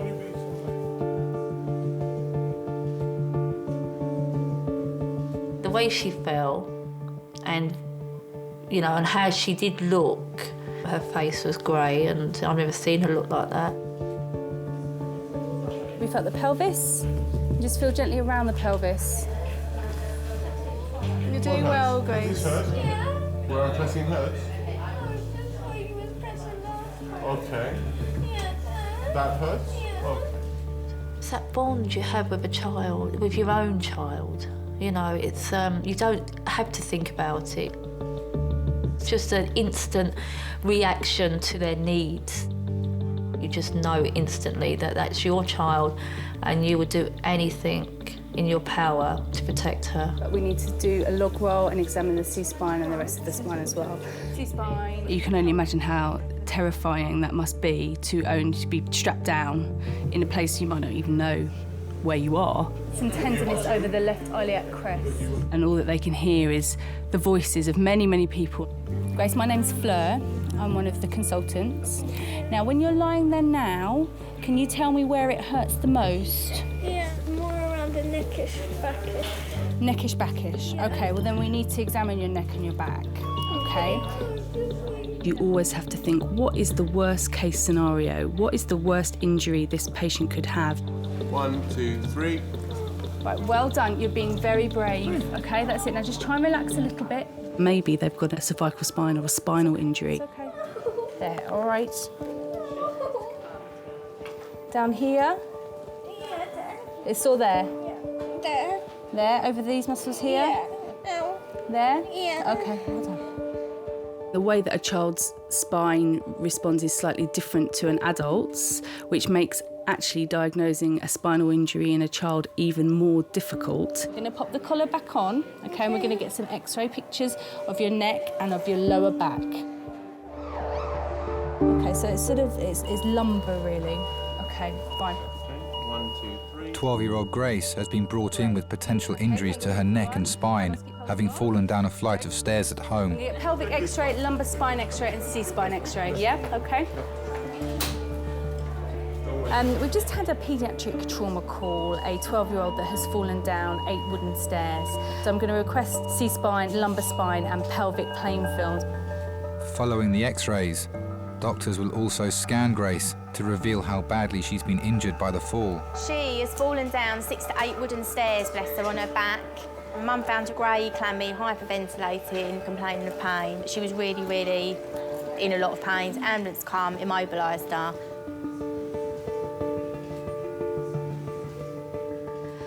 She wants to be a singer. She sings from the minute she gets up to the minute she goes to bed.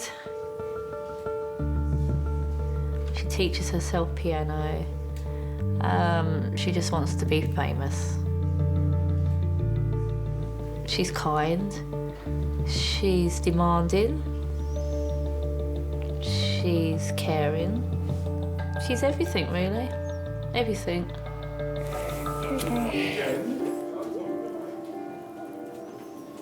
I would jump in front of a train for Grace if it meant that it would stop her getting hurt.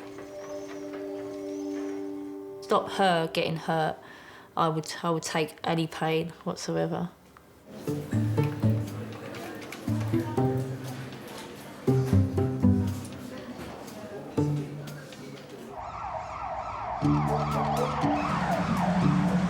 Swing your legs round for me, Sam. Stay nice and still, darling. Stay nice and still, OK? It'll be fine. All right, it's just going to sting for a minute. Crazy night in A&E starts with seeing ambulances parked all down the ambulance bay, walking into the waiting area and seeing it absolutely rammed. You just know that that's the start and it's not going to stop. Hey, police, why you here? Why you here? I'm gonna... This is my business. You know, you have people coming over that are very unwell, you have people that are drunk, on drugs, and then people that are upset or extremely worried about their loved one. Yeah, all that can lead to some strange and sometimes quite aggressive situations.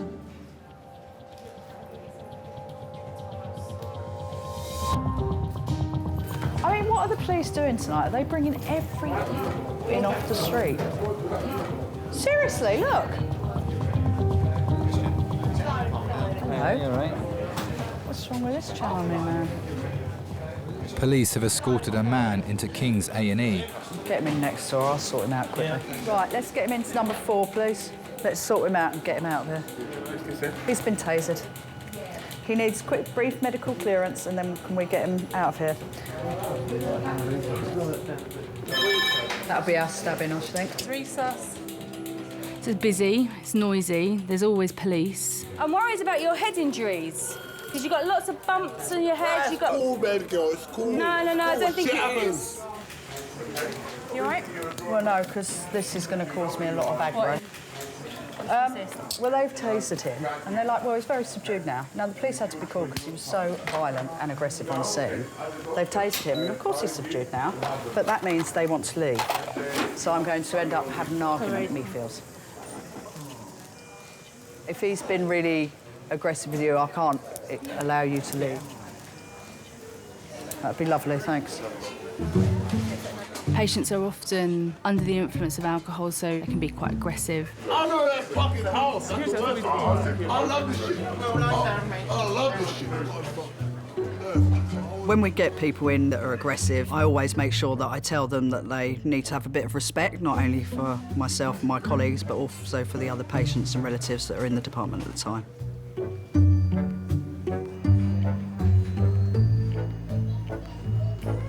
Dexter. Sarah and Andy have brought in their 10-month-old son, Dexter. He's been vomiting and has a fever. This is Andy. Hi. This is Dad. I'm Rebecca. What's brought you here today? What's been happening? This morning he woke up with a temperature of 100. I gave him some Calpol, and he had his breakfast fine, but then he had a 3-hour sleep, which is unusual. Okay. And then when he woke up, he then started to cry. His teeth were chattering. He looked hot. I took him out of the high chair, and then he just went like this, and he was completely on the spot. I couldn't rouse him. Sorry, I'm trying to be as speedy as I can because we're absolutely rammed now. I've been here a few times in my youth. This is when it all gets crazy. His heart rate is a little bit high for his age. So, has he got little spots there? See here as well. Just here. We'll see if we've got space. Can we pop Dexter, 9 months old, to try and catch a urine? We check his blood sugar and give him electrolyte. All right.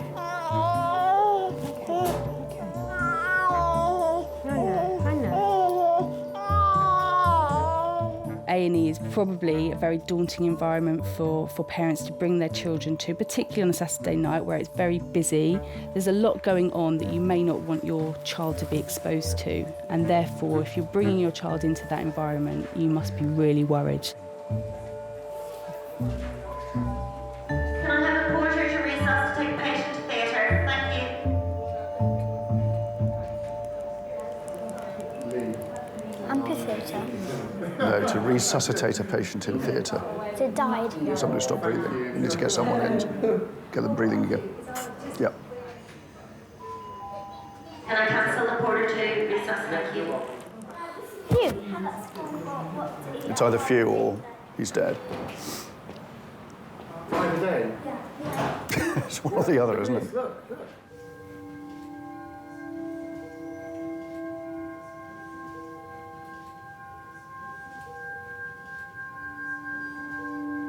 Dexter's fever could be a symptom of a serious infection.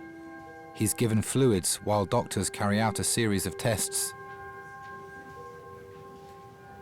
It's so difficult because you kind of like, I'm watching him, his teeth chattering, and I'm thinking, so when the paramedics arrived, I had him wrapped up in his green blanket, so his green blanket was covered in bomb. So the paramedics goes, right, Mum, come on, strip him off, all the way down to his nappy. Come on, Mum. And I was like, but his teeth were chattering. And he's like, that's just a reflex in babies.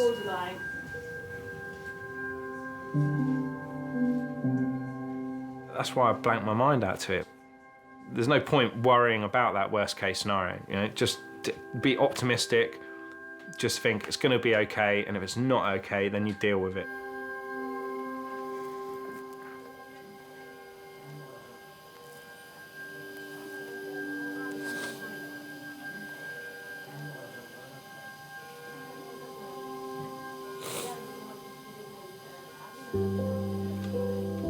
You've been a perfect mummy today. You've done everything right, everything. I always draw on the situation when my mum was unwell and you know, she was in intensive care and my dad was doing a speech at a family gathering, you know, and he's just so calm and collected, and his whole outlook on life, you know, is you have to be positive about every situation. You can't live your life in fear of those situations.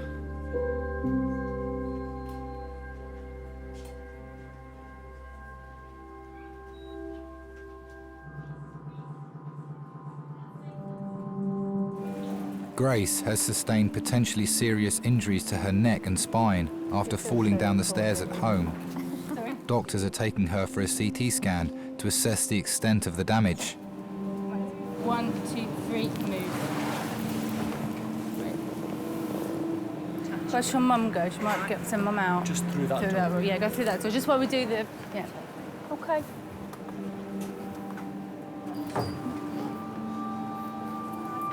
I think my mum, she was a lot calmer than I was. She was fun. She was fun.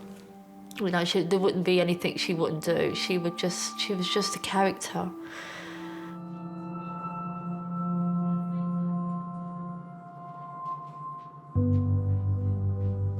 Her funeral, the whole of Bermondsey came out for her, which was amazing to see, all the young kids. You know, it was just amazing to see that they all came out, you know, to pay their respects. Well, for a little old Irish woman.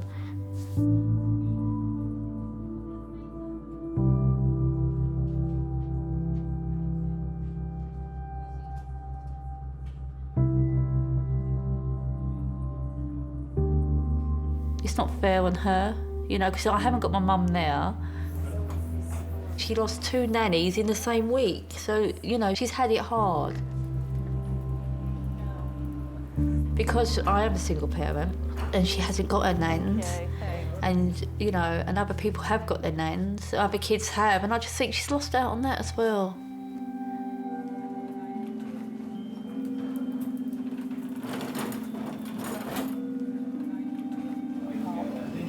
How are you feeling? I'm all right. I just want it to be the morning time. Yeah, it'd be nice. I'm not really enjoying tonight.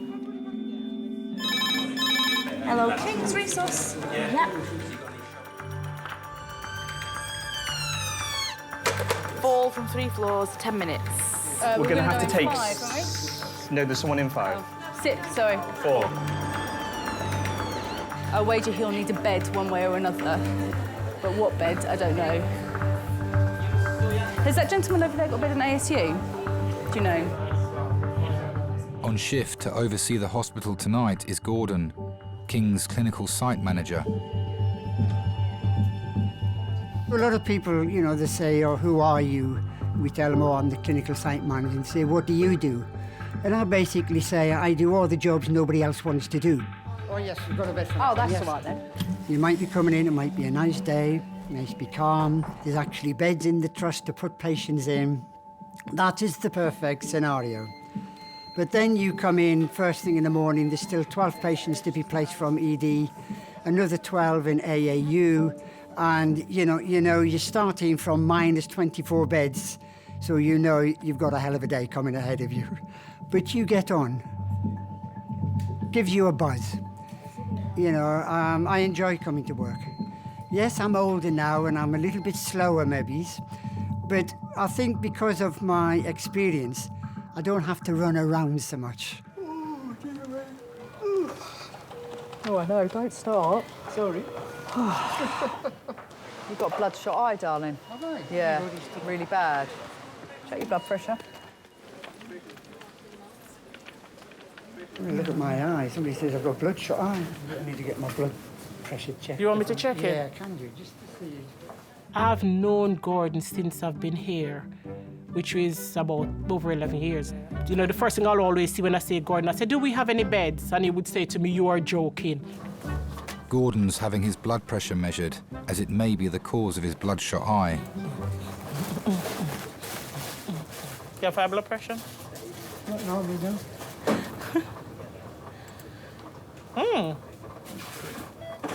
Wow, Gordon. No way. That's a little bit worrying, isn't it? Show me. That is high. You think of sustained high blood pressure, all the damage it can cause the various organs within your system. So it's quite worrying because he has other things. Not feeling well, headaches, you're wondering what's happening here. That's high, Gordon. I don't know what I would do. I'm 6 months pregnant, and I stupidly thought, oh, you know, I'll get a little bit of sleep. On Saturday night? You're fine. I get a little bit of sleep.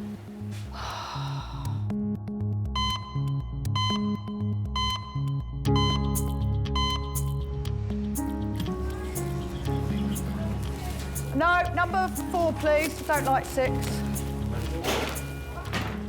Number 4. Spit it out for us. Spit it out. All right, it's very good. Good boy. You know, there's no point being, oh, poor you, poor you. Wake up for us. He's had so much diazepam, he'd be sleeping till next Christmas.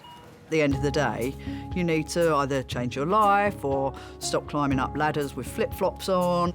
You've got to be firm and fair. The patient doesn't want to stand up, well, we're not going to cure that.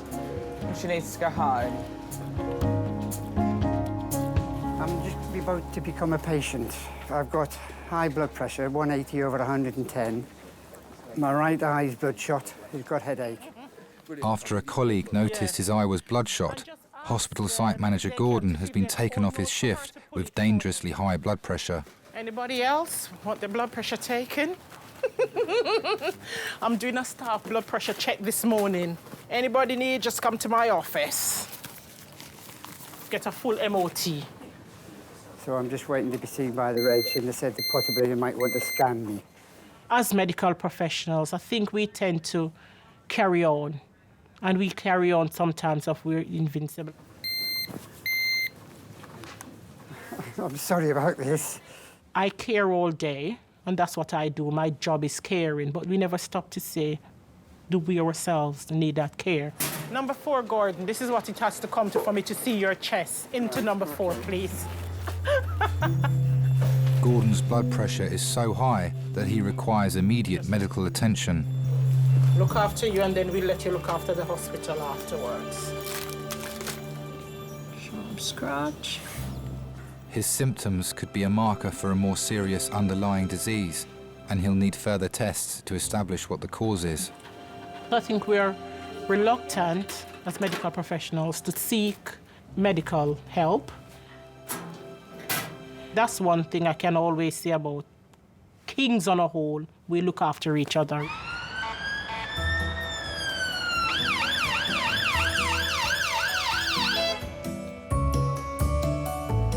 He had 15 milligrams of IV diazepam, 5 milligrams of PR.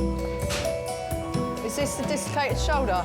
I did ask for them to just wait. Gynae came in wanting to cause chaos and hurt others. He's going home now.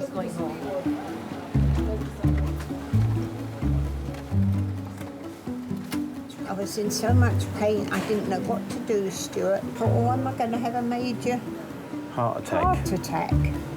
88-year-old Irene has been brought in by ambulance suffering with severe chest pains. I thought, oh, it must be bad, because you never pulled the alarm, even when you fell over last time. No. Thrown everything in the car and rushed up from Margate. And I thought, oh, I don't want to phone any of you, you know, because you'll be worried. All the time I was driving up there was thinking, will I still find her alive when I get there? 2 hours is quite a long time if you've actually had a heart attack or something. A horrible thought going through your mind, really. With a headache? Headache, bum-ache, bellyache. Everything. Oh. Hello there, is it Hello. Yes. Hi, how are you? I'm all Could be better. Silly question when I'm in hospital. What happened? I've had a heart murmur for years, and this morning it hurt, and in the end I just had to push my button thing. Okay. Where, do you live in a warden-controlled? Yes. Yeah, okay. And how bad is it out of 10? Well, 10. I love elderly patients. I just think the stories they can tell, and they've got so much balls, and, you know, they've got a bit more backbone. And what medical problems do you have? None really. I'm quite a healthy person. I've got a cyst in my stomach. Okay. 2 hip replacements, a knee replacement, this shoulder, and I should have this shoulder and this knee done, but it's not the operation because it's that wretched anaesthetic. It makes you so daft. Yeah. My son says, "You're dafter than usual, Mother." The mother's always the last one, really, to say that she's ill. She'll always say she's OK, even when she's not. What, are you taking any regular medications? It's in there, my Dorset box. Is it this? Yeah, that's what I take. And when we think she's unwell, when we ask that, we call the doctor, really, because she won't call the doctor to come and visit, so we call the doctor. But even when he comes in and asks, you know, how are you, she's like, oh, I'm fine. So you never quite get to the bottom of it. So I think we need to do some blood tests as well. Yes. Just to have a look that there's nothing else going on. Yeah. And also do an X-ray of your chest. Can I report to recess, please? That's reported to recess. You know, I always say that we think we plan our lives, but we don't really. They're all planned out for us from the day we're born. Describe Les. Well, he was just a very nice, caring man. I hardly saw him. We got engaged and off he went to Canada to learn to be a flyer. I was 15 and he was 19. So I didn't see him practically for the whole of the war. It wasn't until he came back and was demobbed, and then we got married, and he was married in his uniform because he hadn't got another suit that fitted him. He'd grown while he was away. Sorry, my name is Sylvester, I'm one of the porters. I want to be a bit comfortable. Oh, you're right. Right. Yeah. Did you say Sylvester? Yes, oh. Sylvester. Like the cat. And I get that every time. I'll say you're fed up with hearing that. I'm not bothered anymore. I mean, you've got to remember what they've seen, what they've gone through. We have got no idea that we're born now, you know, and I do. I just think the older generation are absolutely incredible. Have to pretend your name is something else. The war, the bombs, they're very different. Frightening times. I remember one night when I was lying in bed, and I woke up one night and I could see these boots marching past the window, and I was terrified. I thought, we've been invaded. But it was the Home Guard doing their practice. Yeah, always remember that.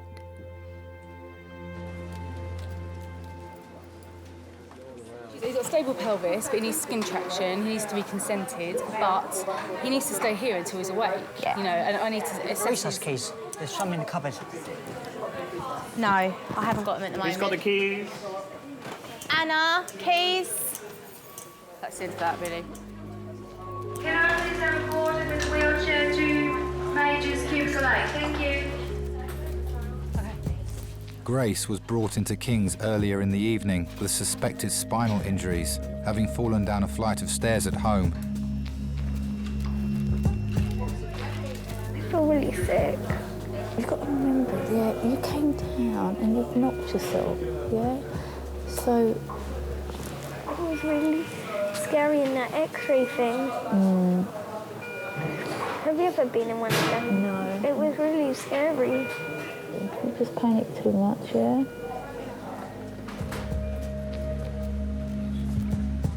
Doctors are waiting for the results of Grace's scan to see if the fall has caused any serious damage to her neck and spine.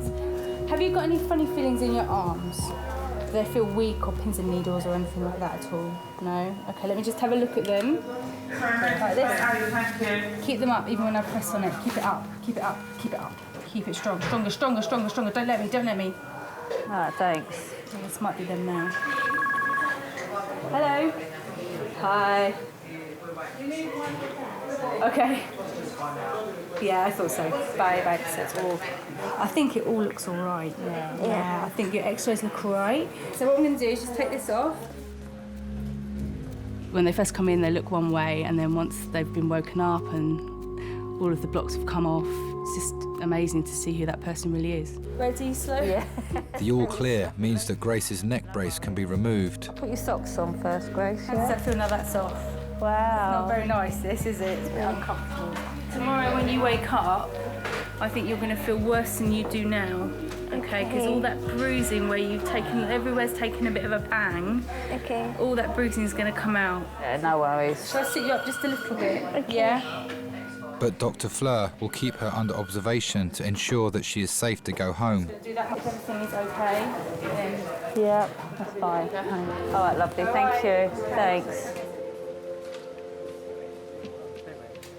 I never really had that chance to experience or show my mum the woman I am really now, and also the mum that I am. I never got that chance. I think that she would be extremely proud. I think that she would be... I think she was always worried about me. Take it slowly, because you haven't been standing up for a long while. All right. Thank you. Yeah, I think she'd be proud.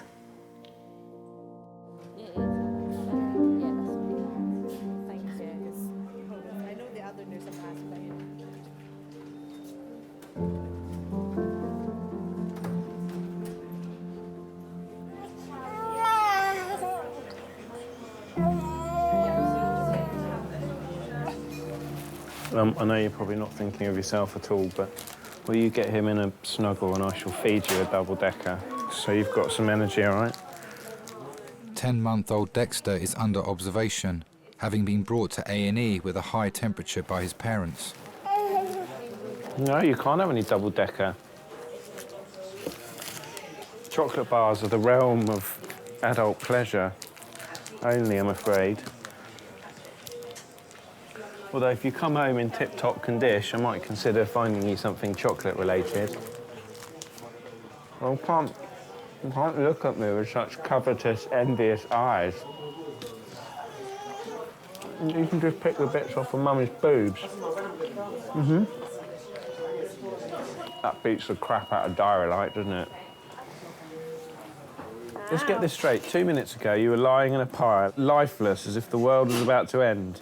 2 minutes later, after a little bit of chocolate, you're absolutely fine. I bet your temperature's dropped as well, isn't it? I remember spending 4 hours in A&E once when your mother had a fishbone in her mouth. Had a fishbone stuck in her throat.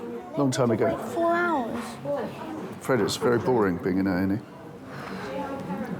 You see, what happens is that if someone comes in after you and they think it's more urgent, it's a more urgent problem, and sometimes that's like a baby or something like that, you know, then they'll get to see the doctor before you. It's just the way it goes. Yeah.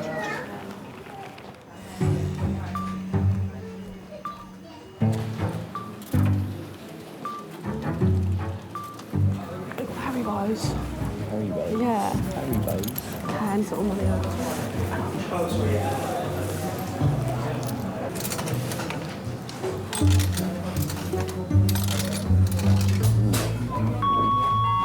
Porters Major's aid to take patient to X-ray, please. Porters Major's aid to take patient to X-ray.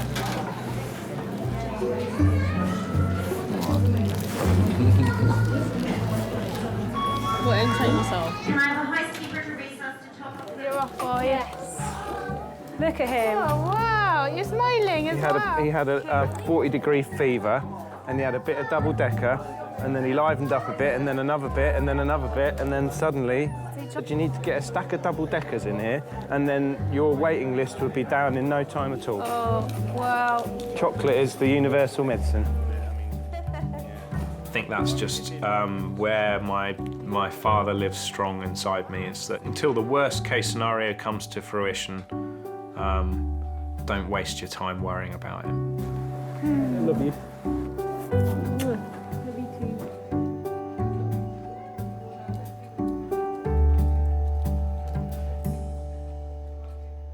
I've got very high blood pressure, 180 over 110. I've got a headache and I've got a bloodshot eye. I said to you, didn't I, if you got a headache? So we're just waiting for the blood results. Doctors have ordered tests to find the cause of Gordon's dangerously high blood pressure. It's just you don't think about these things. No. You know, you just plod along and... You have to be fair, you haven't really been well for a couple of days, you're breathing and stuff as Yeah. well. I've just been tired. He was admitted earlier into A&E whilst working his weekend shift. Got to remember, you know, I'm not a spring chicken anymore. I'm not. I'm the oldest in the team now. So it takes its toll. Maybe tells you you can do this job up to a certain time, and it's like sell-by date. And I think maybe it's trying to tell me I'm coming to my sell-by date.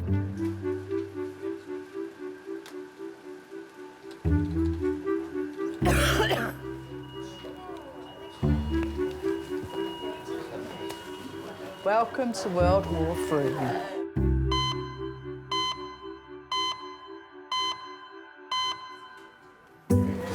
That's been the theme of our night.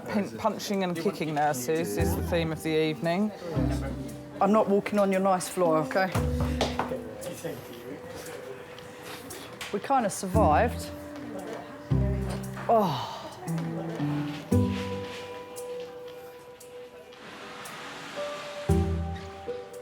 88-year-old Irene has been brought into King's by ambulance. She is suffering with severe chest pains. One of the carers said to me, "Who's that photo of that little boy?" I said, "What, me holding him when he..." "No, the little boy when he's got his fingers in his mouth." Oh, I said, "That's my Adam." That's Adam, yeah. She said, I used to do that. She said, and I still do it. Ah. Oh, dear. I don't think he does it anymore. No. Not like you when you were a baby.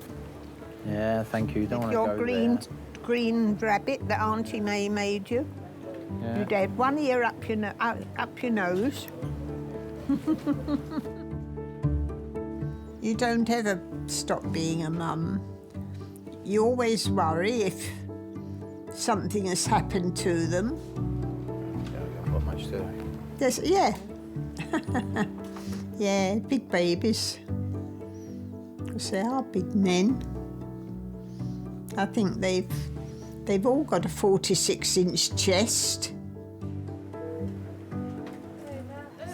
Okay, your heart tracing is actually fairly normal. Like that, No, that's... Which is good. Okay? Yeah. So probably move you into one of our areas a bit more comfortable than being on here, Oh, okay? right. While we wait for those test results to come back. Okay. And if they're all normal, I think you can go home. Oh, good. Okay.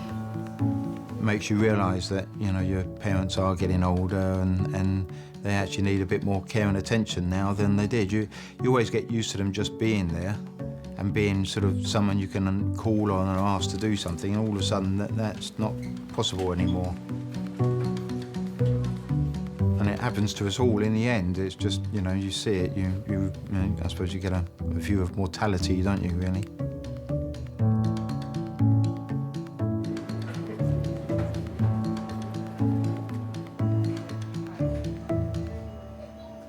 We have an X-ray, chest X-ray for Gordon. Could I send him around? Thank you. I think a lot of times nurses and even doctors, they don't think about their own health.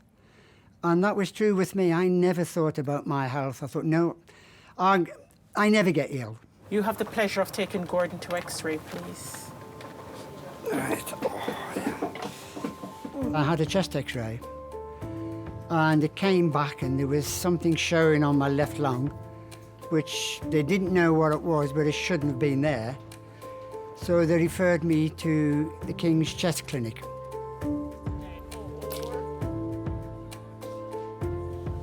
The first thing that comes into your mind is cancer. They made arrangements that I went for a special scan called a PET scan. Had the scan, then I went back to the clinic and I had lung cancer. But because somebody noticed it and said, let's just check your blood pressure, and by that one single blood pressure check, that's how everything was picked up. Possibly could have saved my life. Because now I'm getting the treatment for my lung cancer. Because if I didn't know that, goodness knows how long I could have gone on with this, not knowing.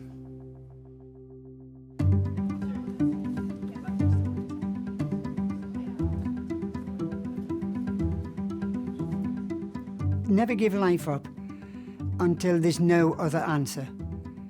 So I will be fighting this all the way, and I know at the end of the day I'll come out triumphant. I've got 4 beautiful grandchildren. I want to see at least one of them get married. So that's at least another 10, 15 years down the line. So that's my first goal. And the rest, well, it'll be a bonus.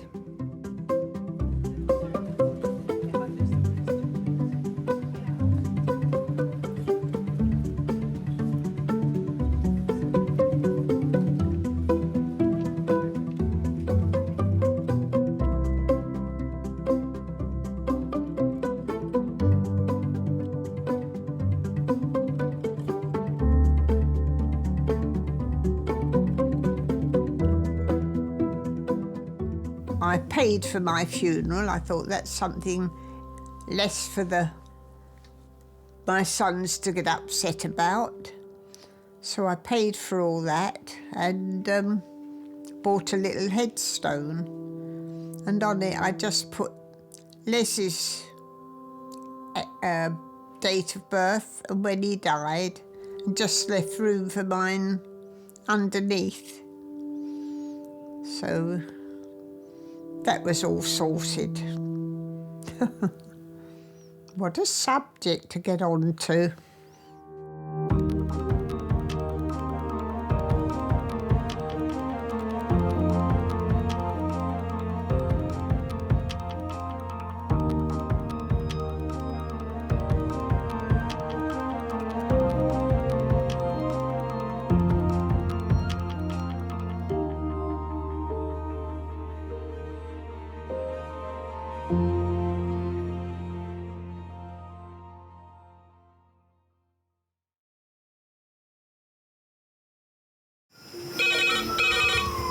Went from the bonnet, found face down on the floor. 2, 3.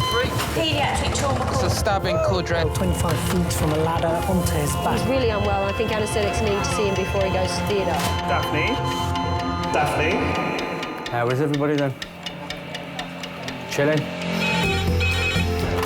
King's A&E, how may I help? King's College Hospital, London. I got stabbed. I know, it's annoying. My head. One of the busiest A&E departments in the world. I want top to toe, head, chest, abdomen. A place where love, life, and loss Don't bloody die. I love you too much for you to die. unfold every single day.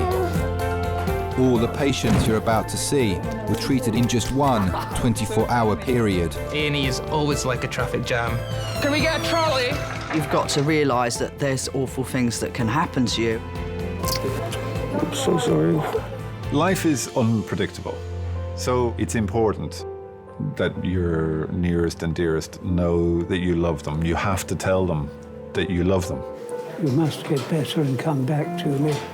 I don't want to lose you. Because there may come a time when you're not around to tell them.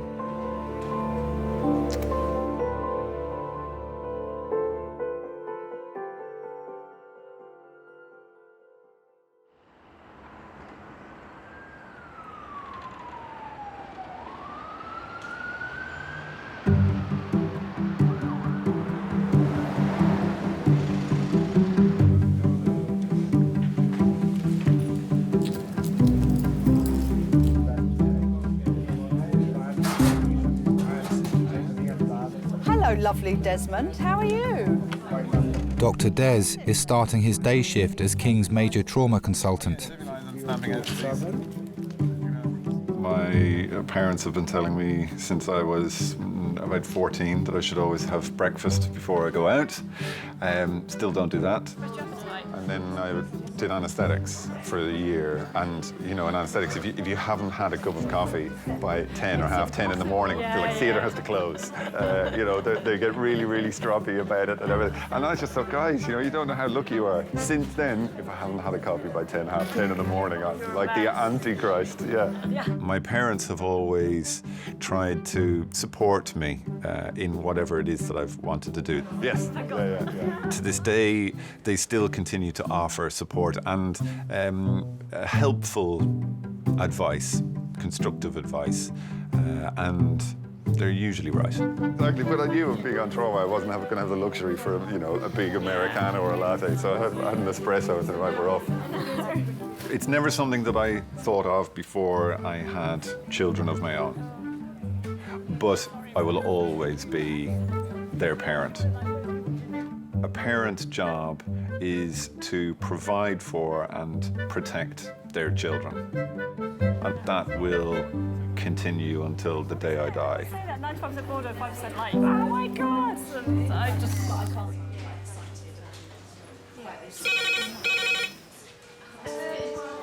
Hello, King's A&E. Yeah. Yeah, was she a pedestrian?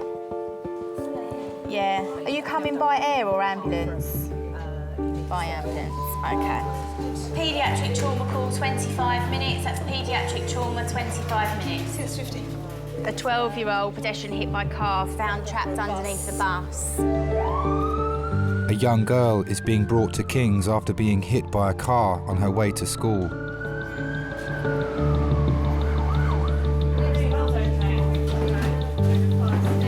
Hi, folks. folks. I'm Des, I'm the major trauma consultant. You've come to see the trauma or the little one who's next door? Okay, excellent, welcome aboard. I've assigned roles to pretty much everyone at the moment.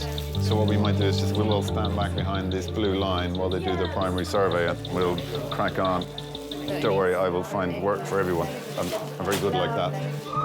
The girl, her mother, and a police officer are travelling from the site of the accident over 20 miles away in Kent.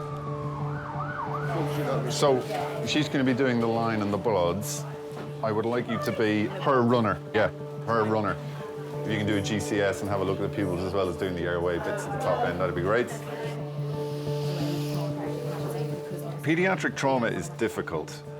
It's very emotive. Nobody likes to see kids in distress or injured or unwell. They seem to attract so many people from everywhere. People just want to be useful, they want to help.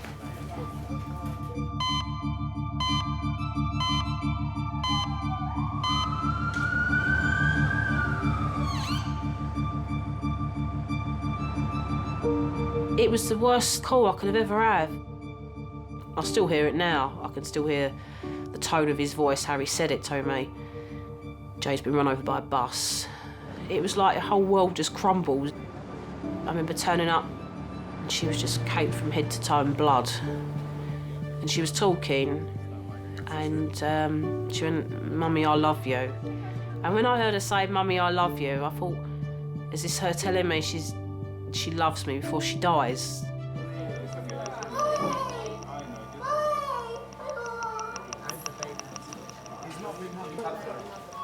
It's a parent's worst nightmare, what I lived that morning, getting that call.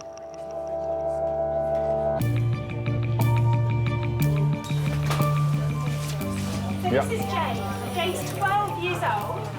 She was walking into some moving traffic when she got hit by a car, which made her fall over and a bus went over the top.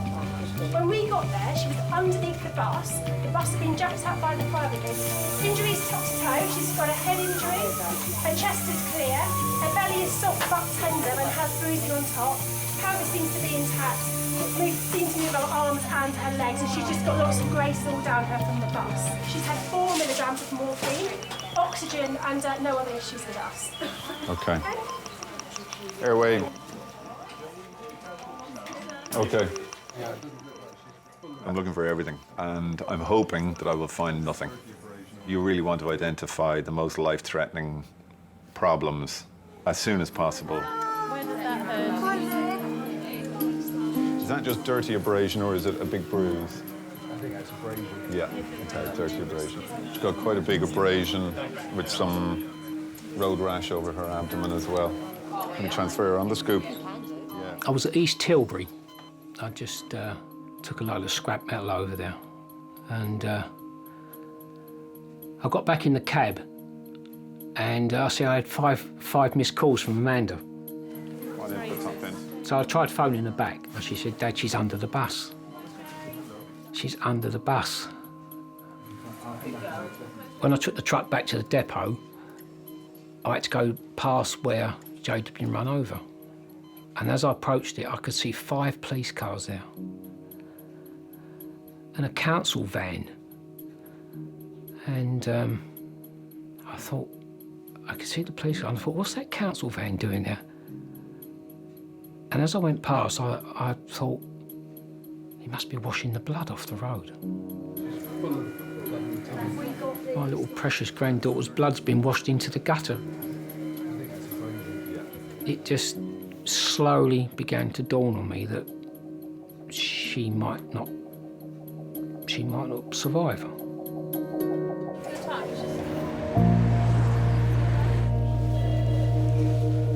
It's been nearly 2 hours since 12-year-old Jade was hit by a car and knocked under a bus whilst making her way to school. Doctors need to assess the severity of the damage to her brain and internal organs. Ready, steady, go. Oh, one moment, Katrine.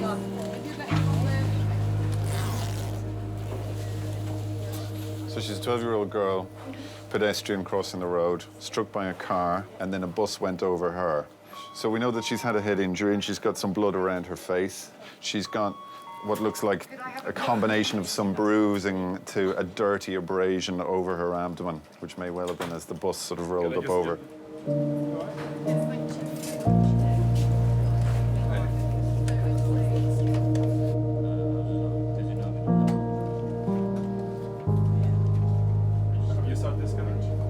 Jade was born late afternoon or early evening on a Thursday.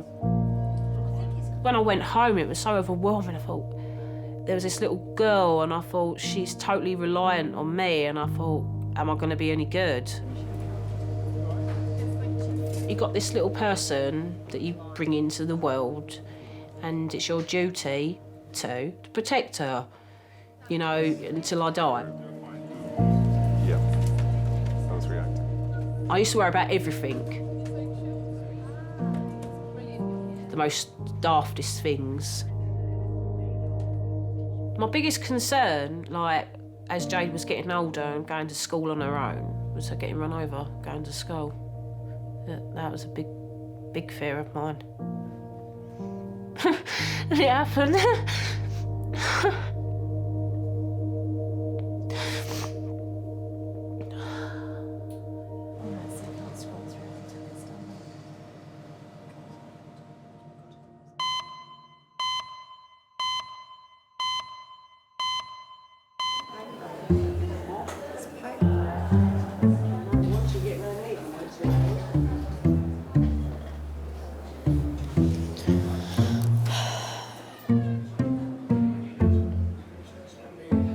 I went in when I was really ill.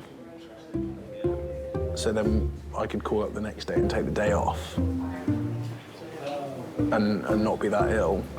And they were like, oh yeah, no, to be fair, he came in when he was really, really ill. Like, if he's taking the day off, he must be really, really ill. Yeah, exactly. The last thing you want to do is be fine one day, call up and say something's happened, and then not go in, and then go in the day after and be pretty much fine. That's the last thing you want to do.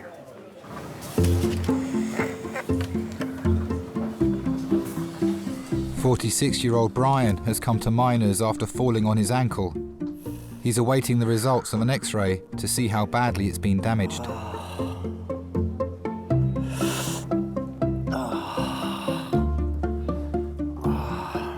Brian has recently been released from prison. Can you ask to see the nurse straight away, please? Thank you, I'm in pain. His electronic tag allows police to trace his whereabouts and must be kept on at all times. Hello. Hi. My name's James, I'm one of the doctors.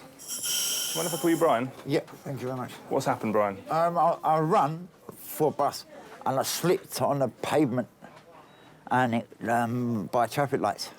And my leg just, my ankle just went crack. Okay, all right then. Do you have any other medical problems? I'm on methadone. How long have you been on methadone for? 6 years. And are you on daily dosing, or do Yeah. they give you daily dosing? Yeah. Okay. Anything else apart from the methadone? And I'm on fluoxetine. Is that for depression? Yeah. Okay, how long have you been taking that for? About 6 months. 6 months? Okay. Right.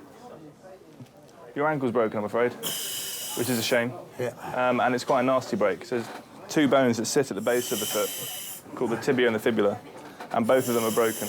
Now, because of that, I'm going to have to get one of my colleagues to come have a look at you, so an orthopaedic surgeon. Is that all right? Yeah. Awesome.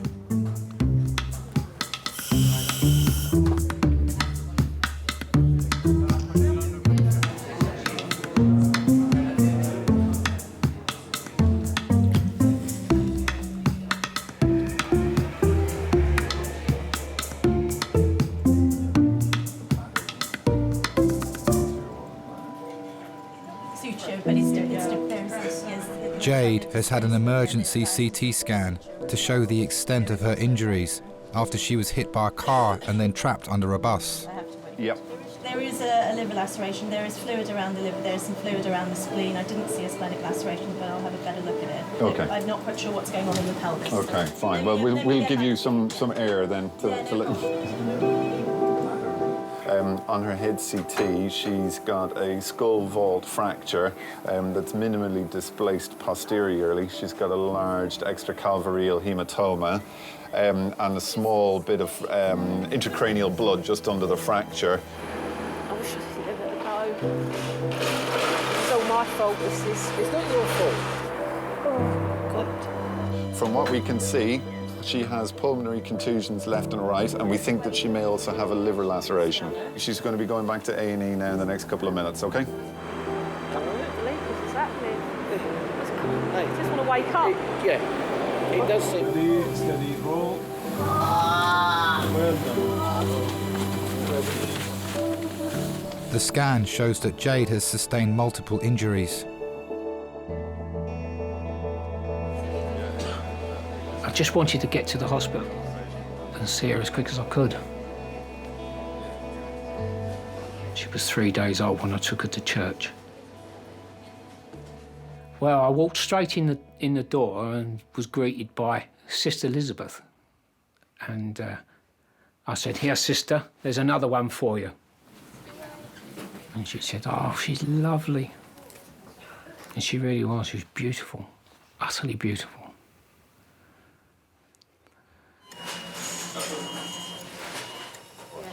What we can see on her scan so far is that she's got a crack in her skull. Now, obviously we need to have a really, really, really good look at those images. Yeah.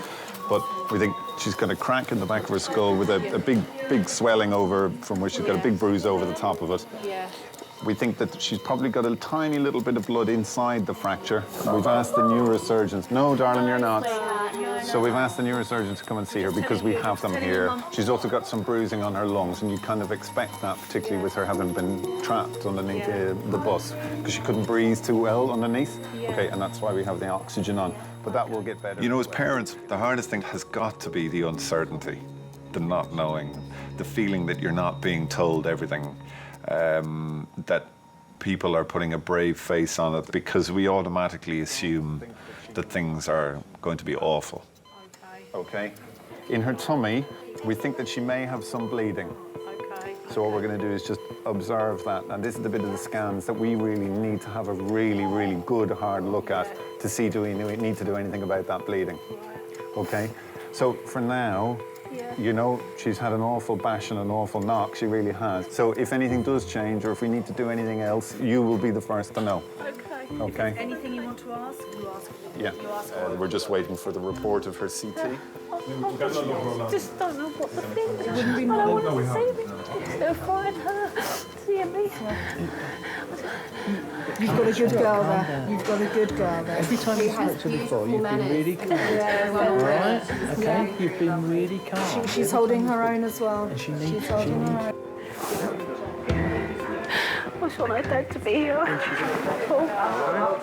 just want to be in a bit where she sees me like it. It's going to make her worse if she sees me. What you've got to do is get your normal face on before you talk to her. Yeah.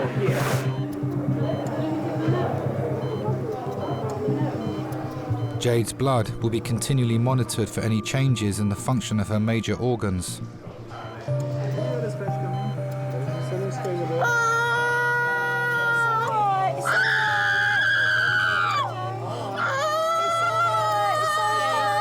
It's okay. It's all done. That will go numb soon. Well done. Well done.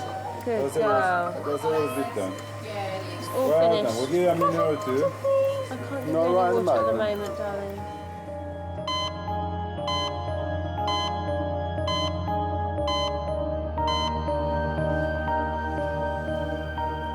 Jade's granddad Robert has travelled from Gravesend to join her mum, dad and auntie at King's. I felt a duty as a parent and a grandparent to try to sort of keep it sort of level head on things. Well, it's that paternal instinct. Even though Amanda's over 30 years old, I still see a 10-year-old girl there. I thought it was very important that I didn't start crying my eyes out when I went in there. But secretly, down, I thought this could all go at any minute.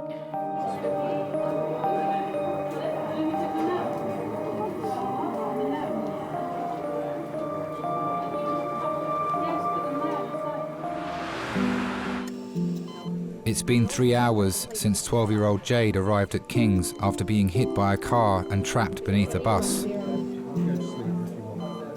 Jade has been diagnosed with a fractured skull and possibly life-threatening internal bleeding. So it's Mummy here. Oh, Jade was quite a bubbly little girl. She was very cheeky and a bit boisterous at times, fighting with her brother. She's very loving. She's a very loving little girl. Brave girl, aren't you? Imagine it being Mummy, this happened to Mummy. A hysterical Mummy, they'd have to have knocked me out. She had like this brilliant blonde hair and she was so pretty, and I just, look at her and think, oh, she's so stunning, and I think, how do I have a baby as cute as that?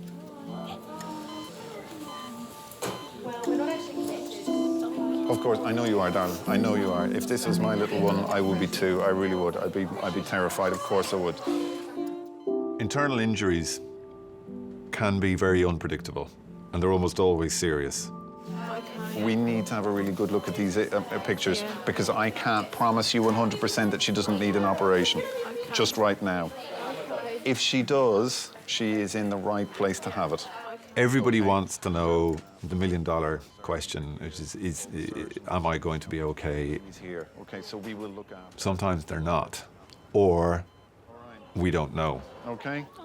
I find that hard, but as long as you're honest with them and you tell them, I don't know, and the time will tell, I think they appreciate that rather than being given false hope. Okay, because we're looking after her. The neurosurgeons are here. All the surgeons, if she needs the operation, everybody is here. Okay, so we will look after her. All right. Okay? I know you are. I know. It's a human response to want to comfort the parent, because their role is vital in comforting the child. You have to involve them. You have to tell them everything that's going on. To some extent, you have to tell them that everything is going to be okay, but only if you know that it is going to be okay. You have to be straight. Can't handle things. You're doing great. When you're up there and you're beside her, and I can see you being strong, you're being brilliant. And that's what we need. That's all I want you to do. All right, and you're doing great. If you've got anything you want to ask me, any concerns, ask me. And if there's any change, I will tell you. Okay. All right? Okay. Brilliant, well done.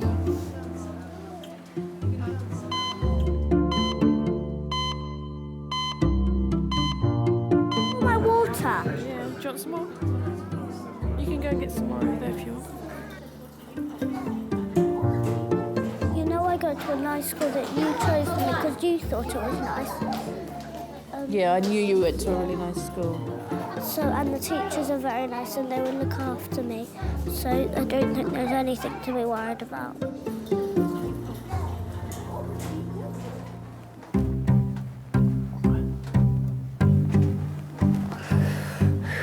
God, man, I'm in pain. Hello? So I'm in real pain. It's killing me. This is getting too tight. Brian has an evening curfew as part of his parole conditions. He must always wear an electronic tag so that the police know where he is. What's the problem? Can this tag be cut off because it's getting too tight and it's hurting? No, is the answer. We can't cut it off. We'll have to, because we've got probably nothing that will cut through that, but we'll need to figure out something.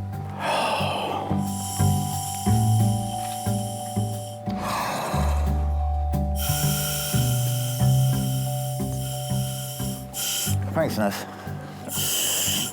I remind I was on my way up to collect my methadone and go to care for my mum. I'm a carer for my mum. Are you? Yeah. If you are not there... Oh, she's all right. She's at bingo at the moment. So if you're not there to care for her, she'll still be able to... She can get about with a trolley, but she can't open tins and things like that, and I have to shower her. Because my dad passed away a year and a half ago. Has she ever thought about probably getting in carers to help her with that, or...? The carers that she has had before, she don't like what's happened. But I was in prison about 3 weeks ago for a month. And in that month, she couldn't have a proper shower or bath. She had to wash down by flannel. Okay. What I'm going to need to do, because if we need to put a plaster on, we need to get that tag off. Is there a number on it that we can call? I think so. I'm not too sure. You could just cut it off, 'cause it's emergency, isn't it? I have a patient here. He has an injury to the ankle that he has a tag on. We need to have the tag probably put to the next ankle. Okay? We just use what we use, just one of the tough cut scissors. Okay. I'm just going to have a butcher's at your tag. Yeah, okay. It's tight. It's tight, no doubts. Tell me, thank you. All I need you to do is stay still, because I'm going to be chopping. I don't want to jab you in a bit you've hurt. You're welcome. You can keep it. Pardon? You can keep it with all means. Yeah, I have to give it back to you. Yes, I know that, mate. There you go. Cut is cut. Thank you. Done. Well, a patient came here once, and he was to be admitted. So somebody came down, and somebody was saying that they can't take it off because this guy took off his and put it on his cat. And they were wondering in the night, why is he walking up all over the place? You could see so much activity in his house. And when they went there, it was the cat that he wasn't home. And it's the cat prancing all over the house with the tag. Because if you do that, you get back incarcerated in it. You have to go to prison and serve your time, the rest of your time.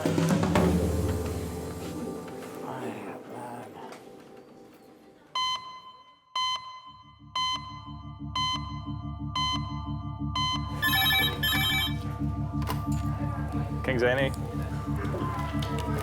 Okay. HEMS trauma call, ETA 10 minutes. HEMS trauma call, ETA 10 minutes. 60-year-old pedestrian versus car. A woman is being brought to King's after being hit by a car whilst out shopping. It's the second road traffic accident of the day for trauma consultant Des. Running a trauma team, mentally you have to be running through the scenarios before they ever come, before the red phone ever goes off. You're already thinking, what's the next one going to be?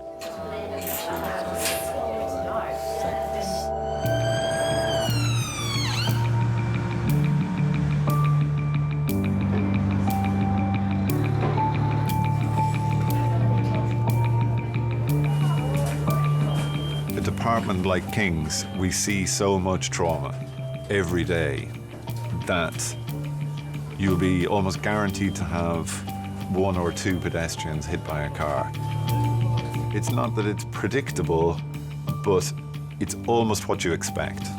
Okay, guys? Hello, sweetheart. I'm just having a little feel of your neck and your chest. Do you have pain? In your back? Okay, all right.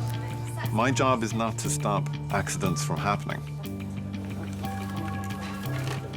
Major trauma consultant? My job is to be here when they do, to make sure that whatever the cause, immediately before the accident, that I'm able to get that person back to the person they were immediately before the accident. It is a HEMS trauma, pedestrian versus car, head injury, also complaining of lower back pain. So we will want the CT, it'll be head, but as to whether or not we want pelvis or lower back or anything, I'm not sure yet. So we're just going to do plain films, chest, pelvis and C-spine first, and then we'll give you guys a call. Is that okay? Lovely, thanks, bye. So when we've secured our line, we've had a feel of the tummy, we'll take off the scoop. We'll get an X-ray, chest, pelvis, lateral C-spine. We'll be going for a head CT, because we were told loss of consciousness, and weren't we, having hit our head on the windscreen? Is it? Geraldine, how do you do? I'm Dave. I'm yet another one of the doctors here. I just want to have a little feel of your neck, Geraldine. Have you got any pain in your neck at the moment? It feels stiff. Stiff? Yeah. Okay. Happy? Yeah. Right, let's go. 40 minutes after arriving at A&E, Geraldine is going for an emergency CT scan to check for damage caused by the impact of the car.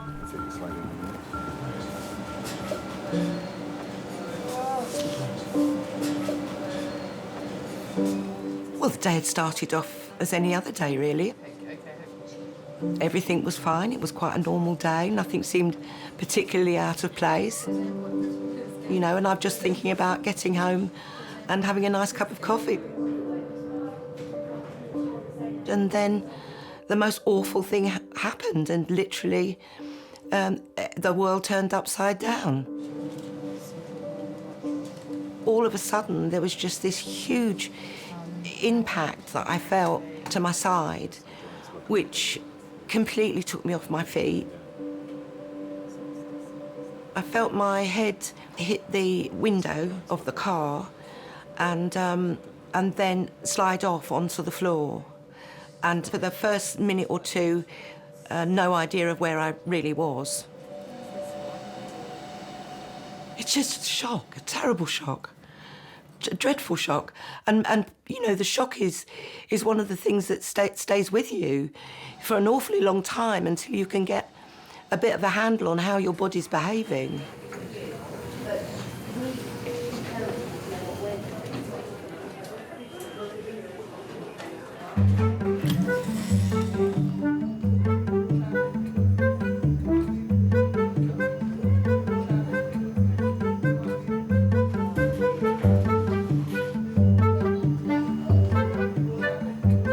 I don't like the sound of it one little bit. Can't really do her voice. What if, squeaked Alan Taylor, bravely weeing himself in fear. How can a gingerbread man wee themselves? 6-year-old Linus has come to King's after claiming he swallowed a ring during his school assembly. Now, at the mention of that name, they all went very quiet. Oh, don't do that then. It's hurting. Is it hurting again? Oh. Have a little rest. Thanks. Yeah. Hi. Hi, is it Linus? Yeah. Hi, I'm Bryony. I'm one of the doctors here. Thanks. Sorry. So, Linus, why are you in A&E today? Because I swallowed not quite a ring. A ring. Why did you do that? I was holding it up in the air, and then it fell in my mouth, and then I swallowed it by accident. You don't usually go around swallowing metal objects, do you? I've swallowed many coins. Have you?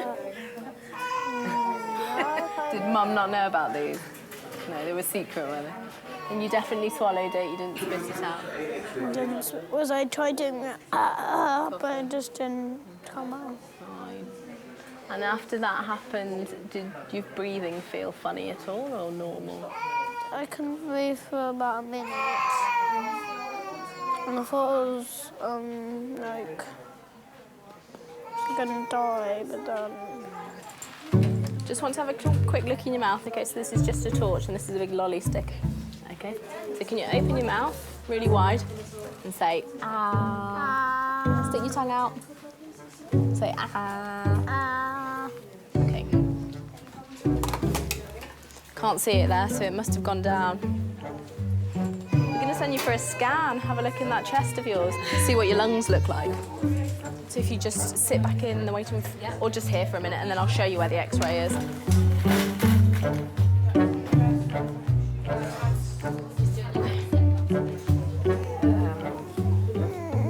I've never swallowed a ring before. No. Have you really swallowed money before? Just one. Or was it a 5p? No, yeah. Was it? When was that? Not that long ago.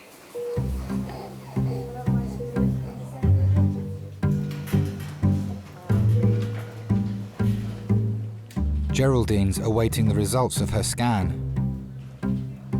To keep her comfortable, she's been given a cocktail of painkillers. Hello? Hello?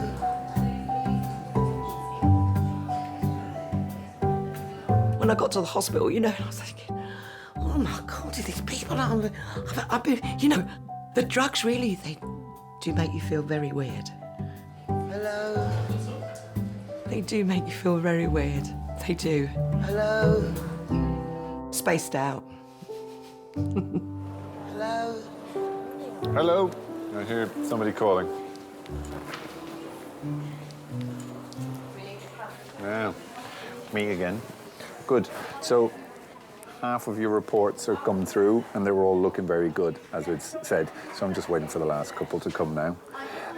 What we're going to do is we're going to give you another painkiller. I know you're lovely and comfortable while we have you lying flat, but that might change when we start to move you. So we're going to give you another painkiller in advance of taking all this stuff up and maybe sitting you up, okay? All right? Back of my head is beginning To throb. That's a good sign. It means that everything else is settling down and you're getting the pain from where you hit your head, either on the car or the ground. All right? Not at all. Anything else? Any other questions or anything you want to tell me? No? Okay, fine. Great. We'll keep you posted. Thank you.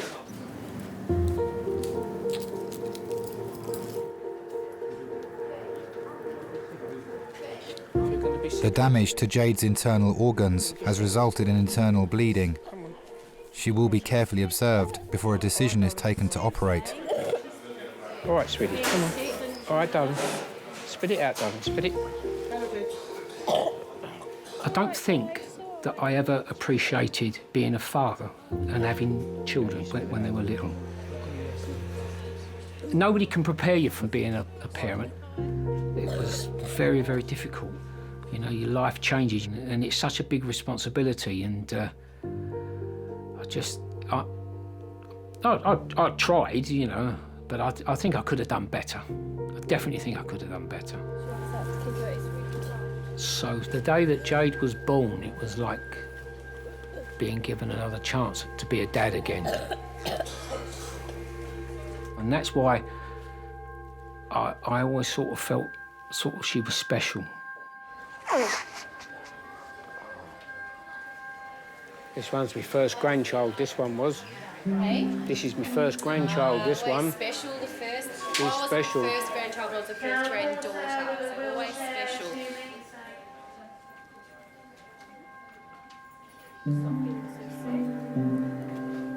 I have a lot of difficulty looking at pictures of her when she was little. I look at them and I think, if only I knew then this was going to happen, then I could have done something to prevent it. It's a very strange bond when you have children. When they're in pain, you feel it as well. They become your life. They are your life. All right, we're going to go now, sweet. You ready? Okay.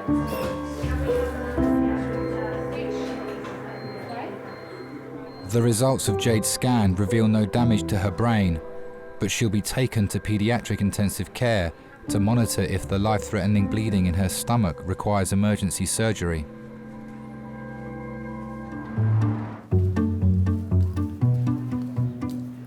We take all this off. And then we can stand outside and mutter loudly or whistle, make loud banging noises. So, all right, that scan is A-OK, so you'll feel a little more human now. All right, okay. It never ceases to amaze me how two people can have the same kind of accident and that one will be killed and the other will walk away completely unharmed.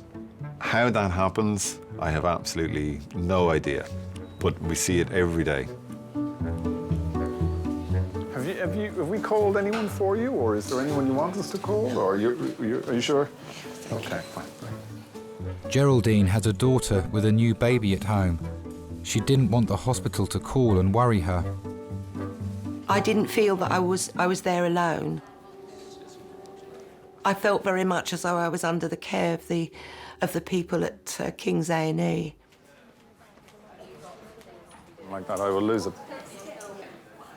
Oh, look at that. Fantastic. That's better. Much better. Nearly didn't recognise you. Do you want some more painkillers? I'd love some more painkillers. You look all sort of tensed up.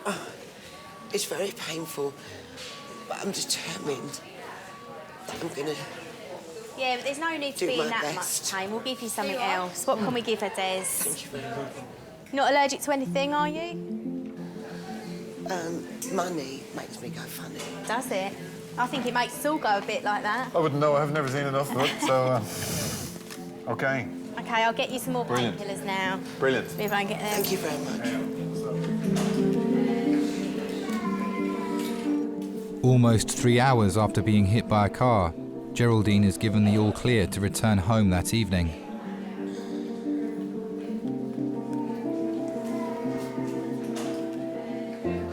Hello, Sam, it's Mum. I'm not going to stay, love, because my phone's going to cut out, because I haven't got... I've been in an accident, love. I got knocked over by a car. I'm at King's A&E.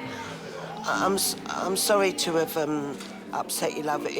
It was a terrible shock to me, and I think for mums, we're sometimes very keen on what I call one-way love, which is, you know, where you give love and you give support, and sometimes you find it quite difficult to receive that, and sometimes we do paddle our own canoes when really we should ask for help and people to come on board. And I'll just ring you when I get home, and that will be as soon as I possibly can. Love you. Speak to you later, love. Bye.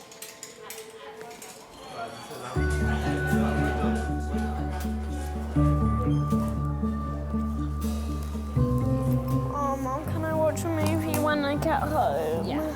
What would that be my TV time, Darling? Just extra. I need to go to the toilet. Linus is awaiting the results of his X-ray after swallowing a ring. So this is you. Your stomach's here. And where can you see the ring? Can you point to it?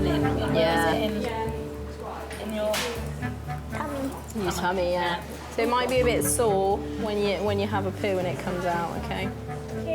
But you let Mum know. Yeah, I mean, yeah, you're yeah. supposed to keep an eye on the poo to check that it has come out.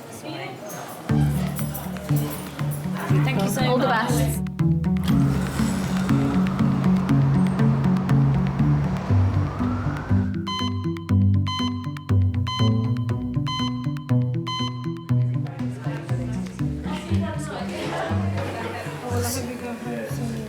As soon as I can. The only thing is I've got no clothes and they've all been cut off. We're freezed to death. As far as I know, everything's cut off, including my knickers. I was mortified. Absolutely mortified. Where I got knocked over was opposite where I live, and I thought, all my neighbours have seen my boobs. Just sit on the edge for a minute because you've been lying flat for so long. I think Have you got someone that could come and bring some clothes in and maybe give you a lift home?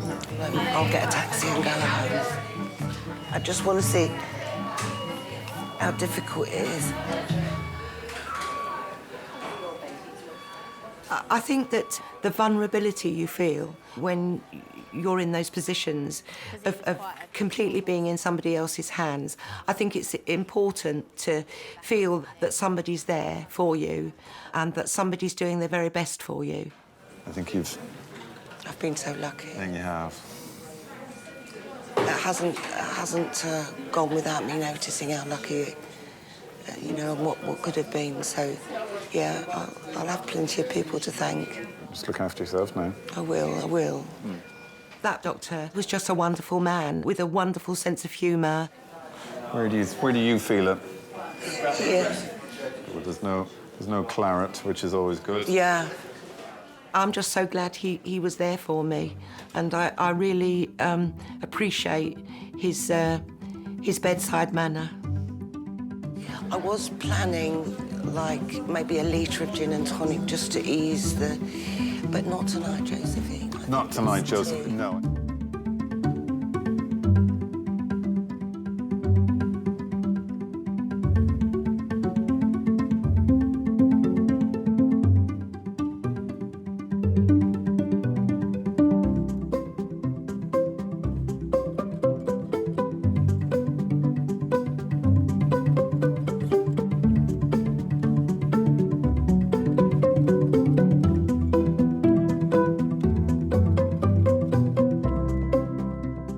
by the time I reached home, there was a taxi with my daughter and her friend in it, waiting to scoop me off to their home to be looked after. So it was super.